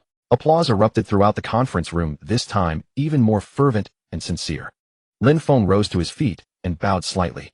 Thank you, Guildmaster, thank you all. Xingqian Gu is my home, and I will never leave. In that moment, he felt he had truly become part of this collective. Excellent. Yi Wumian gestured for Lin Feng to sit down, his expression turning serious. Enough of that. Now let us address the main agenda. According to our confirmed intelligence, the system will undergo an 8-hour version update at midnight tonight. Following the update, the first server-wide major event since launch will commence. The entire room fell silent, everyone holding their breath and focusing their attention. While the specific details of the event remain unclear, one thing is certain. This will be an opportunity for all players to achieve a significant leap in their overall strength. Resources, experience points, and rare items will see a substantial increase in yield. Yi Wumian's gaze sharpened. We must seize this opportunity to further widen the gap between us and other guilds. He paused for a moment before continuing. The second important agenda item is guild-based construction. We possess the guild-based token, but establishing it requires submitting the token along with 1 million gold coins as startup capital. 1 million gold coins. Converted to real currency that amounted to tens of millions. A chorus of sharp intakes echoed through the conference room. But that is not the most difficult part, Yi Wumian said gravely. After submitting the construction application, the guild will face a monster siege lasting 1 hour, unprecedented in scale. If we fail to defend, not only will the base construction fail, but the entire million gold coins will be lost. Currently among all 24 Tier 3 main cities in the server, no guild has successfully established a base. Pressure descended instantly upon everyone's shoulders. A million gold coin gamble. If they failed, it would cripple them. Therefore, Yi Wumian raised his voice. Our strategy is as follows. First, prepare exhaustively for tomorrow's major event to enhance our overall strength. Second, continue accumulating funds and resources, especially materials needed for defensive fortifications. Third, formulate detailed defense plans and practice coordination. The base construction, success is mandatory, of failure is not an option. Subsequently, Yi Wumian demonstrated his exceptional leadership and strategic acumen. He assigned tasks in meticulous detail. Each team would lead members to maximize gains during the event. The logistics department would accelerate acquisitions of various strategic materials. The intelligence division would closely monitor the movements of other major guilds. And core members would serve as the vanguard, handling emergencies during events and elite monsters during the siege. The meeting lasted nearly 2 hours, leaving no detail unaddressed. Lin Feng listened quietly from the sidelines, his respect for Yi Wumian deepening further. This ability to plan strategically and prepare for contingencies was far beyond what ordinary players could achieve. At the meeting's conclusion, Yi Wumian announced solemnly, in light of Wu Yijian's outstanding recent performance and unwavering loyalty to the guild, I formally propose promoting Wu Yijian to core member status, granting full permissions and benefits of a core member. Let us vote. Unanimous approval. Congratulations, Wu Yijian. Guiying was the first to offer cheerful greetings. Welcome to the core circle officially, said Xianxiao in a gentle voice. Others also extended their warm congratulations. Lin Feng's heart swelled with emotion as he rose once more. Thank you, Guild Master. Thank you all. I will certainly live up to your trust. After the meeting, Lin Feng's heart surged with excitement. He did not linger, but headed out of the city once again to level up. Becoming a core member meant greater responsibility and higher expectations. He had to grow stronger faster. Alone in the level 35 monster zone, he farmed relentlessly, growing increasingly proficient with his newly learned skill combos. Experience points climbed steadily, drawing him closer and closer to level 31. Only when dawn approached did a golden light bathe his entire body once more, and a melodious system notification sounded. Congratulations. Your level has increased to 31. Your talent Archer's Heart has leveled up. Current trigger probability 31%. He had finally reached level 31. He opened the level leaderboard. The top spot still belonged to Yi Wumian at level 34. Below were a string of names at levels 31 and 32, and his ID Wu Yijian stood prominently in the 90s, truly entering the server's elite tier. Just as he prepared to push through for a bit longer, a prominent system announcement appeared before all online players' eyes, accompanied by a grand notification sound echoing in their ears. Server-wide system announcement. Dear players, Fantasy Realm will undergo its first major version update in 1 hour, expected to last 8 hours. Login will be unavailable during the update period. The new version will introduce fresh gameplay and large-scale events. Stay tuned. Please manage your time wisely and log out promptly to prevent data loss. The announcement repeated 3 times consecutively. It's finally here. Lin Feng gazed at the announcement, his heart swelling with anticipation. After clearing the nearby monsters, he used a town return scroll to reach the safe zone, then logged out decisively right there. Removing his helmet, he saw the faint dawn light filtering through the window. A new day, a new version, new challenges. All were about to begin. And he was ready to step onto a bigger stage as a core member of Xingqiang Ge. At 8 o'clock in the morning, Feng donned his gaming headset on time his to the game Huanshe. After a brief darkness, a majestic, expansive version soundtrack resounded in his ears, and the light before his eyes gradually coalesced into the scene of Lingyun City Square. An air of renewal seemed to fill the surroundings. Welcome back to Huanshe version V1. One heroes contending for supremacy has been updated. Enjoy your game.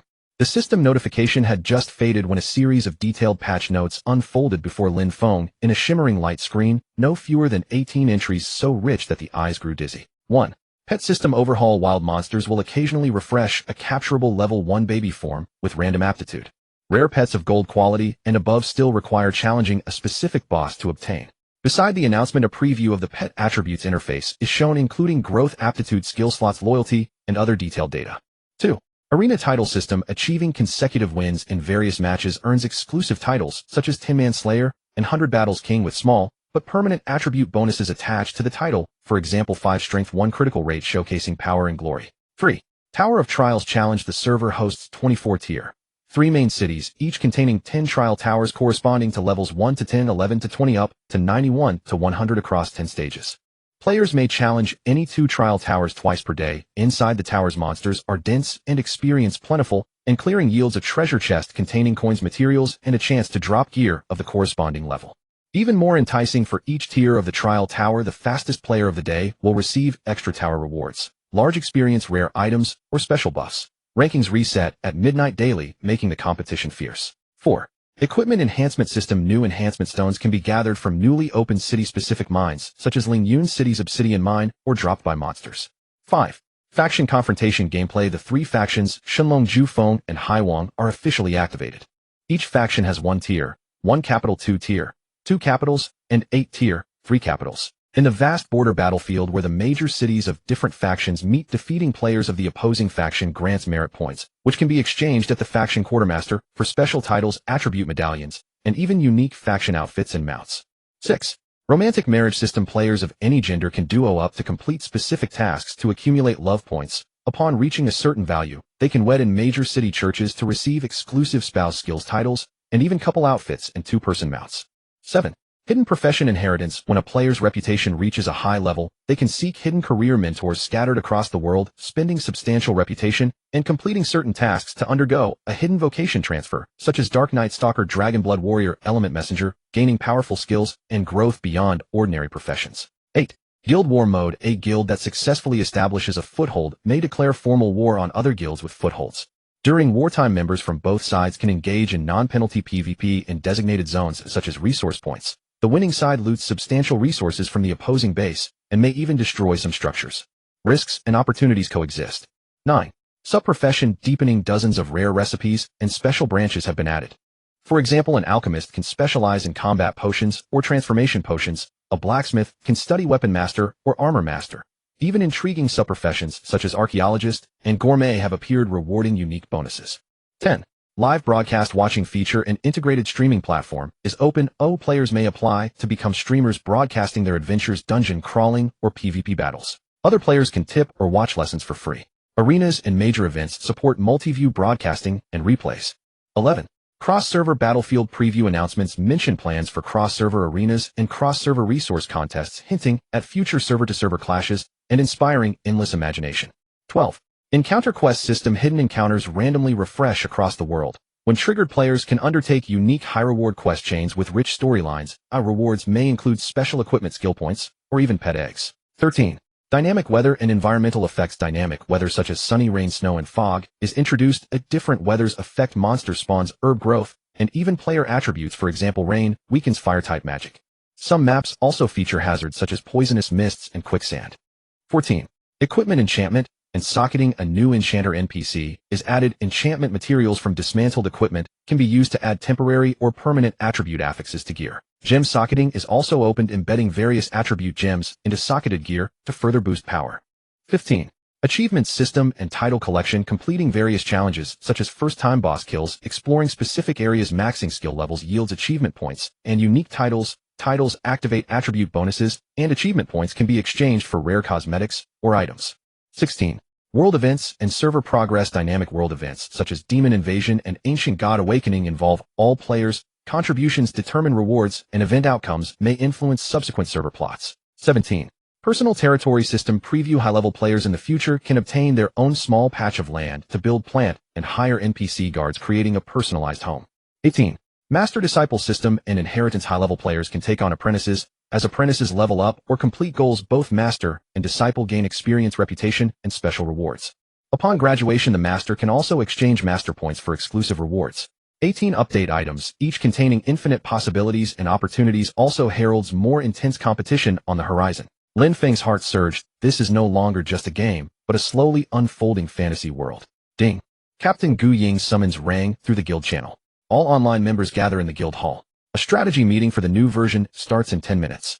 Focus analysis on the Tower of Trials faction confrontation and the enhancement system. These will determine everyone's future development speed. Lin Feng drew a deep breath, steadied his excitement, and walked toward the guild hall. A new era has begun, and those who strive will lead.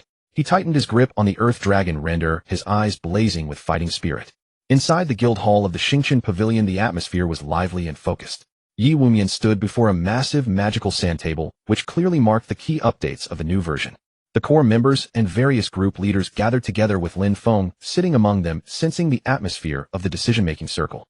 The new version brings both opportunities and challenges. Yi Wumian's voice was steady as his gaze swept across the crowd.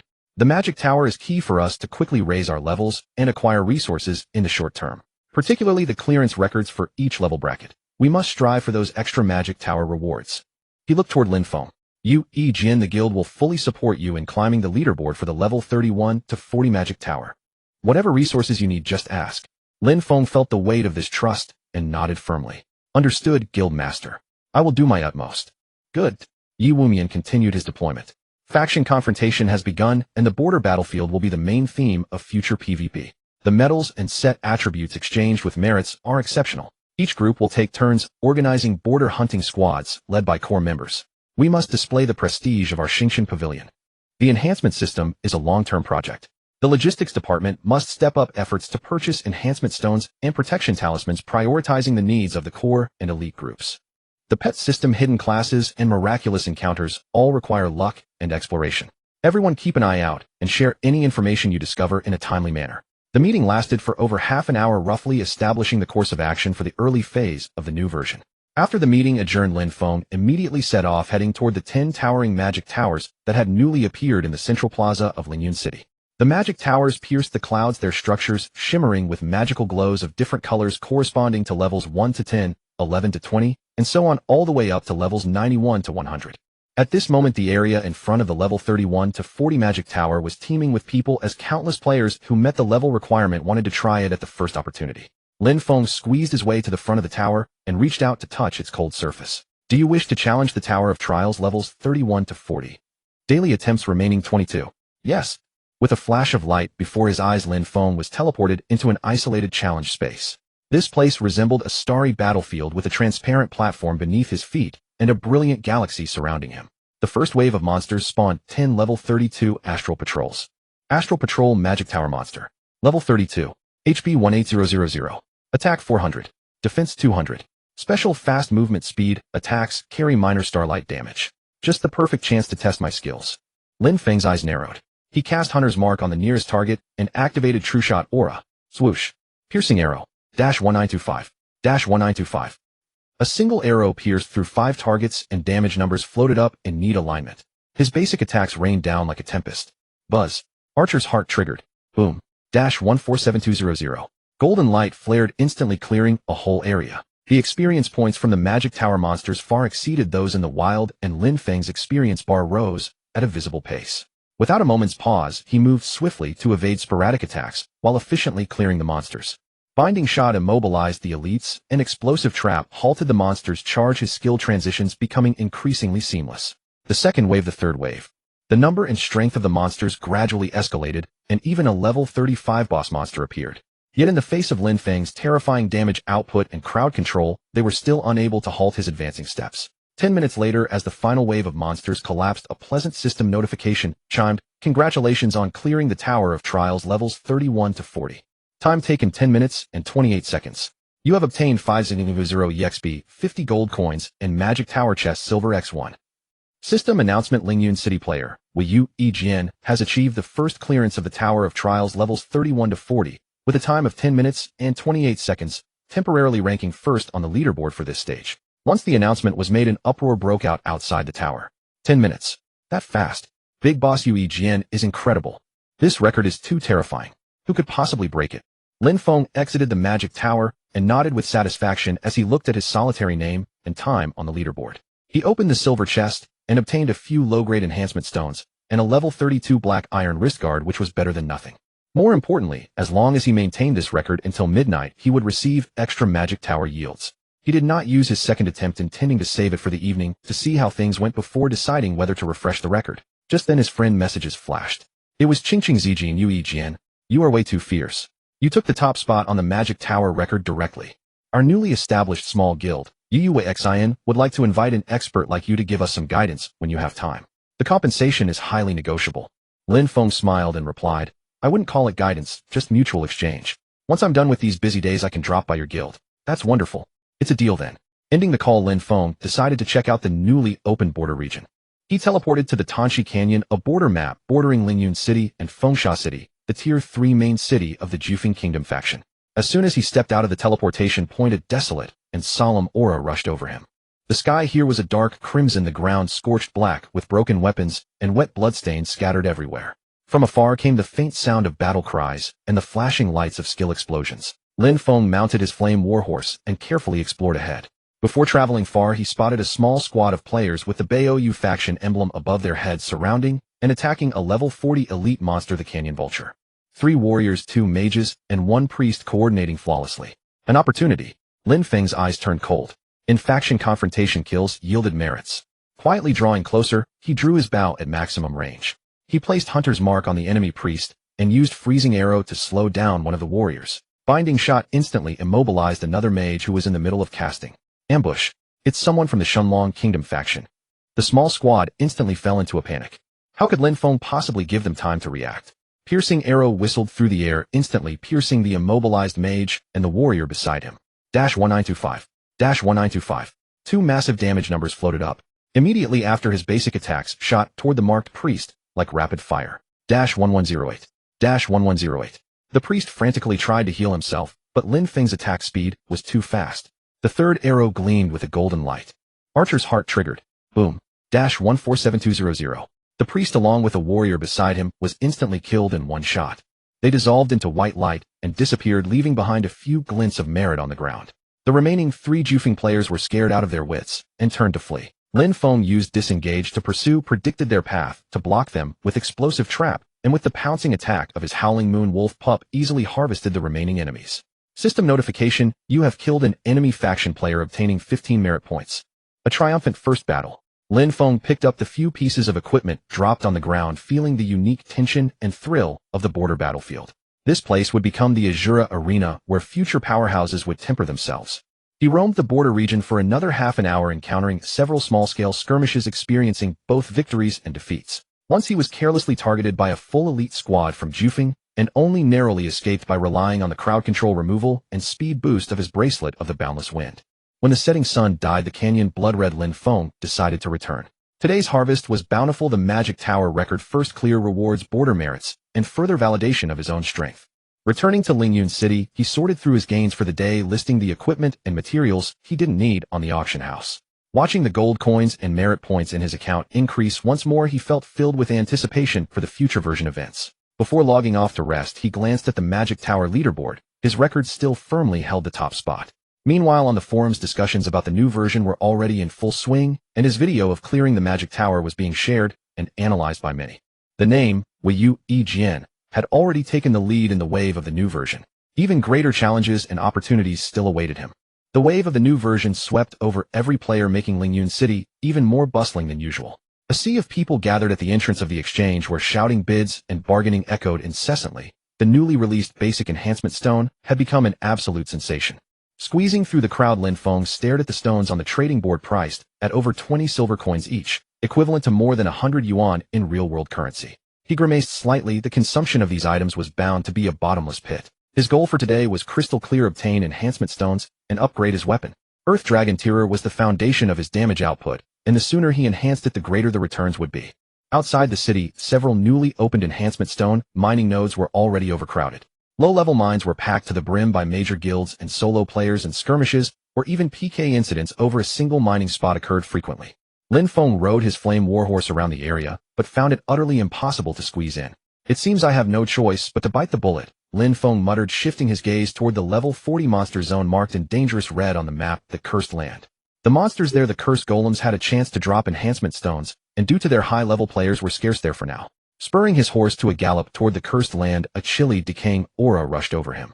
The sky was gloomy and the ground was littered with twisted black withered trees and bubbling mires.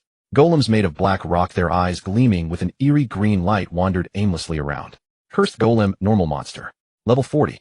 HP 38000. Attack 1050. Defense 950. Special attacks carry a curse effect, reducing the target's attack and defense. An immense health pool of 38,000 with attack and defense exceeding 1,000. Lin Feng gasped. Such attributes were an absolute nightmare for the current player base, who were generally only in their early 30s. He tentatively loosed an arrow. 1108. The damage number floated up, appearing rather insignificant against the golem's massive health bar. Enraged, the golem charged with heavy steps, swinging a fist that brought a whistling wind. Lin Feng hastily used escape to leap backward as a shallow crater was smashed into the ground where he had just stood. Minus 980. Just being grazed by the wind of the fist cost him nearly 1,000 health. If he were hit head-on with his health of only 3400, he would probably be finished in 2 or 3 strikes. Little wolf, I'm counting on you. Lin Feng summoned the howling moon wolf pup. Now at level 22, the pup's build was even more majestic. With a low growl, it pounced forward, biting down on the golem's leg to draw aggro. Minus 350. The damage was pitiful, but it managed to hold the monster's attention. Lin Feng dared not delay, immediately unleashing his full output. Penetrating arrow and double shot were used in alternation, his basic attacks raining down like a tempest. He had to take down the golem before Little Wolf succumbed. The battle became exceptionally arduous. The golem's curse effect triggered from time to time, slashing Lin Feng's attack power and severely dampening his damage efficiency. He had to remain highly focused, maneuvering to dodge the golem's heavy blows while maintaining his attack frequency. Archer's Heart triggered. Level 31 probability. Bang. 347200. Fortunately, a 31 probability was quite considerable. Golden numbers of destruction flashed from time to time, serving as the key to ending the battle swiftly. Otherwise, relying solely on chipping away at its health would have been incredibly inefficient. Defeating a level 40 golem took only about 10 to 20 seconds on average, though the potion consumption was not small. But the returns were well worth it. The experience points were abundant, and approximately every 4 to 5 kills would yield a shimmering basic enhancement stone. In this manner, Lin Feng battled fiercely for several hours in the peril-ridden cursed land, his mind wound tight as a spring. By the time he finally gathered 40 enhancement stones in his inventory, he was utterly exhausted. Little Wolf had also verged on death several times, saved only by being promptly recalled into the pet space. That should be enough time to head back and enhance. Lin Feng eagerly used a return scroll to transport back to the safety of Lingyun City. He headed straight for the blacksmith shop and located the newly introduced Enhancement Master NPC. The NPC was an old dwarf with a gray beard and knotted muscles, clanking away as he hammered a piece of red-hot metal. Master, I would like to enhance my weapon. Lin Feng handed over the Earth Dragon Tearer and the 40 enhancement stones. A fine bow. Watch me. The dwarven master took the weapon, placed the enhancement stones into a rune-engraved furnace, and began the process. Enhancement success. Earth Dragon Tearer 1 attack 5. Enhancement success. Earth Dragon Tearer 2 attack 5. The initial stages went extremely smoothly, succeeding all the way to 5. This consumed 15 enhancement stones, granting a total increase of 28 attack power. Earth Dragon Tearer 5 attack 853 to 868. Not bad. Lin Feng's spirits lifted as he continued the enhancement. However, starting from 5, the success rate dropped noticeably. Enhancement failed. Enhancement level remains unchanged. Enhancement failed. Enhancement level remains unchanged. 2 consecutive failures consumed 6 stones with absolutely nothing to show for it. Griming his teeth, Lin Feng placed the 3rd set of stones inside. Enhancement failed. Enhancement level decreased. Earth Dragon Tearer 4. Damn it. Lin Feng couldn't help but curse, his heart bleeding. In just these few short minutes, he had burned through 33 enhancement stones, equivalent to 3 to 4,000 yuan in real-world currency. This system was indeed a bottomless money sink. Looking at the remaining 7 stones, he dared not risk it any further. The attributes of 4 were barely sufficient for now. He would wait until he had more stones or found a way to increase the success rate. Leaving the blacksmith shop in a gloomy mood, Lin Feng checked the time. There was still over an hour left before the midnight reset of the Magic Tower leaderboard. He decided to log off and rest next to the warehouse, waiting for that moment to arrive. After a brief nap in the real world, Lin Feng logged back in as midnight approached. Standing before the Magic Tower, his heart swelled with anticipation. Right at midnight, the system prompt chimed on time. Congratulations. You have maintained the 1st place on the daily leaderboard of the Trial Magic Tower LV. 31 to 40. You have received the daily leaderboard reward 100 EXP, 100 gold coins, and Magic Tower Blessing Chest Gold X1. 1 million experience points. This caused Lin Feng's experience bar to surge forward. 100 gold coins was also a substantial income. Most crucial of all was that gold chest. He eagerly opened the chest, and a flash of golden light burst forth. You have obtained Basic Enhancement Stone X20, Equipment Protection Charm X3, a Swiftness Potion Recipe Basic. The rewards from the chest were incredibly generous, especially the 3 Equipment Protection Charms. They were of immense value and arrived just in time to solve his pressing dilemma. Swiftness Potion Recipe could be handed over to the guild's alchemist to learn counting as a contribution. Just as his mood began to lift, a message in the core members chat group caught his attention. Xingqian, Zhuixing, everyone sharing some intel.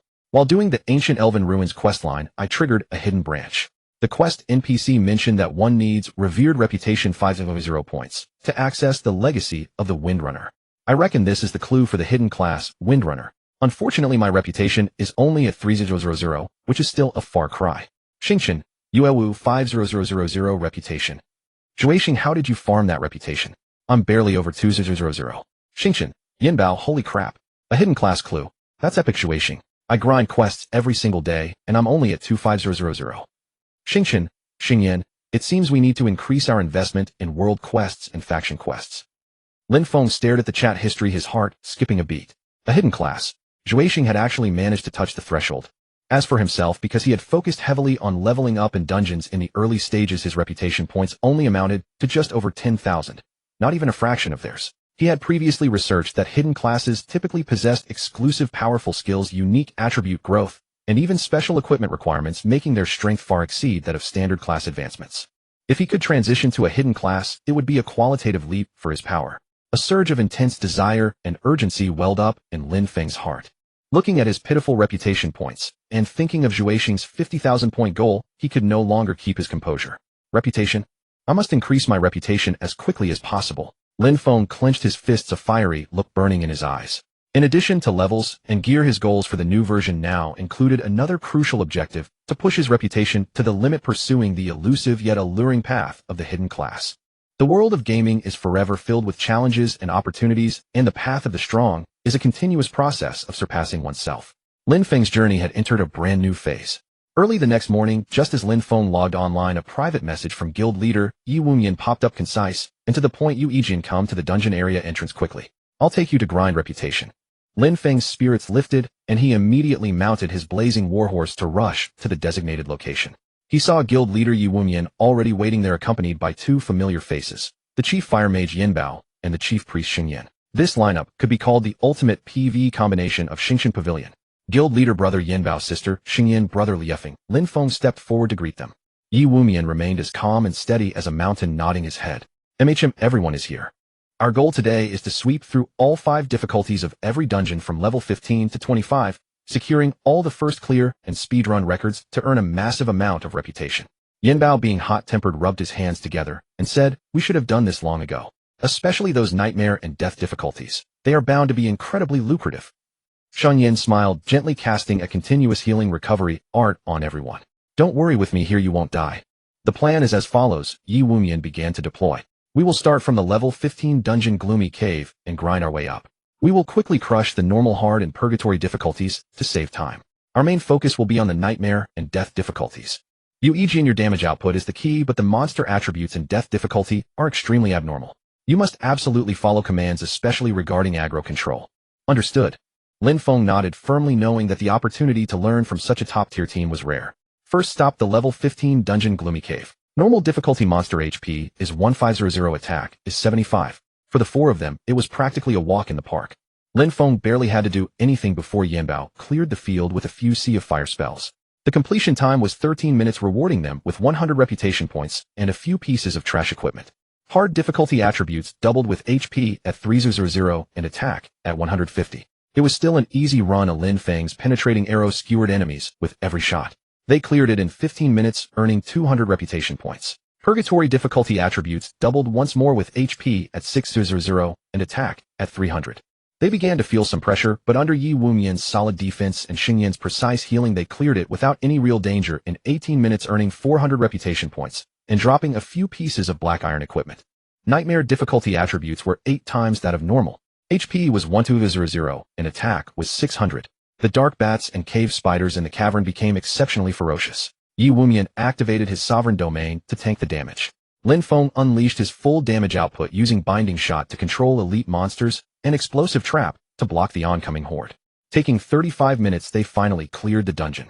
The system announced the first clear, rewarding them with 800 reputation points, 10 gold coins, and a level 15 silver dagger. Death difficulty attributes were 16 times that of normal. HP was 2400 and attack was 1200. Just after entering the dungeon, a common dark bat lunged forward and slammed into Yi Wunyan's shield, incredibly dealing 1500 damage. Everyone gasped in shock. Careful. We absolutely cannot let them touch us.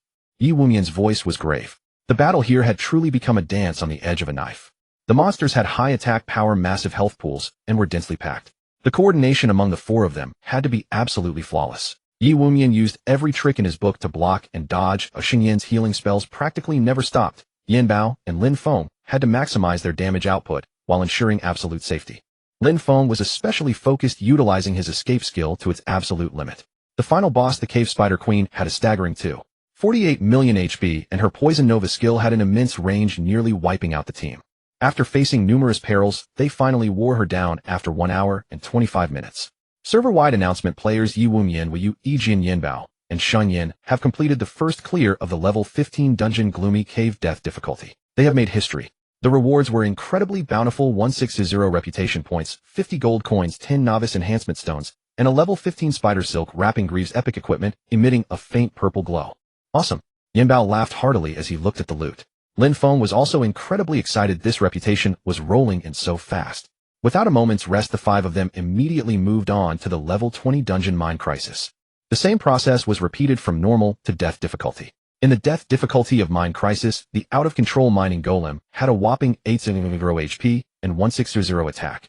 Its seismic wave skill covered nearly half the arena, making the encounter even more thrilling. However, with their previous experience, the coordination of the four of them grew even more seamless, clearing it in 1 hour and 30 minutes. Once again, they secured the first clear announcement. The rewards were 200 reputation points, 80 gold coins, 15 enhancement stones, and a rare skill book, Earth Trimmer, a warrior AoE crowd control skill. Next was the level 25 dungeon Shadow Grotto. This was currently the most frequently run dungeon by players. Under death difficulty, the Shadow Lurker's attack power approached 200, and the Grotto Demon Eyes HP reached a terrifying 1.2 million. The Demon Eyes mind control skill randomly controlled a player, which was extremely lethal. At the critical moment, Lin Feng's scatter shot saved the day, timely dispersing the control on the mind-controlled Yanbao and preventing any casualties. After a grueling battle lasting 1 hour and 40 minutes, the four of them were utterly exhausted, but they finally conquered the death difficulty. Server-wide announcement: players Yi Wumian, Weiyu, Yijin, Yanbao, Xingyan, and others have completed the first clear of the level 25 dungeon Shadow Grotto death difficulty. They have made history. The sensational announcement echoed across the entire server. 3 consecutive death difficulty first clears. The reputation of Xingshan Pavilion reached its absolute peak. The rewards were also bountiful to the extreme: 300 reputation points, 120 gold coins, 20 novice enhancement stones, 5 equipment protection charms, and a radiant level 25 Shadow Staff epic weapon. Grinding from morning till afternoon, the four of them had swept through almost all difficulties of these 3 dungeons. Lin Feng's reputation points skyrocketed like a rocket, surging from just over 10,000 to nearly 30,000. With countless gold coins, enhancement stones, and protection charms acquired, he was also allocated 2 top-tier pieces of equipment that he couldn't use himself, which could be sold to the guild or the exchange. More importantly, this high-intensity extreme challenge brought a transformative improvement to Lin Feng's combat awareness, skill chaining, and team coordination. He had truly witnessed the meticulous detail handling and tactical execution of top-tier professional players. Thank you for your hard work. Leaving the final dungeon, a rare, tired yet satisfied smile appeared on Yi Wumian's face. Today's harvest is massive. Not only did we gain reputation, but more importantly, we showed off the might of our Xingshan Pavilion. You Yijin, you performed very well. The guild's future progression in top-tier dungeons won't do without you. Yanbao patted Lin Feng on the shoulder. Kid, your damage output is fierce. There will be plenty of opportunities to fight together in the future. Xingyan also smiled and said, little brother, Yu Yijin's growth speed is truly astonishing. Lin Feng's heart was filled with gratitude and a sense of achievement. Thank you, guild leader, and thank you everyone for carrying me. I've learned a lot. Returning to Lingyun City, the four of them disbanded to rest. Looking at his soaring reputation and the dazzling array of loot in his inventory, Lin Feng was filled with confidence for the future. The 500 reputation goal for the hidden class no longer seemed so out of reach. However, he did not know that this wave of death difficulty first clears, which had shocked the entire server, had not only brought him reputation and resources, but had also pushed him into the eye of the storm, drawing deeper attention and schemes from certain individuals and factions. The real challenge might have only just begun. But at this moment, Lin Feng was enjoying the joy of becoming stronger, preparing to march toward even higher goals. His legendary path was already paved, waiting only for him to take his steps forward. For 2 consecutive days, Lin Feng's name hung high at the top of the level 31 to 40 Magic Tower leaderboard, shattering the clear record to a despair-inducing 9 minutes and 15 seconds. This achievement deterred numerous experts and guild teams who had designs on the rewards of this Magic Tower tier, forcing them to redirect their focus to other level brackets. Lin Feng's ID, Weiyu Yijian, became synonymous with efficiency and damage output throughout Lingyun City and the entire server. Meanwhile, the once insufferably arrogant Shui Tu seemed to have vanished into thin air after his crushing defeat in the arena. He never appeared in the public eye again, and even the Kuangren Guild grew quiet, silently recruiting newcomers and keeping a low profile, as if secretly gathering strength and brewing something in the shadows. This superficial tranquility, however, gave Lin Feng a faint sense of unease. He knew all too well that someone with Shui Tu's vengeful nature would never let matters rest so easily. That afternoon, just as Lin Feng completed his daily Magic Tower challenge and was preparing to head to the border region to grind contribution points, a friend request popped up. Applicant ID Yundan Feng Qing, with an attached message, "Greetings boss, Wei Yu Jian. I have long heard of your great name. Our squad discovered a spawn point for a level 35 Lord BOSS, but our strength is limited. We sincerely invite you to help us. You will have first pick of the loot, and we will pay an additional 50 gold coins as compensation. Could we discuss the details? A level 35 Lord boss. A 50 gold coin reward." This offer was highly enticing. Lin Feng checked the other party's information. A level 30 mage with equipment that appeared to be a mundane mix of bronze and black iron, typical of an ordinary player squad. He pondered for a moment. Although it felt somewhat abrupt considering his current urgent need for reputation and resources coupled with confidence in his own strength, he accepted the request. As soon as it was accepted, an enthusiastic message from Yundan Feng Qing came through. "Fantastic. Thank you boss for giving us this chance. The boss is a level 35 Thunder Giant Ape spawning at Thunder Cliff deep within the Blackrock Mountains. Coordinates 885-229. It's quite remote, and the four of us in our squad are already waiting nearby. Would it be convenient for you to come over now?" Lin Feng replied, "Sure, I'll be right there." Without giving it much thought, he summoned his flame warhorse and galloped toward the coordinates. However, he failed to notice that after he left Lingyun City, several seemingly idle players exchanged glances and quietly vanished into the crowd. Deep within the Blackrock Mountains at Thunder Cliff, the terrain here was treacherous, surrounded by steep black rock walls with a relatively flat area in the middle. A faint scent of ozone permeated the air. A massive ape, its entire body enveloped in blue arcs of electricity, was roaring atop the cliff. It was indeed the level 35 Lord, the Thunder Giant Ape. Thunder Giant Ape Lord Monster. Level 35. HP 580000. Attack Power 2200. Defense 1500. Skills Thunder Strike, Chain Lightning, Frenzied Thunder Domain. Behind a boulder not far from the giant ape, four players were indeed hiding. They were Yundan Feng Qing and his teammates, a warrior named Gangtai Rushan, a priest named Miaosho Renqin, and an assassin named Anya Xingxia. They appeared somewhat nervous, frequently glancing back at the path. Meanwhile, further away in a blind spot, shrouded in shadows, Xinyujia Su, the vice guild leader of the Xinyu Guild, was watching everything with a cold sneer through a special item. Jia Su was a pale, sinister-looking undead mage clad in a violet-black robe that exuded an ominous aura. Beside him stood over a dozen elite players from the Xinyu Guild, each radiating murderous intent. Vice Guild leader, the fish has taken the bait, an assassin player reported in a low voice. Excellent. A cruel arc curved at the corner of Jia Su's lips. Pass down the order, wait until they reach a critical moment in the fight, then strike on my command. I want this, Wei Yu Jian, to know that having only talent and luck won't keep him alive for long in this world. Offending our Xinyu Guild always comes with a price. He had already investigated Lin Feng, knowing that while this young man was exceptionally gifted, he was still naive regarding game experience and the malice of human nature. This meticulously designed trap preyed precisely on Lin Feng's urgent need for resources, his self-confidence, and his lack of suspicion toward ordinary players. Lin Feng arrived at Thunder Cliff on his warhorse and met up with Yundan Feng Qing and the other three. "Boss, you're here," Yundan Feng Qing said with an excited face. "This is the boss. We tried once, but couldn't even scratch it. We're counting on you." Lin Feng sized up the four of them. Finding nothing out of the ordinary, he nodded. "All right, I'll take the lead. You guys just focus on distracting it and providing healing support. Make sure to dodge its skills, especially Chain Lightning." Understood, understood. The four nodded repeatedly. The battle commenced. Lin Feng stuck to his usual routine, applying Hunter's Mark and activating True Shot Aura before unleashing his damage from maximum range. The Thunder Giant Ape possessed high defense. Lin Feng's basic attacks only dealt around 900 damage. Against a total HP pool of 5.8 million, it would take time. Yundan Feng Qing and his group performed decently. The mage occasionally threw a fireball. The warrior stepped up to take a couple of hits before backing off. The priest's heals barely kept up with the splash damage Lin Feng occasionally took, and the assassin drifted around for sneak attacks. They looked exactly like a poorly coordinated ordinary pug group. Lin Feng harbored no suspicions and focused on dealing damage. The ape's thunder strike had a massive area of effect, but with its obvious telegraphing, Lin Feng was always able to use disengage to avoid it in advance. Chain Lightning required rapid dispersion, which was a bit troublesome, but still manageable. The battle progressed smoothly, and the giant ape's health bar declined slowly but steadily. 80, 70, 60. Lin Feng was fully focused, calculating skill cooldowns and aggro, completely failing to notice the sinister glint exchanged in the eyes of his 4 teammates behind him. Just as the giant ape's health plummeted to its final 15 and was about to enter its berserk phase, a sudden mutation occurred. The players abruptly left the party.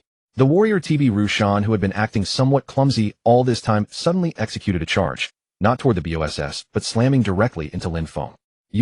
Caught off guard, Lin Feng was sent stumbling, his actions interrupted. Almost simultaneously, the priest Miaosho Renshin waved her staff, casting not a healing spell, but shooting a gloomy gray beam toward Lin Feng. Curse. Lin Feng's attack and defense power instantly dropped by 20. The assassin Anya Xingzhe appeared behind Lin Feng like a phantom, his dagger gleaming as it thrust directly toward his back. Backstab. There was no longer any trace of respect on the mage Yundan Fengqing's face, only a hideous grin as a dazzling arcane glow coalesced at the tip of his staff. Arcane blast. A long-planned ambush. The timing was impeccable, precisely at the moment when Lin Feng's attention was most concentrated on the boss. You guys? Lin Feng was both shocked and enraged, instantly realizing he had fallen into a trap. He instinctively wanted to use disengage, but the warrior's charge carried a brief stun effect. He was on the verge of being focused down and instantly killed. Right at this critical juncture, the howling moon wolf pup, which had been lurking on the flank, sensed its master's peril. With a wild roar, it lunged at the nearest assassin, Anya Xingzhe, sinking its teeth into his arm and interrupting the cast of backstab. This brief interruption bought Lin Feng a vital moment to breathe. As the stun effect wore off, he did not hesitate to activate the special effect of his gold-grade bracelet, the Boundless Wind Bracelet. A gentle breeze enveloped his body, cleansing all movement-impairing effects. His movement speed instantly surged by 50. Like an arrow released from a bowstring, Lin Feng shot backward diagonally, narrowly dodging Yundan Fengqing's arcane blast and the assassin's follow-up attacks. But the crisis was far from over. Strike! Jia Su's icy voice rang out from the shadows. Over a dozen elite players of the Xinyu Guild who had been lying in wait surged out from all directions like a tide. Leading them was the chief shield warrior of the Xinyu Guild, Xinyu Shanyue, who threw a taunt directly at the low-health thunder giant ape. The giant ape, which had been chasing Lin Feng, had its aggro instantly pulled away, roaring as it charged toward the crowd from the Xinyu Guild. Meanwhile, the other Xinyu players focused their fire on Lin Feng with clear intent. A barrage of crowd control and slow skills rained down upon him. Wei Yu Yijian. Today is the day you die. Jia Su stood in the distance waving his staff as he began chanting a powerful shadow spell. With treacherous teammates in front, predatory Xinyu elites behind, and a rampaging lord boss lured to his side, Lin Feng was instantly plunged into a desperate situation.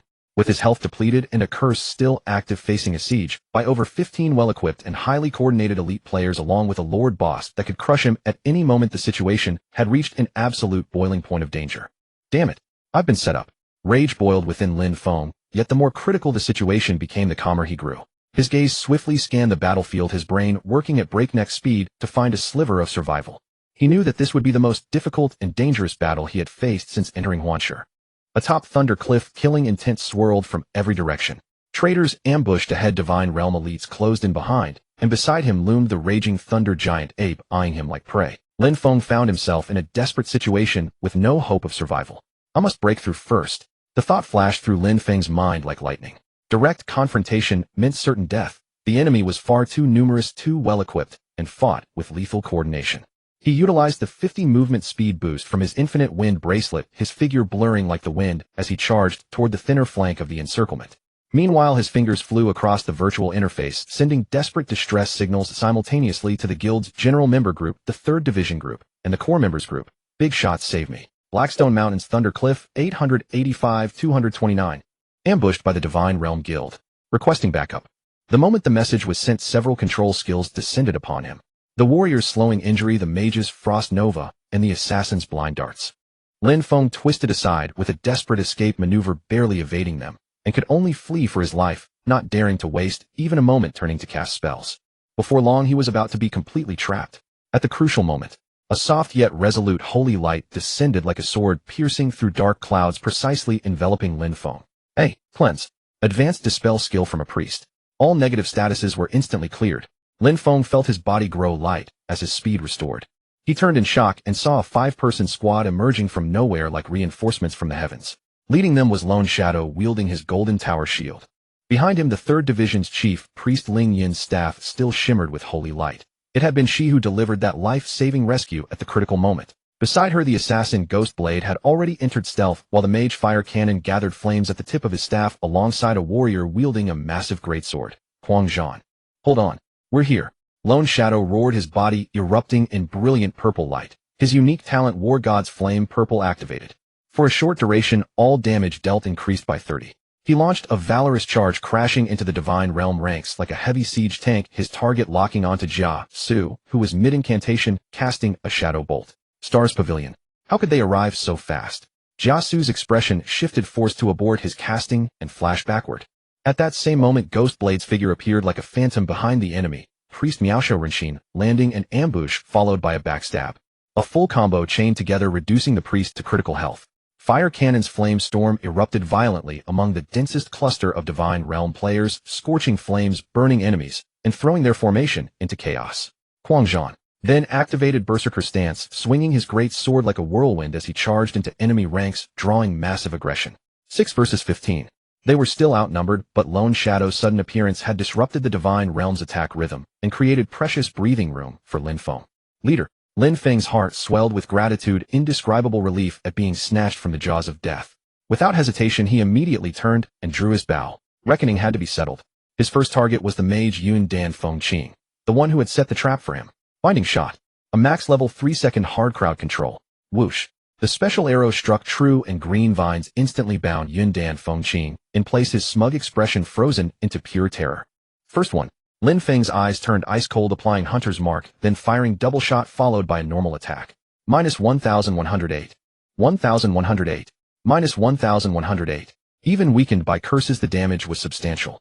3 arrows and he was dead. Yun Dan Fengqing dissolved into white light, dropping a spell robe. You bastard. Seeing his comrade fall, the assassin and Yixing Zhou attempted a stealth flank on Lin Feng. But Lin Feng was no longer the same weakling. His explosive trap had silently been placed behind him. Yixing just stepped right onto it. Boom. Minus 1662. Knockback. As he was forced out of stealth, Lin Feng's freezing arrow was already on its way. 1218. Slowed. Ghostblade, like a shark smelling blood, immediately pounced to finish the job and dispatched him with ease. On another front, Lone Shadow and Divine Realms Shan Yue, both top-tier shield warriors, collided with earth-shaking force. Their shields clashed with a deafening roar. Lone Shadow's War God's Flame talent made each of his shield bashes and vengeful strikes deal terrifying damage, actually forcing the well-equipped Shan Yu to retreat step by step. His positioning, blocking, and skill chaining were like a work of art, perfectly embodying what it means to be a top-tier MT capable of both devastating offense and impenetrable defense. Watching from afar, Lin Feng was deeply impressed. Without the sharpshooter's heart talent, in terms of pure skill, he would never measure up to Lone Shadow. Ling Yin's healing came like precise surgical strikes, always arriving at the most critical moments to stabilize Lone Shadow and Quang Zhan's health bars. Fire Cannon rained destruction from the periphery, his wind element talents making his projectiles impossible to dodge. The battle descended into a brutal, chaotic brawl. Divine Realm, however, had numbers on their side and soon stabilized their formation, launching a counterattack. Jia Su's shadow magic dealt devastating damage, with corrosion and pain curse constantly pressuring the Stars Pavilion members. The traitorous warrior Tai by Ru Shan tried to take advantage of the chaos, but was targeted by Quang Zhan, and the two engaged in fierce combat. Lin Feng became the battlefield's great equalizer. No longer holding back, he unleashed piercing arrow the moment it came off, cooldown chaining through multiple enemies. Sharpshooter's heart triggered again and again in the melee. A flash of golden light. Crash it. Minus 147,200. An enemy mage was instantly obliterated. The terrifying damage once again froze the entire battlefield in shock. Focus fire on Eugn. Jia Su screamed in desperation. Several Divine Realm melee players charged recklessly toward Lin Feng. Protect Eugn. Lone Shadow bellowed, taking Shan Yu's attacks head-on, while using taunt to lock down the enemies charging at Lin Feng. Lin Feng meanwhile used his high agility and escape to continuously dodge and reposition, calmly picking off weakened enemies one by one. The tides of battle began to shift. Though outnumbered, the Stars Pavilion members were all elite fighters with seamless coordination, backed by Lin Feng's overwhelming firepower. Divine Realm, despite their numerical advantage, had been thrown off balance by the surprise ambush, and Jia Su's commands grew increasingly panicked. To make matters worse, the nearby Thunder Giant Ape kept roaring and wreaking havoc, barely restrained by Shan Yue, further destabilizing Divine Realm's position. Slowly they began to crumble.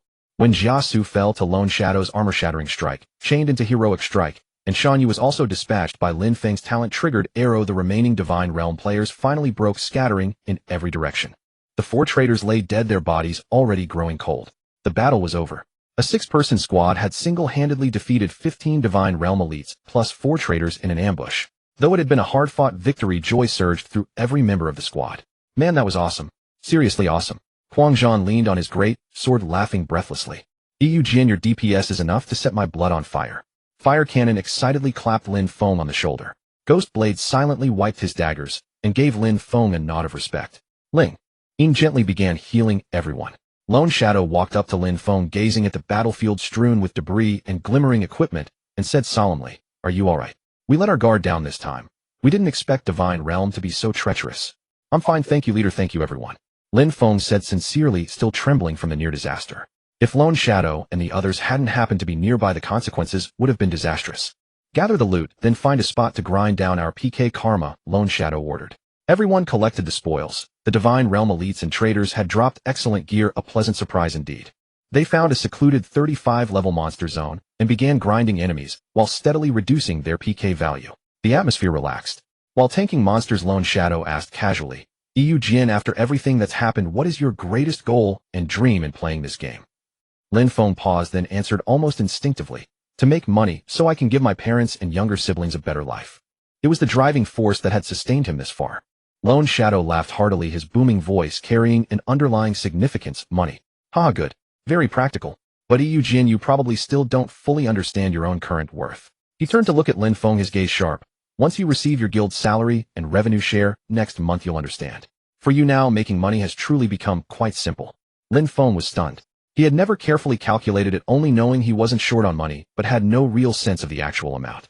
Lone Shadow's tone grew solemn. "So beyond the money, you should seriously think about what your true goal in this game is. For example," he paused and spoke word by weighty word, "becoming the #1 archer of the China server. Don't you wanna?" Those words struck Lin Feng like thunder. The once distant dream of becoming China's best archer had been placed squarely before him by Lone Shadow's direct challenge. Lin Feng's heart pounded violently, his blood seemingly accelerating in an instant. He looked at the golden longbow gleaming in his hands, felt the unique talent power surging within him, and recalled every moment of impossible comebacks and breathtaking glory. An unprecedented ambition and righteous fervor erupted from the depths of his soul, like a volcano. He raised his head, his gaze piercing through the monsters before him, seeing instead a broader arena, stronger opponents, and higher peaks yet to be conquered. His once hazy goals became crystal clear and unshakably firm in that moment. Fire burned fiercely in his eyes as he nodded heavily, his voice crisp and resolute. "I want to." A conversation lit a lamp in Lin Feng's heart, direction of his future path. Huaxiao's foremost archer. This goal was etched into his heart like a brand, and every time he drew the bow thereafter, he did so with even greater resolve. After his red name status was cleared, the main forces of 3 regiments arrived at Thundercliff. This time there were no plots or disturbances. Xing Qinji's elite team overwhelmed it, easily cutting down the near-crippled Thunder Giant Ape. The abundant experience and loot naturally belonged to the team, compensating for the ambush losses. On the other hand, Xinyu Guild presented a different scene. Jiasu raged in the guild hall, his face pale. The meticulously designed trap not only failed to remove Lin Feng, but also cost more than a dozen elites. The loot dropped further weakened the guild. An act of snatching a chicken and losing the rice. "Jiasu, see what you have done." Vice Guild leader Kanglin arrived, elegant as ever, but now with frost on her face. "I told you before, deal with me by winning me over if you cannot at least maintain outward cordiality. You really went and did this with such despicable means, tearing apart the relationship. Now you've made a mortal enemy and given Xingqian Gu reason to be on guard. We've become the laughingstock of the entire server." Jiasu sneered, courting him. "What is there to court about a petty fool who doesn't know how to appreciate favors? Show him some color, and he'll be obedient. This time it was just bad luck to have run into Guing." "Luck? You're the fool," Kanglin retorted. "Guing and his group were clearly nearby. Your people couldn't even manage this little reconnaissance. Moreover, choosing to strike while the other side was taking down the boss is a risk. If it failed, this is the result." They argued in the guild hall, the atmosphere tense. Finally, the guild master of Xinyu Guild, a mage known by the ID Xinyu Shenwang, stepped in. Shenwang is widely recognized as among the Huaxiao region's top 5 mage players. Ordinarily, he pays little attention to matters, but his prestige is immense. "Enough. Jiasu, this operation was indeed ill-considered. You will bear part of the losses as punishment." Kanglin, at this point, pursuing it is useless. Xingqian Gu has obtained a base permit, and there appears a Jian figure rising. Momentum is strong. Divine Domain should prioritize stabilizing itself and accelerating development, not petty quarrels. He paused, his gaze deep, but this Jian of mine is becoming more and more interesting. The fact that Guing values him so much and that Yiwu Mian was promoted in a breakthrough is indeed worthy of attention. Let us observe for now, the real stage will be in future faction wars and cross-server arena battles. With the leader's admonition, Jia Su and Kanglin, though dissatisfied, can only suppress their anger for now. Yet cracks have formed. Within Xinyu Guild, not everyone is of one mind. Before logging off, Lin Feng received a message from Qingqing Zijin. There is a Jian Grandmaster. Are you free tomorrow morning? Our Yuyua XN humble base is finally ready. We'd love you, a great master, to visit and guide us. Give these newbies a boost. Cute emoji. Looking at Qingqing Zijin's lively words, Lin Feng could almost feel the student's enthusiasm and anticipation on the other side of the screen.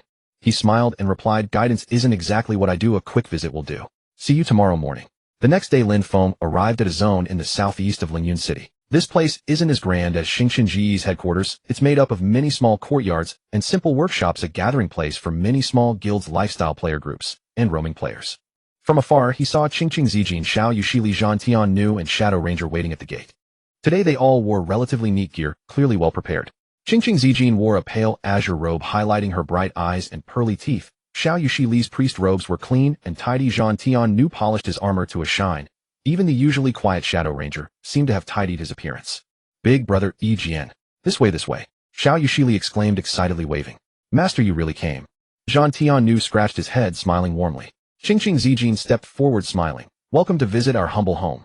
Lin Feng was moved by their enthusiasm and relaxed. Don't be so formal, just call me Yi Jian. I'm here to take a look. Under their 4-people escort, Lin Feng toured the Yuyua Xian base. Actually, it was just a small courtyard and a few simple wooden houses decorated with care by the students, maps and strategy notes pasted on the walls, herbs in the corner exuding life and campus club vibes.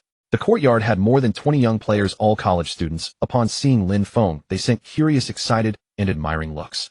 Most were level 20 to 25, gear was ordinary, but their faces shone with youthful enthusiasm and pure love for the game. Wow, he's really Yi Jian. More handsome than in the videos. Big shot, can we take a photo?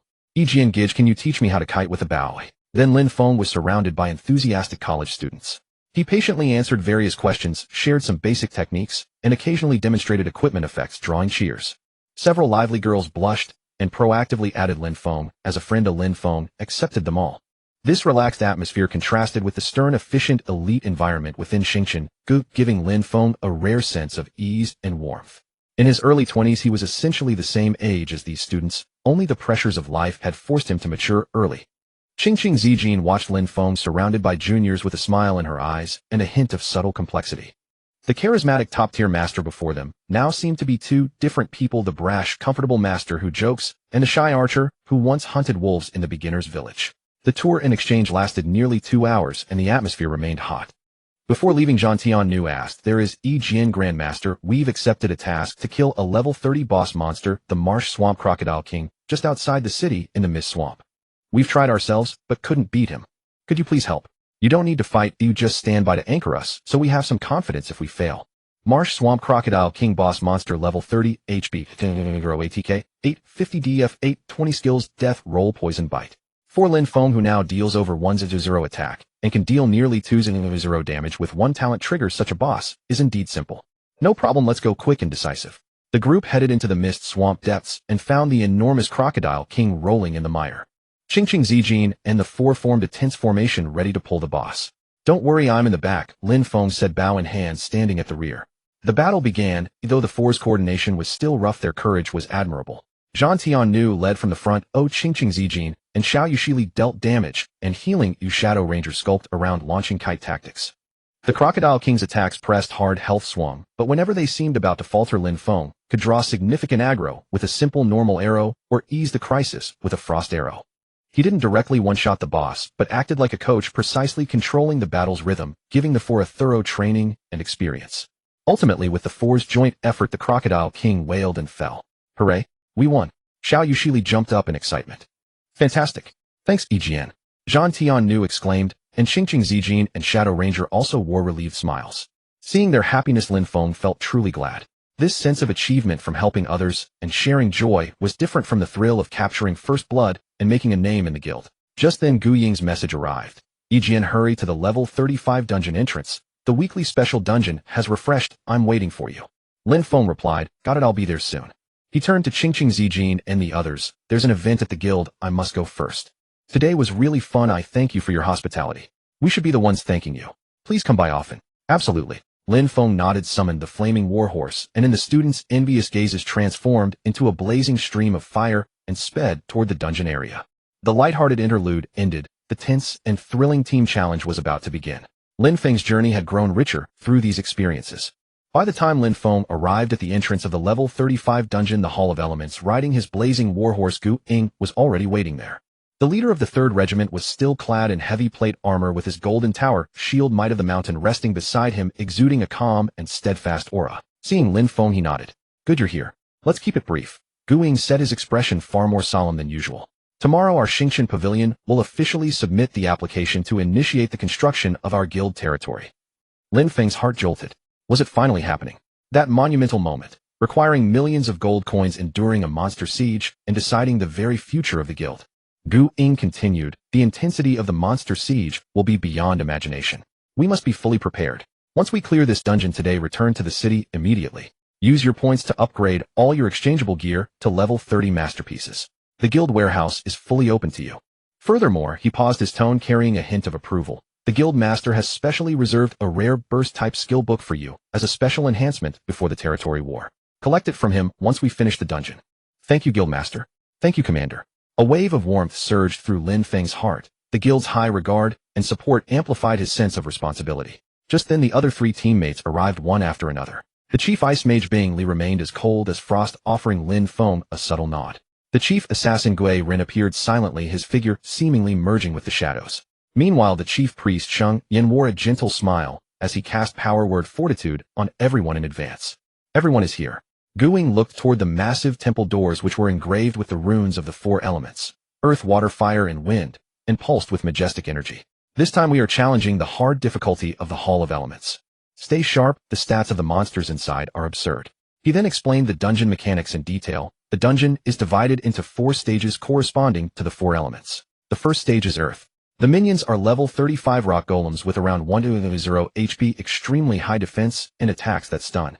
The second stage is Ice, featuring frost elementals with 100 HP, whose attacks inflict slow and freeze. The third stage is Flame, with flame spirits that have 900 HP, their attacks apply a burn effect, and they self-destruct upon death.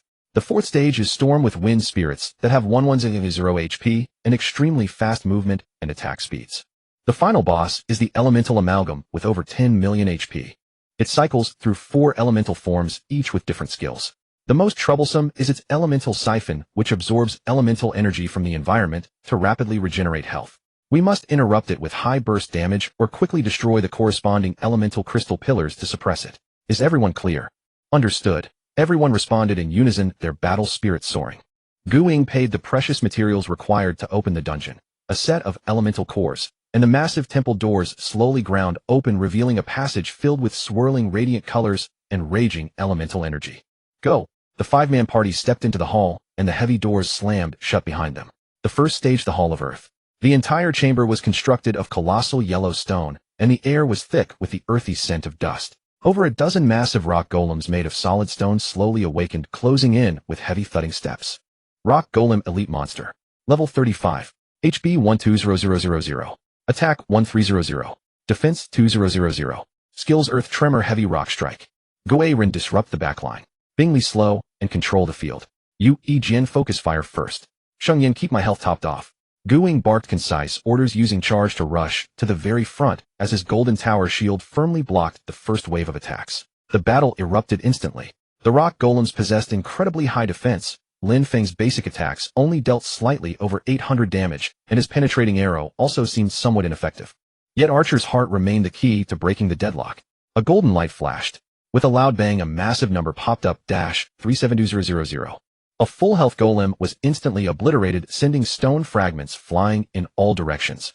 Bing Li's blizzard blanketed a vast area, drastically reducing the movement speed of the remaining golems. Gui Ren moved like a grim reaper of the dark, weaving through the pack of golems and using kick to interrupt their earth tremor casts. Meanwhile, Grueling stood like an immovable boulder, holding the monster's aggro securely. Sheng Yan's healing chain functioned like a precision instrument, ensuring the party's safety. After laboriously clearing out all the golems, the team took a brief moment to rest before entering the second stage, the Hall of Frost. This was a world of ice crystals where the biting cold cut to the bone, and the walls and floor were covered in thick layers of ice. Frost elementals hovered in the air, continuously unleashing ice shards. Frost Elemental Elite Monster. Level 35. HP 100000. Attack 1400. Defense 800.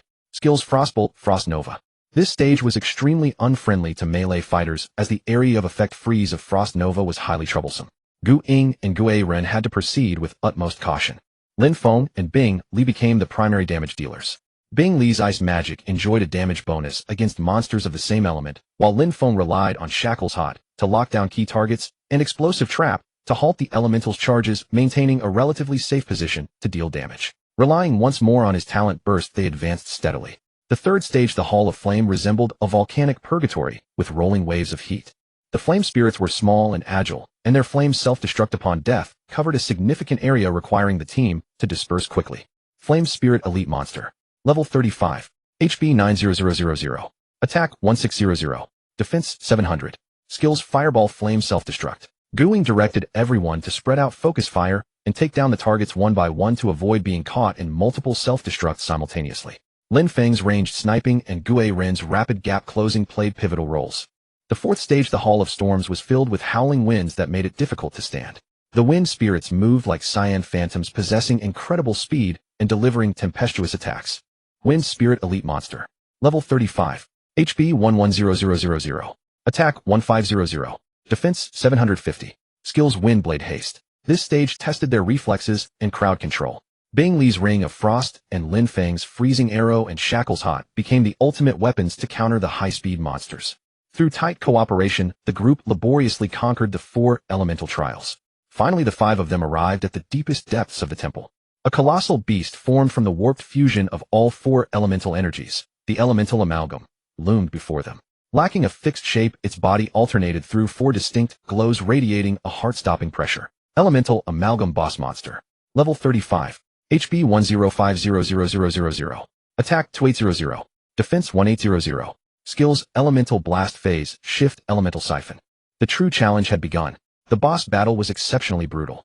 Elemental Blast dealt area of effect magic damage, requiring them to spread out. Phase Shift altered its attack attributes and skills, demanding rapid adaptation. Most obnoxious of all was Elemental Siphon, which periodically absorbed energy from 4 colored crystal pillars that coalesced around the chamber, restoring massive amounts of health per second. Focus the crystals.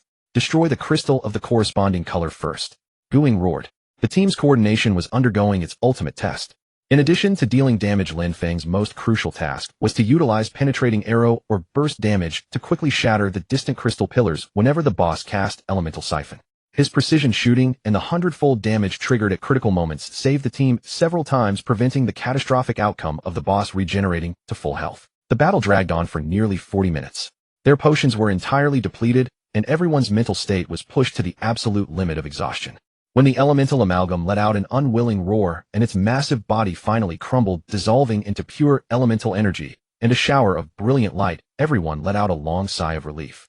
System notification: congratulations to your team for clearing the level 35 dungeon, the Hall of Elements, hard difficulty. Gained 1500 EXP, 200 gold, and 500 reputation. The massive amount of experience caused a golden light to flash over Lin Feng. Congratulations, you have leveled up to level 32. Your talent, Archer's Heart, has leveled up. Current trigger probability 32.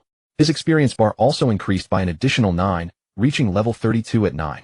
The dungeon drops were also extremely generous, a large quantity of high-grade elemental materials, an elemental pet egg radiating a multicolored glow, over 30 low-grade enhancement stones, more than 20 gold coins, as well as several pieces of level 35 silver and bronze gear with decent stats. Guing collected the materials and the pet egg for the guild, then transferred 300 guild points to Lin Feng.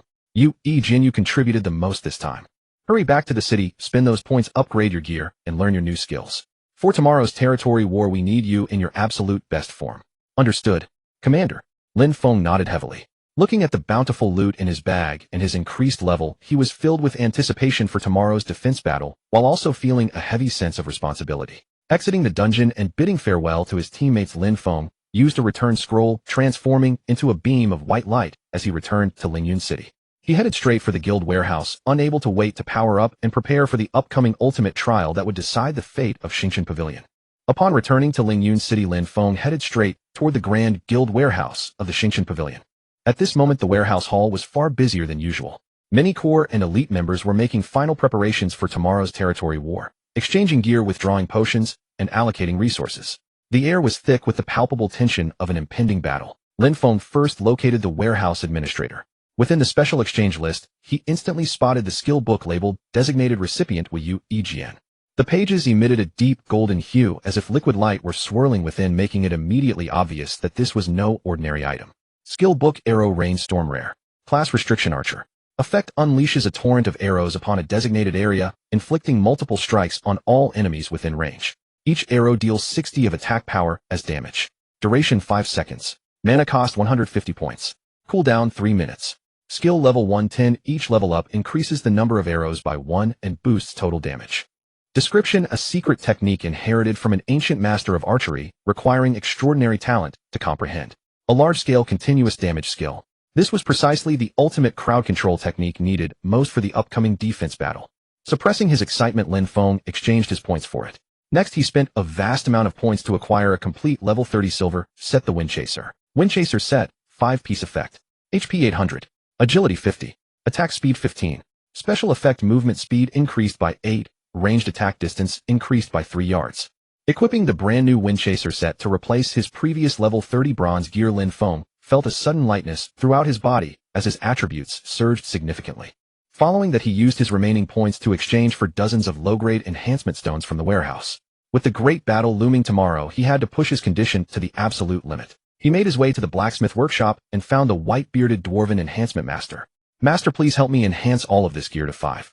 Lin Feng placed 8 pieces of equipment: his weapon, helmet, chest plate, greaves, boots, a ring, a bracelet, and a necklace, along with a pile of enhancement stones onto the counter.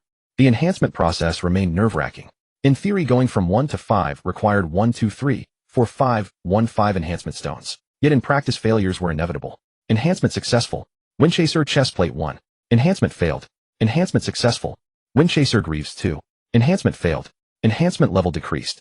The clinking and clanking of the hammer intermingled with the system notifications of alternating success and failure. By the time all 8 pieces of gear gleamed with the radiance of a 5 enhancement, Lin Feng tallied his expenses. He had used a staggering 142 low-grade enhancement stones. At the current market price of over 20 silver coins each, this was equivalent to burning through nearly 300 gold coins, which translated to over 15,000 yuan in real-world currency. Looking at the slight increases in attack, defense, and HP in his equipment stat panel, which in total was roughly equivalent to adding the attributes of another level 30 silver piece of gear, Lin Feng's lip twitched, and he felt a pang of financial pain. This 15,000.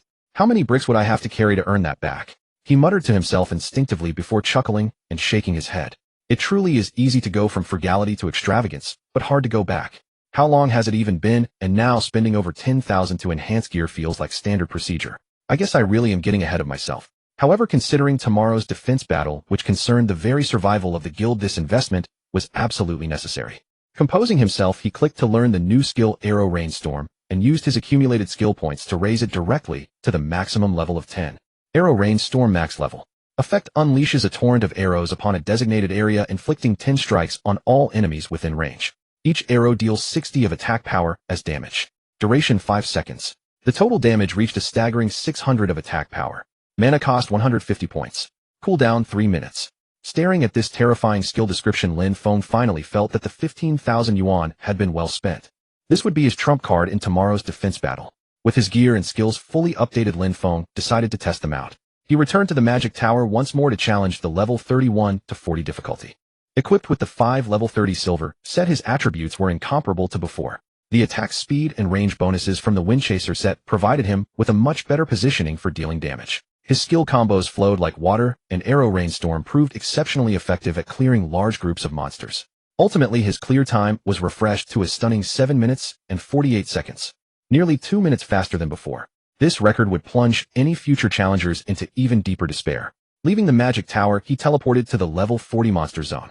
There he farmed cursed golems to earn enhancement stones, while practicing the combined application of his new skills. Binding shot to immobilize, followed by the sweeping coverage of Arrow Rainstorm, and then using penetrating arrow and basic attacks to pick off the low health targets. His efficiency was incredibly high. His mastery over the new skill grew increasingly proficient. At 10 o'clock in the evening, Lin Feng logged off right on time. He knew that getting sufficient rest was crucial for the high-intensity defense battle tomorrow. Taking off his helmet, the real world was peaceful and quiet. He walked into the living room, poured a glass of water, and gazed at the city's night view outside the window, his thoughts drifting to his sister far away. He pulled out his phone and dialed Lin Shue's number. "Brother." The call connected quickly, and Lin Shue's crisp, lively voice came through. "Why did you log off so early today?" This isn't like your style at all.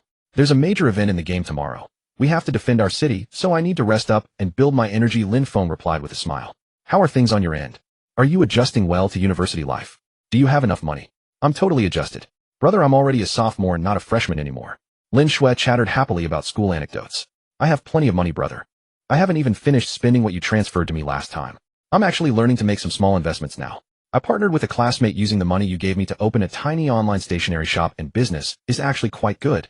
Lin Feng was slightly surprised, followed by a wave of relief. His sister was indeed clever. Not only did she excel academically, but she also had a mind for business. He transferred another sum of money to Lin Shui. Alright, keep this. Spend what you need to and don't mistreat yourself. Business has its ups and downs, so don't put too much pressure on yourself. Just treat it as practice. I know, brother. You're the best. Lin Shui said sweetly. You have to do your best in the game tomorrow too. Even though I don't understand it much, it must be something really amazing, right? Tell me the good news when you win. Alright, I definitely will. Hanging up the phone, a warm feeling welled up in Lin Feng's heart. The support and care of his family would always be his greatest motivation. After washing up, he lay on his comfortable bed, reviewing his upgrades from today and planning his tactics for tomorrow. A 5 level 30 silver set, a max level arrow rainstorm, a 32 trigger rate for Archer's Heart, alongside his increasingly refined skills and his steadfast goal to become China's #1 archer. All of this would face the most severe test and achieve the most brilliant blossom in tomorrow's defense battle. He took a deep breath and closed his eyes. Build strength, prepare for tomorrow. The glory of Xingshan Pavilion shall be protected by the arrows in my hand. Early the next morning, Lin Feng logged into the game on time. The moment his consciousness connected to Huansher, the dazzling spam in the regional chat channel rushed at him, buzzing like a noisy swarm of flies. Huangren Shidayo, you grandsons of Xingshan Pavilion. Today is your doomsday. Still want to build a territory? Keep dreaming. I'll watch how you all die. Huangren fashion, sitting back and waiting for the Xingshan Pavilion's territory to turn into ruins. 1 million gold coins down the drain. Delightful. Huangren Naiba, brothers, remember to pick up the equipment when the time comes. Anything dropped from Xingshan Pavilion is bound to be top-tier stuff. The familiar IDs of the Huangren Guild leaped up and down like buffoons, their words incredibly vulgar, doing everything they could to provoke. Lin Feng frowned, slightly puzzled. After the previous clashes, the Huangren Guild's strength had been severely depleted, and they were originally not even in the same league as Xingshan Pavilion. Where did they get the confidence to clamor like this? He did not respond in the channel. Such meaningless flame wars would only waste time.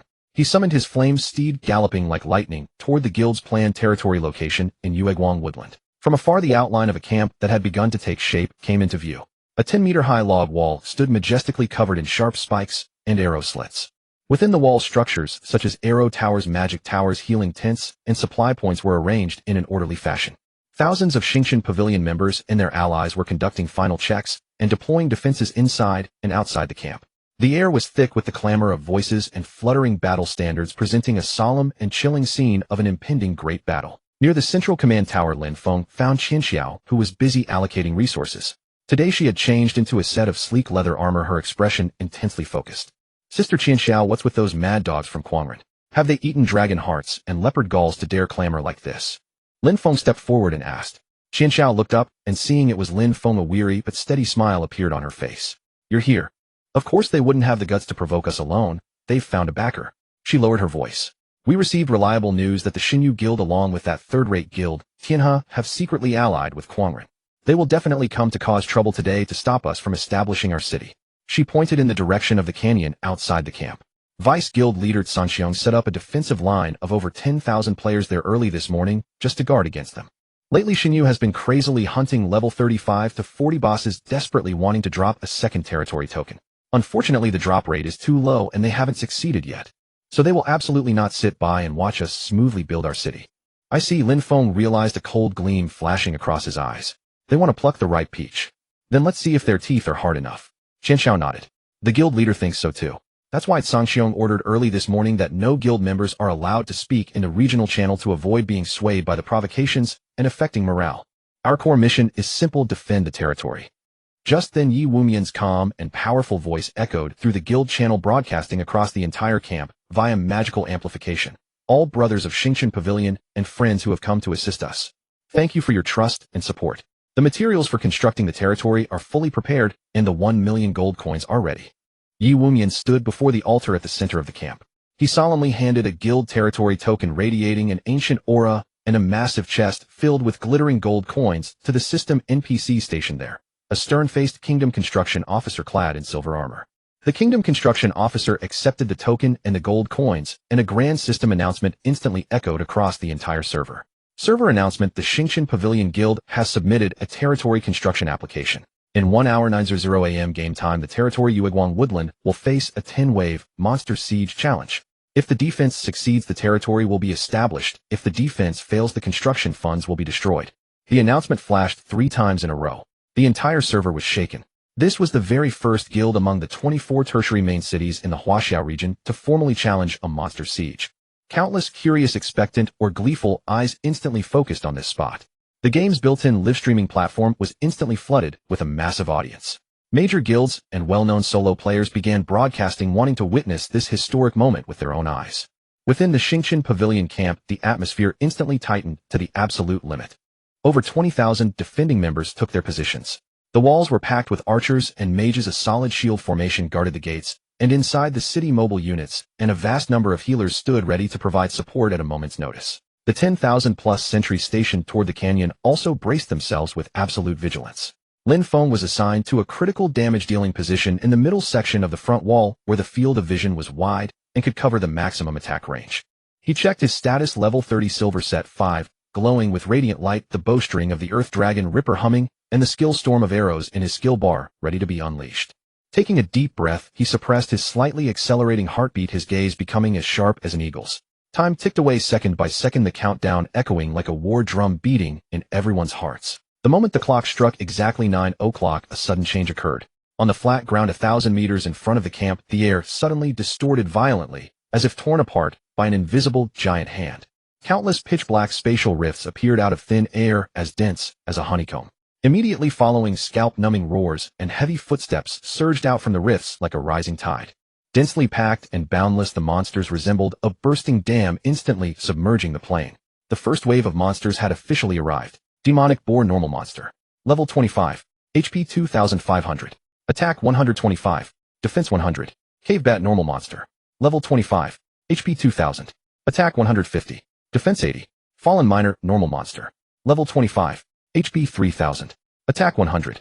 Defense 120. The attributes of a single monster were not strong, but the terrifying part was their sheer numbers. The system prompt was clearly displayed on everyone's quest list. First Siege Wave, level 25, mixed monsters, quantity 1,000. 100,000. Looking as far as the eye could see, the dark mass resembled a churning black ocean charging madly toward the Xingqian Pavilion territory with a momentum that threatened to obliterate everything.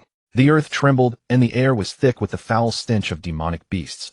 Watching the battle through the live stream, the leaders of various factions gasped at this terrifying disaster, like seeing their brows furrowing deeply. 100,000 in just the first wave? This difficulty. Can Xingqian Pavilion hold out? It seems the system never intended to let players establish a city so easily. On the walls, Yi Wumian's voice echoed through the command channel, steady as a mountain. All units to your positions. Range classes cover the area with maximum range attacks. Melee units hold the gates and walls. Healers focus on healing. The first wave is just an appetizer. Steady your footing. Let them get close before attacking. For Xingqian Pavilion. For Xingqian Pavilion. An earth-shattering roar erupted from the mouths of over 20,000 players, the sound wave temporarily drowning out even the roars of the monsters. Standing atop the wall, Lin Feng watched the tide of 100,000 monsters surging forward. He slowly drew his golden longbow, a cold light glinting at the tip of his arrow. The great battle had begun. A black tide of 100,000 monsters bearing the breath of destruction against the timbered walls of the Xingqian Gu stronghold. The battle had burned into a white-hot frenzy from the start. Loose arrows. Mages provide covering fire. Keep healing up, the front lines are under heavy pressure. On the walls, the captains of each regiment cried hoarsely as they directed the defense.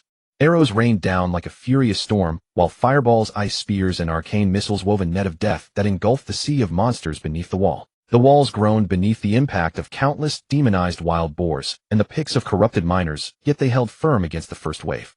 Lin Feng stood at his position with a cold expression, the bowstring never quiet. A volley of penetrating arrows shot out one after another, each arrow stringing together 5 or 6 monsters. Even the basic attacks flashed so fast that only after images remained, and the Windrunner set's attack speed bonus turned him into an efficient killing machine. More terrifying were the bursts of golden light. Heart of the Archer activated, level 32, 32% chance. Boom. Minus 384,000. A huge golden number exploded among the monster swarm, and each strike cleared a patch of ground in an instant, as if a bomb had been dropped into the black tide. Teammates around him looked on with awe and envy. The display drew murmurs of praise as others whispered that this was incredible, but the monsters remained too many. One wave fell, and more surged forward, trampling their comrades and assaulting the walls and gates. Damage appeared in many areas. Agile cavern bats slipped through the fire net, flew onto the walls, causing brief chaos, but were quickly cleared by the melee players. While the front line raged in brutal combat, the canyon's narrow entrance erupted with thundering shouts and exploding spells, even drowning out the siege noises. The allied forces of Xinyu Guild Tianhe and Madman, numbering over 30,000 players under the direct command of the Xinyu Guild Master Xinyushin Wang, launched a fierce assault on Xingqianji's canyon defense line of over 10,000. This was the largest player war since Illusory World opened. The livestream immediately split a large portion of its view to the canyon battlefield, and all spectators held their breath. Xinyushin Wang hovered in midair, his purple robe billowing without wind and his staff weaving spells that filled the air with terrifying magical power. He did not directly join the attack, but acted like a calm strategist, issuing commands. First echelon shield bearers on the front. Attract fire. Second echelon mages and archers focus fire on the left arrow tower. Third echelon assassin corps prepare to stealth into the rear. Spread out for heals, disperse, and dispel negative states. The allied assault surged forward with discipline, especially the core team of Xinyu Guild, well equipped and highly coordinated. By contrast, Xingqianji's defense, though advantaged by terrain, was numerically inferior and formed by multiple teams and freelancers, making command coordination imperfect. At the canyon entrance, the scene quickly became a bloody mill as spell effects lit the dark gorge and players roared and screamed. White light rose repeatedly, signaling a player's death. The canyon defense commander for Xingqiangu was Vice President Song Xiong, a mighty warrior who stood at the front, his greatsword sweeping away foes with every swing. But his personal valor could not reverse the overall disadvantage. The defense line retreated step by step under the Alliance's furious assault, suffering heavy losses. Vice President Song Xiong. The left arrow tower has been destroyed. The right flank is near collapse and requests reinforcements. Bad news continued to reach the command center. Yiwu Mian stood on the main city wall with a grave face. He must oversee the whole battle, for the front monsters' pressure remained, and he could not pull too many troops to support the canyon. Tell Song Xiong to hold out at all costs for 20 more minutes. Just 20 minutes, and the first wave will subside. Yiwu Mian's voice crackled through the command channel, resolute. At that moment, the front wall, where Lin Feng stood, suddenly faced greater pressure. Among the monsters, stronger elite foes began to appear. Enchanted Overseer, elite monster, level 25 HP, 75,000 ATK, 375 def, 300 skills, whip, summon minions. Dozens of Enchanted Overseers appeared, their whip capable of dealing damage and knocking back over an area, and summon minions continuously supplied cannon fodder. Prioritize killing the elites. Yiwu Mian roared. Lin Feng's gaze hardened. He knew he must unleash his trump card. He locked onto a demonized overseer, swinging a whip that caused heavy damage to the walls and the dense cluster of monsters around it. Now, Lin Feng drew a deep breath, pouring power into the bowstring. Power strike aura activated. Hunter mark attached to the elite. Arrow rainstorm. He directed the bow toward the sky and released the string, producing a rain of energy arrows. Not a single arrow, but countless energy arrows rose like a waterfall, tracing perfect parabolas in the air and then pouring down on the target area like a true storm. Pew, pew. Minus 672. Minus 672. Minus 672. The dense damage numbers burst from the monster swarm like a fountain. 10 waves of arrows, 10 arrows per wave, totaling 100 arrows, each dealing 60% of attack power. Though each hit is modest, the total is terrifying. Especially effective against densely packed low-health monsters, the effect was essentially a field clear. The marked Enchanted Overseer took the brunt. Under the continuous arrow rain, its health plunged like a dam, bursting, and dozens of nearby ordinary monsters also fell, turning into experience and loot after 5 seconds. The wall's pressure eased a little, and the crowd roared in astonishment at this skill that could clear an area in a single move. There was a rogue who seemed invincible. Cheers erupted around Lin Feng as the arrow rainstorm he unleashed for the first time delivered a force greater than the heart of the archer's one shot. This was a strategic scale field clearing ability.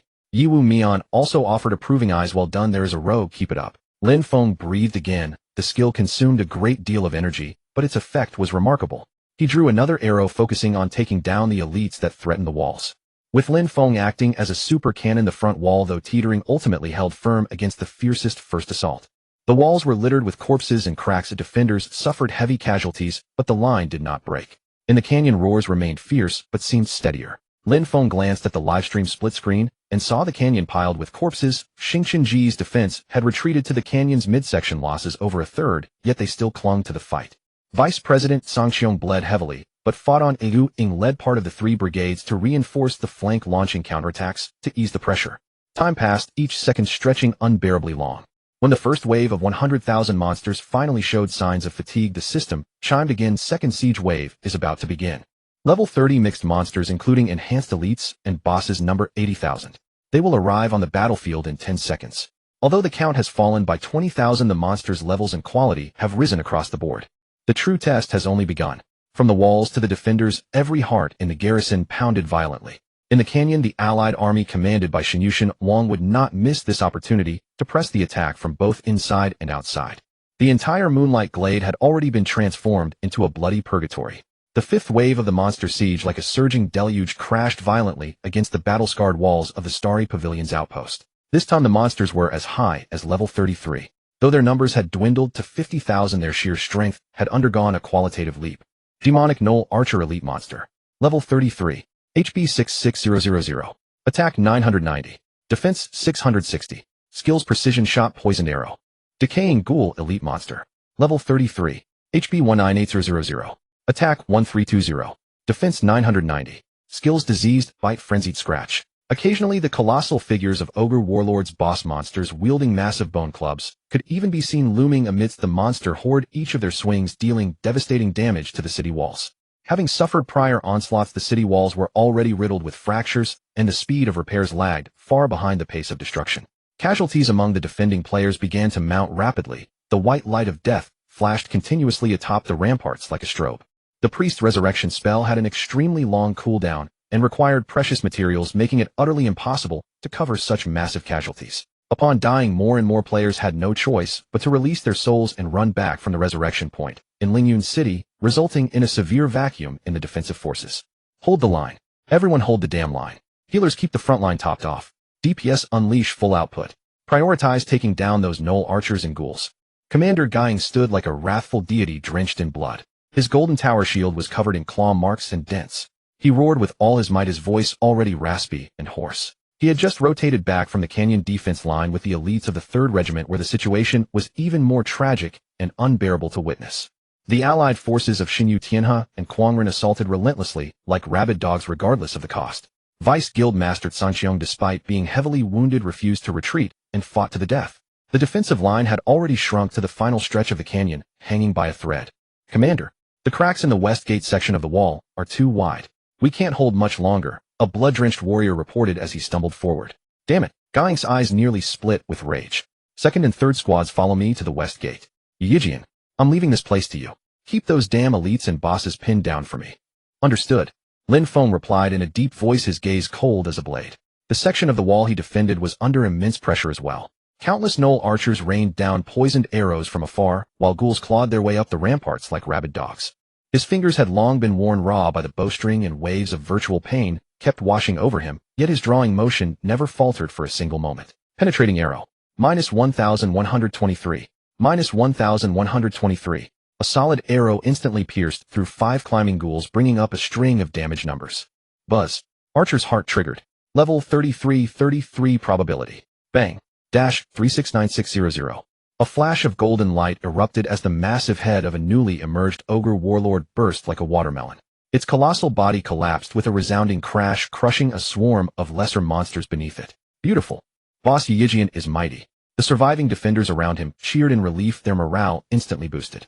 Lin Feng remained expressionless, continuing to draw his bow. In such high-intensity combat, his level soared, rapidly surging from level 32 before the battle to level 33 with 51 experience. The massive amount of experience allowed him to feel a subtle increase in strength with every single arrow he loosed. The golden light of consecutive level-ups was not particularly conspicuous in the chaotic melee, but it tangibly elevated his strength. With each level gained, the boost to his basic attributes enhanced both his damage output and survival capabilities. His pet, the Xiaoya wolf pup, had also grown to level 32. Its physique was now more imposing, its fangs razor-sharp, and faint traces of moonlight circulated around its body. It loyally guarded Lin Feng's side, occasionally pouncing to slay any stragglers that managed to scale the wall, or using its body to shield Lin Feng from lethal stray arrows. Your pet, Xiaoya, has leveled up to level 32. Learned new skill Moonshadow Assault. Moonshadow Assault instantly dashed to the target side, dealing 150 attack damage and inflicting a brief stun. The young wolf's growth also alleviated a great deal of pressure for Lin Feng. Arrow Storm. Lin Feng locked onto an area where a horde of ghouls had gathered and unleashed this crowd-clearing divine skill once more. Whoosh, whoosh, whoosh. Countless energy arrows rained down like a shower of death. A dense cluster of damage numbers floated up instantly, clearing the monsters beneath the wall and temporarily relieving the pressure on this section of the rampart. Yet the overall battle situation continued to deteriorate. The breaches in the walls multiplied, and the defending forces grew increasingly sparse. The battle cries, echoing from the canyon, drew closer and closer, indicating that the defensive line was on the verge of being breached. Could it be that we really cannot hold? A sense of powerlessness quietly crept into Lin Feng's heart. A loss of 1 million gold coins would be a heavy blow to the Starry Pavilion, but more importantly, a territory token was extremely difficult to acquire. Right at that moment, a dazzling pillar of golden light suddenly soared into the sky from the altar at the center of the outpost. Simultaneously, Yi Wumian's calm, yet incredibly resolute voice echoed in the ears of every Starry Pavilion member through the guild channel, all brothers. Hold on. I am activating the guild's trump card, Starry Protection Forbidden Spell Scroll. For the duration of the effect, the outpost's wall defense will increase by 300, and all defending players will have their attributes boosted by 20 for 10 minutes. Within these 10 minutes, we must repel this wave of monsters and block the enemies in the canyon. Victory or defeat rests on this single action. The moment his voice fell, a soft yet resilient golden light enveloped every member of the Starry Pavilion, and they felt a surge of immense power flooding into their limbs and bones. Meanwhile, the city walls were enveloped by a colossal translucent barrier shimmering with starlight, rendering them indestructible. Roar for the Starry Pavilion. The guild master is mighty. Fight them to the end. Survival against all odds. The previously flagging morale instantly skyrocketed. The remaining defenders let out earth-shattering roars, and their attacks became more ferocious than ever before. Lin Feng also felt his entire body brim with power. His attack damage, attack speed, and defense had all received a significant boost. A sharp light erupted from his eyes as he locked his gaze onto a cursed lich elite monster in the distance that was channeling some form of dark magic. You're the one. Lin Feng took a deep breath, adjusting the buff from Starry Protection and his own state to their absolute peak. True Shot Aura. Max level crowd control shackles hot. Whoosh. The specialized arrow struck with pinpoint accuracy, pinning the cursed lich firmly in place. Immediately following was a penetrating arrow. Minus 1,347. Rapid normal attacks. Minus 1,123. Minus 1,123. Just as the lich was about to break free from the shackles, a sudden flash of inspiration struck Lin Feng, and he concentrated all his body's strength and willpower onto this single arrow. Buzz. The golden light gathering on the bowstring was more brilliant than ever before, as if casting a sacred hue over the surrounding blood and slaughter. Archer's heart triggered. Level 33 probability. This arrow transcended probability, carrying the very will of protection. Bang. Dash 369600. The golden arrow streaked across the battlefield like a shooting star, precisely piercing the cursed lich's skull. The colossal damage number even rippled the surrounding space on a minor scale. The lich unleashed a shrill shriek, its body instantly turning to ashes like ignited dry wood. Ding.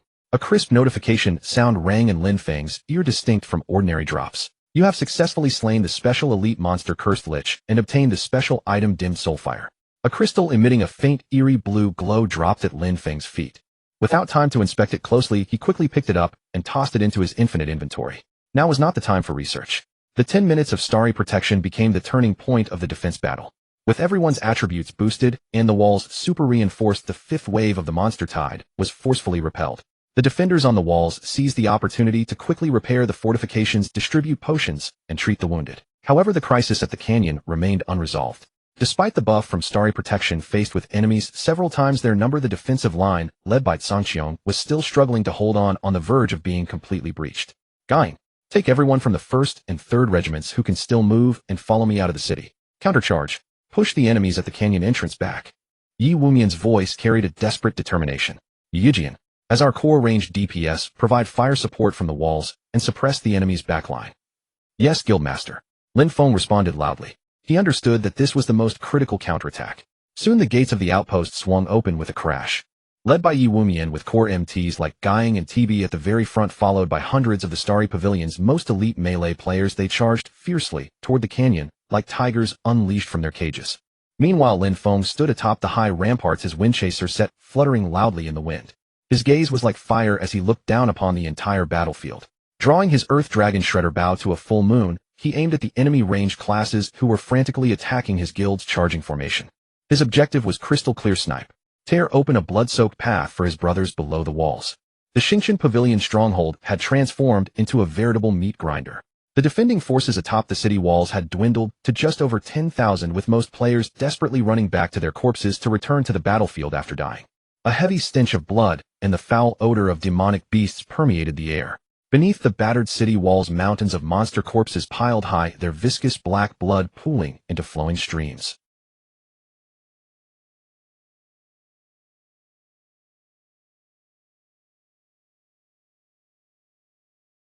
Intermingled among them were countless enhanced and elite monsters, placing immense pressure on the defenders. Standing atop the city wall, Lin Feng's eyes had already turned a blood-red crimson from the relentless slaughter. He completely ignored the chaotic command channel, his entire being entering a state of frenzied madness. Draw the bow, release, draw again, release again. He unleashed penetrating arrow the moment its cooldown ended, while specifically using freezing arrow to pick off the swift and highly threatening elites. The infinite quiver provided an endless supply of ammunition, allowing him to pour down firepower without any constraint. He chugged mana potions like water to ensure his skills could be cast continuously. Only a single thought remained in his mind: slaughter them all. Slaughter every monster that dares approach the city wall. Archer's heart triggered. Level 34 probability. Bang. Dash 380800. A level 35 enhanced demonic knight along with its mount was blown into fragments. Archer's heart triggered. Level 34 probability. Bang. Dash 392000. An elite corrosive slime that was in the middle of spitting acid was instantly vaporized. Then a golden light flashed as a massive amount of experience points flooded into his body, and a halo of leveling up burst around Lin Feng. Congratulations, you have leveled up to level 35. Your talent, Archer's Heart, has leveled up. Current trigger probability, 35. Level 35. Lin Feng felt a surge of energy, but the crisis before him allowed no room for celebration. The vanguard of the 9th wave of monsters had already appeared on the horizon. Those were level 37 monsters. Furthermore, he could clearly see a colossal mountain-like figure at the rear of the horde, slowly approaching with strides that shook the very earth. It was a giant ape composed entirely of black rock, with searing lava flowing through its crevices. Standing 10 meters tall, its fists were like battering rams, and every step it took caused the ground to tremble.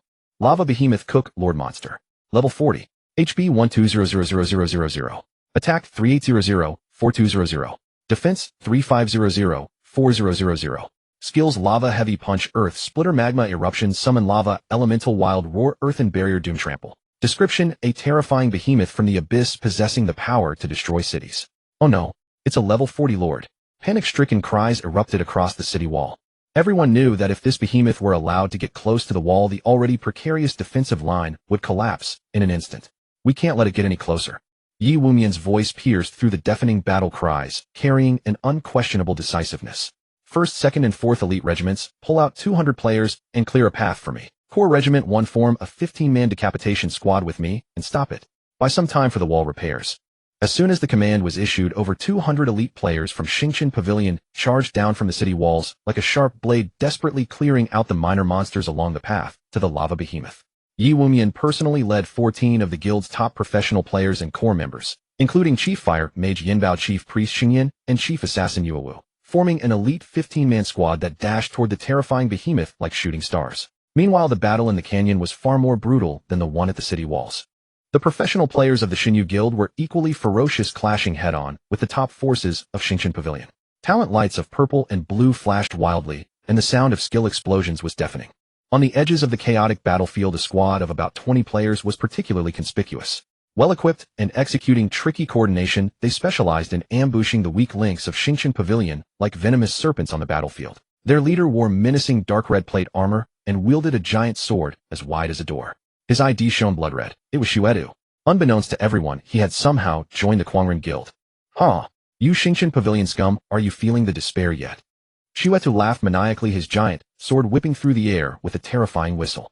The purple glow of his talent, Will of the War God, flared brilliantly, boosting all his attributes by 25 and granting him extremely high resistance to abnormal statuses, turning him into a literal killing machine. Xuedu, you lingering mad dog. A roar echoed as Guiying arrived just in time, with over 20 core members of the 3rd Regiment blocking their path. A brilliant purple glow also erupted from Guiying, War God's flame. It boosted all damage dealt by 30 for a short duration. Guiying, just in time. Today we settle all our old and new scores. Mad battle intent flared in Xuetu's eyes. Both were top-tier tank classes, one a shield warrior specializing in counterattacks, the other a berserk attacking knight. They collided violently, like Mars crashing into Earth. Clang! The giant sword clashed with the golden tower shield, producing a deafening metallic roar. The resulting shockwave swept away the surrounding dust. Brothers, slaughter these troublemakers. Gang bellowed. The elites of the 3rd Regiment behind him immediately engaged in a fierce melee with Shuetu's squad, making the battle at the canyon entrance even more chaotic. At the front of the city wall, the 15-man decapitation squad, led by Yi Wumian, finally broke through the monster blockade, after an arduous struggle, closing in on the lava behemoth Cook. According to plan, I will be the main tank, Shen Yan will be the main healer, and everyone else focus on maximum DPS. Watch out for skills, especially Earth Splitter and Magma Eruption. Yi Wumian spoke rapidly.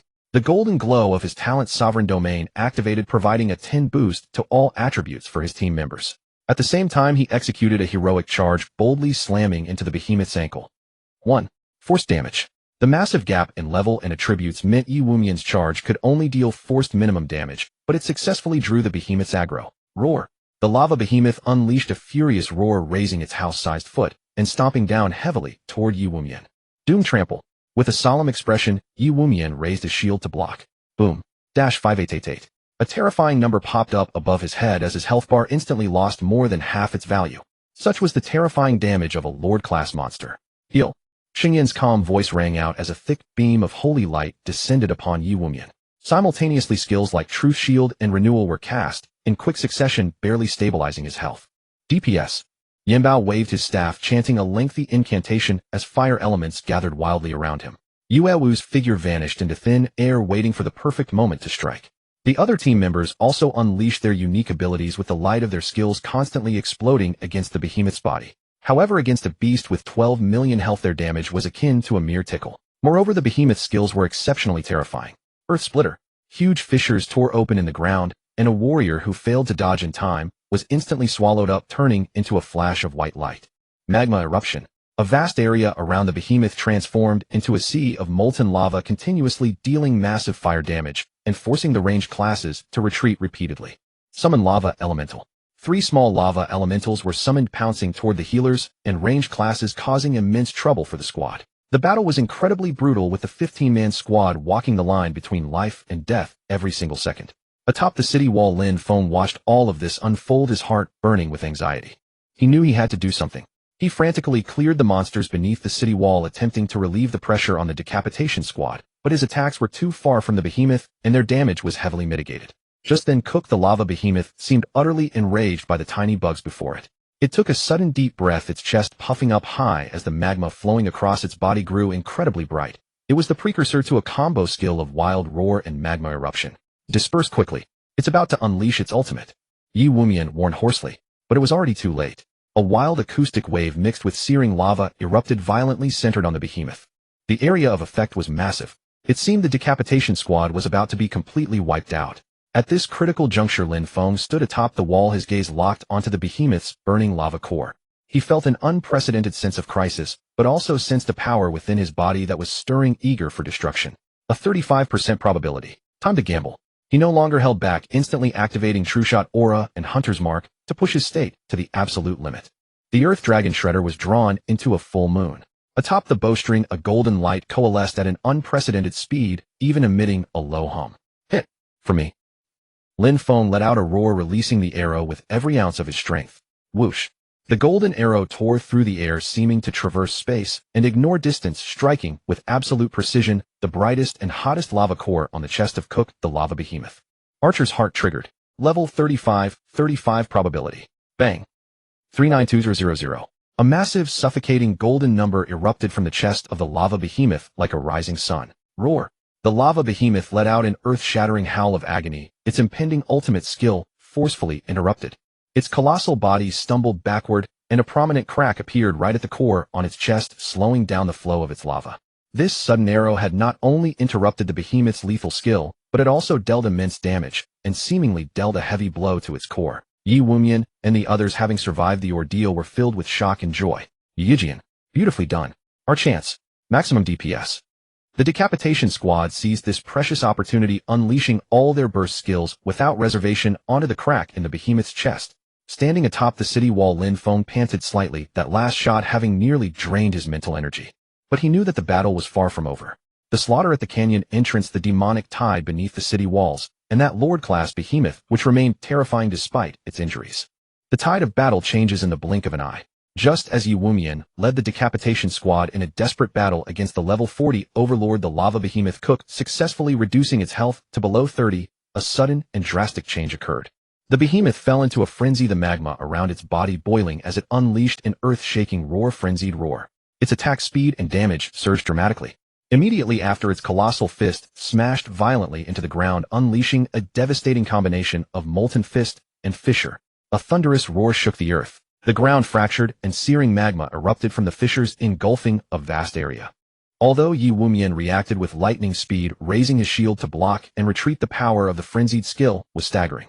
He was still swept up by the shockwave and splattering magma. Minus 6,888.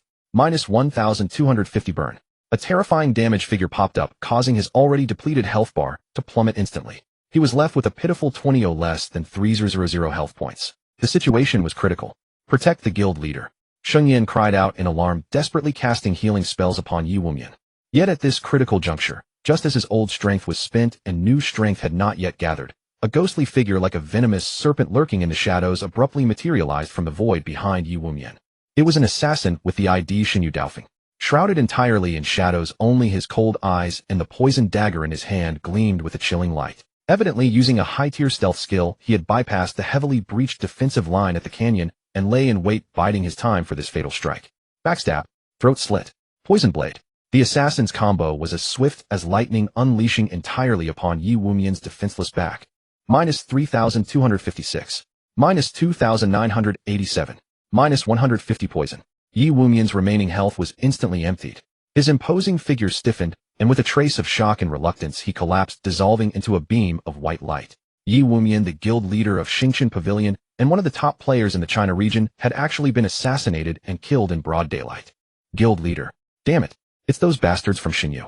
The members of the decapitation squad glared with furious eyes, but they were entangled by the frenzied lava behemoth and the surrounding mobs, making rescue utterly impossible.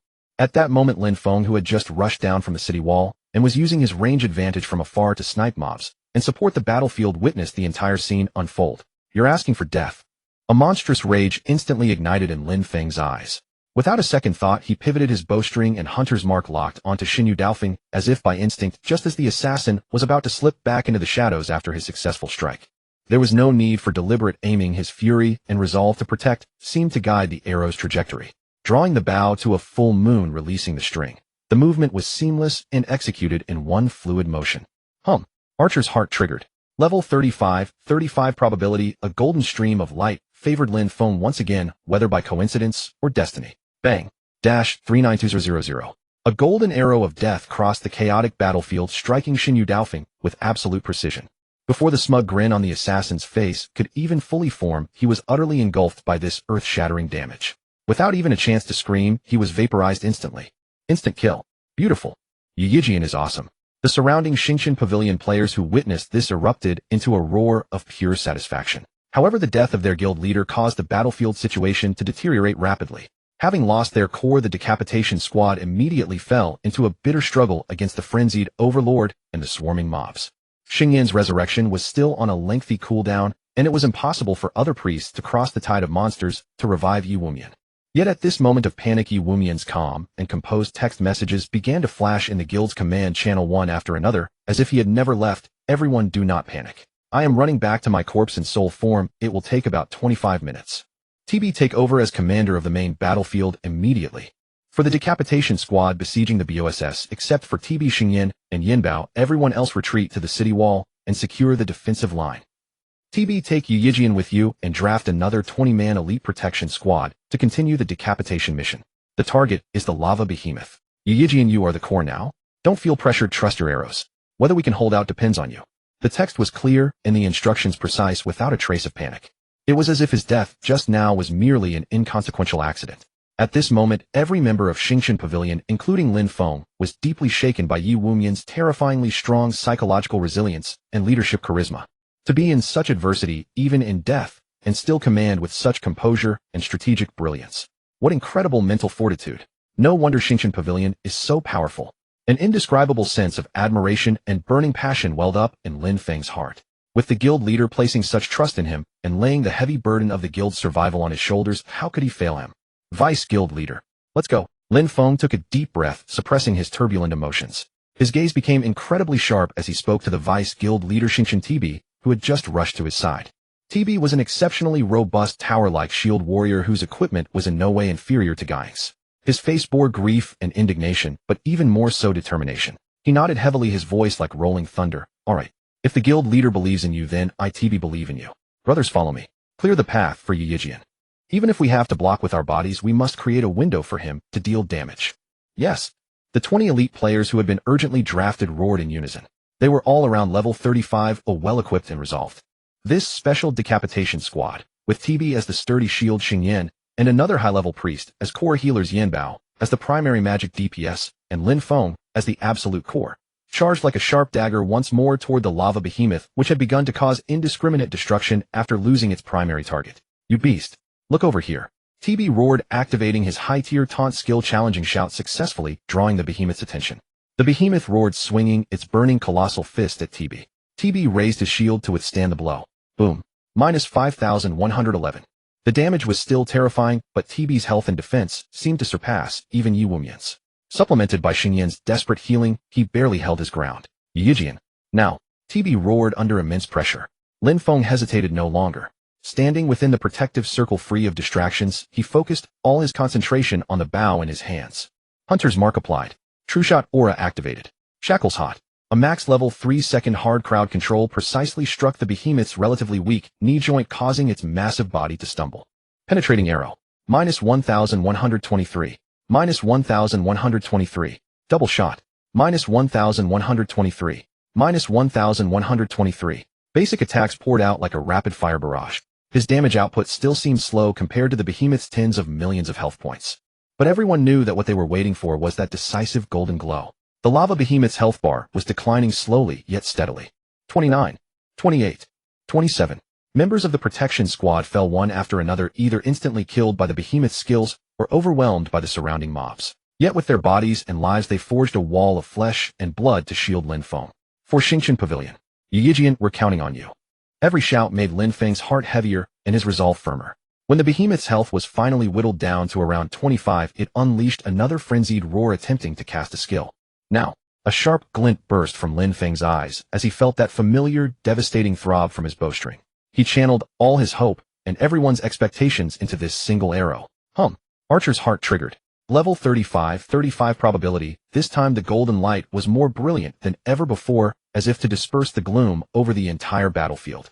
Bang! Dash 392000. The golden arrow, like divine retribution, once again precisely struck the crack on the behemoth's chest that Lin Feng had previously made. Roar!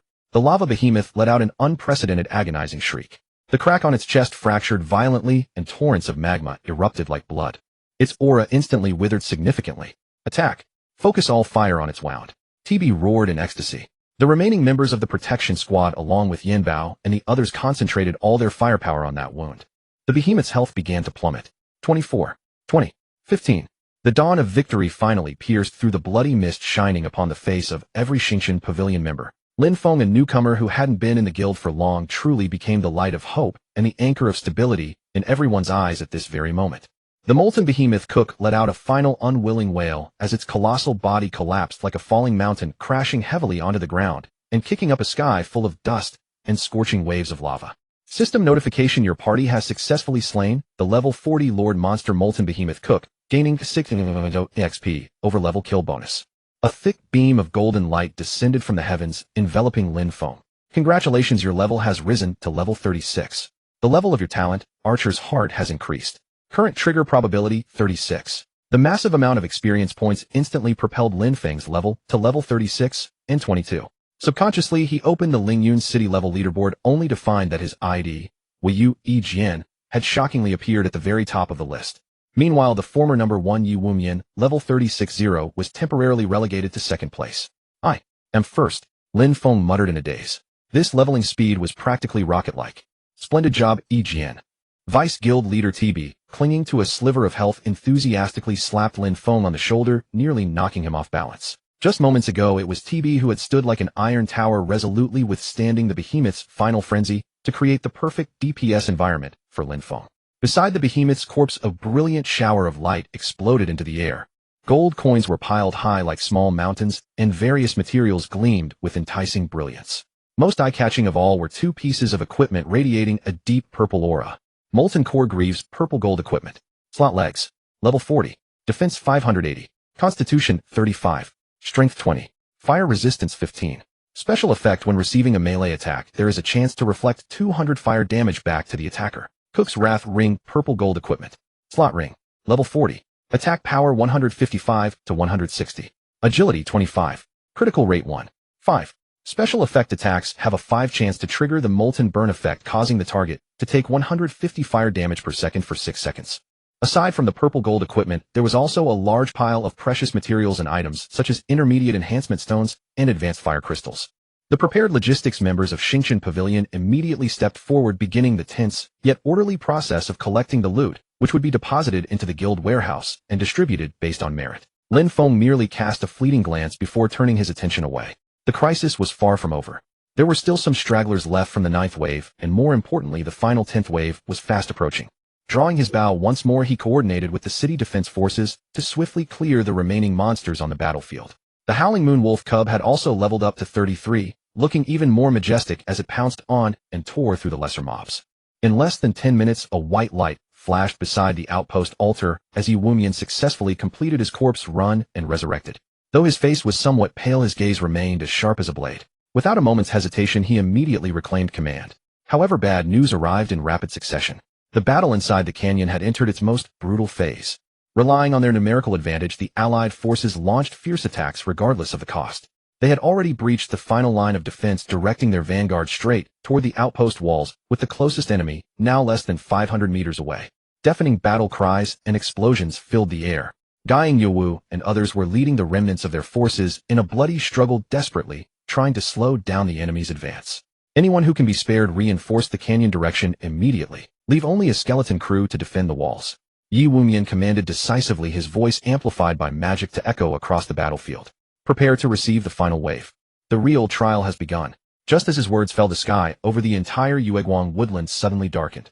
It was not dark clouds obscuring the sun, but a profound darkness that seemed capable of swallowing even light itself, spreading from the furthest reaches of the horizon. A soul-shuddering pressure descended like a physical weight, enveloping the entire world. Announcement: the 10th wave of the monster siege is about to begin. Level 39 mixed monsters, including a massive number of elites and bosses. Quantity 1000. The Realm Lord BOSS Shadow Demonic Dragon Saffron is about to descend. Defensive forces, please prepare yourselves. A Realm Lord boss. And it was a Shadow Demonic Dragon of the same series as the previous level 35 Realm Lord, the Molten Earth Dragon, but with a level as high as 42. Everyone was utterly dumbfounded. Be it the defenders on the walls, the commentators hosting the live stream, or the countless players watching the broadcast. A Realm Lord. Another Realm Lord. And it's level 42. How is it even possible to defend against this? It's over. Xingshan Pavilion is finished. 1 million gold coins down the drain. The level suppression is too brutal. The stats are completely unmatchable. Despair spread among the defenders like a plague. Even Yi Wumian, gazing at the massive dragon head covered in dark scales slowly emerging from the darkness, couldn't help but gasp as his expression grew incredibly solemn. Shadow Demonic Dragon Saffron Realm Lord Monster. Level 42. HP 25000000. Attack Power. Defense. Skills. Description: a terrifying demonic dragon that roams the shadow plane. Its descent signifies destruction. An HP pool exceeding 20 million. A level as high as 42 imposed a massive level suppression on the players who were generally around level 31 or 32. This would drastically reduce their hit rate and damage output, while significantly increasing the damage they sustained. Coupled with the three-party allied forces watching greedily from the outside, almost everyone believed that Xingshan Pavilion's outpost construction was destined to end in failure. A tragic and desperate atmosphere shrouded the outpost. Right at that moment, a dark arrow like a ray of dawn piercing the darkness shot forth from the city wall, with an unstoppable momentum, precisely striking the eyelid of the Shadow Demonic Dragon, which had just fully emerged and was letting out a soul-shaking roar into the heavens. -1. Force damage. The damage was negligible, failing to even pierce the dragon's scaled defense. Yet this single arrow captured everyone's gaze. The one who had shot this arrow was none other than Lin Feng. He stood at the highest point of the city wall, the howling wind whipping his windrunner cloak into a fierce flutter. There was not a shred of fear on his face, only a near stubborn determination. What are you all standing around for? Lin Feng's voice was not loud, yet it entered the ears of every nearby despondent defender with absolute clarity.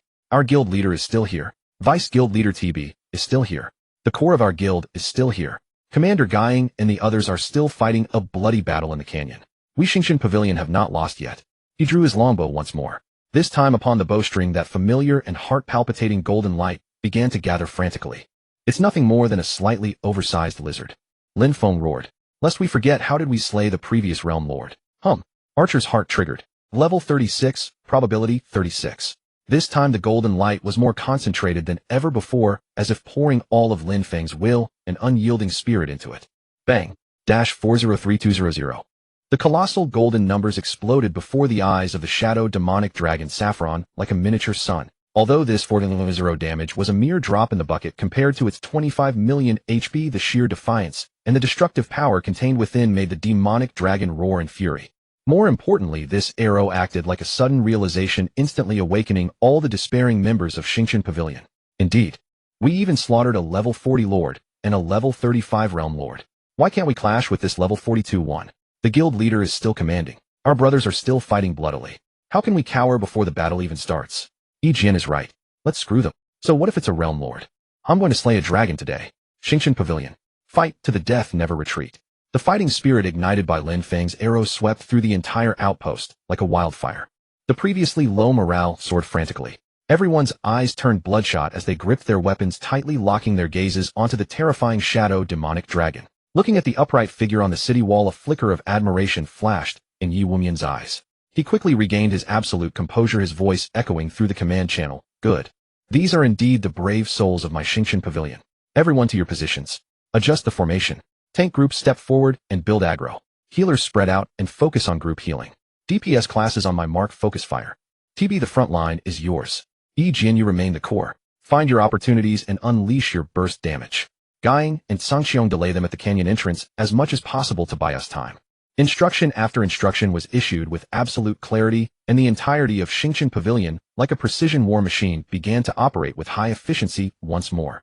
The shadow demonic dragon Saffron seemed utterly enraged by the defiance of these ants below. Spreading its wings that blotted out the sky, shadow energy began to coalesce in its maw, ready to spew a devastating dragon breath. The great battle was on the verge of breaking out.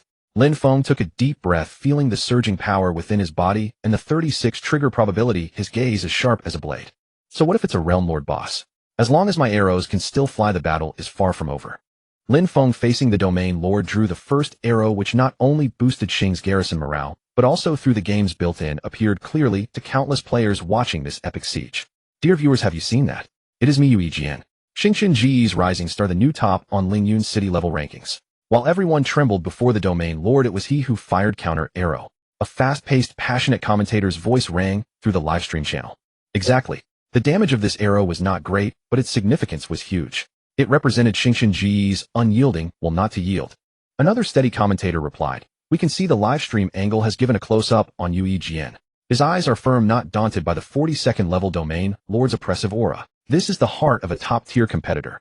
No wonder Yi Wumian, the guild leader, values him so highly. As the commentator spoke, more and more livestream shots focused on Lin Feng. He stood atop the city wall, wind in his hair, a luminous golden longbow in hand, facing the dragon that darkened the sky. His fearless silhouette etched itself into every viewer's mind. This archer is so handsome. Yu Jian, my idol. So epic. This is what a real man looks like. Come on, we must hold the line. The livestream barrage flooded with support. Lin Feng, without realizing it, had already gained a huge fanbase and immense fame. In Lin Feng's friends list, several avatars flashed wildly. Ching Zijin, Yu Jian, go on. We are all watching you. You can do it, brother Yu Jian. Xiao Yu replied. Yu Jian is amazing. Be careful. And a few other lively female classmates who had Lin Feng as a friend also sent encouraging and astonished private messages. Yet Lin Feng had already muted all incoming messages. His mind was wholly absorbed in this battle that would decide the guild's survival. All the outside noise could not distract him in the slightest. The canyon battle had grown utterly savage. Guiying and Xue, two top tank masters, were locked in a white-hot duel. Around them, the elite team of over 40 had dwindled to a mere 8, who were still holding on, the rest turning to white light and retreating. Guiying, Xingshan Ge will surely be defeated today. Xue sneered, his great sword blazing with the purple will of the war god as he swung down. His plate armor was badly damaged, health down to about 1/3, yet his attacks remained ferocious. Shwe to you mad dog, all you know is barking because you have numbers. Guing raised his shield to block. Sparks flew from the golden tower shield. His health was about half, but the fighting spirit in his eyes never waned. The purple light of the war god's flame made each counterattack burn with heat. Both possessed purple talents, gear and skills were evenly matched. In the short-term, victory was hard to determine. Yet the canyon battlefield's overall situation grew more unfavorable to Xingqian Go. The guild's vice president Xingqian Sangqiong, a towering warrior wielding a two-handed sword, was in a fierce duel with Xinyu Shenwang, the leader of Xinyu Guild. Sangqiong's assault was bold and sweeping, his power enormous, while Shenwang was an elemental mage moving swiftly, unleashing wide-area magic with high damage. The two were evenly matched, but the Xinyu allied army's numerical advantage was too great, and Xingqianji's defense kept retreating. From the base's central command tower, Yiwu Mian kept a full view of the two fronts. His brow furrowed, mind racing, then a decision flashed in his eyes. Issue orders. In the canyon direction, Gu Ying and Xingqian Sangqiong's forces alternate cover, abandon the canyon mouth, retreat to the base's inner fortifications for defense. On the wall's front, all non-essential range professions should cover the allied pursuit forces and assist comrades retreating. This order left some members puzzled. Abandon the canyon mouth, oh, would that not invite the enemy inside? Yiwu Mian calmly explained. We are outnumbered, pressing on will only wear us down gradually. Let them in. Inside our base, there are many magic arrow towers, arcane golems, and defensive barriers. These defenses may be formidable against hulking monsters, but against fragile players they are superb. Moreover, they have no siege weapons, they pose no threat to our inner walls. Let them in, use the walls and defenses to wear them down, or it will level the playing field. When the allied forces charged the base's outer perimeter, they were met by a brutal counterattack. Blazing lasers shot from the tops of the magical arrow towers. Towering arcane golems swung energy fists to charge. The ground lit up with ice and fire traps. HP 1888, 2055, 1200 burning. The players' health bars were far thinner than the monsters, and they fell in swathes under these defenses. Advancement slowed to a crawl. After quickly stabilizing the inner defense, Yiwu Mian's gaze turned again to the greatest external threat, the shadow dragon Saphlin. The dragon fought with the iron wall-led tank squad. Its shadow breath and devastating claws continually reduced the numbers. We must finish it quickly. If not, once the allied forces adapt to internal defenses and tight envelopment, we will be finished. Yiwu Mian took a deep breath and made a bold, even cruel decision. Notify all units. Organize a suicide squad. First, select 3 top priests with resurrection to form an absolute healing group. The sole task is to ensure Yu Jian survives at all costs. Second, assemble more than 200 warriors and knights in groups of 3. Launch suicide charges on the shadow dragon in turn. Your aim is not to deal damage, but to draw the boss's hate with your bodies and lives to create a stable output environment for Yu Jian. Even if you gain only a second, that is a victory. The order fell, leaving the guild channel in stunned silence. Suicide charges paid with lives, all to give one person a chance to output. What trust, what pressure? The orders were carried out swiftly. 3 priests with the guild's highest reputation and skills, Xingyan, Lingyin, and Renxin, stood away from their posts and joined Lin Feng, forming a triangular formation to shield him at the center. Meanwhile, more than 200 warriors and knights quietly formed their squads. They looked at the terrifying dragon outside, fear in their eyes, yet a fierce resolve in their hearts. No one backs down. Lin Feng looked at the 3 solemn priests beside him, then at the comrades below who had laid down their lives for him, and a heavy, indescribable pressure suddenly enveloped him. His hands trembled from nerves and excitement. This trust is too heavy. Then a calm voice spoke beside him. Do not be nervous. Lin Feng turned and found that at some unknown moment the guild's lead archer, the usually taciturn Xingqian Zhuixing, had appeared at his shooting position. Zhuixing's expression remained calm, but his eyes carried a hint of understanding and encouragement. This is a step every player who desires true mastery must take. Zhuixing, while you steadily drew and released, picking off any flying monsters that broke through the fire, said softly, bearing the team's expectations, the key to victory and defeat rests on you. It is normal to tremble, but remember, your arrows do not belong to you alone anymore. He glanced at Lin Feng's slightly trembling hand and continued, take a deep breath, trust your teammates just as they trust you. Focus all your attention on your target. Leave the rest to us. Zhuixing's words were like a clear spring that cooled Lin Feng's growing restlessness. He drew a deep breath, steadied his racing heart, and tightened his grip on the Earth Dragon Ripper. His gaze hardened again, fixed on the distant roar of the Shadow Dragon. Yes, my arrow carries everyone's hope. This battle must not be lost. Lin Feng shut his eyes tightly and took a deep breath, drawing the icy air deep into his lungs in an attempt to suppress the wild thumping of his heart, which felt as though it would burst from his chest. Sweat from his palms drenched the grip of his bow, and he still found it difficult to entirely suppress his slight trembling. Watch, came the calm voice of Zhuixing from beside him. Without looking at Lin Feng, he steadily drew his ancient, simply crafted longbow, a pale green wind energy coalescing upon the bowstring. Whoosh! An arrow enveloped in swirling air currents pierced through the sky, precisely striking the membrane where the shadow demon dragon, Saphalong's wing, met its body. -1. Force damage. The damage was negligible, yet the posture and rhythm of this single shot carried an ease born of 1,000 refinements. Find your rhythm, forget the pressure, and focus solely on your target. Zhuixing's words were concise as he continued to loose arrow after arrow, as though he were not facing a domain lord, but merely performing his daily practice. Watching Zhuixing's back, a tempest of emotions surged within Lin Feng's heart. He knew that without the heaven-defying golden talent, heart of the archer, he might still be an ordinary player struggling at the bottom, worrying about his livelihood, or perhaps he would have already been driven out of the game entirely by the Quangren gang during their previous conflicts. It was this talent that had altered his destiny. Yet at this moment, what this talent brought was a heavy responsibility. The hopes of the entire guild and the sacrifices of thousands of comrades in arms all rested upon his single arrow. I can't let my mind wander anymore. Lin Feng shook his head vigorously, casting aside his stray thoughts. Below the city walls, the first wave of the Death Squad had already unleashed their death-defying roars. For the Xingqian Pavilion, charge! Over 200 warriors and knights in groups of 3 charged without hesitation toward the mountain-like demon dragon, like moths to a flame, their bodies shimmering with the glow of various aggro-generating and defensive skills. Enraged by the provocation of these ants, the shadow demon dragon Saphalong opened its maw and unleashed a fan-shaped shadow breath.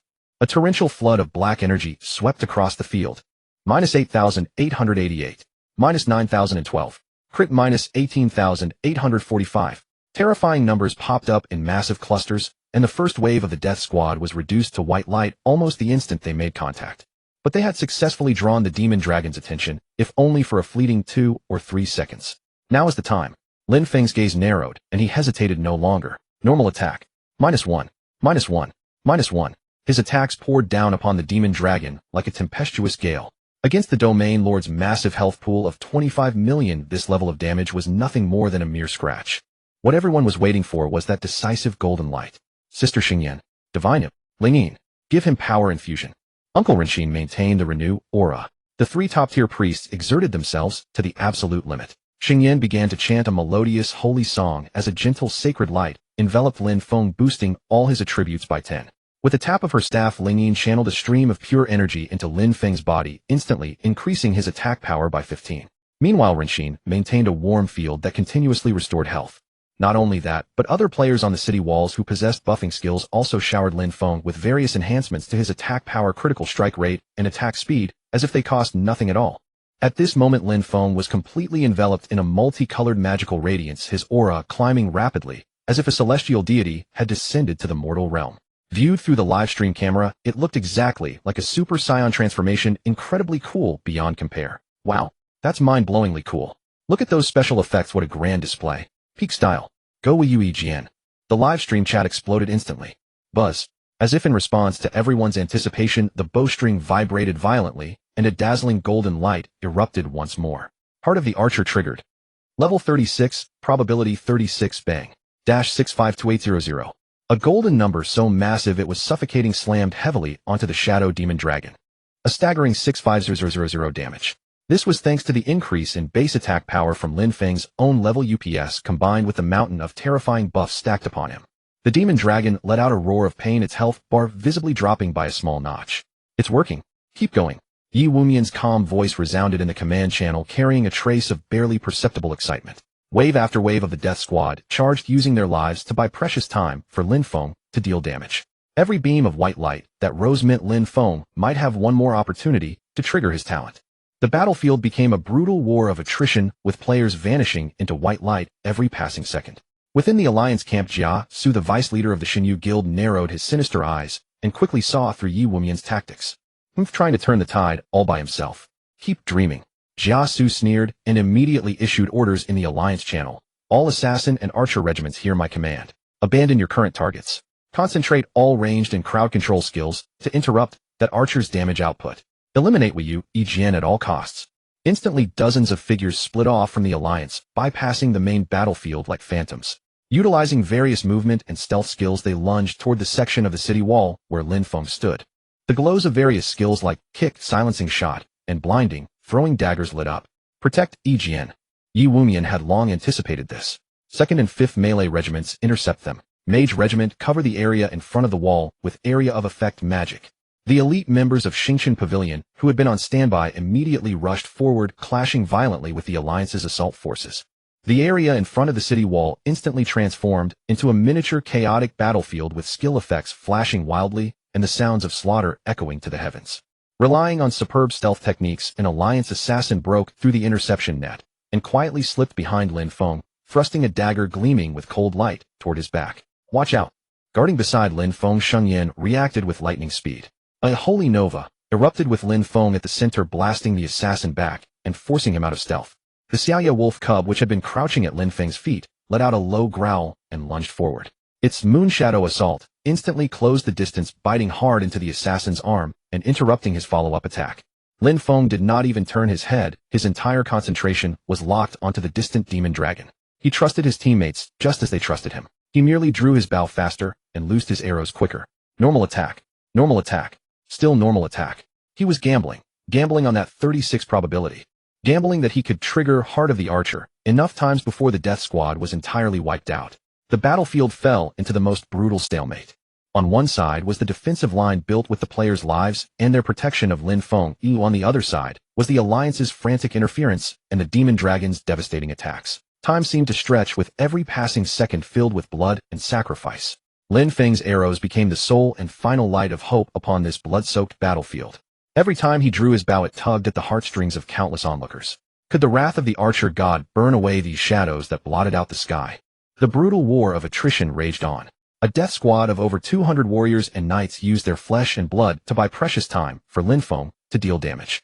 As the last member of the death squad dissolved into white light beneath the demonic dragon's claws, the health of Saffron, the shadow demonic dragon, was finally ground down to 32. Yet a crisis loomed. The colossal demonic dragon was now less than 150 meters from the city wall. At this distance, it could bridge the gap with a single leap. Even more terrifyingly, as was customary for top-tier bosses of this caliber, once its health dropped to 30, it would inevitably enter a final berserk state, sending its attack power and speed soaring to horrific levels. Someone must step up. Hold it back at all costs while it is berserk. We cannot let it get anywhere near the wall. Yi Wumian's voice rang out in the command channel, heavy with unprecedented solemnity. An ordinary tank stood absolutely no chance against the onslaught of a berserk field boss. In the dead silence, a figure as steadfast and imposing as an iron tower took a step forward. It was none other than the Vice Guild leader Xingqian Tibi. His plate armor was covered in battle scars, but his gaze remained as resolute as bedrock. I'll do it. Tibi's voice was quiet, yet it carried a reassuring strength. My purple talent, Unyielding Rampart, grants absolute invulnerability for 7 seconds upon activation, rendering me immune to all damage and crowd control. With a 48-hour cooldown, it should be enough to withstand its initial wave of rage. Absolute invulnerability for 7 seconds. Though the cooldown was extremely long at a critical juncture like this, it was undoubtedly a life-saving god-tier skill. TB stepping forward was like a shot of adrenaline to the remaining defenders. His fearless courage, defying death itself, deeply moved everyone present. The backup death squad members waiting in reserve grew even more resolute. Old Tai, we're counting on you. Yi Wumian nodded heavily, wasting no words. TB took a deep breath as an earthy yellow glow rippled across his body, signaling the imminent activation of his talent. Raising the dark gold tower shield that had accompanied him through countless battles, he marched alone toward the mountain-like demonic dragon. The very moment the demonic dragon's health dipped below the critical 30 threshold. Roar! Saffron, the shadow demonic dragon, unleashed a soul-shaking berserk roar. The shadow energy around its body churned as if boiling. Its massive frame seemed to swell, and its eyes turned completely crimson. The berserk state had begun. Raising its massive claw covered in dark scales, it swiped down with enough force to tear through space, striking viciously at TB, who dared to stand alone in its path. Unyielding Rampart, activate. TB roared in unison, and the earthy yellow light around him flared intensely, forming an incredibly solid barrier of light that completely enveloped him. Boom. The demonic dragon's massive claw crashed against the barrier, unleashing an ear-splitting explosion. A shockwave of energy rippled outward, kicking up a massive cloud of dust. Yet within the barrier of light, TB stood completely unmoved, with a massive, immune text floating above his head. Invincible. Truly invincible. Seemingly unable to comprehend the sight before it, the demonic dragon grew even more infuriated. Shadow breath, rending claw. A barrage of skills rained down furiously upon TB's barrier. Boom, boom, boom. Explorations rang out continuously as shadow energy ran rampant, but that earthy yellow barrier stood like an ancient reef, remaining completely unshaken despite the raging tempest. 7 seconds. It seemed brief, but in a battle of this caliber, every single second felt like an eternity. TB stood like an immovable pillar pinning the berserk demonic dragon firmly in place. Lin Feng on the city wall along with all the ranged classes seized these golden 7 seconds to unleash a frenzy of attacks. Arrows and magic rained down upon the demonic dragon like a torrential storm. Lin Feng focused entirely drawing and releasing his bow at absolute maximum speed. He knew this precious window of time had been bought with the Vice Guild leader's invaluable talent. Buzz. Archer's heart triggered. Bang. -652800. Buzz. Archer's heart triggered. Bang. -652800. Lady Luck seemed to side with the Xingqian Pavilion as well. Within those 7 seconds, Lin Feng actually triggered the 100-fold damage multiple times in a row. The demonic dragon's health plummeted. As the 7 seconds of invulnerability ended, the barrier dissolved. Without a moment's hesitation, TB, clinging to his remaining sliver of health, continued to block the dragon's attacks, with his shield buying the final precious moments for Lin Feng. 5 seconds later, TB's health bar was completely depleted. His stalwart body slowly collapsed, but before dissolving into white light, he cast a final glance back at Lin Feng. A gaze filled with absolute trust and encouragement. Vice Guild leader. Everyone cried out in grief. Yet TB's sacrifice was not in vain. He had successfully weathered the most ferocious 12 seconds of the demonic dragon's berserk phase. The demonic dragon's health had been whittled down to 15. Useless. You are all useless. Within the coalition camp, Jia Su roared in exasperation. Seeing the boss's health near rock bottom, he threw all composure to the wind. Everyone, forget everything else. Focus all fire on Wei Yu EGN. Quick. Interrupt him. Kill him. A tide of coalition players surged toward the section of the city wall where Lin Feng stood as the battle reached its absolute boiling point. On the inner side of the canyon entrance, another peak showdown was drawing to a close. Guiying and Shiwetu, 2 battle-scarred champions, were both at the end of their ropes. Guiying, you cannot defeat me. Shiwetu sneered, his greatsword coming down with a final flash of purple light. Defeating you is more than simple enough. Guiying's gaze was icy. Neither dodging nor flinching, he raised his golden tower shield to meet the blow with perfect precision. At the same time, the one-handed sword in his right hand lunged forward like a striking viper, piercing right through the opening exposed by Shiwetu's reckless assault. Clang. Squelch. The sound of a shield block and a blade piercing flesh rang out almost simultaneously. -1254. Block damage. -1888. Weak point attack. Shiwetu stared at the sword tip protruding from his chest, his face filled with utter disbelief before finally dissolving into white light. Guiying had won. Yet he too was left with barely a sliver of health, leaning heavily on his sword as he gasped for breath. On the front of the city wall, the demonic dragon's health was plummeting rapidly under the relentless onslaught of Lin Feng and the ranged forces. 14. 13. 12. As the health fell below 10, Lin Feng felt his heartbeat sync perfectly with the vibration of his bowstring. 5. 3. 1. The final blow. Yi Wumian roared.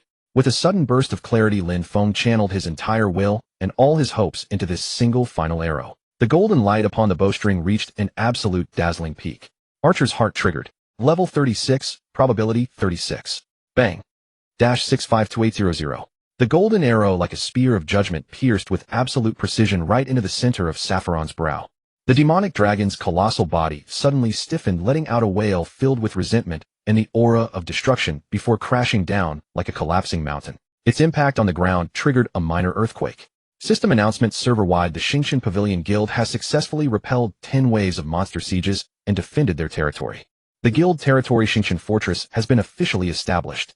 All participating defenders will receive massive rewards. System alert: you have successfully participated in slaying the level 42 field boss Shadow Demonic Dragon. Sapphiron, gaining experience points. A mountain of experience points caused a golden light to flash over Lin Feng. Congratulations, you have leveled up to level 37. Your talent, Archer's Heart, has leveled up. Current trigger probability 37. Level 37. His lead at the top of the level rankings widened even further. Yet the battle was not over. The vanguard of the Xinyu coalition had already breached within 50 meters of the wall section where Lin Feng was stationed. The battle cries were close at hand. Brothers, the boss is dead. Now it's our turn to sweep away these opportunistic scumbags. Yi Wumian's voice was thick with murderous intent as he leapt straight down from the command tower, brandishing his longsword and diving headfirst into the enemy ranks. Kill them. Avenge our fallen brothers. Drive these bastards out. The defenders' morale peaked. Their former despair transformed into a raging fire of fury as they launched a fierce counterattack against the coalition. Lin Feng quickly pivoted his aim, his penetrating arrow serving as a grim invitation from the Reaper as it tore into the packed enemy ranks. Arrow storm blossomed amidst the crowd. In the thick of the frontline clash, those who survived on both sides were the absolute elite of the elite, their player, names deeply stained a dark crimson. The ground was blanketed with gear, potions, materials, and glittering silver coins dropped by fallen players, making the scene even more brutal than the monster siege itself. Meanwhile, at the Lingyun City Resurrection Point, Vice Guild leader TB had already revived and was loudly organizing the guild members who had chosen to resurrect in town rather than retrieve their corpses. Anyone who can still move, follow me. Let's hit those Xinyu bastards from both sides in a pincer attack. A war of vengeful retaliation against the invaders had officially begun. The massive corpse of the shadow demonic dragon had not yet fully despawned, but the protagonists of the battlefield had already shifted in an instant. Without the threat of the domain Lord Tier BOSS, the Xingshan Pavilion encampment transformed completely from a passive defender into a hunter holding the power of life and death. Brothers, the time for our counterattack has come. Leave all these looting bastards behind. Yi Wumian stood at the front of the formation, drenched in blood and gripping his longsword. Though his voice was hoarse, it carried an unquestionable majesty and an aura of slaughter. No longer needing to command the overall situation, he transformed into the sharpest blade, personally leading the high-spirited defenders in a colossal countercharge against the allied forces invading their encampment. Kill them. Avenge our fallen brothers. Don't let a single one escape. Earth-shattering battle cries echoed once more, but this time they were filled with the thrill of revenge and the confidence of victory. The magic towers and arrow towers atop the city walls turned their aim, pouring dense firepower into the chaotic allied formation. Damn it, something's wrong. Tianpeng Yinshui, the leader of the Tianhe Guild, a stout warrior with shrewd eyes, watched the battle lines collapse in an instant, his expression shifting drastically. Xingshan Pavilion held out. This is their territory now. If we keep fighting, we'll lose everything. He immediately shouted into the allied command channel. Guild leader Shenwang. Guild leader Shidaio. Retreat. Our spies in Lingyun City say TB has teleported back with a massive crowd. If we don't withdraw now, we'll be completely surrounded. Quangren Shidaio, the leader of the Quangren Guild, originally wanted to resist with his usual madness. But seeing the surrounding Xinyu and Tianhe players starting to retreat, he also chickened out, shouting in exasperation, retreat, retreat, retreat. Damn it, consider Xingshan Pavilion lucky. Hovering in midair, Xinyu Shenwang, the leader of the Xinyu Guild, watched the devastating rout of his forces, his handsome face covered in a layer of frost. Though proud and arrogant, he was also extremely rational. He knew that this carefully planned ambush had completely failed. All forces retreat, cover each other, and minimize losses. Shenwang coldly issued the order without a moment's hesitation. Continuing the struggle would only result in greater casualties for Xinyu's elite, which was simply not worth the cost. It was worth mentioning that Xinyu Kanglin, the vice leader of the Xinyu Guild, and an elegant, wise female mage, was the only core executive who had explicitly opposed and refused to participate in this opportunistic raid. At this moment, she was likely watching coldly from the guild headquarters. The retreat of the allied forces quickly devolved into a total rout. Their once somewhat orderly formation collapsed entirely, turning into a desperate scramble for survival. The players of Xingshan Pavilion hunted them down like rabbits, relentlessly pursuing them, paying special attention to those high-value enemy elites with high red name values. The commentators in the livestream room could not help but sigh. The tide has turned. The three-way alliance of Xinyu, Tianhe, and Quangren really went out for wool and came home shorn this time. Xingshan Pavilion withstood the pressure and created a miracle. The value of this first guild encampment is incredibly high. After this battle, Xingshan Pavilion firmly secures the throne of Lingyun City, and their influence across the entire Huaxiao region will undoubtedly skyrocket. Meanwhile, in the other 23 tertiary main cities of the Huaxiao region, the big bosses of the super guilds who had been secretly watching the stream felt waves of shock in their hearts. They repeatedly watched the recordings of the defense battle, especially Lin Feng's decisive damage output in the final phase, and Yi Wumian's calm commanding in the face of crisis. The intensity of the monster siege is actually this terrifying. That Wei Yu Yijian's talent was too crucial. Xingshan Pavilion's cohesion and execution are truly formidable. We must reevaluate the difficulty and timing of establishing our own encampment. Countless orders were dispatched from the high ranks of these guilds. Due to the success of Xingshan Pavilion, the power landscape of the entire Huanshe was about to undergo a new round of reshuffling and undercurrents. On the battlefield, Guiying had recovered some of his health. Raising his shield once more, he fought side by side with Lin Feng. One was like the sturdiest shield, while the other was like the sharpest spear, proving invincible as they hunted down the fleeing enemies. Yijian, beautiful job today. Guiying laughed as he used his shield to swat away a Quangren guild mage trying to escape, his tone filled with relief and approval. Commander, you all are the truly amazing ones, Lin Feng said sincerely. His hands never stopped precisely sniping targets in the distance with his arrows. When the last resisting player from the alliance was cleared from the field, and the system determined that all hostile forces had evacuated the encampment area, the entire Xingshan fortress erupted in deafening cheers. Countless players threw their weapons into the air celebrating this hard-won victory. Although the losses were heavy, the number of deaths countless, and the resources consumed astronomical, it was all worth it. The glory of being the #1 guild in the Huaxiao region, coupled with the massive developmental advantages brought by the encampment, would surely keep Xingshan Pavilion a giant step ahead of other super guilds in future competitions. With the battle completely over, Lin Feng exhaled a long sigh. An indescribable wave of exhaustion swept through his entire body like a rising tide. 6 continuous hours of high-intensity mental concentration and fierce combat was even more exhausting than carrying bricks for 16 straight hours at a construction site. It was an extreme state of mental depletion. Glancing at the flurry of congratulatory messages in his friend list from Qingqing Zijin Xiaoyu and others, he simply replied with a uniform message, "Thanks, we got lucky." So tired, logging off first. Before turning to Guang beside him, "Commander, I can't hold on any longer. I'll log off to rest first and come back online tonight." Guang nodded understandingly. "Go ahead. You are the top contributor today, get some good rest. The guild will definitely hold a celebration feast tonight, and we can't do it without you." Lin Feng logged off on the spot and took off his gaming helmet. In the real-world, dusk had already settled outside the window. He rubbed his throbbing temples, feeling soreness in all his muscles. "Xiao Feng, your sister called several times this afternoon looking for you. She said your phone was off and wanted you to call her back as soon as you got back." Mother Lin said caringly as she walked over with a glass of warm water. Only then did Lin Feng recall that he had been so deeply invested in the battle that his phone had run out of battery and shut down long ago. As he plugged in his phone to charge, he dialed his sister Lin Shue's number. The call was answered almost instantly. "Brother." Lin Shue's voice, cracking with excitement, blasted from the receiver, startling Lin Feng so much he almost dropped his phone. You. Are you really that Wu Yijian in the game? Is it really you? I watched the live stream today. Oh my god. Was that you shooting arrows at that massive black dragon? Our whole dorm was watching. My roommates went crazy. They said you were the best archer in the entire server. Is it true, brother?" Lin Shui babbled incoherently, her voice filled with unbelievable excitement and pride.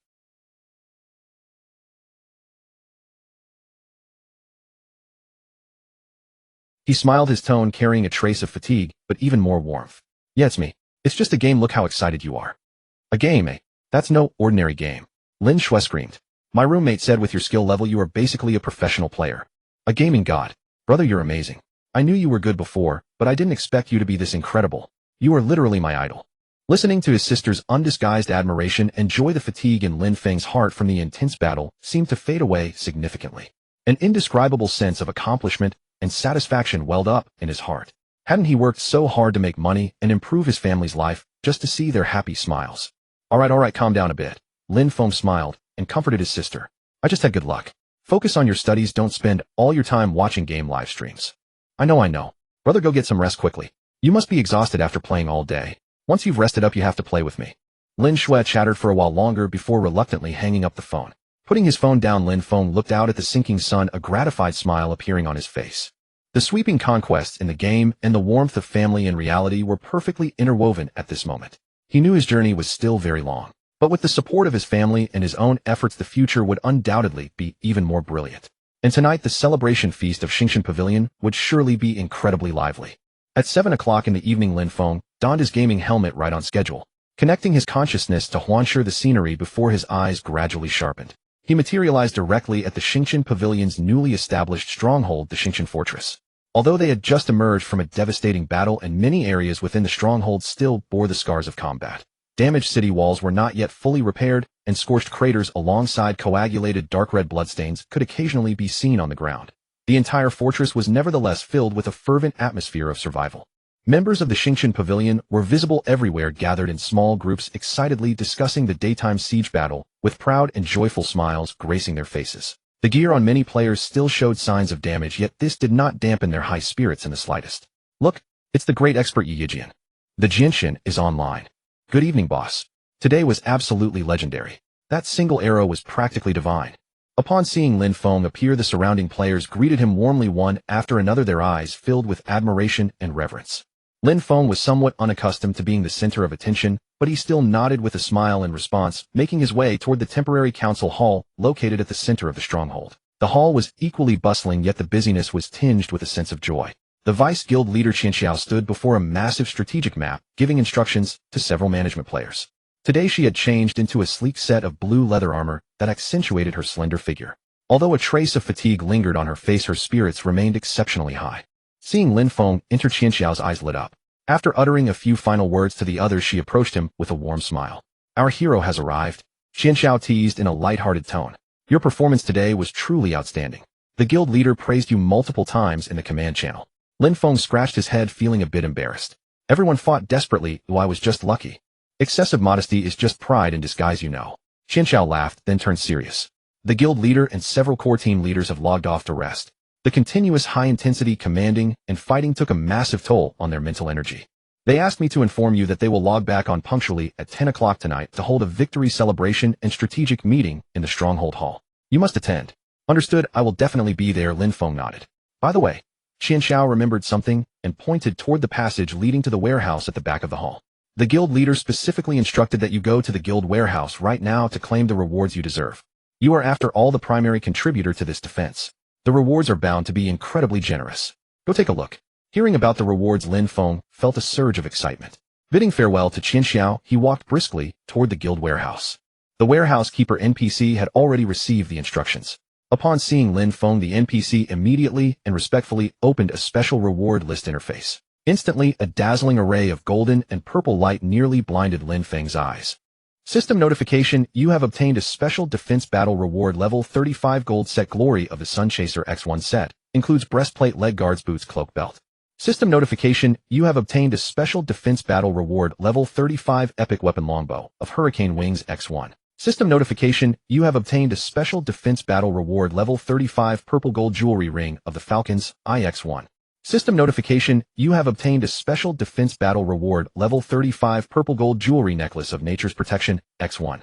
System notification, you have obtained a special defense battle reward level 35 purple gold jewelry bracelet of Agile Power X1.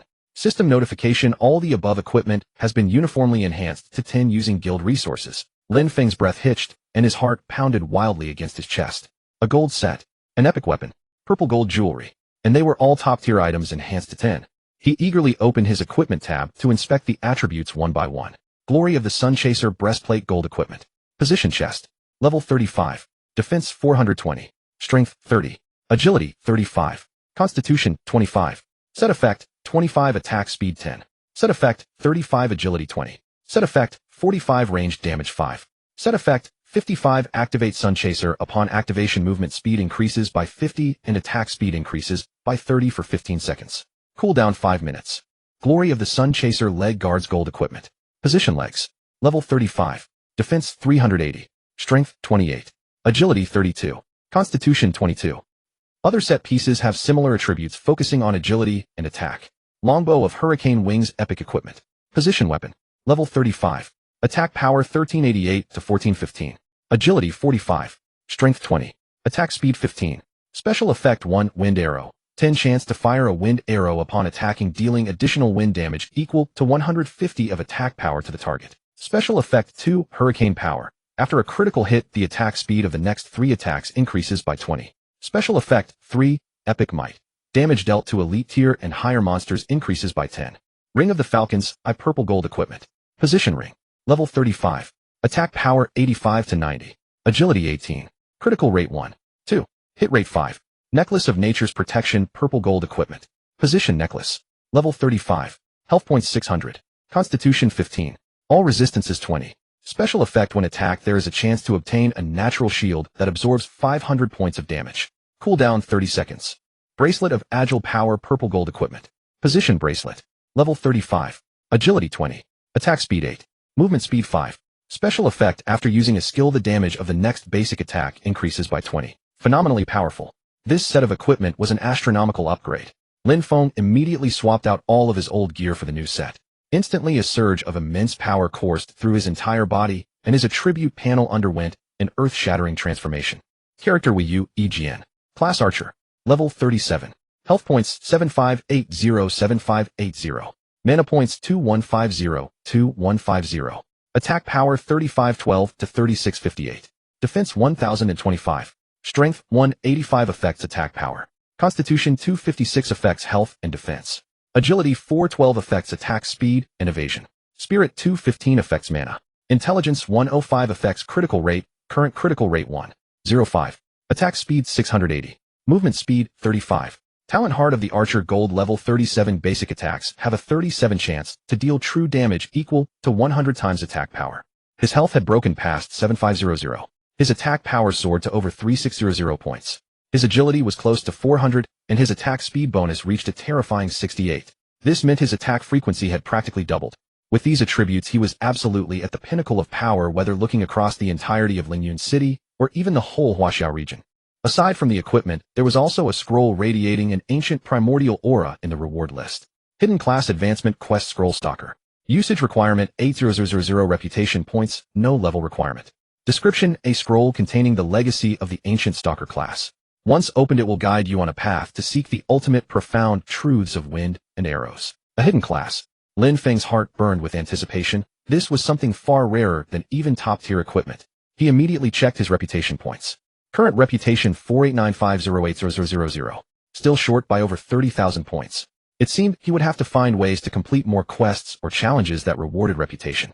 Equipping his new gear and feeling the surging power within his body, Lin Feng took a deep breath and retrieved the Infinity Voucher, which radiated a chaotic aura from the deepest corner of his inventory. This voucher had granted him the Infinite Quiver at level 10 and the Infinite Inventory at level 20, both of which were heaven-defying black-quality equipment. Now that he was level 37 and decked out in top-tier gear, it was time to challenge the level 30 Infinite Trial. He knew that the difficulty of the Infinite Trial was extremely high, and if he failed, the voucher would vanish. Previously, he had never dared to attempt it, fearing his strength was insufficient. But now he possessed ample confidence. Use the Infinite Voucher to open the level 30 Infinite Trial. Lin Feng muttered to himself. System notification: you have used the special item Infinite Voucher. The level 30 Infinite Trial is about to begin. The trial is extremely difficult. If you fail, the voucher will disappear. Do you confirm entry? Confirm. Buzz. The voucher in Lin Feng's hand flared with brilliant light as a chaotic portal slowly opened before him, exuding an aura that made his heart tremble. Without a shred of hesitation, Lin Feng tightened his grip on the Hurricane Wing longbow and stepped into the portal.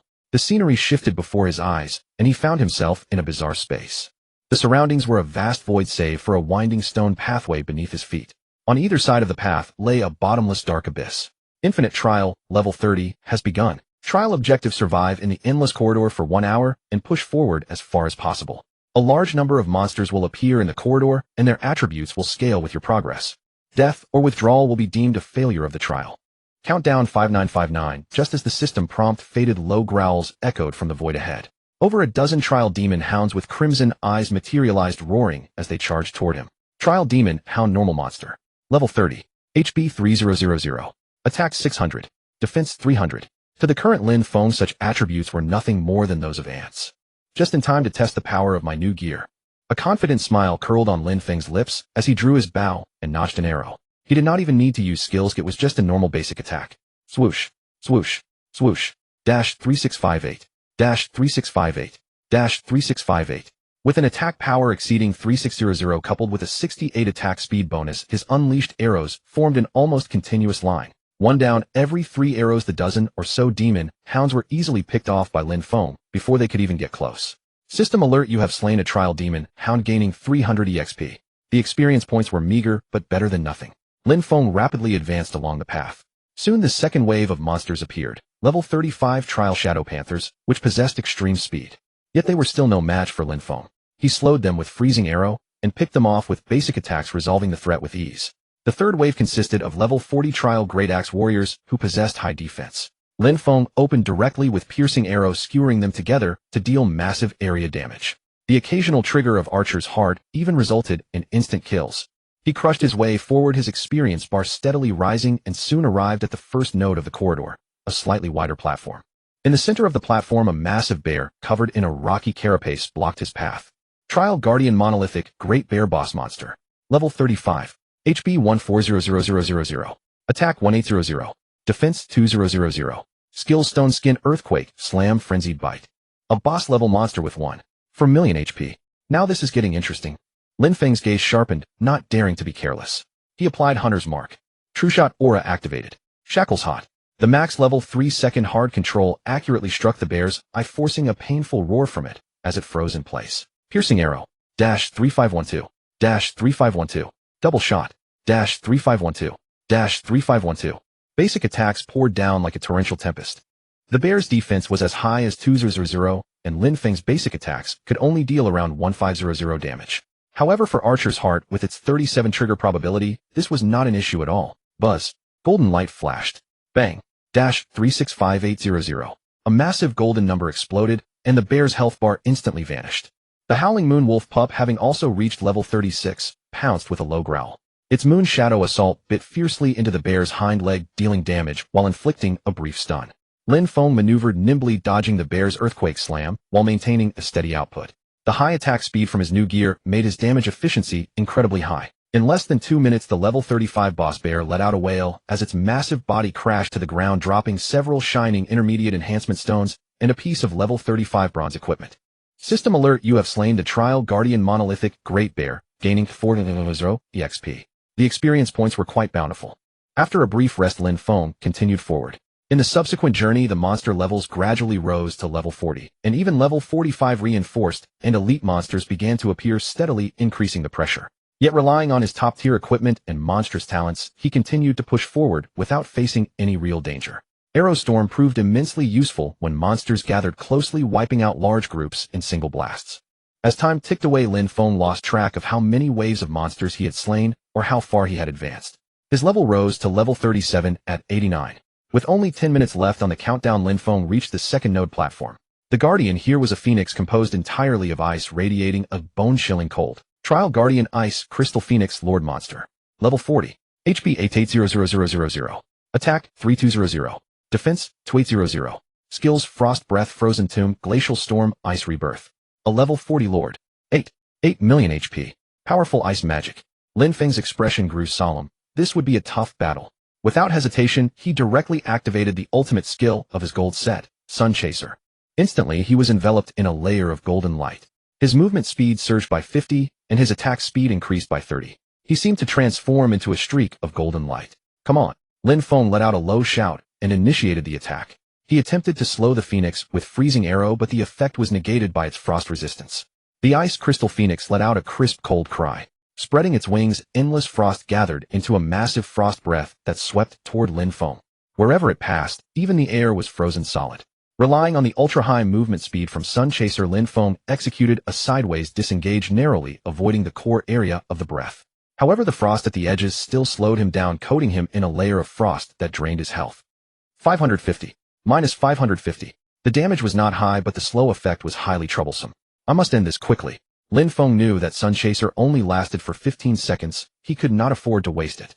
While moving rapidly to evade the Phoenix's pursuit and the occasional Frozen Tomb and Area of Effect freeze control skill, he maximized his damage output. Shackles Hot. Bound. Piercing Arrow. Double Shot. A barrage of basic attacks. Buzz. Archer's Heart triggered. Bang. Dash 365800. The Phoenix's health dropped by a small segment. Enraged, the Ice Crystal Phoenix unleashed Glacial Storm. The temperature of the entire platform plummeted as countless icicles rained down from the sky, covering an immense area. Lin Feng pushed his movement speed to the limit, weaving through the gaps between the icicles while keeping up a non-stop barrage of arrows. Before the effect of Sun Chaser expired, he successfully shaved off nearly 20 of the Phoenix's health. However, the ensuing battle grew even more grueling. Without the movement speed bonus, dodging became difficult for Lin Feng, forcing him to endure the continuous damage of Glacial Storm and the Phoenix's basic attacks to maintain his output. His health began to decline steadily. Fortunately, the shield occasionally triggered by the Necklace of Nature's Protection and the high-grade health potions he carried allowed him to barely hold on. When the Ice Crystal Phoenix's health dropped to 50, it activated Ice Rebirth, instantly recovering 10 of its health. Furthermore, a thicker layer of ice armor enveloped its body, greatly increasing its defense. Troublesome. Lin Feng spat, intensifying his assault. As the battle reached a fever pitch, Lin Feng's health dipped below the danger line multiple times, only to be pulled back up with his potions. The Howling Moon Wolf pup was also grazed twice by the frost breath, leaving its health near empty, prompting Lin Feng to quickly recall it into the pet space. With only 3 minutes remaining on the countdown, the Ice Crystal Phoenix's health was finally whittled down till under 10. It also entered a state of frenzy. Glacial Storm raged almost without pause, turning the entire platform into a frozen hell. Lin Feng's health was also down to less than a third, and his potion was still on cooldown. One last strike. A fierce look flashed in Lin Feng's eyes. No longer dodging, he stood his ground and poured all his remaining mana into the Hurricane Wing longbow. Arrow Storm. Just off cooldown. Swoosh. Countless energy arrows soared into the sky, blanketing the area where the Ice Crystal Phoenix stood. At the same time, the phoenix's frost breath erupted once more, shooting straight at Lin Feng. In this critical moment of life and death, buzz. On the bowstring, that familiar, decisive golden light flared once more, burning brighter than ever before. Archer's heart triggered. Level 37 probability. This arrow, carrying the might of Arrow Storm and Lin Feng's unyielding will, struck later, but arrived first, piercing through the frost breath and plunging deep into the core of the ice crystal phoenix. Bang! 365800. As the massive golden damage number drifted up, the ice crystal phoenix let out a mournful cry, its colossal icy body shattering with a loud crash into a sky full of crystalline frost. System alert: you have successfully slain the Trial Guardian Ice Crystal Phoenix, gaining 1/8 EXP over level kill bonus applied. A thick beam of golden light descended. Congratulations, you have leveled up to level 38. Your talent, Archer's Heart, has leveled up. Current trigger probability 38. System notification: congratulations on successfully passing the level 30 Infinite Trial. Evaluation: S rank. Reward received: Ring of Infinity, black quality. A primitive-looking ring shimmering with a deep mysterious light dropped before Lin Feng. Panting heavily from exhaustion, a victorious smile nevertheless graced his face. Finally, succeeded again. He bent down and picked up this new piece of black equipment. Ring of Infinity, black quality, bound. Slot ring. Requirement: Infinite Trial Conqueror. Attributes: 1. Infinite kinetic energy reduces cooldown of all skills of the wearer by 20. 2. Infinite potential increases the effects of all skills of the wearer by 15. 3. Soulbound: this item is bound to the character's soul and will not drop upon death. Description: a wondrous item containing the laws of time and energy, greatly enhancing the holder's combat sustain and burst potential. Powerful attributes: reducing skill cooldowns and boosting skill effects. For an archer reliant on skills, this was nothing short of a god-tier skill. Lin Feng carefully put on the ring, replacing the ring of the Falcon's Eye. Although he lost some attack power and critical strike rate, the strategic value of the Ring of Infinity was immeasurable. At this moment, the 1-hour trial duration came to an end. The chaotic portal appeared once more. Lin Feng stepped through and found himself back beside the warehouse at the Star Pavilion headquarters. Watching the bustling, energetic guild members outside the warehouse and feeling the power of his formidable new equipment, as well as the surging strength within his body, Lin Feng was filled with anticipation for the celebration banquet at 10 in the evening. His journey had taken yet another step forward. At exactly 10 o'clock in the evening, the temporary council hall in the heart of Xingshan Fortress was already bustling with people. The hall had been simply decorated, presenting a unique post-war atmosphere where ruggedness and festivity intertwined. Colossal magical torches blazed on the walls, their flickering light brightly illuminating the 5-tiered circular amphitheater with over 100 seats. The innermost tier was reserved exclusively for the guild leader, vice leaders, and the 15 class chiefs, symbolizing the guild's ultimate core circle. Following a gesture from Commander Guing, Lin Feng sat somewhat stiffly on the first tier right next to Guing. This shift in seating silently proclaimed his official acceptance as a core member by the guild's high echelon, drawing many envious and approving glances.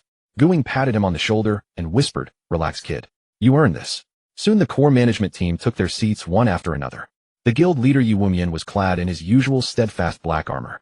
Though weariness creased his face, his gaze remained razor-sharp, exuding an effortless, imposing authority. Beside him stood the tower-like, muscular vice leader Tai by the elegant, yet capable Qian Xiao, and Song Qiong, the warrior vice leader, who had fought relentlessly without retreating during the Bloody Canyon battle. Qian Xiao walked to the podium at the front of the hall, her crisp voice echoing throughout the room via magical amplification. "Good evening, brothers and sisters of Xingshan Pavilion. First and foremost, on behalf of the guild management, I extend our highest respect and most sincere gratitude to all the warriors who participated in today's defense battle." The moment she finished speaking, thunderous applause and cheers erupted within the hall, echoing endlessly. Every face was flushed with pride and excitement. As the applause subsided, Qian Xiao began a meticulous post-war summary. She summoned a magical light screen, which clearly displayed various statistics. In this defense battle, our peak participation reached 35,000 players, with an average online duration of 5.8 hours. The cumulative number of deaths exceeded 80,000. This figure caused everyone present to gasp, highlighting the sheer brutality of the battle. Regarding resource consumption, we expended a total of 120,000 stacks of advanced health potions, 90,000 stacks of advanced mana potions, alongside various scrolls, engineering materials, and repair fees, totaling approximately 850,000 gold coins. Another astronomical figure. Lin Feng clicked his tongue in amazement. Defending a city was truly a money-burning endeavor. But Qian Xiao shifted her tone as the data on the screen changed. Our harvest is equally immense. We have successfully established the Huaxia region's first player territory, Xingshan Fortress. Its strategic significance and boundless potential are simply beyond measure. As for spoils of war, by slaying the besieging monsters, we gathered approximately 400,000 gold coins and countless materials of all kinds. Most importantly, Qian Xiao magnified an equipment icon in the center of the screen. A gorgeously crafted one-handed sword radiating a dark purple aura. We successfully defeated the level 42 Overlord boss Saffron, the Shadow Demon Dragon, and obtained what might be the only level 40 epic weapon on the server, the Shadow Dragon Fong Sword. Shadow Dragon Fong Sword Epic Equipment. Slot One-Handed Sword. Level 40. Attack Power 2355 to 2388. Strength 40. Agility 25. Effect 1 of Dragon Fong Penetration Attacks. Ignore 15 of the target's defense. Effect 2 Shadow Corrosion. Each attack has a chance to inflict shadow corrosion on the target, causing them to lose a certain amount of health per second for 6 seconds. Effect 3 Epic Might increases damage dealt to Lord tier monsters and above by 12. The entire hall erupted in gasps and the sound of people swallowing hard. At this stage, gold weapons were rare commodities, and purple gold weapons were practically legendary. The appearance of this epic weapon undoubtedly symbolized the absolute pinnacle of martial power in the current version. It was enough to drive any melee class into a frenzy.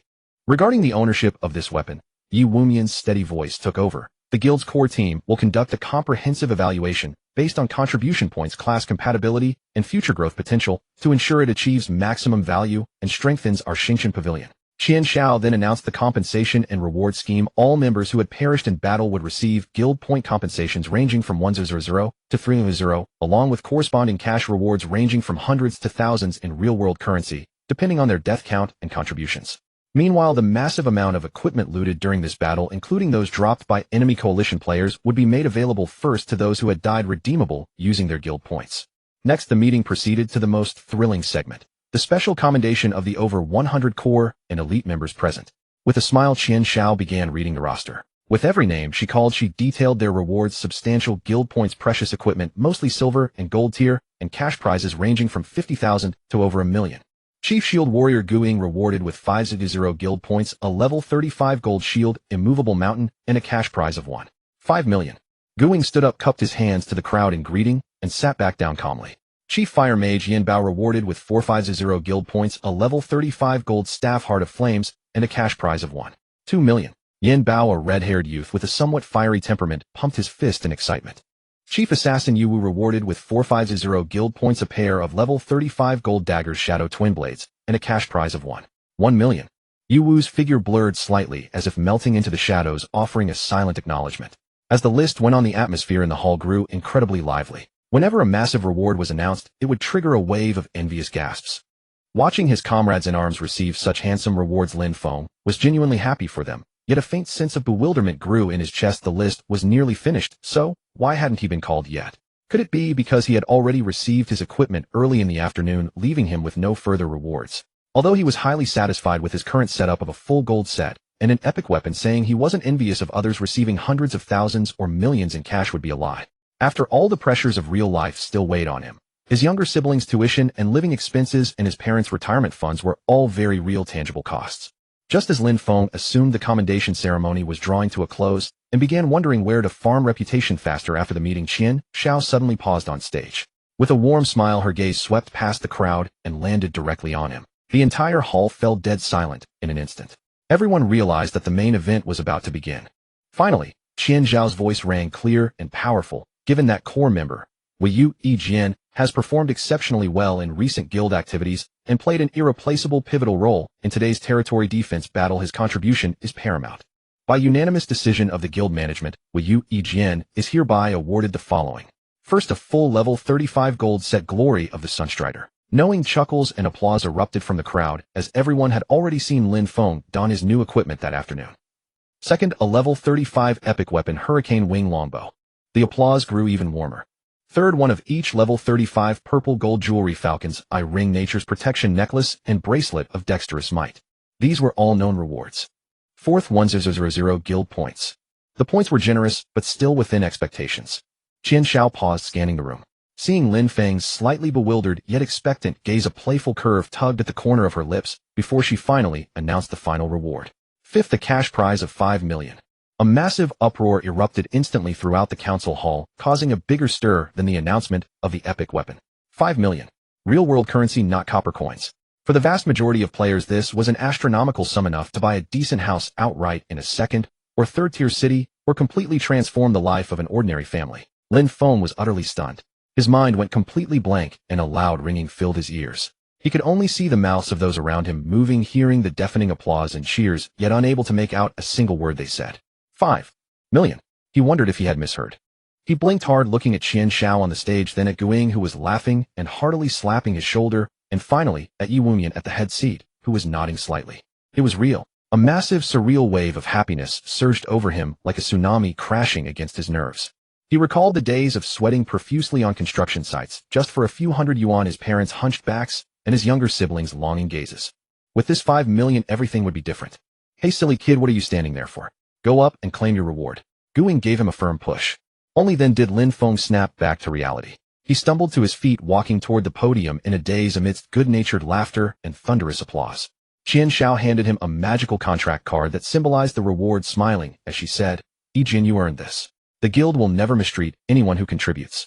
I hope you keep up the good work, and together we will push Xingqian Pavilion to even greater heights."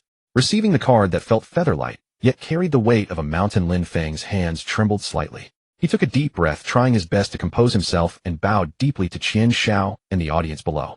His voice was somewhat raspy with emotion. "Thank you, guild leader. Thank you, managers. Thank you, everyone. I will definitely work hard." At this moment, the impact of the wealth, the emotion of being recognized, and the anticipation of the future all intertwined, sending waves of excitement crashing through his heart. He had not only grown stronger in the game, the trajectory of his real life was also about to undergo an earth-shattering transformation because of this 5 million. The celebration ended in a wave of jubilation. But Lin Feng knew that this was merely a new starting point. He touched the hidden class transfer quest scroll in his inventory, looked at the reputation requirement that was still over 30,000 points short, and a new fire ignited in his eyes. He had to gather 80,000 reputation points as soon as possible, unlock the hidden class, and become stronger. Bidding farewell to the crowd who were still excitedly discussing, he left the council hall alone, his figure blending into the night of Xingqian Fortress. His next goal was clear and precise: farm reputation. Level up. Take a firmer step toward becoming the legendary #1 archer of Huaxia. 5 million yuan. This immense sum of wealth now rested quietly in Lin Feng's bank account. Taking a brief break offline, he repeatedly verified the long sequence of zeros on his mobile banking app, his heart still pounding violently, as if it would leap out of his chest.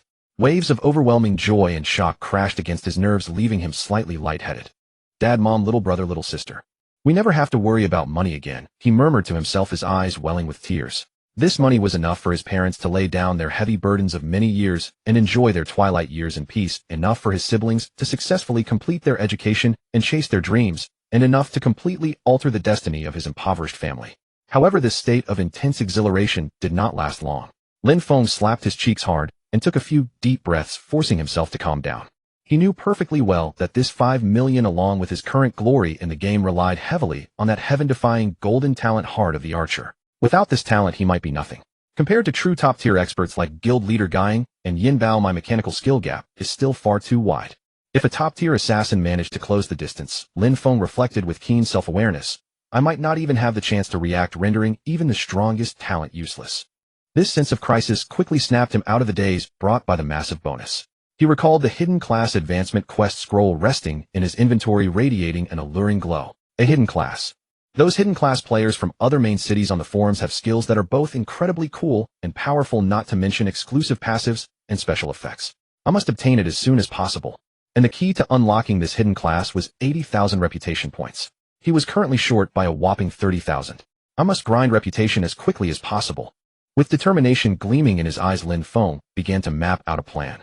There were several main paths to rapidly acquiring reputation: completing high-difficulty hidden quests, breaking dungeon clear records, achieving high win streaks in the arena, and heading to the faction borders to slay players from the opposing faction.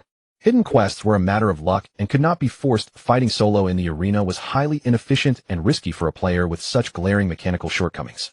Therefore, the fastest and most stable methods were breaking dungeon records and engaging in PvP at the border. Currently, the dungeons he could challenge were primarily those between level 25 and level 35.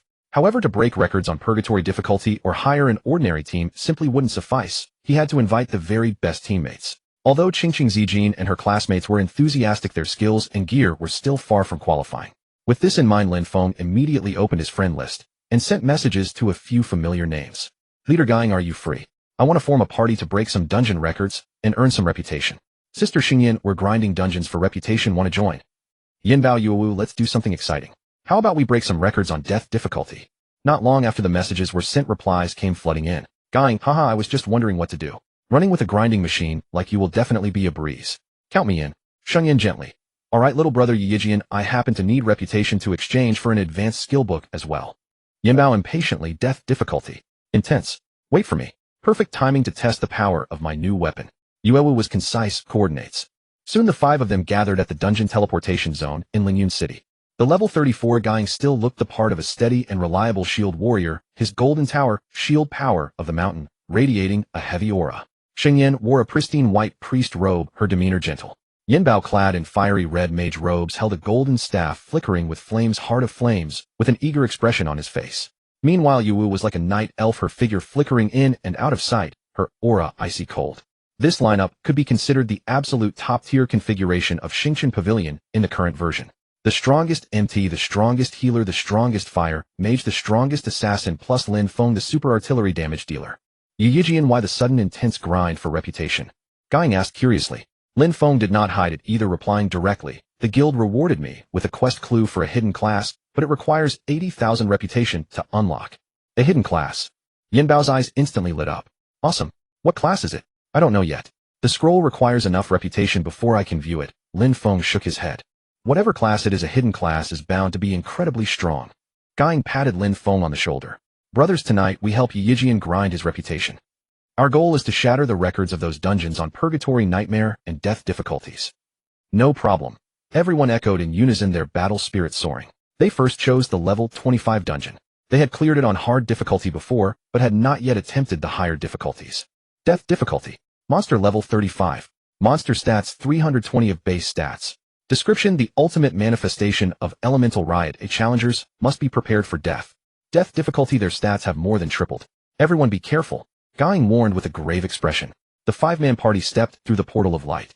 The familiar elemental hall appeared once more, but the energy fluctuations in the air were several times more violent. Even the most ordinary rock golem was a size larger, its body shimmering with a dangerous glow.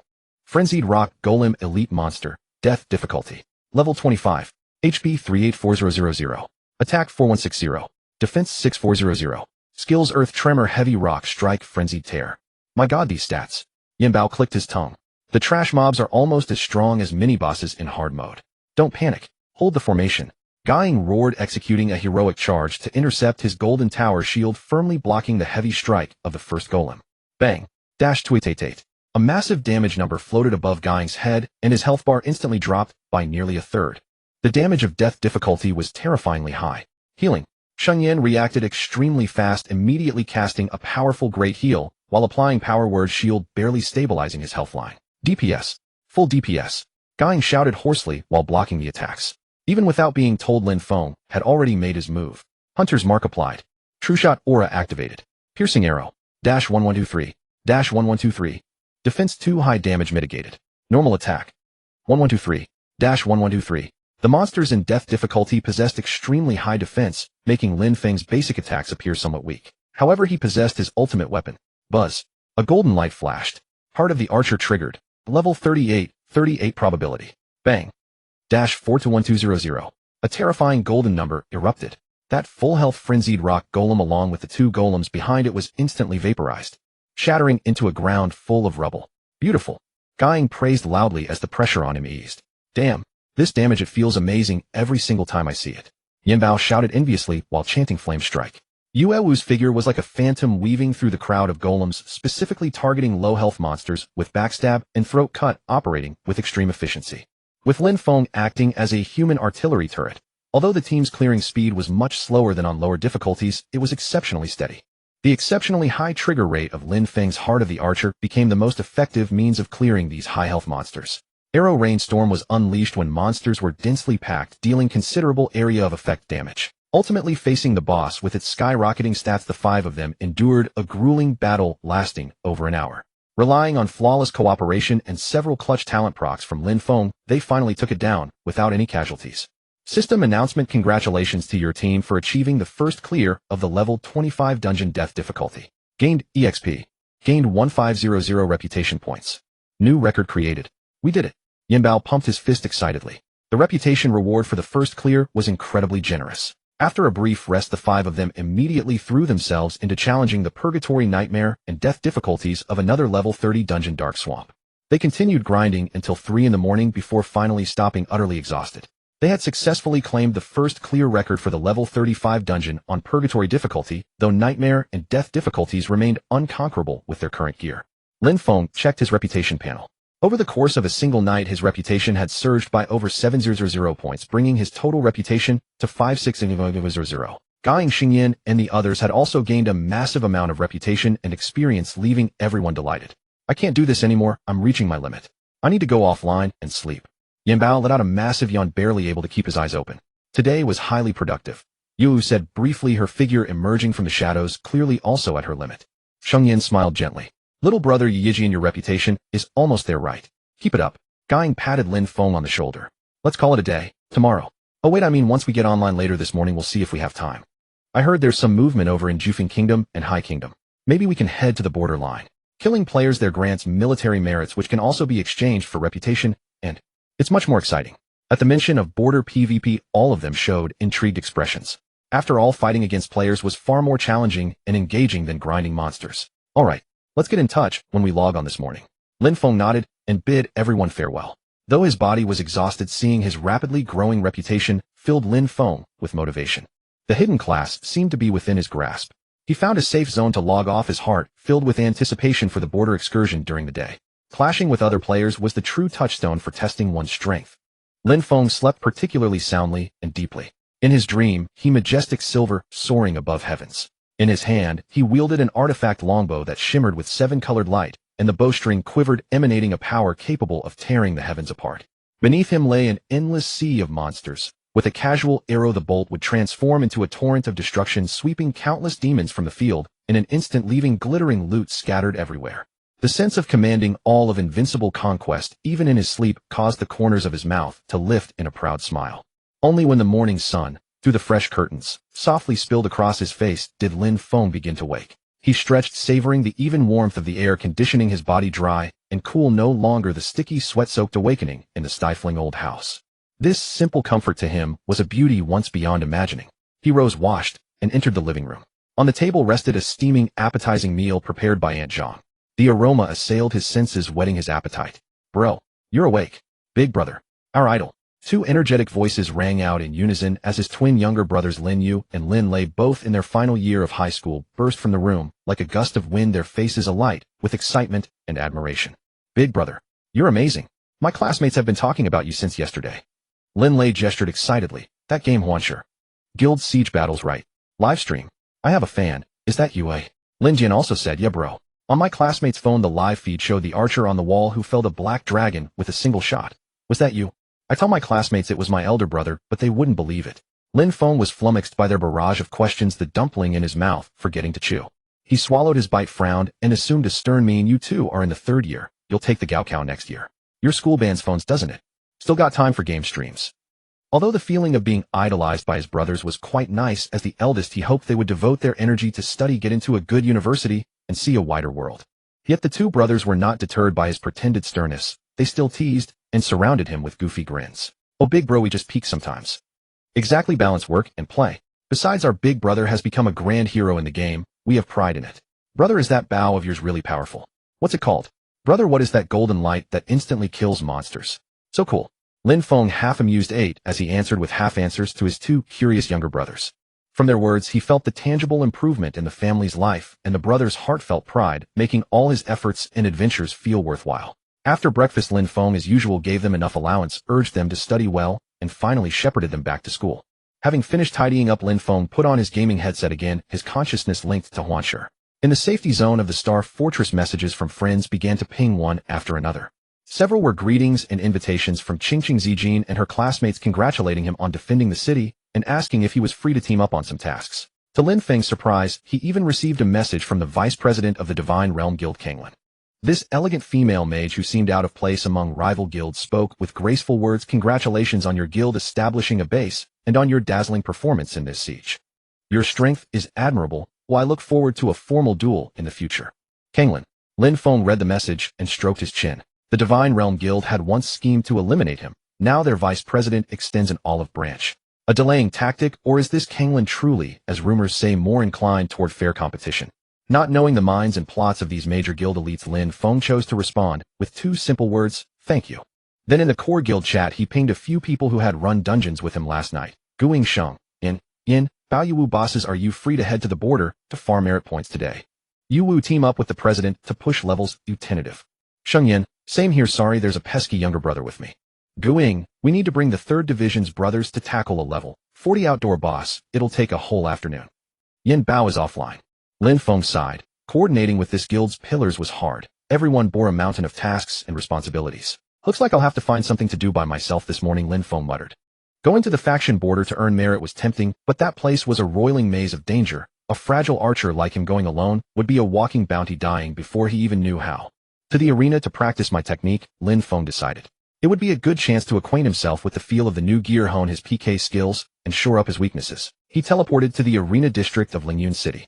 The place bustled with activity. Within the vast circular structure lay countless independent arenas where players could spar in 1v1, 3v3, a 5v5, and other modes.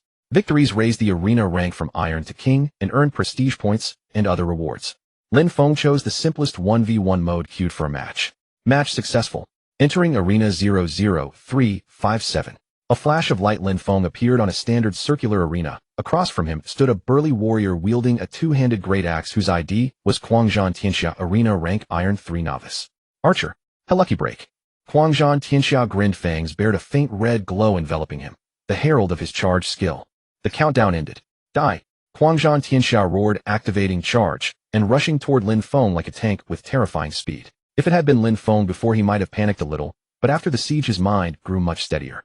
He calculated the distance calmly, though as the warrior was about to collide with him, he performed a light escape, backward leap, while firing a frost arrow. Whoosh. Minus 3,512. A layer of frost instantly covered the orc warrior, reducing his speed by 40.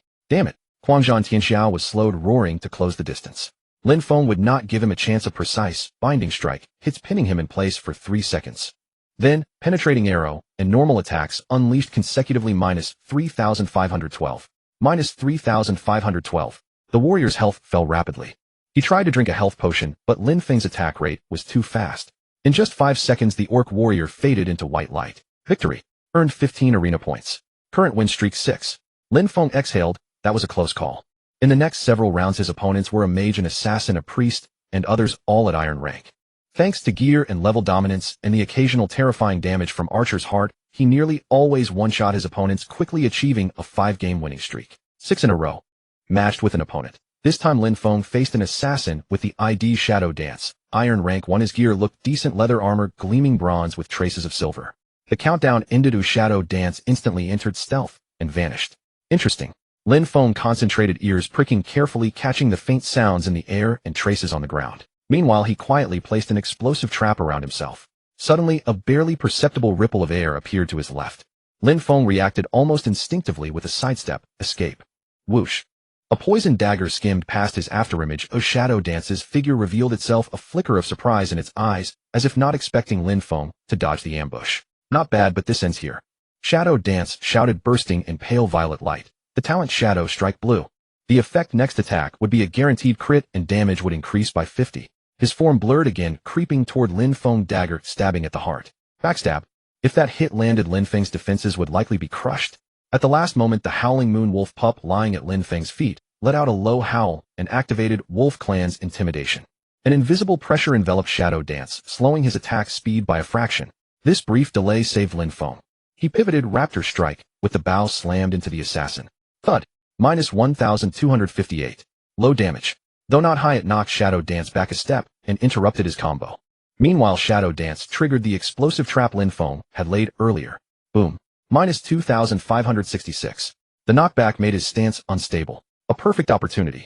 Lin Feng's gaze narrowed. Hunter's Mark, applied, then a 2-shot, plus normal attacks burst forth. Minus 3,512.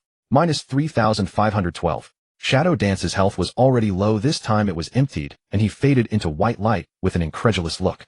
Victory. Earned 15 arena points. Current win streak 6. Lin Feng sighed with relief. That was a near miss. The assassin's burst was too fierce. Without the howling moon wolf pup's aid and pre-laid traps the result might have been dire.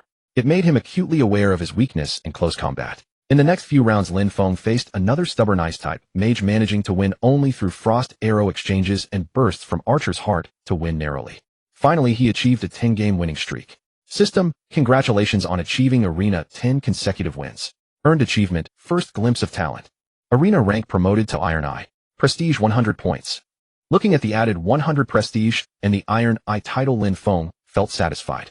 The arena practice all morning, though opponents were generally weak, gave him a more intuitive sense of PK, especially in dealing with assassin and mage ambushes and control, accumulating valuable experience. In the afternoon, see if Yin Bao or others are free, the border frontier. It's safer to team up. Lin Feng left the arena, his longing for the hidden class growing stronger. Only by obtaining greater power and refining his skill system can he truly fear none of the challenges. In the afternoon, sunlight filtered through the sparse clouds, casting its glow upon the borderlands where Lingyun City met the Jufeng Kingdom. The scenery here stood in stark contrast to the tranquility of the safe zone. A faint scent of blood and gunpowder permeated the air, while the distant rumbles of skill explosions and the battle cries of players echoed from time to time. To everyone's surprise, Lin Feng had actually managed to assemble a team. Aside from him, there were 4 others: Dunshin, a quiet yet steadfast and reliable warrior wielding a heavy silver shield; Renshin, a priest and guild elite known for his steady healing; Huopao, a mage with a fiery temper befitting his name, but possessing ferocious firepower; and Enying, an assassin from the 3rd Regiment, who excelled in stealth and burst damage. These individuals had only recently reached level 35. Their gear was a mix of level 35 bronze and silver equipment with the occasional gold piece. Compared to Lin Feng's gleaming gold set and epic weapon, they were indeed a tier below, but among ordinary players they were undoubtedly top tier. Upon hearing that Lin Feng intended to head to the perilous borderlands to farm merit points, they had reached out of their own accord to join him. Boss Yijian, following you means we'll be swimming in merit points. Huopao rubbed his hands together, his face flushed with excitement. The borderlands are unlike dungeons. The situation here is highly volatile. Everyone must exercise caution and follow commands, Renshin the priest gently reminded them. Dunshan merely nodded with his usual composure, checking his shield and potions. True to his name, Enying stood quietly in the shadows, giving a slight nod. Thank you all for your trust, Lin Feng said, cupping his fists to the group. We are a team, we look out for one another. This was the second time Lin Feng had set foot on this land of slaughter and opportunity. The safe zone and resurrection points on Lingyun City's side were teeming with crowds. The resurrection points in particular flashed with white light almost incessantly. Every single second, players who had perished in battle respawned here, cursing as they charged back to the front lines, a testament to how fierce and brutal the combat was. The 5-man party fully prepared themselves within the safe zone, consuming Lion's Strength potions to boost their attack power, Iron Wall potions to increase their defense, and Life Essence potions to accelerate health regeneration. Once their buffs were fully active, they cautiously stepped out of the safe zone. The borderlands were far from flat. The terrain was a complex landscape of rolling hills, dense jungles, and winding rivers. Occasionally, they spotted small parties farming monsters unique to the border. These monsters yielded significantly higher experience and drop rates than those on ordinary maps, but they were equally perilous.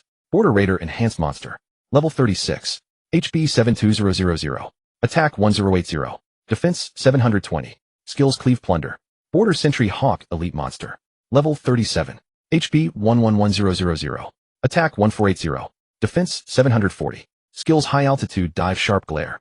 While clearing the monsters blocking their path, Lin Feng and his team kept a vigilant eye on their surroundings.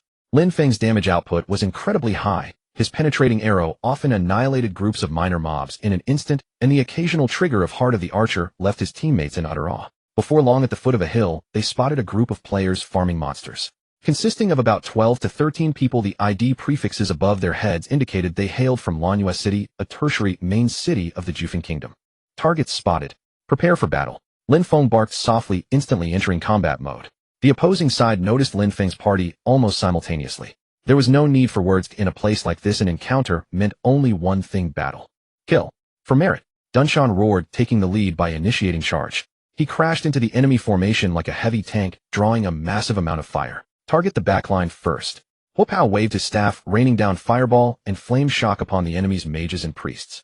Enying's figure had already vanished, stealthily slipping toward the enemy's squishy classes. Meanwhile, Lin Feng stood in the relative safety of the rear, the bowstring of his hurricane wing longbow vibrating rapidly. His hunter's mark locked onto a casting mage, followed by a freezing arrow to slow them down. Then his basic attacks poured forth like a violent tempest. Dash 3658. Dash 3658.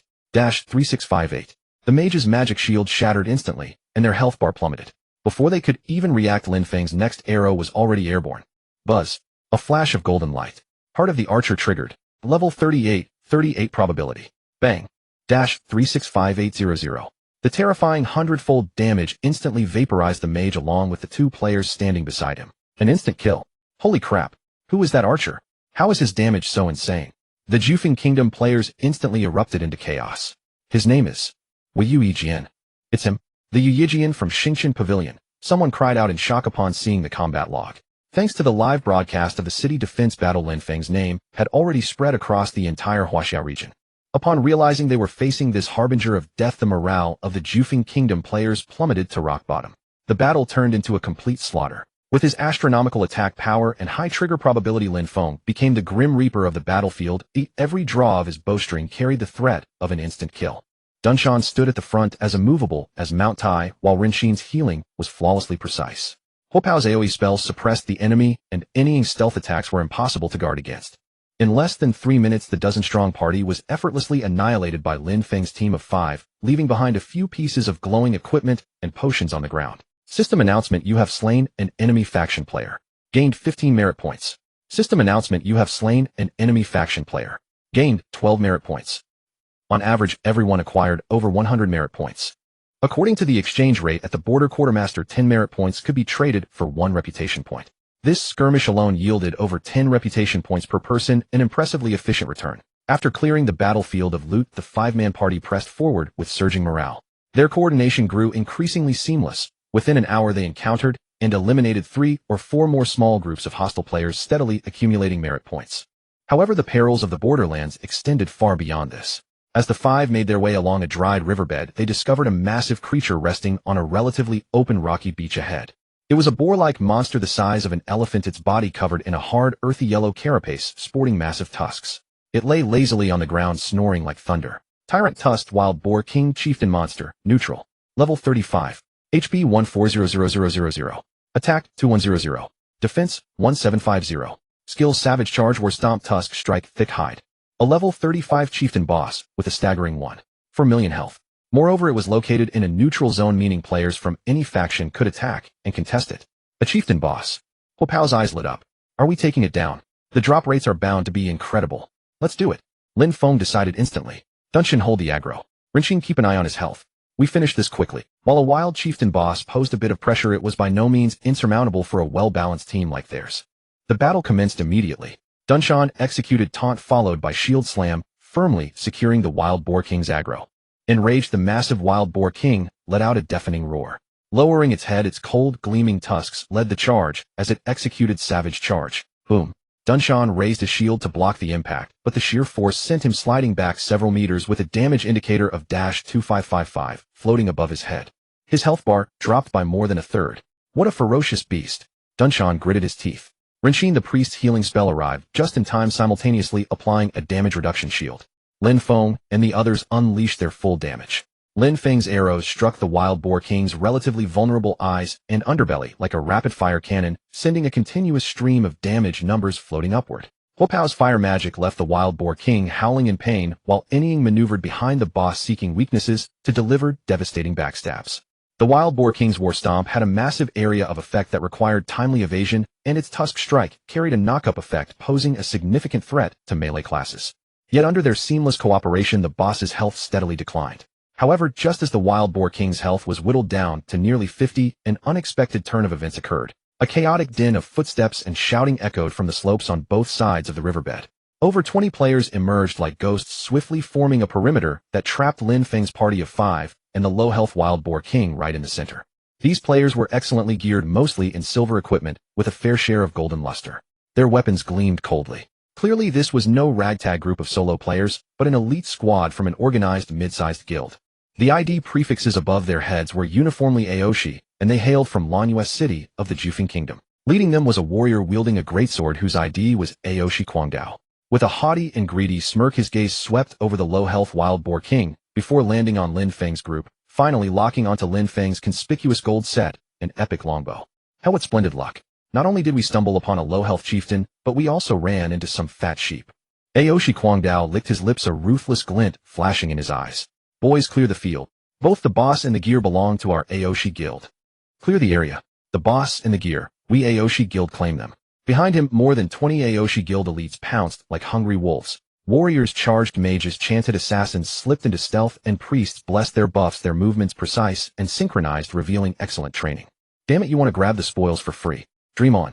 The gunner's temper flared, his staff paused, and he moved first to strike. Flame storm erupted at the feet of the charging warriors, the blazing flames momentarily halting their advance. Dunshin hold the front. Rinshin boost everyone's health. Shadow harass the backline. I'll deal damage freely, prioritizing the healers and the mages. Lin Feng remained calm amid the danger and issued orders swiftly. Though surrounded, he did not panic. Instead, a familiar thrill surged through him. Leave it to me. Dunshan let out a low roar, a dirt yellow light flashing across him as he activated a shield-enhancing skill. The massive shield steadied, blocking the blows of two enemy warriors with a dull crash. Rinshin the priest swung her staff, weaving the word of truth shield over Dunshan. A healing aura enveloped the field, while she kept a wary eye on potential enemy assassins. The shadow figure had vanished. In the next moment, a scream rose from the back line, as a mage chanting Blizzard was stabbed by a dagger from the shadows, his health dropping a notch. Yet the Aoshi Guild, being numerous, soon revealed two assassins who ensnared Shadow. Their mage and archer also opened fire on Lin Feng's side. Arrows and spells rained down like hail. Rinshin's healing pressure mounted as Dunshan's health began to waver. We must break through first. Lin Feng's gaze cooled. He knew he must unleash his greatest strength. A sudden burst. Power strike aura activated. Hunter's mark locked onto a priest who was channeling healing magic. Binding strike. A max level 3-second control. Whoosh. A special vine arrow nailed the priest, pinning him in place and ending the healing. Focus fire on that priest. Lin Feng shouted as the bowstring sang. Normal attacks hit for minus 3,658 each. Buzz. Just as the second arrow was about to fly, the familiar golden light flashed again. Part of the archer triggers. Level 38 proc chance. Boom. Dash 365800. Boom. A devastating golden number exploded above the pinned priest. The priest couldn't even scream before being slain, turning into white light that faded away. Two of his fragile allies near him were swept by the blast's aftershocks, dropping to near death. What the hell? What kind of damage is that? Was that a one-shot? The healer was taken out in an instant. The Aoshi Guild's formation instantly fell into chaos. Losing the healer dealt a massive blow to morale.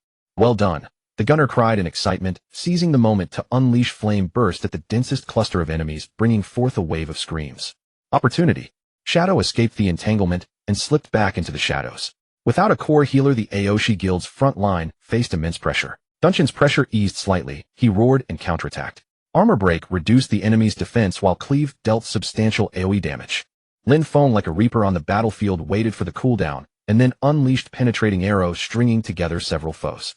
He focused on finishing off those with low HP and squishy builds. Ice arrow slowed pursuers. An explosive trap blocked the enemy's charging path. Aoshi and Guangdao trembled with fear and anger. They swung their two-handed great swords as violet light surged around them.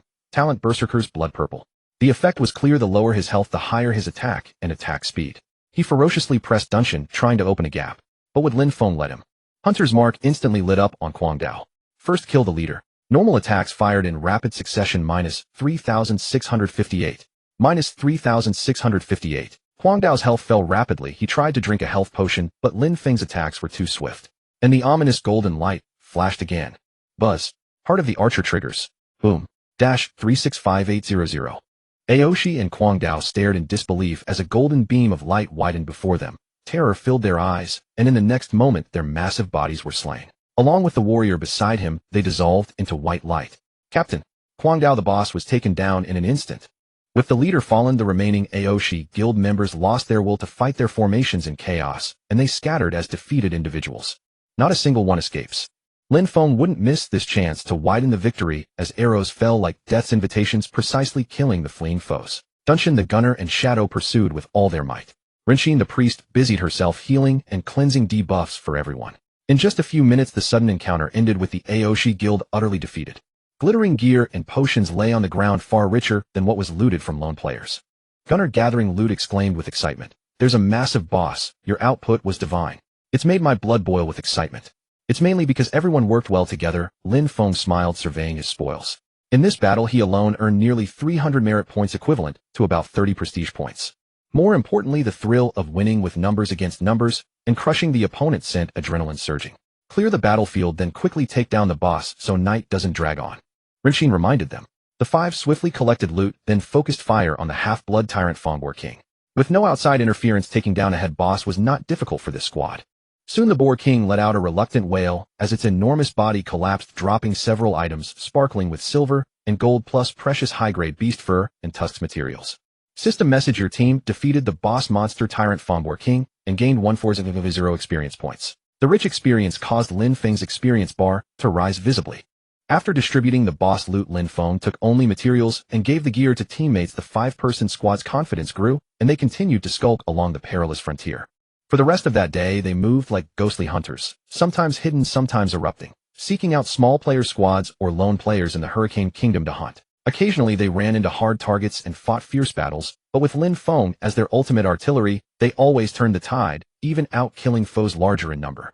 Battle Loot Relocation Battle. Such cycles persisted late into the night. When the 5 returned to Lingyun City's safe zone, exhausted, yet exhilarated, counting their spoils, each had earned over 20,000 merit points. That number was astronomical for ordinary players. Haha, we're rich.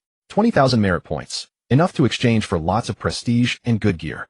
Gunnar eyed the merit panel, grinning from ear to ear. Dunshan and Shadow wore satisfied smiles without saying a word. Rinshin spoke gently. Everyone today worked hard. Our coordination is getting more and more in sync. Lin Feng checked his merit to 1500 points. At a 101 ratio, that yields 2150 points of prestige. Adding to his earlier dungeon and arena gains, his total prestige now stood at 58250 points. To reach the 80000 point goal, he still needed 21750 points. Still not fast enough. Lin Feng frowned slightly. Border merit farming is exciting, but the yield isn't as high as expected and the risks are enormous. Several times today, they nearly turned turtle. After all, merit is earned by killing players, and players won't stand there for you to farm like monsters. Looks like tomorrow we need a different plan. Lin Feng mused to himself. Arena might grant less prestige per match, but it's steady and can sharpen his skills. If he could reach a higher rank and earn a winning streak reward, the efficiency might not be low, especially for someone with instant kill abilities. All of you, great work today. Log off and rest. Tomorrow I plan to head to the arena to push some points and practice, Lin Feng told his teammates. Arena? Find that place is safer. Rinshin agreed. Okay, if there's a big boss you can call us anytime.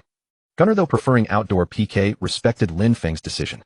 After agreeing to reconnect tomorrow, everyone logged off to rest. Lin Feng logged out, took off his helmet. Though the body felt tired, the mind was still buzzing after a day of intense combat. He lay on his bed replaying today's fights and planning tomorrow's arena strategy. Skills. Still need practice. I can't rely on talent alone. He clenched his fist, looking forward to the arena's new challenge. He aimed to become stronger, not merely by relying on talent, but by mastering the techniques worthy of this gift. And the arena, without a doubt, would be the best sharpening stone. At dawn, sunlight streamed through the window as Lin Feng woke with a clear mind, and after a simple wash and meal, he immediately donned his gaming, re-entered the world of Huanshe. Without a moment's delay, he went straight to Lingyun City Arena. The day's goal was clear: to push to a higher arena rank and earn more reputation. The arena's atmosphere remained feverishly alive. Lin Feng drew a deep breath and plunged into tense and exhilarating matches. As his winning streak grew, the opponents he faced grew stronger.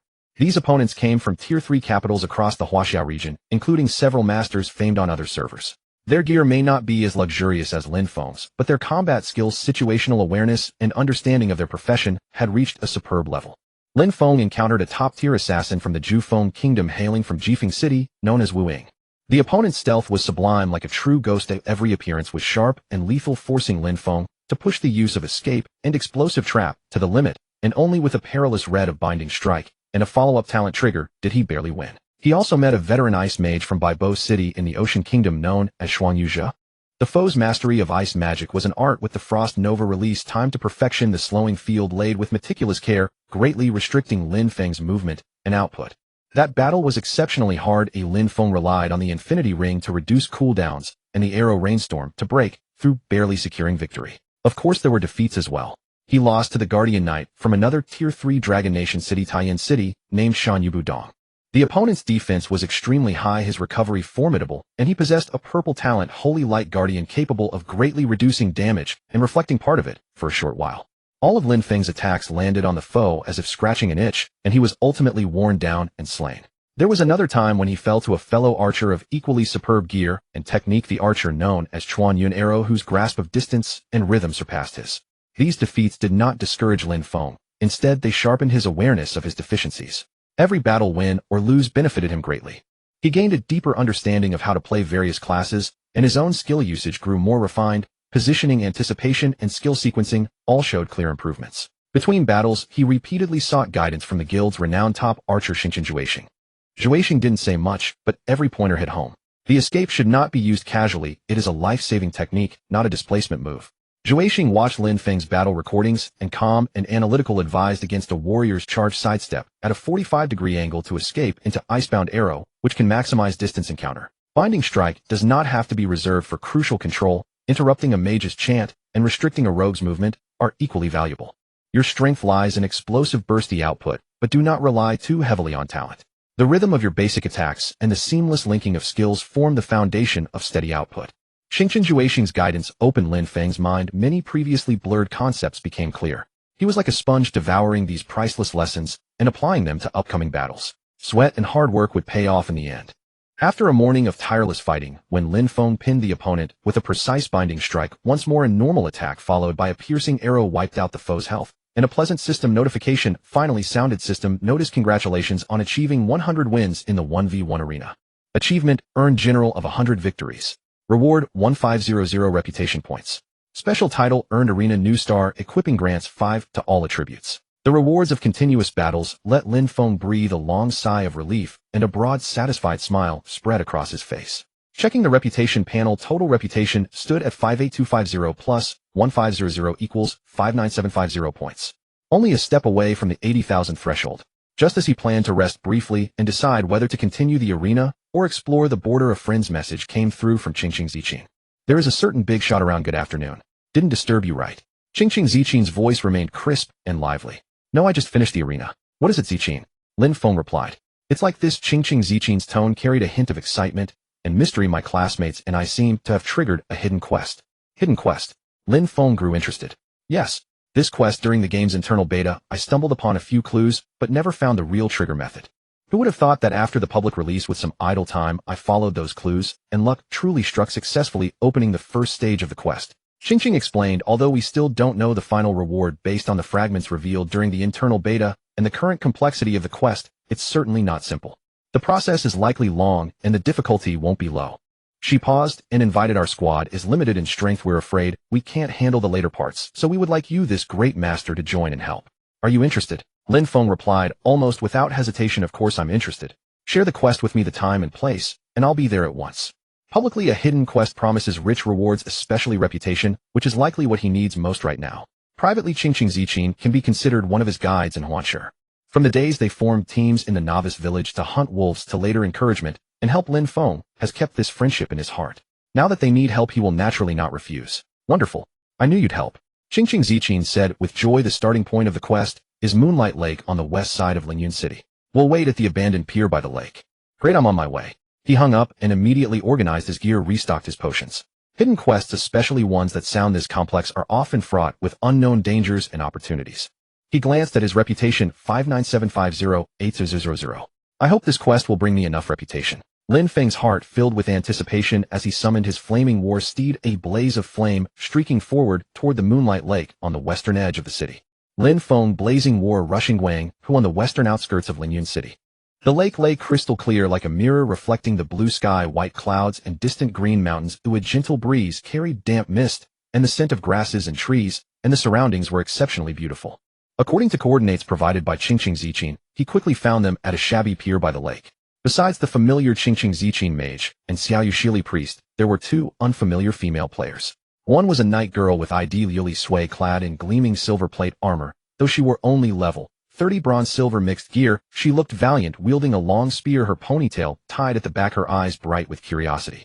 The other was a warrior with ID Hongxiu Wu, dressed in fiery red leather armor, tall in stature, carrying a two-handed greatsword on her back. Her aura was slightly cold, yet her looks were equally striking. With the graceful Qingqin Ziqin and the lively Xiaoyu Shili, these four beauties, each with a distinct style, formed a charming sight that drew the gazes of nearby leveling players. There's a Yu Jiandalao here. Over here. Xiaoyu Shili, the first to spot Lin Feng, leaped up excitedly and waved. Lin Feng jumped down from his war steed and stepped closer, smiling. The hidden task is attractive after all. Who are these two? I'll introduce them. This is Liuli Sui the Knight, the vice president of our alumni association. Very reliable as an MT. This one is Hongxiu Wu, the warrior. Her damage output is fierce. They all heard you were coming and logged in to help. Lin Feng replied, you may call me Yu Yijian. Lin Feng greeted them warmly. Liuli Sui laughed gracefully, saying, I've long heard of you, Yijian de Lao. Oh, today, I finally meet the real person. Hongxiu Wu merely nodded in greeting. After getting acquainted, Qingqing Ziqin shared the quest with Lin Feng. Hidden quest Chain Yueguang, whose ancient legend first stage. Quest head to the fisherman camp on Yueguang, whose east shore, and collect 500 fresh crab claws. Quest tip fresh crab claws are dropped by Yueguang, who giant crab, level 30. Rewards 1000 experience, 10 gold, 500 prestige. The objective was clear grind monsters to gather materials. Level 30 normal monsters posed no difficulty for Lin Feng, but for the 4 average, level 30 players with ordinary gear efficiency might be lower. Let's go, we'll head to the east shore to farm crabs and finish the quest quickly, Lin Feng said, then summoned his war steed. The 5-person squad headed east along the lakeside. Soon they arrived at the target area, a shallow pebble-strewn shore crawling with crabs the size of basins waving their large blue-green pincers and making cracking sounds. Moonlight Lake, giant crab normal monster. Level 30. HP 3000. ATK 600. Def 300. Let's do this. Lin Feng drew his bow and knocked an arrow, needing no help from the others. Piercing arrow. Whoosh. Minus 3658. Minus 3658. 3658. With one shot, he pierced 3 crabs, instantly killing them. Auto attack. Minus 3658. Minus 3658. The arrows rained like a volley, each shot able to precisely kill a crab. Occasionally, shooter's heart would trigger a golden light, exploding and clearing a small area. The 4 of Qingqing Ziqin mostly watched, following behind to pick up the drops of fresh crab claws and the occasional copper coins and lower-tier materials. Lin Feng's dazzling gold set, the shimmering epic longbow, and the terrifyingly efficient monster-clearing speed instantly drew the attention of other leveling teams on the shallow shore. A chorus of astonishment and discussion rose. Who is that archer? His damage is outrageous. In golden gear all over. And that bow, surely an epic weapon. This grinding speed is faster than a rocket. Those 4 girls are lucky to latch onto such a powerful ally. At that moment, a squad of 5 players looking flashy with rough-edged IDs approached. Leading them was a warrior named Dao Baqiang. His greedy gaze swept over Qingqing Ziqin, and the 4 girls then settled on Lin Feng with provocation and envy. Hey buddy, bringing chicks. That's pretty cool, said Dao Baqiang with a sly tone. This place is ours, the few of us brothers will take it. Sensible people should take your girl and move elsewhere. Behind him, several companions whispered with ill intent, and there was a tendency to close in on Lin Feng's group. Qingqing frowned slightly. Xiaoyu Shili clenched her robe nervously. Liu Li Sui stepped forward, blocking the crowd with her shield. Hongxiu Wu quietly gripped her 2-handed sword behind her back. Lin Feng's gaze cooled as he halted his actions. He didn't want trouble, but the other party clearly came to provoke. He slowly turned, his eyes calm as he looked at Dao Baqiang, saying nothing, simply displaying his ID and guild title. Xingxin Ge Wei Yu Yijian. The golden ID, along with Xingxin Ge, the guild prefix, now ruling Lingyun City, seemed to have a magical effect, freezing the smug smiles on Dao Baqiang's group. Xingxin Ge Wei Yu Yijian. Is that the Yu Yijian who once one-shot the domain boss in city defense? It's over. We've run into a wall. Dao Baqiang's facial muscles twitched, and cold sweat broke out. He had only noticed the 4 beauties and their terrifying monster-clearing speed plus Lin Feng's ID hidden. Now seeing clearly, his guts churned with regret. The man before him could even clash with the Xinyu Guild, and was hailed as Lingyun City's #1 archer. These petty thugs wouldn't be enough to threaten anyone in front of them. We're sorry, Yu Yijian de Lao. We had eyes but failed to recognize Mount Tai. Not sure if you were friends with Xingxin Ge. Dao Baqiang quickly changed his expression, bowing and apologizing. We will leave at once. We will leave at once. Pardon the disturbance. You're busy. You're busy. Then he and a few terrified companions fled faster than when they came. This scene left Qingqing Ziqin and the others wide-eyed. Then they could not help but laugh. Yu Yijian Gid, your fame is immense now. Clapping hands, Xiaoyu Shili laughed. Liu Li Sui also breathed a sigh of relief, sheathed her shield, and admiringly said the boss's deterrence is truly extraordinary. Hongxiu Wu looked at Lin Feng with a trace of unnoticeable surprise in her eyes. Lin Feng smiled and said nothing. He didn't care about such bullying little guys. He turned and continued drawing the bow, the efficient monster-clearing line restarting. With that little interlude, no one dared to look down on them again. The 5 focused on grinding. Of fresh crab claws accumulated rapidly. Although Lin Feng mowed through monsters like grass, 500 pieces was no small amount. They spent over 1,000 Yueguang Hu giant crabs, taking nearly 2 hours to finally gather the quest items. During this time, the massive experience also nudged Lin Feng's experience bar forward, reaching 39 levels +1. He casually opened Lingyun City's level leaderboard and took a glance. First place, a Yu Yijian archer. 39 levels 1 is second, Yi Wu Mian warrior. 38 levels 19 U third, Xinyu Shenwang mage. 38 levels 8, still atop the list. This sense of being ahead felt truly good. We're done. 500 crab claws collected. Qingqing Ziqin counted her inventory with a smile. This first stage grants 500 prestige, future rewards will surely be even more abundant. The 5 of them returned weathered pier and handed over portions of fresh crab claws to an NPC who appeared to be fisherman, hunched in a corner. The old fisherman, upon seeing the crab claws, a glint flickered in his murky eyes. "Oh, so many fresh claws. Youngsters, you've done me a great favor." The old fisherman's voice was hoarse as he took the crab claws fumbled from his chest to produce a rustic key that shimmered with a faint blue light and handed it to Qingqing Zijin. This tied key might open some forgotten corners of Moonlight Lake.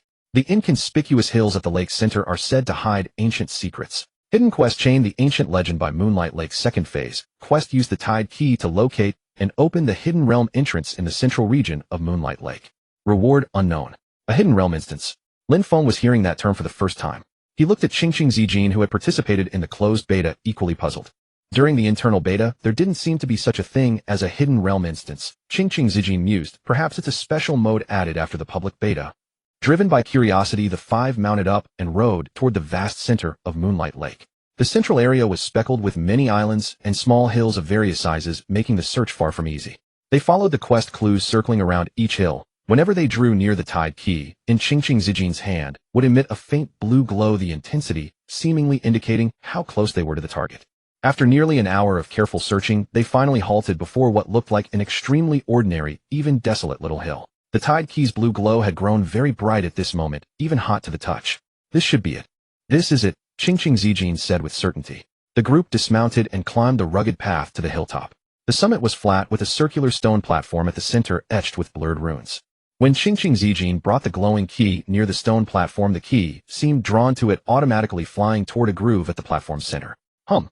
The moment the key snapped into place, the runes on the stone platform lit up blue light, shooting into the sky, forming a swirling portal made of water in midair.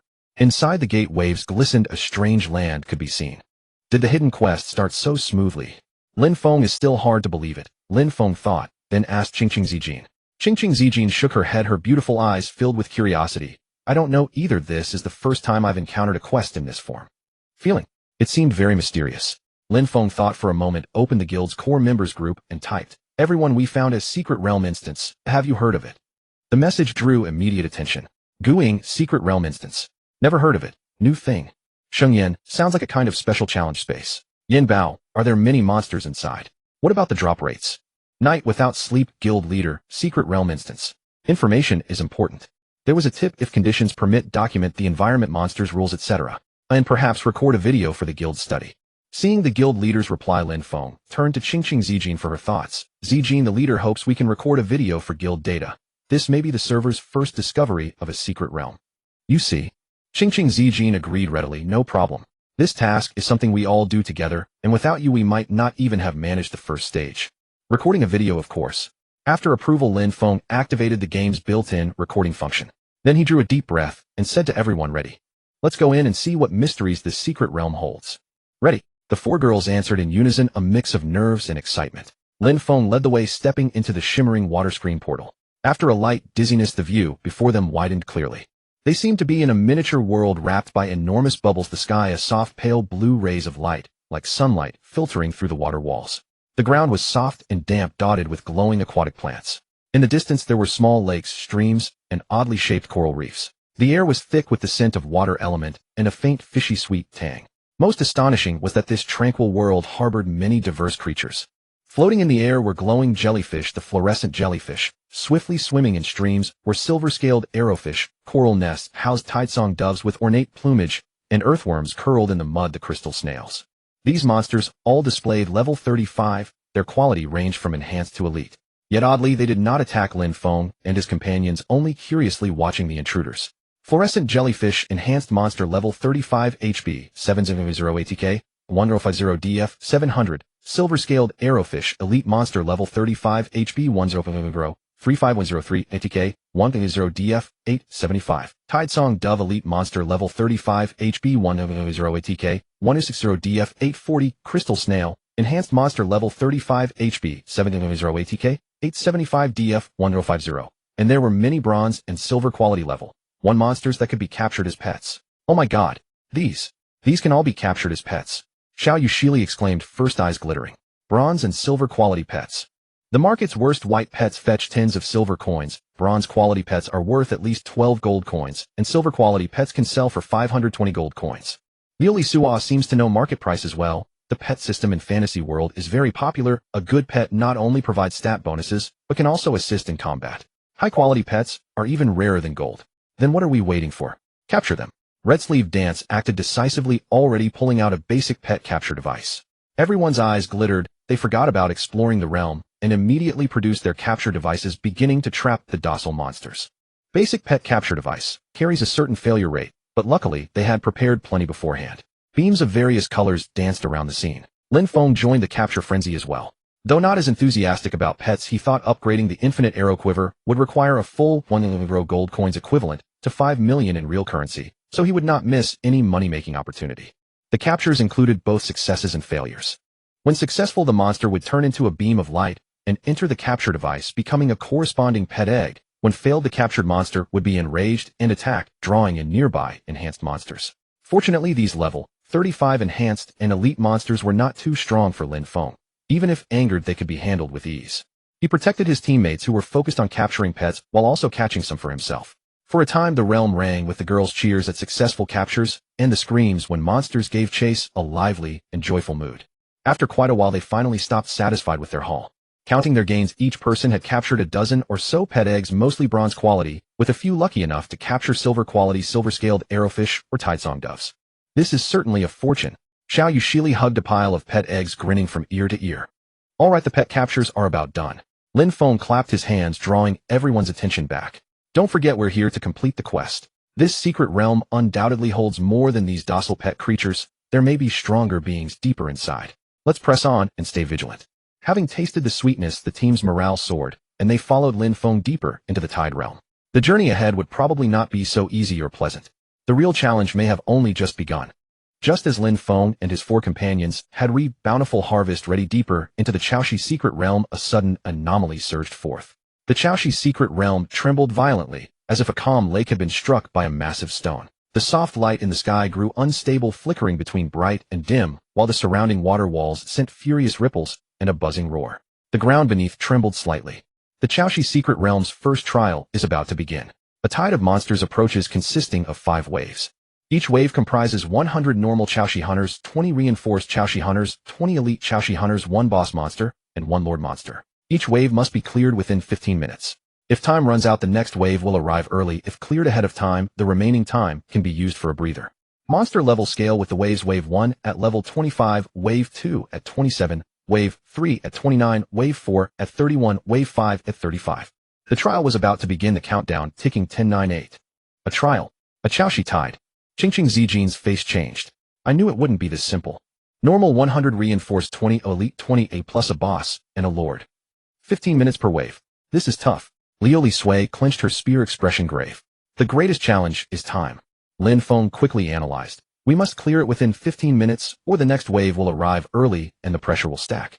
We must unleash maximum output. Then he immediately laid out a plan. Liu Sui, you shoulder the front line against the lord, and boss Taunt to pull the small fry. Hongxiu, will you assist Liu Sui to clear stragglers and strike the backline monsters, protecting Qingqing Zijin and Xiao Yu. Qingqing Zijin, you are the primary AoE caster. Coordinate with my arrow rainstorm to clear the field.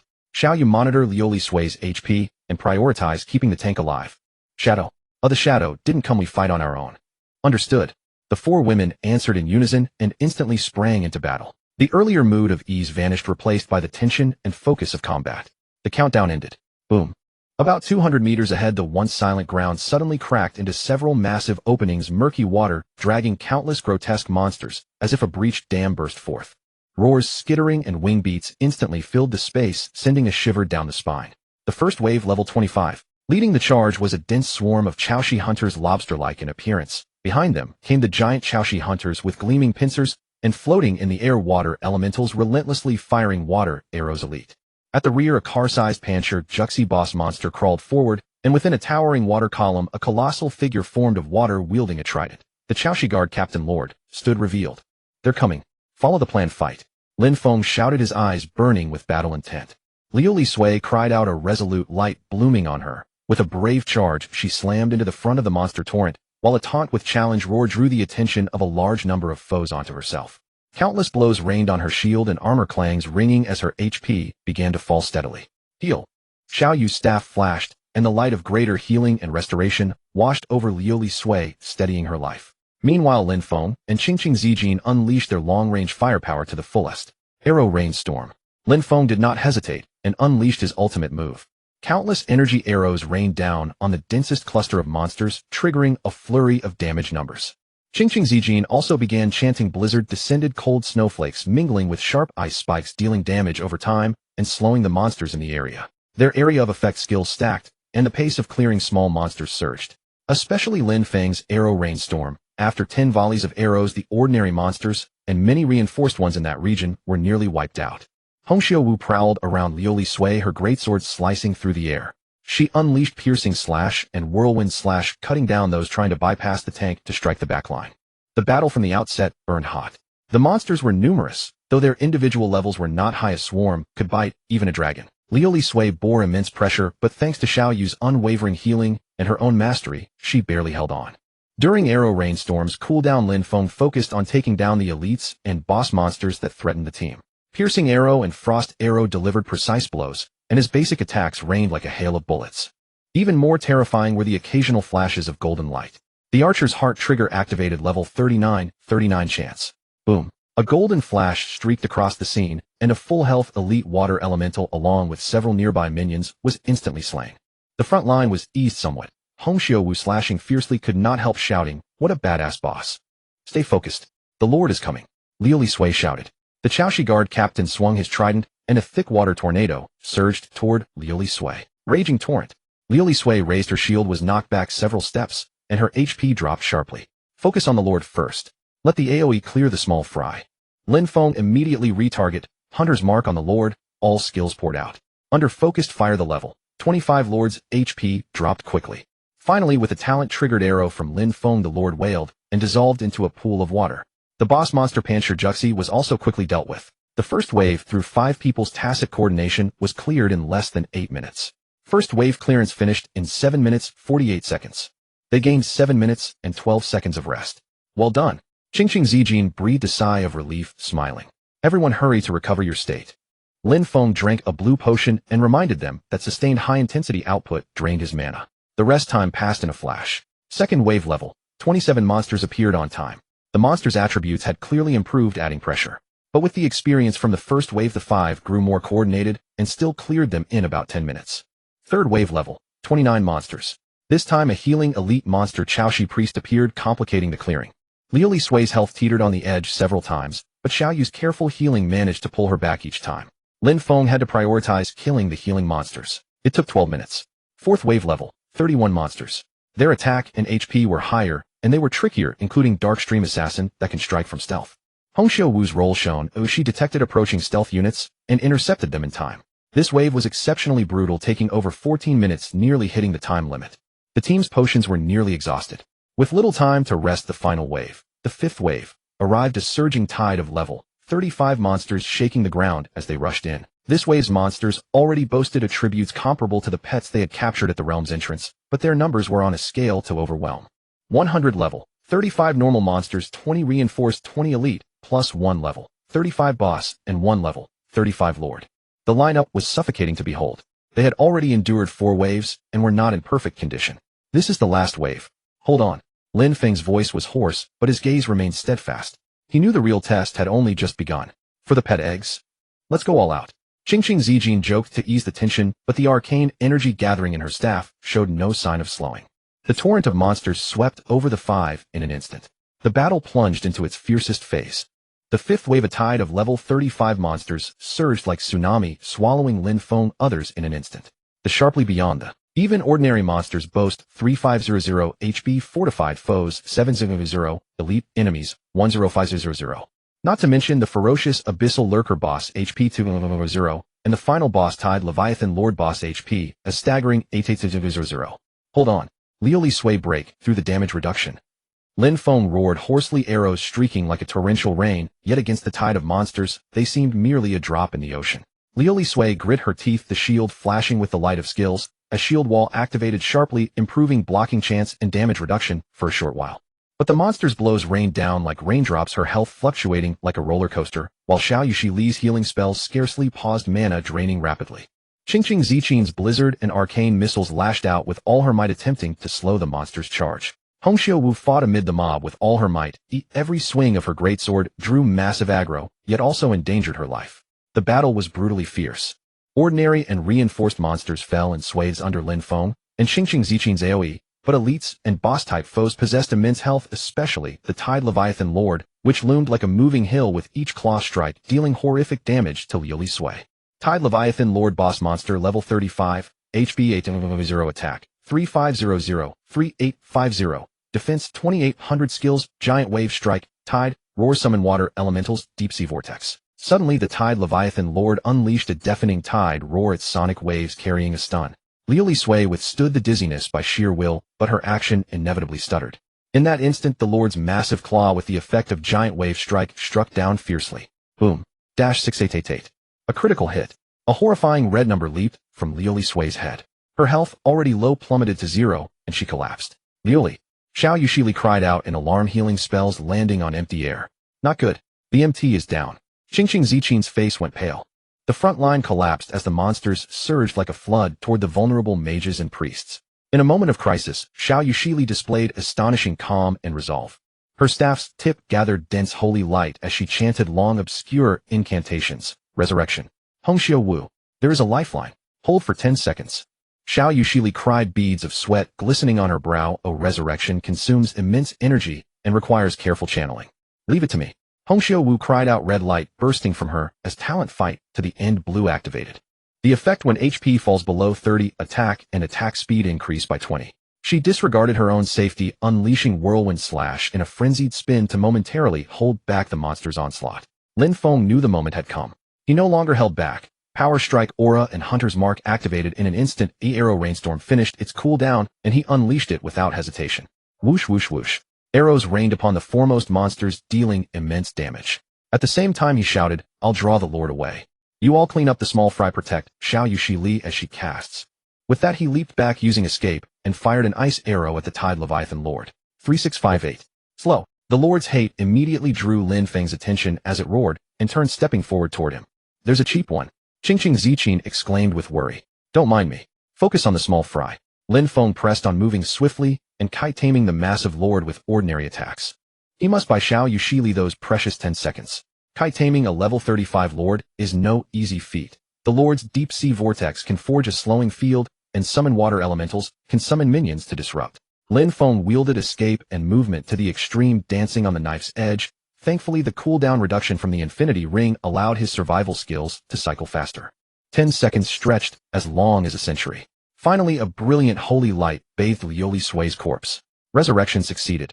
Liu Sui revived at full health. I'm back. She raised her shield at once, and with a challenge roar drew the surrounding small monsters' aggro back onto herself, stabilizing the precarious defense. Beautiful. Lin Feng breathed a sigh of relief, yet he did not slow down, continuing to kite the Lord. He knew that relying on himself to grind down an 8 million HP boss was unrealistic. They must wait for teammates to clear the minions and focus fire. What followed was even more arduous. The five, with stubborn will and growing teamwork, slowly whittled down the elites and bosses. In the end, only Lin Feng, still kite-strangling the Tide Leviathan Lord, remained. Focus fire on the boss. Liu Sui steadied the aggro, and the party poured all their fire onto the Lord. The battle endured for a full 10 minutes. When the Tide Leviathan Lord let out one final unwilling roar, its massive form toppled with a thunderous crash. The five collapsed, utterly drained, gasping for breath. The fifth wave was cleared. The Tide trial passed. The total time was 14 minutes and 55 seconds. Congratulations to your party for successfully completing Tide Realm's first round test. Experience poured in abundance. Reputation gained 2,000 points. The total reputation stood at 61750. More importantly, as the monsters died, brilliant light bloomed on the ground. Piles of silver coins rose into a hill, totaling more than 20 gold coins by estimate. There were also a great many gear and materials. After a long rest, the group excitedly counted their spoils. Final tally: 25 gold coins, in total 5 coins per person. 5 pieces of golden gear with excellent attributes. 10 silver gear items plus more than 30 bronze and iron pieces. Over 500 primary enhancement stones dropped, more than 100 per person. This drop rate far surpasses any other dungeon. Each person's share was enough to make ordinary players envious.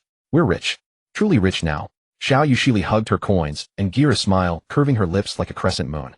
Xingqing Zichin, Liu Sui, and Hongxiu Wu likewise wore the gold and silver gear that boosted their combat power. Their attributes noticeably improved. Lin Feng carefully stored his coins and reforging stones, inching closer to the 10,000 gold goal for upgrading the Infinity Quiver. After a short rest, they pressed on deeper into the realm.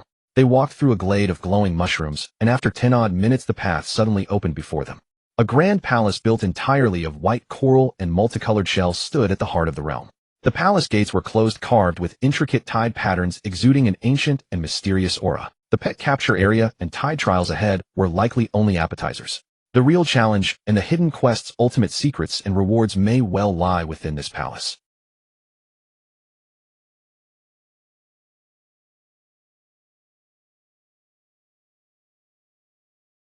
Yet a strong sense of anticipation welled up. If they could clear this place, the rewards would surely exceed their wildest dreams. The reputation required for a hidden class transfer may lie here. Are you ready? Lin Feng asked the four companions. The four women exchanged a look and nodded in unison, eyes bright with resolve and anticipation. Come on, let's see what treasures this palace hides. The five cautiously pushed open the massive door of the Tide Palace, carved from coral and shells, and a breath of ancient damp air washed over them. The sight beyond the door stole everyone's breath. It was an extraordinarily grand and expansive hall, with a vaulted ceiling illuminated by countless glowing crystals that bathed the entire space in brilliant light. Along both sides of the hall stood rows of lifelike stone statues of marine creatures, numbering well over 100. There were Naga warriors wielding tridents, fish-like priests brandishing staves, heavily armored giant turtle knights, and eerie octopus-like creatures crouching low to the ground. They stood motionless as though slumbering for 1,000 years, radiating not a single spark of life. The entire hall was unnervingly silent, with only the sound of their footsteps and breathing echoing through the vast space, adding to the mystery and oppression. These statues, they're so realistic, Xiao Yushili whispered, unconsciously leaning closer to Liu Li Sui. Everyone be careful. Something feels off. Liu Li Sui led the way with his shield raised, vigilantly scanning their surroundings. When the five reached the center of the hall, the cold system announcement resonated once more. System notice, welcome to the Tide Trial Grounds. Chapter 2 Challenge. Stone Statue Trial has begun. Rule: the hall contains 108 combat statues, each representing a level 35 Lord class opponent. Challengers may freely choose any statue to touch and activate the challenge. Only one statue may be activated at a time. Victory criteria and rewards: successfully challenge 10 statues to complete the trial and receive basic rewards. Challenge 15 statues to upgrade to Tier 1 rewards. For every additional 5 statues challenged, the reward tier increases by 1 level up to a maximum of Tier 10. Please choose your challenge targets wisely. As the system announcement ended, a faint glow seemed to ripple across the surfaces of the statues lining the hall, as though a sliver of consciousness stirred from their millennia-long slumber. Challenge Lord class statues. And they're level 35. Hong Xiaowu sucked in a sharp breath. And we can choose how many to challenge to determine the reward tier. 10 statues only give basic rewards. The highest tier 10 requires challenging. 10 to 55 statues. Qingqing Zijin calculated quickly and was startled by the number. Challenge 55 level 35 lords. That was simply out of the question. Lin Feng's gaze swept across the variously shaped statues, his eyes sharp. He walked up to a statue of a Naga assassin wielding dual blades and reached out to touch it. The stone casing rapidly peeled away from the statue, transforming into a living, ice-cold-eyed Naga assassin. It emitted a hissing cry, its figure blurring instantly as it lunged toward Lin Feng like a ghost. Naga Shadow Striker Lord Monster. Stone statue. Level 35. HP 5250000. Attack 4200 to 4600. Defense 3150. Skills: Shadow Step, Backstab Combo, Poison Blade, Vanish. So fast. Lin Feng was taken aback. This Naga assassin was far quicker than ordinary monsters. He immediately cast Escape to retreat, while firing an ice arrow to slow it down. But with an agile Shadow Step, the Naga assassin easily dodged the ice arrow and instantly appeared behind Lin Feng's flank, its dual blades flashing with dark light as they struck downward. Backstab Combo. Minus 1888. Minus 2112. 2 massive damage numbers floated up from Lin Feng's head. His HP instantly dropped by nearly half. Careful. This monster's AI is incredibly high. Lin Feng's heart raced. This statue's intelligence was nearly on par with top-tier player assassins, and it had over 5 million HP. Taunt. Liu Li Sui reacted swiftly, using Battle Roar to draw the Naga assassin's aggro. With the tank holding aggro, Lin Feng could focus on dealing damage. He created distance-applied Hunter's Mark and unleashed full-force attacks. Qingqing Zijin's spells rained down in succession. The battle proved far more difficult than anticipated.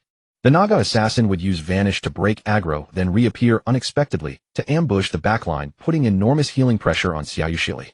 After exerting tremendous effort, the group finally managed to slay it. The statue collapsed and reverted to lifeless stone, offering no experience gold or drops. This difficulty is insanely hard. Xiao Yushili patted her chest, still shaken.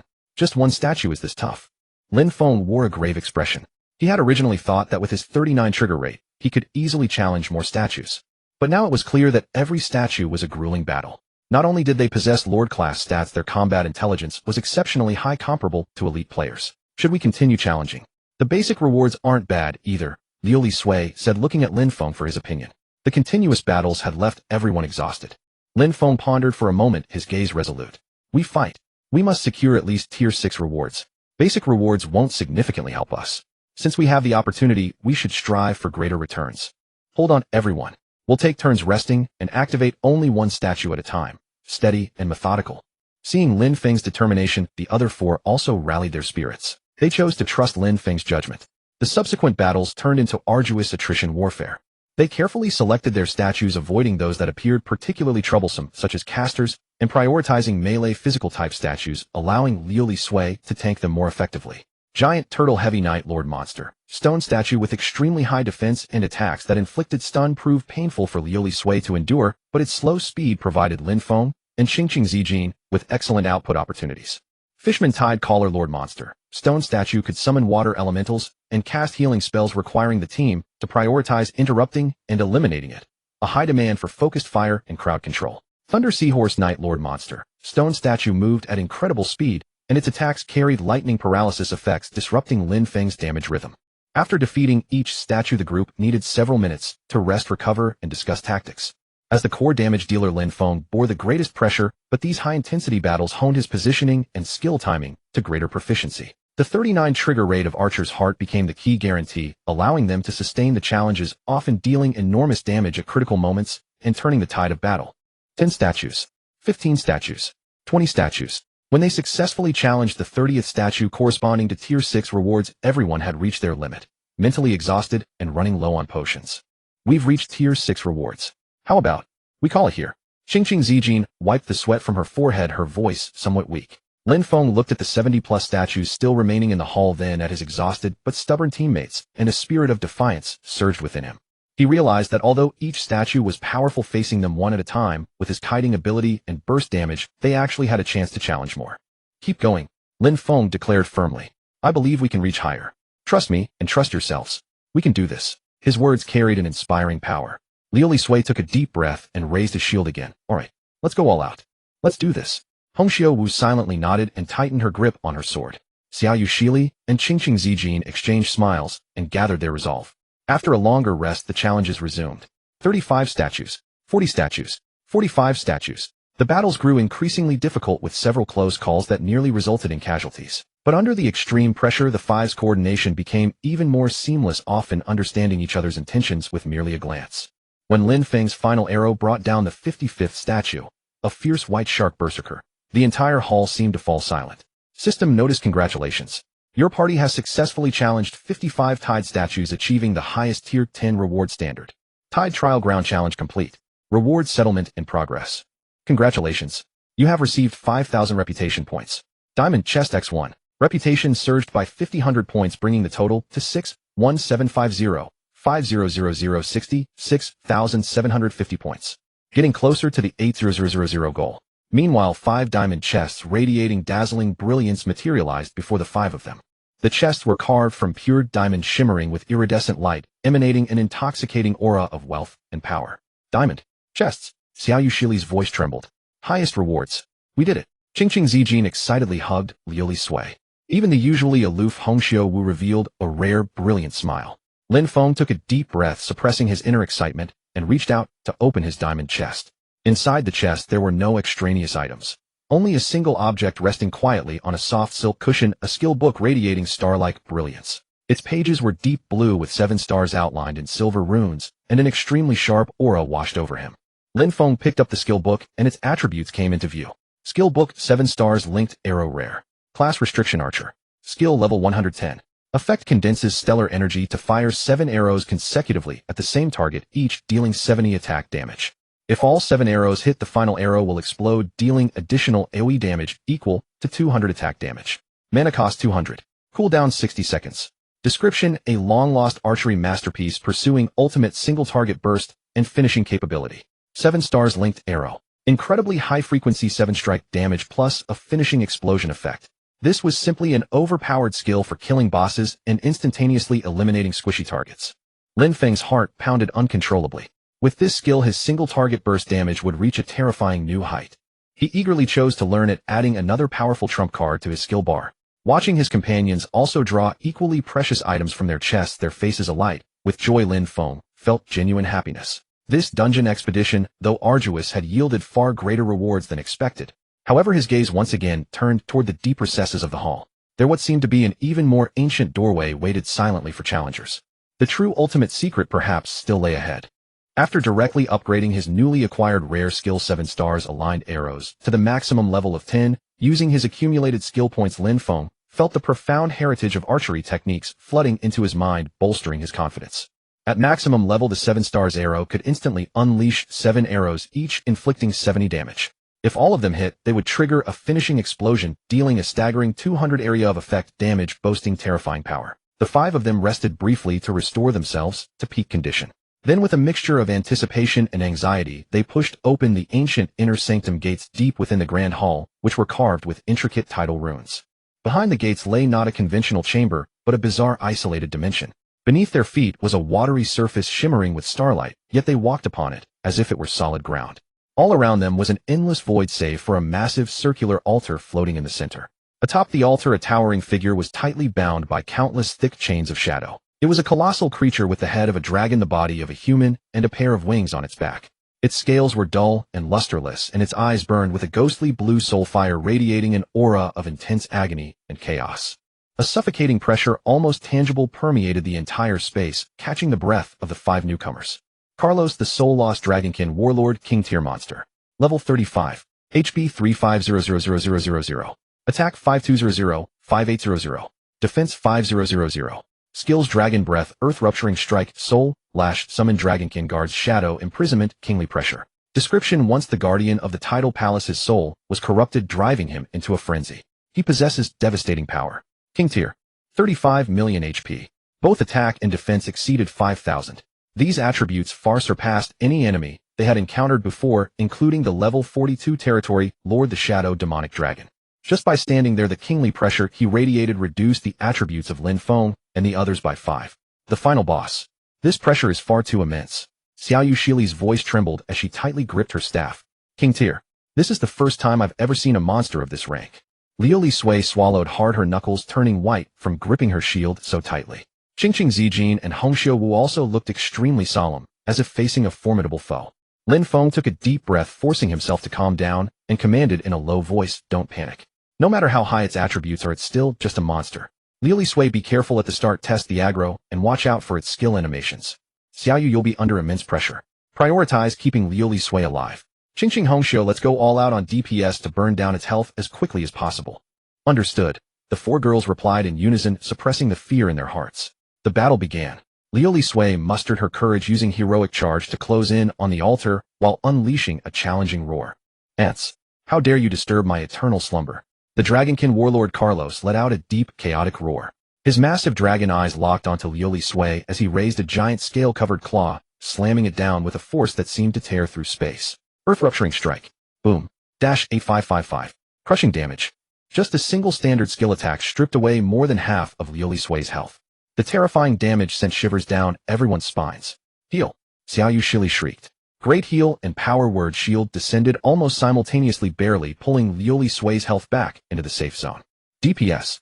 Lin Feng dared not delay. He applied Hunter's Mark and activated True Shot Aura, immediately unleashing his newly acquired max-level ultimate skill. 7 stars aligned arrows. Swoosh. Standing firm as a rock, Lin Feng's bowstring vibrated rapidly at a speed invisible to the naked eye. 10 arrows imbued with the power of the stars flew in a seamless sequence, transforming into a brilliant meteor that struck the chest of the Dragonkin Warlord with absolute precision. -2560. -2560. -2560. 10 segments of damage. Bang. The final arrow triggered a violent explosion upon impact. -7328. Finishing explosion. In a single burst, nearly 50,000 HP was stripped from the Dragonkin Warlord. Although negligible compared to his total health of 35 million, this burst potential was already incredibly astonishing. Qingqing Zijin's blizzard and Hongxiu Wu's fierce assault followed immediately after. Enraged, the Dragonkin warlord opened his maw and unleashed a fan-shaped dragon breath, covering a massive area with scorching shadow flames.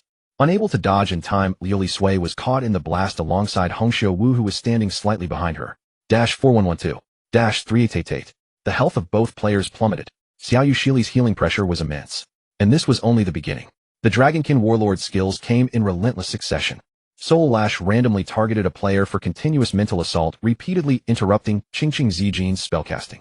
Summoned Dragonkin guards summoned 2 level 35 elite Dragonkin warriors to harass the backline, which Lin Feng painstakingly cleared using Piercing Arrow and Arrow Rainstorm. Even more lethal was Shadow Imprisonment, which could randomly root a player, leaving them completely helpless. The battle reached a peak of tragic intensity, with everyone teetering on the brink of death.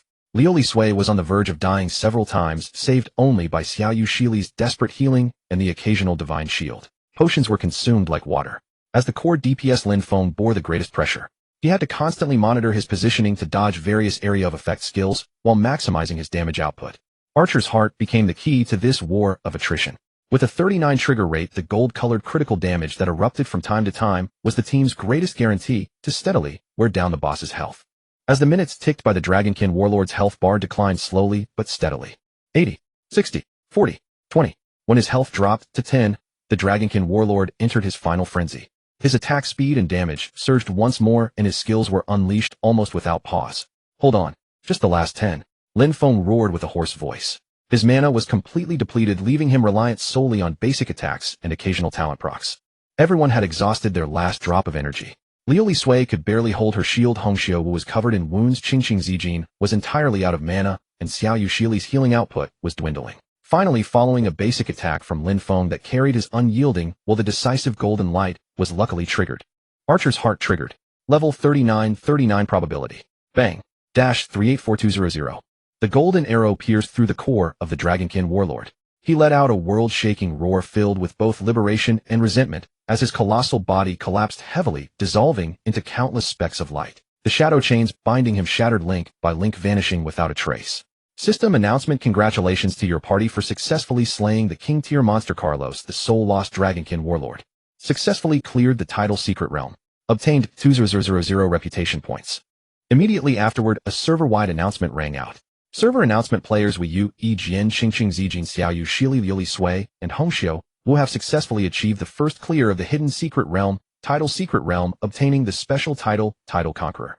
5 brilliant beams of golden light descended from the heavens, enveloping each of the 5 players. The clearing rewards were distributed. As the player with the highest contribution in this Secret Realm run, Lin Feng received the most bountiful rewards. A magnificent cloak radiating a soft spiritual glow seemingly woven from moonlight and flowing water slowly drifted down into his hands. Title Protection Cloak Spiritual Artifact. Slot Cloak. Level 35. Attack 120. Agility 35. Attack Speed 10. HP 1000. Effect 1 Title Surge. When attacked, there is a chance to gain a water shield that absorbs 800 damage. Effect 2 Soul Elegy. Upon death, the user can choose to revive on the spot with full status. Cooldown 72 hours. Effect 3 Soul of the Spiritual Artifact. Growth type requires absorbing specific water attribute essences or completing related quests. Description: a spiritual cloak imbued with the power of tides and the blessing of life, possessing incredible protective strength. A spiritual artifact, an existence transcending epic equipment. Not only were its attributes formidable, but it also came with a heaven-defying effect, Soul Elegy, a precious opportunity to revive on the spot. This was essentially equivalent to having an extra life. Whether in high-difficulty dungeons or player-versus-player combat, it was nothing short of a divine skill. Qingqing Zijin, Xiao Yushili, Liu Sui, and Hongxiu Wu each received a level 35 epic weapon tailored to their respective classes. Boasting excellent attributes, these weapons instantly elevated their combat strength to a whole new level. A spiritual artifact. Yi Jian, you actually got a spiritual artifact. Qingqing Zijin exclaimed in pleasant surprise. Wow, this cloak is so beautiful, and its stats are way too overpowered. Xiao Yushili's eyes sparkled with admiration. Liu Sui and Hongxiu Wu caressed their respective new weapons, unable to put them down, their faces beaming with excitement and satisfaction. Seeing his companions so happy, Lin Feng felt a heartfelt joy. Although this journey through the Secret Realm had been fraught with hardships and perils, the rewards were undoubtedly immense. His reputation points had also broken through the 80,000 threshold in one fell swoop. 667502000 points. He immediately sent the recorded video of the entire Secret Realm run to Qianxiao, which would surely be of great help to the guild's strategic research. By now it was late at night, and the continuous high-intensity combat had left everyone mentally exhausted. It's getting late, we should log off and rest, Qing Zijin said with a yawn. Yeah, thanks so much today, boss Yui Jian. You carried us through such an amazing secret realm. Xiaoyu Shili thanked him sweetly. Liu Li Sui and Hong Xiuwu also cast grateful glances at Lin Feng. After bidding farewell, the figures of the four girls dissolved into white light one after another as they logged off. Lin Feng stood alone at the empty exit of the secret realm looking at his experience bar, which was at level 39 and 78. The experience required to level up from 39 to 40 was over 200 million, truly an astronomical figure that could not be rushed. His gaze fell upon the scroll in his inventory that radiated an ancient aura, the hidden class promotion quest scroll. Reputation requirement 80,000 points. Now he had finally met the requirement. Next, it's time to prepare for the hidden class quest. Lin Feng clenched his fists, his eyes filled with anticipation and determination. A new journey is about to begin. Upon logging back into the game, it was already a bright and sunny morning. Lin Feng materialized within the safe zone of the Starry Fortress and was immediately greeted by several unread messages. The most prominent message was from Qianxiao, timestamped in the early hours of the morning. Yu Yijian, I received the video. It is absolutely invaluable. This title Secret Realm resembles an exquisitely designed treasury dungeon, with tiered difficulties, abundant rewards, and high freedom. It holds immense reference value for our guild's future exploration of similar resource points. Thank you for your hard work. Also, Qianxiao's voice carried a hint of awe. That cloak you are wearing, if I am not mistaken, is a spiritual artifact, isn't it? It is likely the only one of its kind in the game right now. The attributes are simply astonishing. Congratulations. Reading Qianxiao's reply, Lin Feng smiled, faintly, genuinely pleased to have been of help to the guild. As for the cloak of title protection, with a mere thought, the cloak's flowing moonlight-like radiance quietly dissolved, assuming a simple and unassuming appearance. An exquisite jade attracts unwanted attention. Keeping a low profile was always the wisest course of action. Barely half an hour after he finished sorting through his messages, the resonant and stirring voice of Vice Guild leader Song Qiong suddenly echoed across the entire Xingqian Pavilion guild channel as a guild-wide announcement flooded the screen. Attention, all members. We have just received reliable intelligence that our old friends, the Xinyu Guild, will be organizing their core elite team tonight at exactly 8 o'clock to head deep into the Haishi mountain range. Their target is the level 40 domain lord boss, the Molten Colossus. Song Qiong's voice brimmed with a surge of battle intent. Brothers, what does a domain lord boss signify? A territory order. God tier equipment. Can we stand by and watch those bastards from Xinyu claim a second territory order and grow even more powerful? No, an enthusiastic clamor instantly erupted within the guild channel. Excellent. Song Qiong will assemble a brigade of elites of level 35 and above at the guild headquarters tonight at 7 o'clock for a boss stealing. Oh, I mean a collaborative wild boss challenge expedition. Any brothers who are interested, capable, and unafraid of getting red names, come register with me when the time comes. Let's deliver a little surprise to our friends in Xinyu. Once the announcement was posted, the entire guild erupted into a frenzy of excitement, with everyone eagerly discussing tonight's operation. Lin Feng stared at the notice and pondered for a moment, but ultimately chose not to sign up. Though the temptation of a domain lord boss was immense, a boss-stealing operation involved too many volatile variables. It would most likely devolve into a chaotic, large-scale player-killing brawl, and the Xinyu Guild would undoubtedly be on high alert. In comparison, he had a far more critical matter to attend to: initiating his hidden class quest. This was the true path to fundamentally elevating his strength. Vice Guild leader Song Qiong, I won't be participating in tonight's operation. I have an important personal quest to complete. Lin Feng sent a message in the core group chat. Song Qiong replied swiftly, understood. Go ahead and take care of your business, Yu Yijian. The hidden class quest is far more important. Once you successfully change classes, our guild will have another trump card. Guing also chimed in, keep it up, Yu Yijian. Let us know if you need any help. After thanking the guild leaders, Lin Feng began preparing for his quest. He first cleared out his infinite inventory. Due to his recent journey through the secret realm and daily accumulations, his bag was stuffed with various low-level materials, redundant common and bronze equipment, and a vast quantity of pet eggs he had previously captured. He sorted out all the items he had no use for and listed them in bulk on the Lingyun City trading post, pricing them slightly below the market value. To his surprise, in just over an hour, almost everything was sold out. The crisp chiming of system notifications announcing gold coin earnings rang out continuously. Upon counting his earnings, he had acquired a whopping 1024 gold coins. So much. Lin Feng was astonished. It seemed that Huanshe possessed an immense player base, resulting in an incredibly robust demand for low-tier consumables. These 1000 odd gold coins were equivalent to over 5,000 yuan in the real world, representing quite a substantial windfall. Combined with his previous savings, his total assets now approached 1500 gold coins. Although he was still far from the 1000 gold coins required to upgrade his infinite quiver, he could finally glimpse a glimmer of hope. Next, he visited the blacksmith workshop, restoring the durability of all his equipment to the maximum and replenished his supply with a large quantity of high-grade health and mana potions. A hidden class quest would undoubtedly be exceptionally challenging. He had to be thoroughly prepared. With everything in order, Lin Feng took a deep breath and solemnly retrieved the hidden class advancement quest scroll from his inventory, which exuded an ancient and simple aura.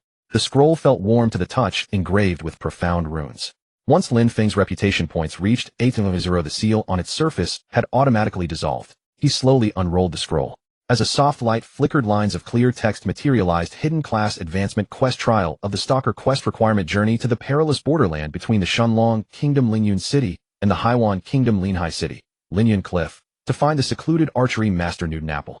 Quest hint: Newton Apple has an eccentric personality and elusive movements. Patience is required to find him. Quest reward: unlock the stalker class advancement questline. Linyun Cliff. Newton Apple.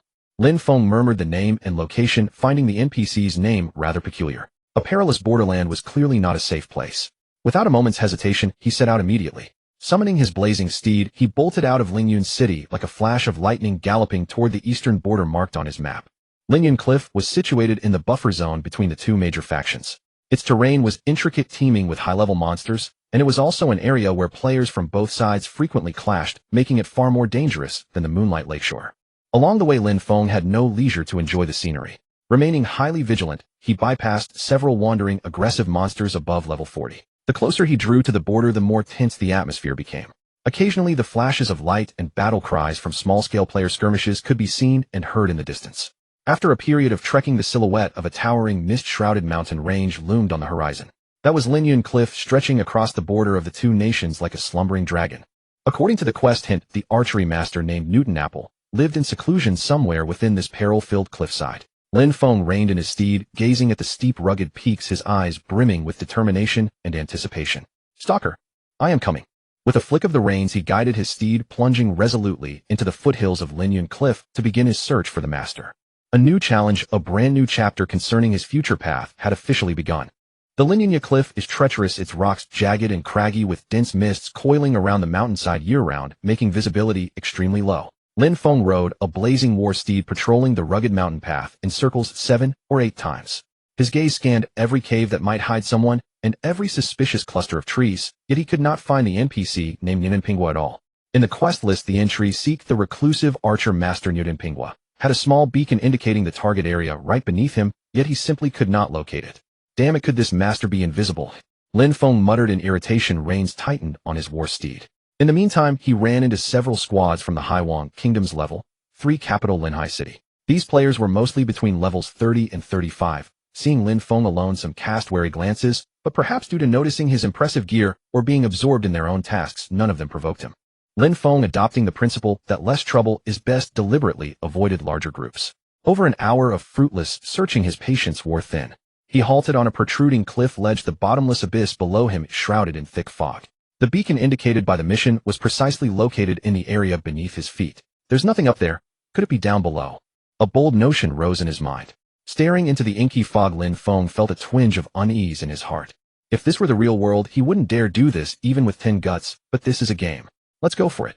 Lin Feng gritted his teeth and decided to take the plunge.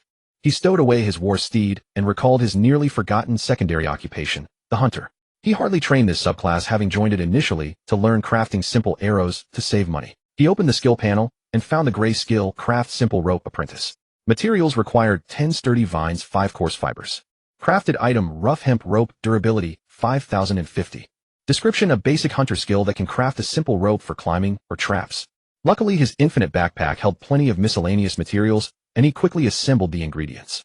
A faint flash of light appeared, and a bundle of rather rough rope, on the verge of coming apart, appeared in his hands. Rough hemp rope. Quality white. Durability 5050. Description: a rope that looks very unreliable. Use with caution. Staring at this shabby rope, Lin Feng's lips twitched, but there was no better option for now. He found a sturdy-looking boulder, tied one end of the rope securely, gave it a hard tug to confirm safety, then drew a deep breath, grabbed the rope, and began a careful descent. The cliff face was nearly vertical cold rock, chafing his hands and feet. Slippery moss made it hard to gain purchase, while the mountain wind roared in his ears, whipping his robes about. Looking downward, there was only a white expanse of cloud and fog. The bottom could not be seen, and a chilling sense of weightlessness clung to him. Even though it was a game, this realistic experience still made Lin Feng's heart pound. He climbed with extreme caution, and with every descent, he checked the rope's durability. This rope, with a durability of 50, it would slowly degrade as he climbed. If it wore out and snapped, his fall from this height would be certain death. After descending about 100 meters, he had penetrated the cloud layer. The surroundings were a white blur, and visibility was severely restricted to only a few meters. The air grew cold and damp, moisture condensed on his eyelashes and hair. Just as Lin Feng focused on the climb, a sharp, piercing cry broke the silence of the clouds. Cree! A huge shadow suddenly surged from the side lower clouds, charging straight at Lin Feng. It was a giant eagle with a wingspan over 3 meters, feathers like black iron, and talons gleaming with cold light. Ku Lin Feng, Eagle Enhanced Monster. Level 40. HP 80,000. Attack 1,600. Defense 800. Skills: Dive, Claw, Whirlwind, Roar, Iron Feather Barrage. A level 40 Enhanced Flying Monster. And in such a place, Lin Feng was alarmed. His hands gripped the rope tightly, his feet barely pressed against the cliff, as there was nowhere to dodge. Damn! He cursed under his breath, twisting his body as he desperately drew a bow with his right hand and shot at the charging giant eagle. Ice Arrow. Minus 3,658. Slow. The arrow hit slightly, slowing the giant eagle, but its sharp claws still scraped Lin Feng's shoulder, leaving a bloody trail. 1,777. The damage wasn't high, but the impact was immense. Lin Feng felt a surge of power, the hand gripping the rope slipped, and he plunged 7 or 8 meters before barely stabilizing. The rope groaned with a sound like teeth grating, and its durability dropped by 5 points in an instant. Cree! Cree! Worse still, the cries of the Iron Feather Riftwind Eagle seemed to summon a chorus of responses. Within the fog, more eagle cries rose one after another. In the blink of an eye, 3 or 4 more Iron Feather Riftwind Eagles burst through the clouds from different directions, crimson eyes locking onto Lin Feng, who hung from the cliff. This is bad. I've stirred up the nest. Lin Feng's scalp crawled. One enemy was manageable, but 4 or 5 at once made him a living target, while suspended in midair. He could only cling to the rope with one hand, while the other frantically drew the bow and fired. The piercing arrow tried to chain multiple targets, and he unleashed rapid-fire shots. The Moonhowl Wolf pup he summoned could only howl at the air from the narrow foothold, offering little aid. 7-star Barrage Arrow. After cooldown finished, Lin Feng unleashed immediately. 7 arrows shot in rapid succession, dealing massive damage to his single eagle. But the flock's numbers were too great. Diving Claw, Iron Feather Barrage, and other skills rained down in rapid succession. Lin Feng had to maintain balanced dodge attacks and counterattack. The scene was chaotic and perilous. A Iron Feather pierced his thigh with a sickening thud. Minus 1888. Bleeding. A giant eagle's claw ruthlessly scratched his back. 1,777.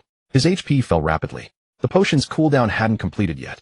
More ominously, under the violent shaking and eagle assaults, the durability of the rough hemp rope was dropping at a terrifying rate. 45. 40. 35. Damn, Yodenpingwa wasn't found. Am I going to hang here and die? A surge of unwillingness and regret welled up in Lin Feng.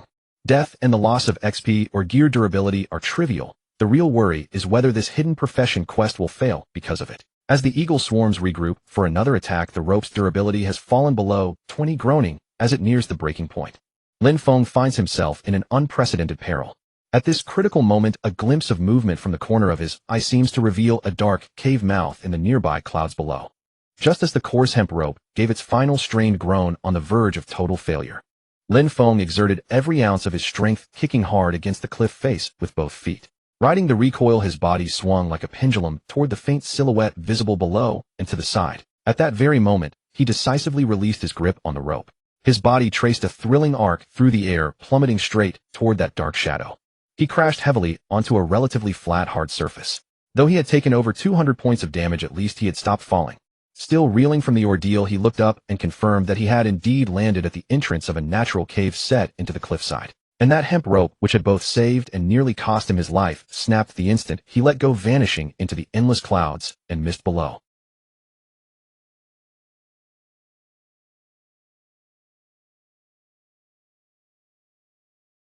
The cave interior was pitch black and bottomless, with a faint cool breeze drifting from within, carrying a peculiar blend of sulfur and medicinal herbs. Scattered around the entrance were bones and feathers of unknown creatures, indicating this was hardly a safe place. Yet at this moment the cave was undoubtedly Lin Feng's sanctuary. Several iron feather wind-rift eagles circled and shrieked at the cave entrance for a while, seemingly wary of it, before finally flying away in frustration. The shaken Lin Feng composed himself and cast his gaze into the dark depths of the cave. The mission guidance should be nearby. Could Master Newton really be in such a place? He gripped his hurricane wing longbow tightly and cautiously ventured deeper into the cave. The cave walls were damp and slick, covered in glowing moss that provided dim illumination. The further in he went, the more spacious the surroundings became, and the stronger the scent of sulfur and herbs grew in the air. After walking for about 5 or 6 minutes, distant clangs of hammering echoed ahead, accompanied by low murmurs that sounded like incantations. Lin Feng's spirits lifted, and he quickened his pace. Turning a corner, the view opened up suddenly. This was a vast natural rock cavern with cracks in the ceiling letting down shafts of daylight that illuminated the central area. An elderly man clad in worn leather armor, his hair and beard a tangled mess like a bird's nest, was crouched on the ground working with his back to Lin Feng. Beside him were piles of peculiar metal parts, beast bones, energy-shimmering crystals, and potion bottles emitting pungent odors. The old man was assembling an extraordinarily complex device. It somewhat resembled a giant bear trap, yet was crisscrossed with runes and conduits. At its center sat a fist-sized gem pulsing with an unstable purple glow, radiating an aura of danger.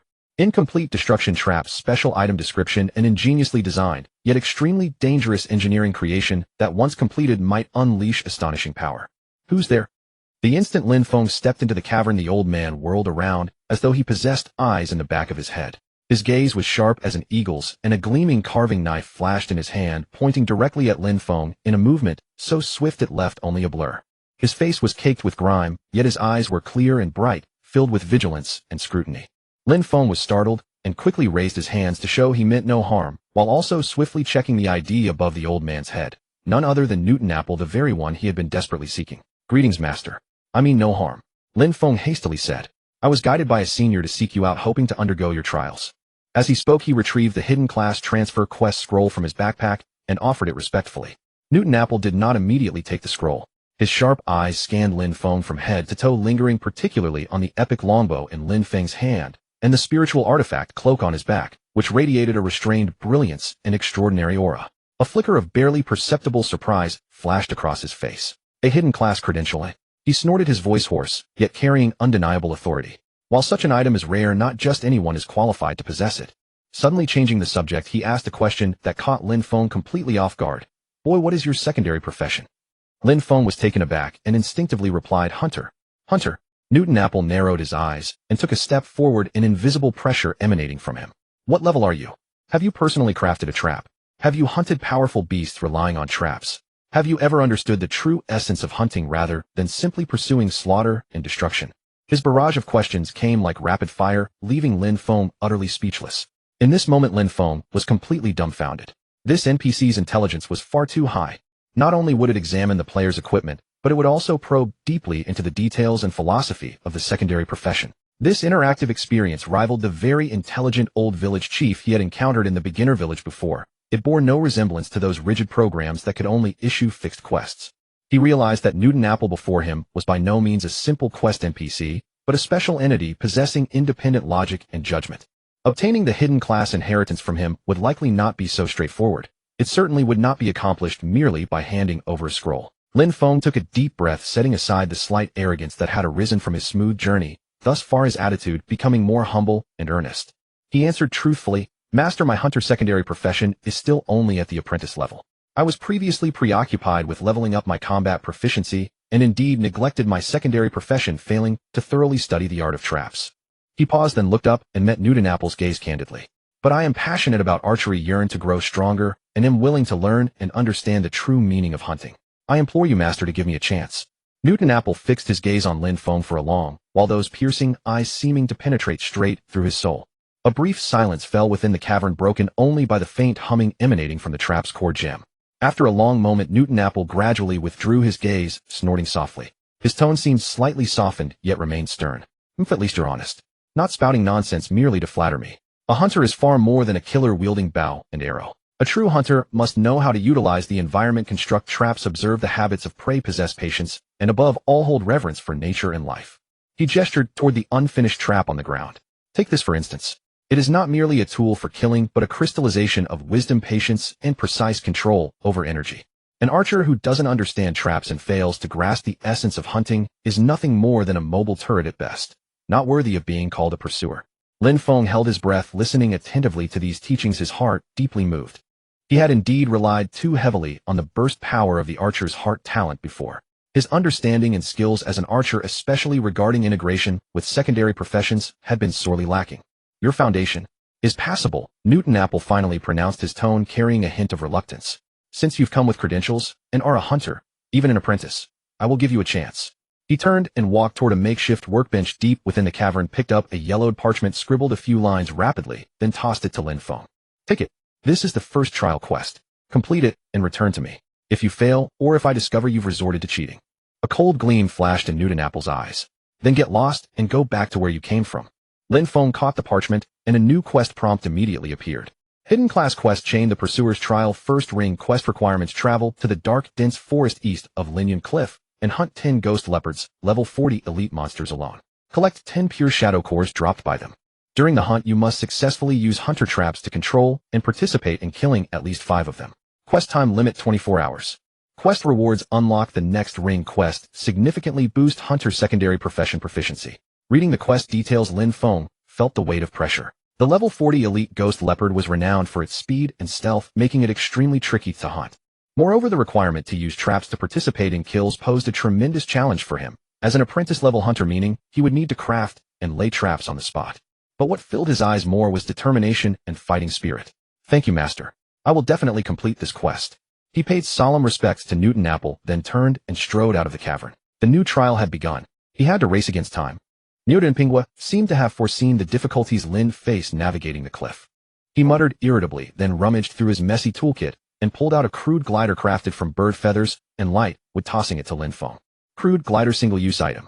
Note: one of Newton Pingwa's failed works, barely capable of short-distance gliding with poor stability. Use with caution. Lin Feng studied the rickety device, his mouth twitching, yet he accepted it gratefully. It was better than climbing that deadly cliff again. He reached the cave mouth, took a deep breath, leaped off, and unfolded the glider.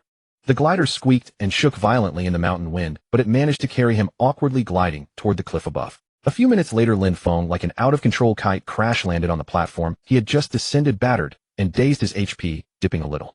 As he tried to rise, a cry and the clash of weapons reached his ears. A team from Haiwang Kingdom's Linhai City was besieging a level 40 boss monster named Pancher Shanxiao. Lin Feng's sudden appearance startled both sides. The nearby players shouted questions about his identity and exclaimed that someone had fallen from the sky. The players looked at Lin Feng, and when they saw the Shenlong Kingdom Lingyun City insignia atop his head and the odd ID, they grew even more wary. Not wanting trouble, Lin Feng brushed off the dust, gave them a calm glance, and walked on, summoning the flaming war steed and heading toward the quest's dim forest, leaving the players to stare after him blankly. Following the map, Lin Feng quickly reached the dim forest to the east of Linyan Cliff. Here, ancient trees towered, branches, thick sunlight struggling to pierce through. The air was damp with the scent of decaying leaves and earth, and the occasional roar of unknown beasts echoed in a sinister quiet. He quickly found his target, the ghost leopard. These leopards appeared translucent and ghostly blue, moving silently and blending into the dim woods. Ghost leopard elite monster, level 40, HP 120000, ATK 1800, def 900, skills advanced stealth, shadow strike, rend, wind step. Lin Feng attempted to strike a lone ghost leopard. With his current power, killing one is not hard. He would open with 7-star chain arrow, follow with a basic attack, and trigger archer's heart when possible. But the quest requires participating in at least 5 kills using hunter traps. Lin Feng found a relatively open area and began setting up his only apprentice-level trap, the simple bear trap. He pulled out materials, a few iron ingots and a spring, and following the skill's guidance, awkwardly assembled it. A message appeared: manufacture failed. Proficiency insufficient. Manufacture failed. Materials destroyed. Manufacture succeeded. Obtain rough bear trap, X1. After tremendous effort, he managed to craft a trap that looked crooked and unlikely to catch even a rabbit. Rough bear trap, white quality. Effect: when triggered, deals small physical damage and has a 20 chance to root the target for 2 seconds. Durability, 11. Lin Feng carefully placed the trap in a patch of grass, then lured a ghost leopard over. The ghost leopard darted and stepped on the trap. Snap. Minus 55 damage. The immobilize effect did not trigger. The leopard paused briefly, then angrily charged Lin Feng again. With no choice, Lin Feng had to shoot it down. First trap participation, kill a failure. Most of the day passed in this repetitive effort. Lin Feng killed more than 20 ghost leopards, collected 7 or 8 pure shadow cores, but the number of times he actually participated with a trap remained 0. His traps were either easily dodged or triggered with weak effects and little control, or simply failed to craft. Hunter apprentice level proficiency slowed him badly. This was not acceptable, The quest time kept shrinking, and he grew anxious. He finally understood Lin Feng's words. Without a corresponding secondary profession to support him, many tasks could not be completed. With no other option, he used a town teleport scroll and returned to Lingyun City. He went straight to the secondary profession trainer hall and purchased all hunter trap schematics from apprentice to expert, including reinforced bear trap, frost trap, explosive trap, and more. Then he rushed into the auction house and materials market, buying various metals, ores, energy cores, gunpowder, and other required materials, spending over 20 gold in total. Next, he rented a forge in the city and began a frenzied proficiency grinding journey. The sound of hammering filled the workshop. Crafting results flashed. Manufacture failed. Manufacture succeeded. Hunter proficiency 1. Manufacture failed. Materials destroyed. Manufacture succeeded. Hunter proficiency 2. This was a dry and costly process. The crafting success rates for advanced traps were embarrassingly low, and they consumed precious materials. Lin Feng moved like a factory line worker, mechanically repeating the crafting process and watching the proficiency bar crawl forward at snail pace. Until late at night, with a rising glow of an upgrade, his hunter profession finally advanced from apprentice to beginner. Hunter profession beginner 05000. Can craft standard bear trap, 35 root chance 3 seconds, and small explosive trap, deals area flame damage when triggered. Though just at beginner, the traps he can craft have improved significantly. Yet Lin Feng could not feel happy. A day's effort cost him a lot of gold and barely got him to beginner. To reach a level that could effectively assist in hunting level 40, elites would likely require at least intermediate or advanced proficiency. The time and money required were more than he could bear. Feeling down and tired, Lin Feng logged out of the game. Removing his helmet, the real world was already late at night. He lay in bed, yet sleep eluded him as his mind wandered about traps and proficiency. Then his phone screen lit up with a message from Qingqing Ziqin. There is a cheapskate boss. Are you asleep? How did the task go today? Lin Feng sighed and replied, don't ask, I'm stuck. The secondary profession proficiency isn't enough. The task requires killing monsters with traps, and I can't manage it. The moment the message was sent, several avatars flashed at once, as if a hornet's nest had been stirred. Xiao Yushili replied, oh. Another friend asked if Lin Feng needed help with traps or engineering assistance. Liu Li Su offered to ask a classmate who studies engineering for help. Red Sleeve Dance offered to provide force if needed. Even some old friends who were not very close sent messages of care. Lin Feng looked at the 5 or 6 private messages from different girls popping up and felt a warm, unexpected sense of comfort. He replied to each, briefly explaining the situation and thanking them for their kindness. Qingqing Ziqin said, so that's the situation. Upgrading the secondary profession does take time. But don't lose heart, take it slow. Tomorrow shall we help you gather materials. More hands make light work.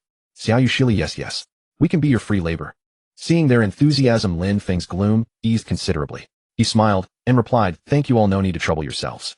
I will think of a way myself. It's late, you all should rest as well. After a few more exchanges, Lin Feng put down his phone. No matter what, I will finish this task. Early the next, Lin Feng logged into the game. As soon as he connected, Tohi Lingyun City's regional channel was flooded with messages, the chat, like a tidal wave. The channel was thick with hostility, its stream of crude insults, taunts, battle reports, and wanted notices flashing by at a dizzying speed. Xinyu's filthy dogs. Was last night's humiliation of being dragged around by our vice president Sangxiong enjoyable or not? Sons of Xingqing go. Only good at ambushing, you trash. Have the courage to face us head on.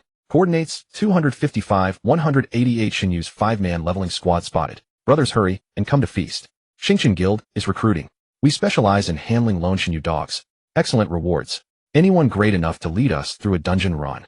Outside is too chaotic. I dare not go out. Lin Feng frowned, quickly scrolling through the messages and piecing together the general outline of the situation.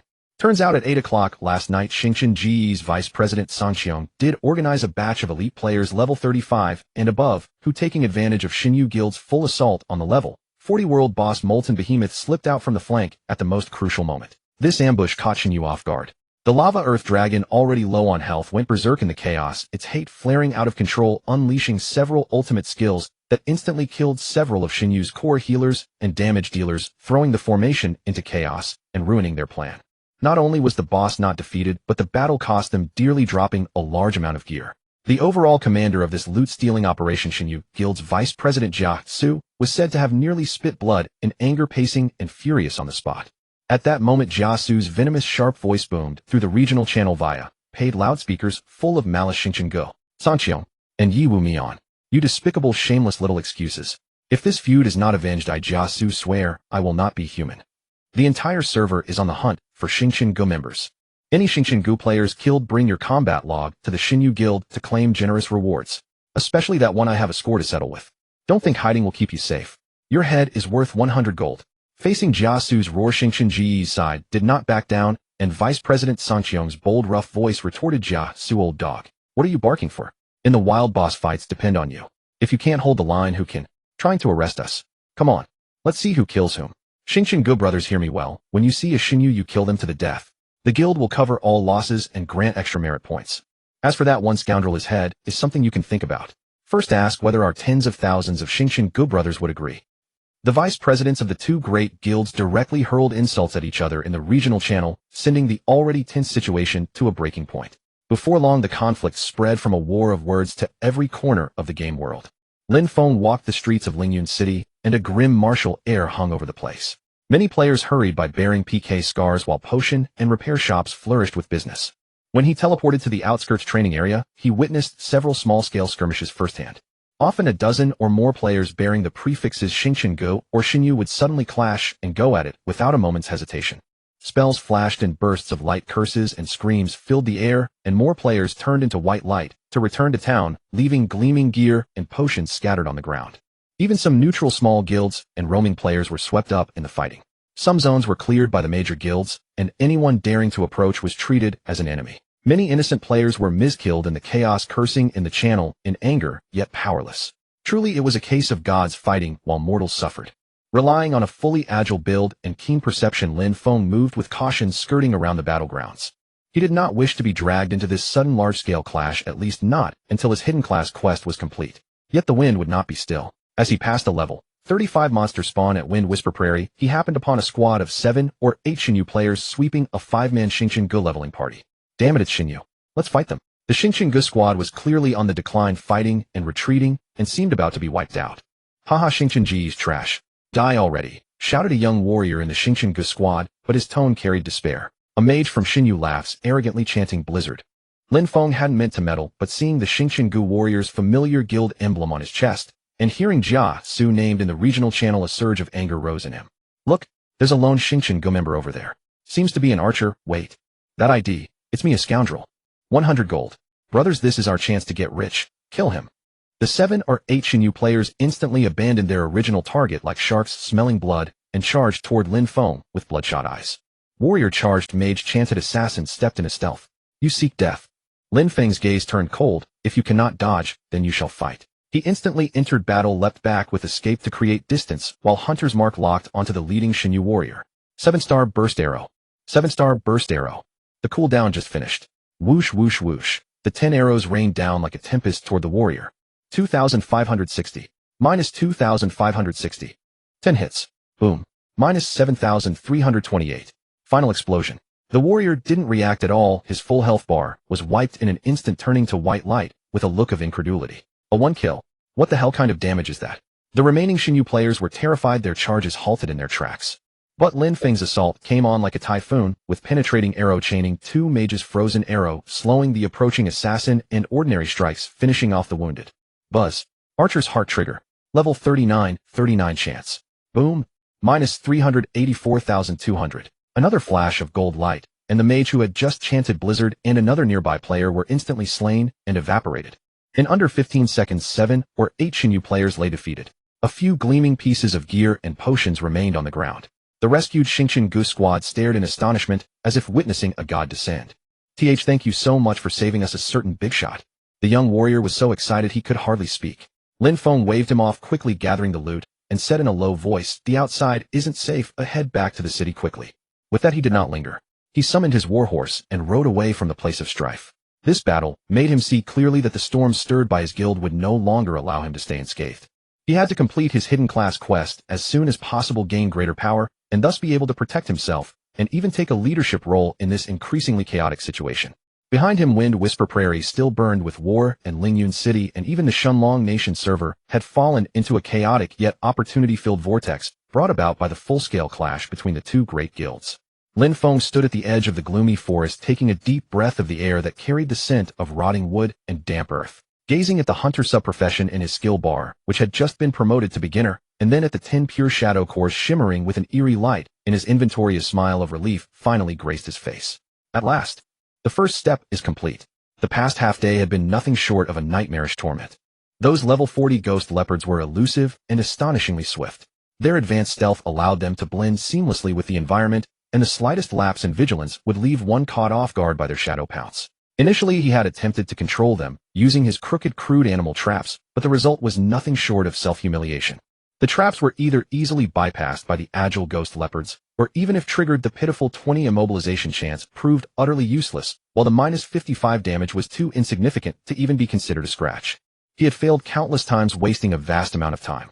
It was only when his hunter level reached beginner, enabling him to craft standard animal traps and small explosive traps, that things began to look up. Standard animal trap, white quality. Effect upon triggering inflicts 150 physical damage on the target with a 35 chance to immobilize them for 3 seconds. Durability, 33. Small explosive trap, green quality. Effect explodes upon triggering, inflicting 300 fire damage to all enemies within a 3-yard radius and knocking them back. Durability, 11. Though still crude, it at least offered a glimmer of hope. Selecting a narrow beast trail that the ghost leopards were bound to cross, he meticulously set up a standard animal trap and placed a small explosive trap just behind it. Then he lured a ghost leopard over. The phantom blue figure pounced like a specter. Snap. -150. Fortunately, fortune favored him with that 35 chance this time. The trap successfully triggered, pinning the ghost leopard firmly in place as it let out a furious roar. Now was the time. Without a moment's hesitation, Lin Feng unleashed 7 stars rapid fire. Swish, swish, swish, swish. 7 arrows shot out in rapid succession, burying themselves deep into the ghost leopard's body. -2,560. -2,560. Immediately after timing it perfectly, he fired a basic attack at the ground right next to the animal trap. Boom. The small explosive trap detonated and flames engulfed the immobilized ghost leopard. -300. Trap-assisted kill successful. At that moment, Lin Feng nearly cried out in excitement. With the experience of his first success, things went much smoother afterward. Utilizing the terrain, he meticulously designed trap combinations. Though the process remained fraught with peril, he eventually stumbled through to complete the quest requirements, successfully assisting in the kill of 5 ghost leopards using traps, and gathering all 10 pure shadow cores. Unwilling to delay for even a second, he immediately used a town portal scroll. In a flash of light, he returned to the bustling Lingyun city. However, the atmosphere inside the city was far more tense than when he had left. The regional chat channel was already in an uproar, with messages flooding the screen at a frantic pace. Latest battle report. The Vice Guild leader of Sanxiong led an ambush against a 40-man raid group from Xinyu and Haishi Canyon, achieving a crushing victory. 3 gold tier items dropped from them. Do those cowards from Xinyu even dare to step out of the city anymore? Your grandpa is waiting at the west gate. You trash from Xingshan Pavilion, what pride is there in outnumbering us? If you have the guts, come to Yueguang Grove for a duel. Buying medium health potions, 10 above market price, act fast. A must-have for PK. Are there any high-level players to carry me through dungeons? It's impossible to level up in the wild anymore. The dark clouds of war loomed over the entire main city. Players in a hurry, bearing the unmistakable marks of PK combat, could be seen everywhere on the streets. The apothecary and blacksmith shops were packed to the brim, and messages buying and selling combat supplies flooded the airwaves. Lin Feng even spotted 2 groups of players bearing the prefixes of Xingshan Pavilion and Shunyu, respectively, facing off just outside the safe zone. Although the system rules prevented them from fighting, their mutual jeers and provocations filled the air with the thick scent of gunpowder. I must increase my strength as quickly as possible. Lin Feng felt a surge of urgency. In the midst of such a full-scale conflict, individual power was the ultimate safeguard. Having no desire to linger, he purchased another large batch of materials needed for crafting traps: tough steel X50, inferior gunpowder X30, and simple mechanical parts X20, which cost him several more gold coins. He then rented the workshop once more, embarking on another round of hard labor. Clang, clang, clang. The monotonous and dull sounds of hammering echoed throughout the workshop. Crafting failed. Proficiency 0. Crafting successful. Obtain standard animal trap X1. Hunter proficiency 2. Crafting failed. Materials destroyed. Crafting successful. Obtain small explosive trap X1. Hunter proficiency 3. It was a process that severely tested both patience and coin. Watching his hard-earned gold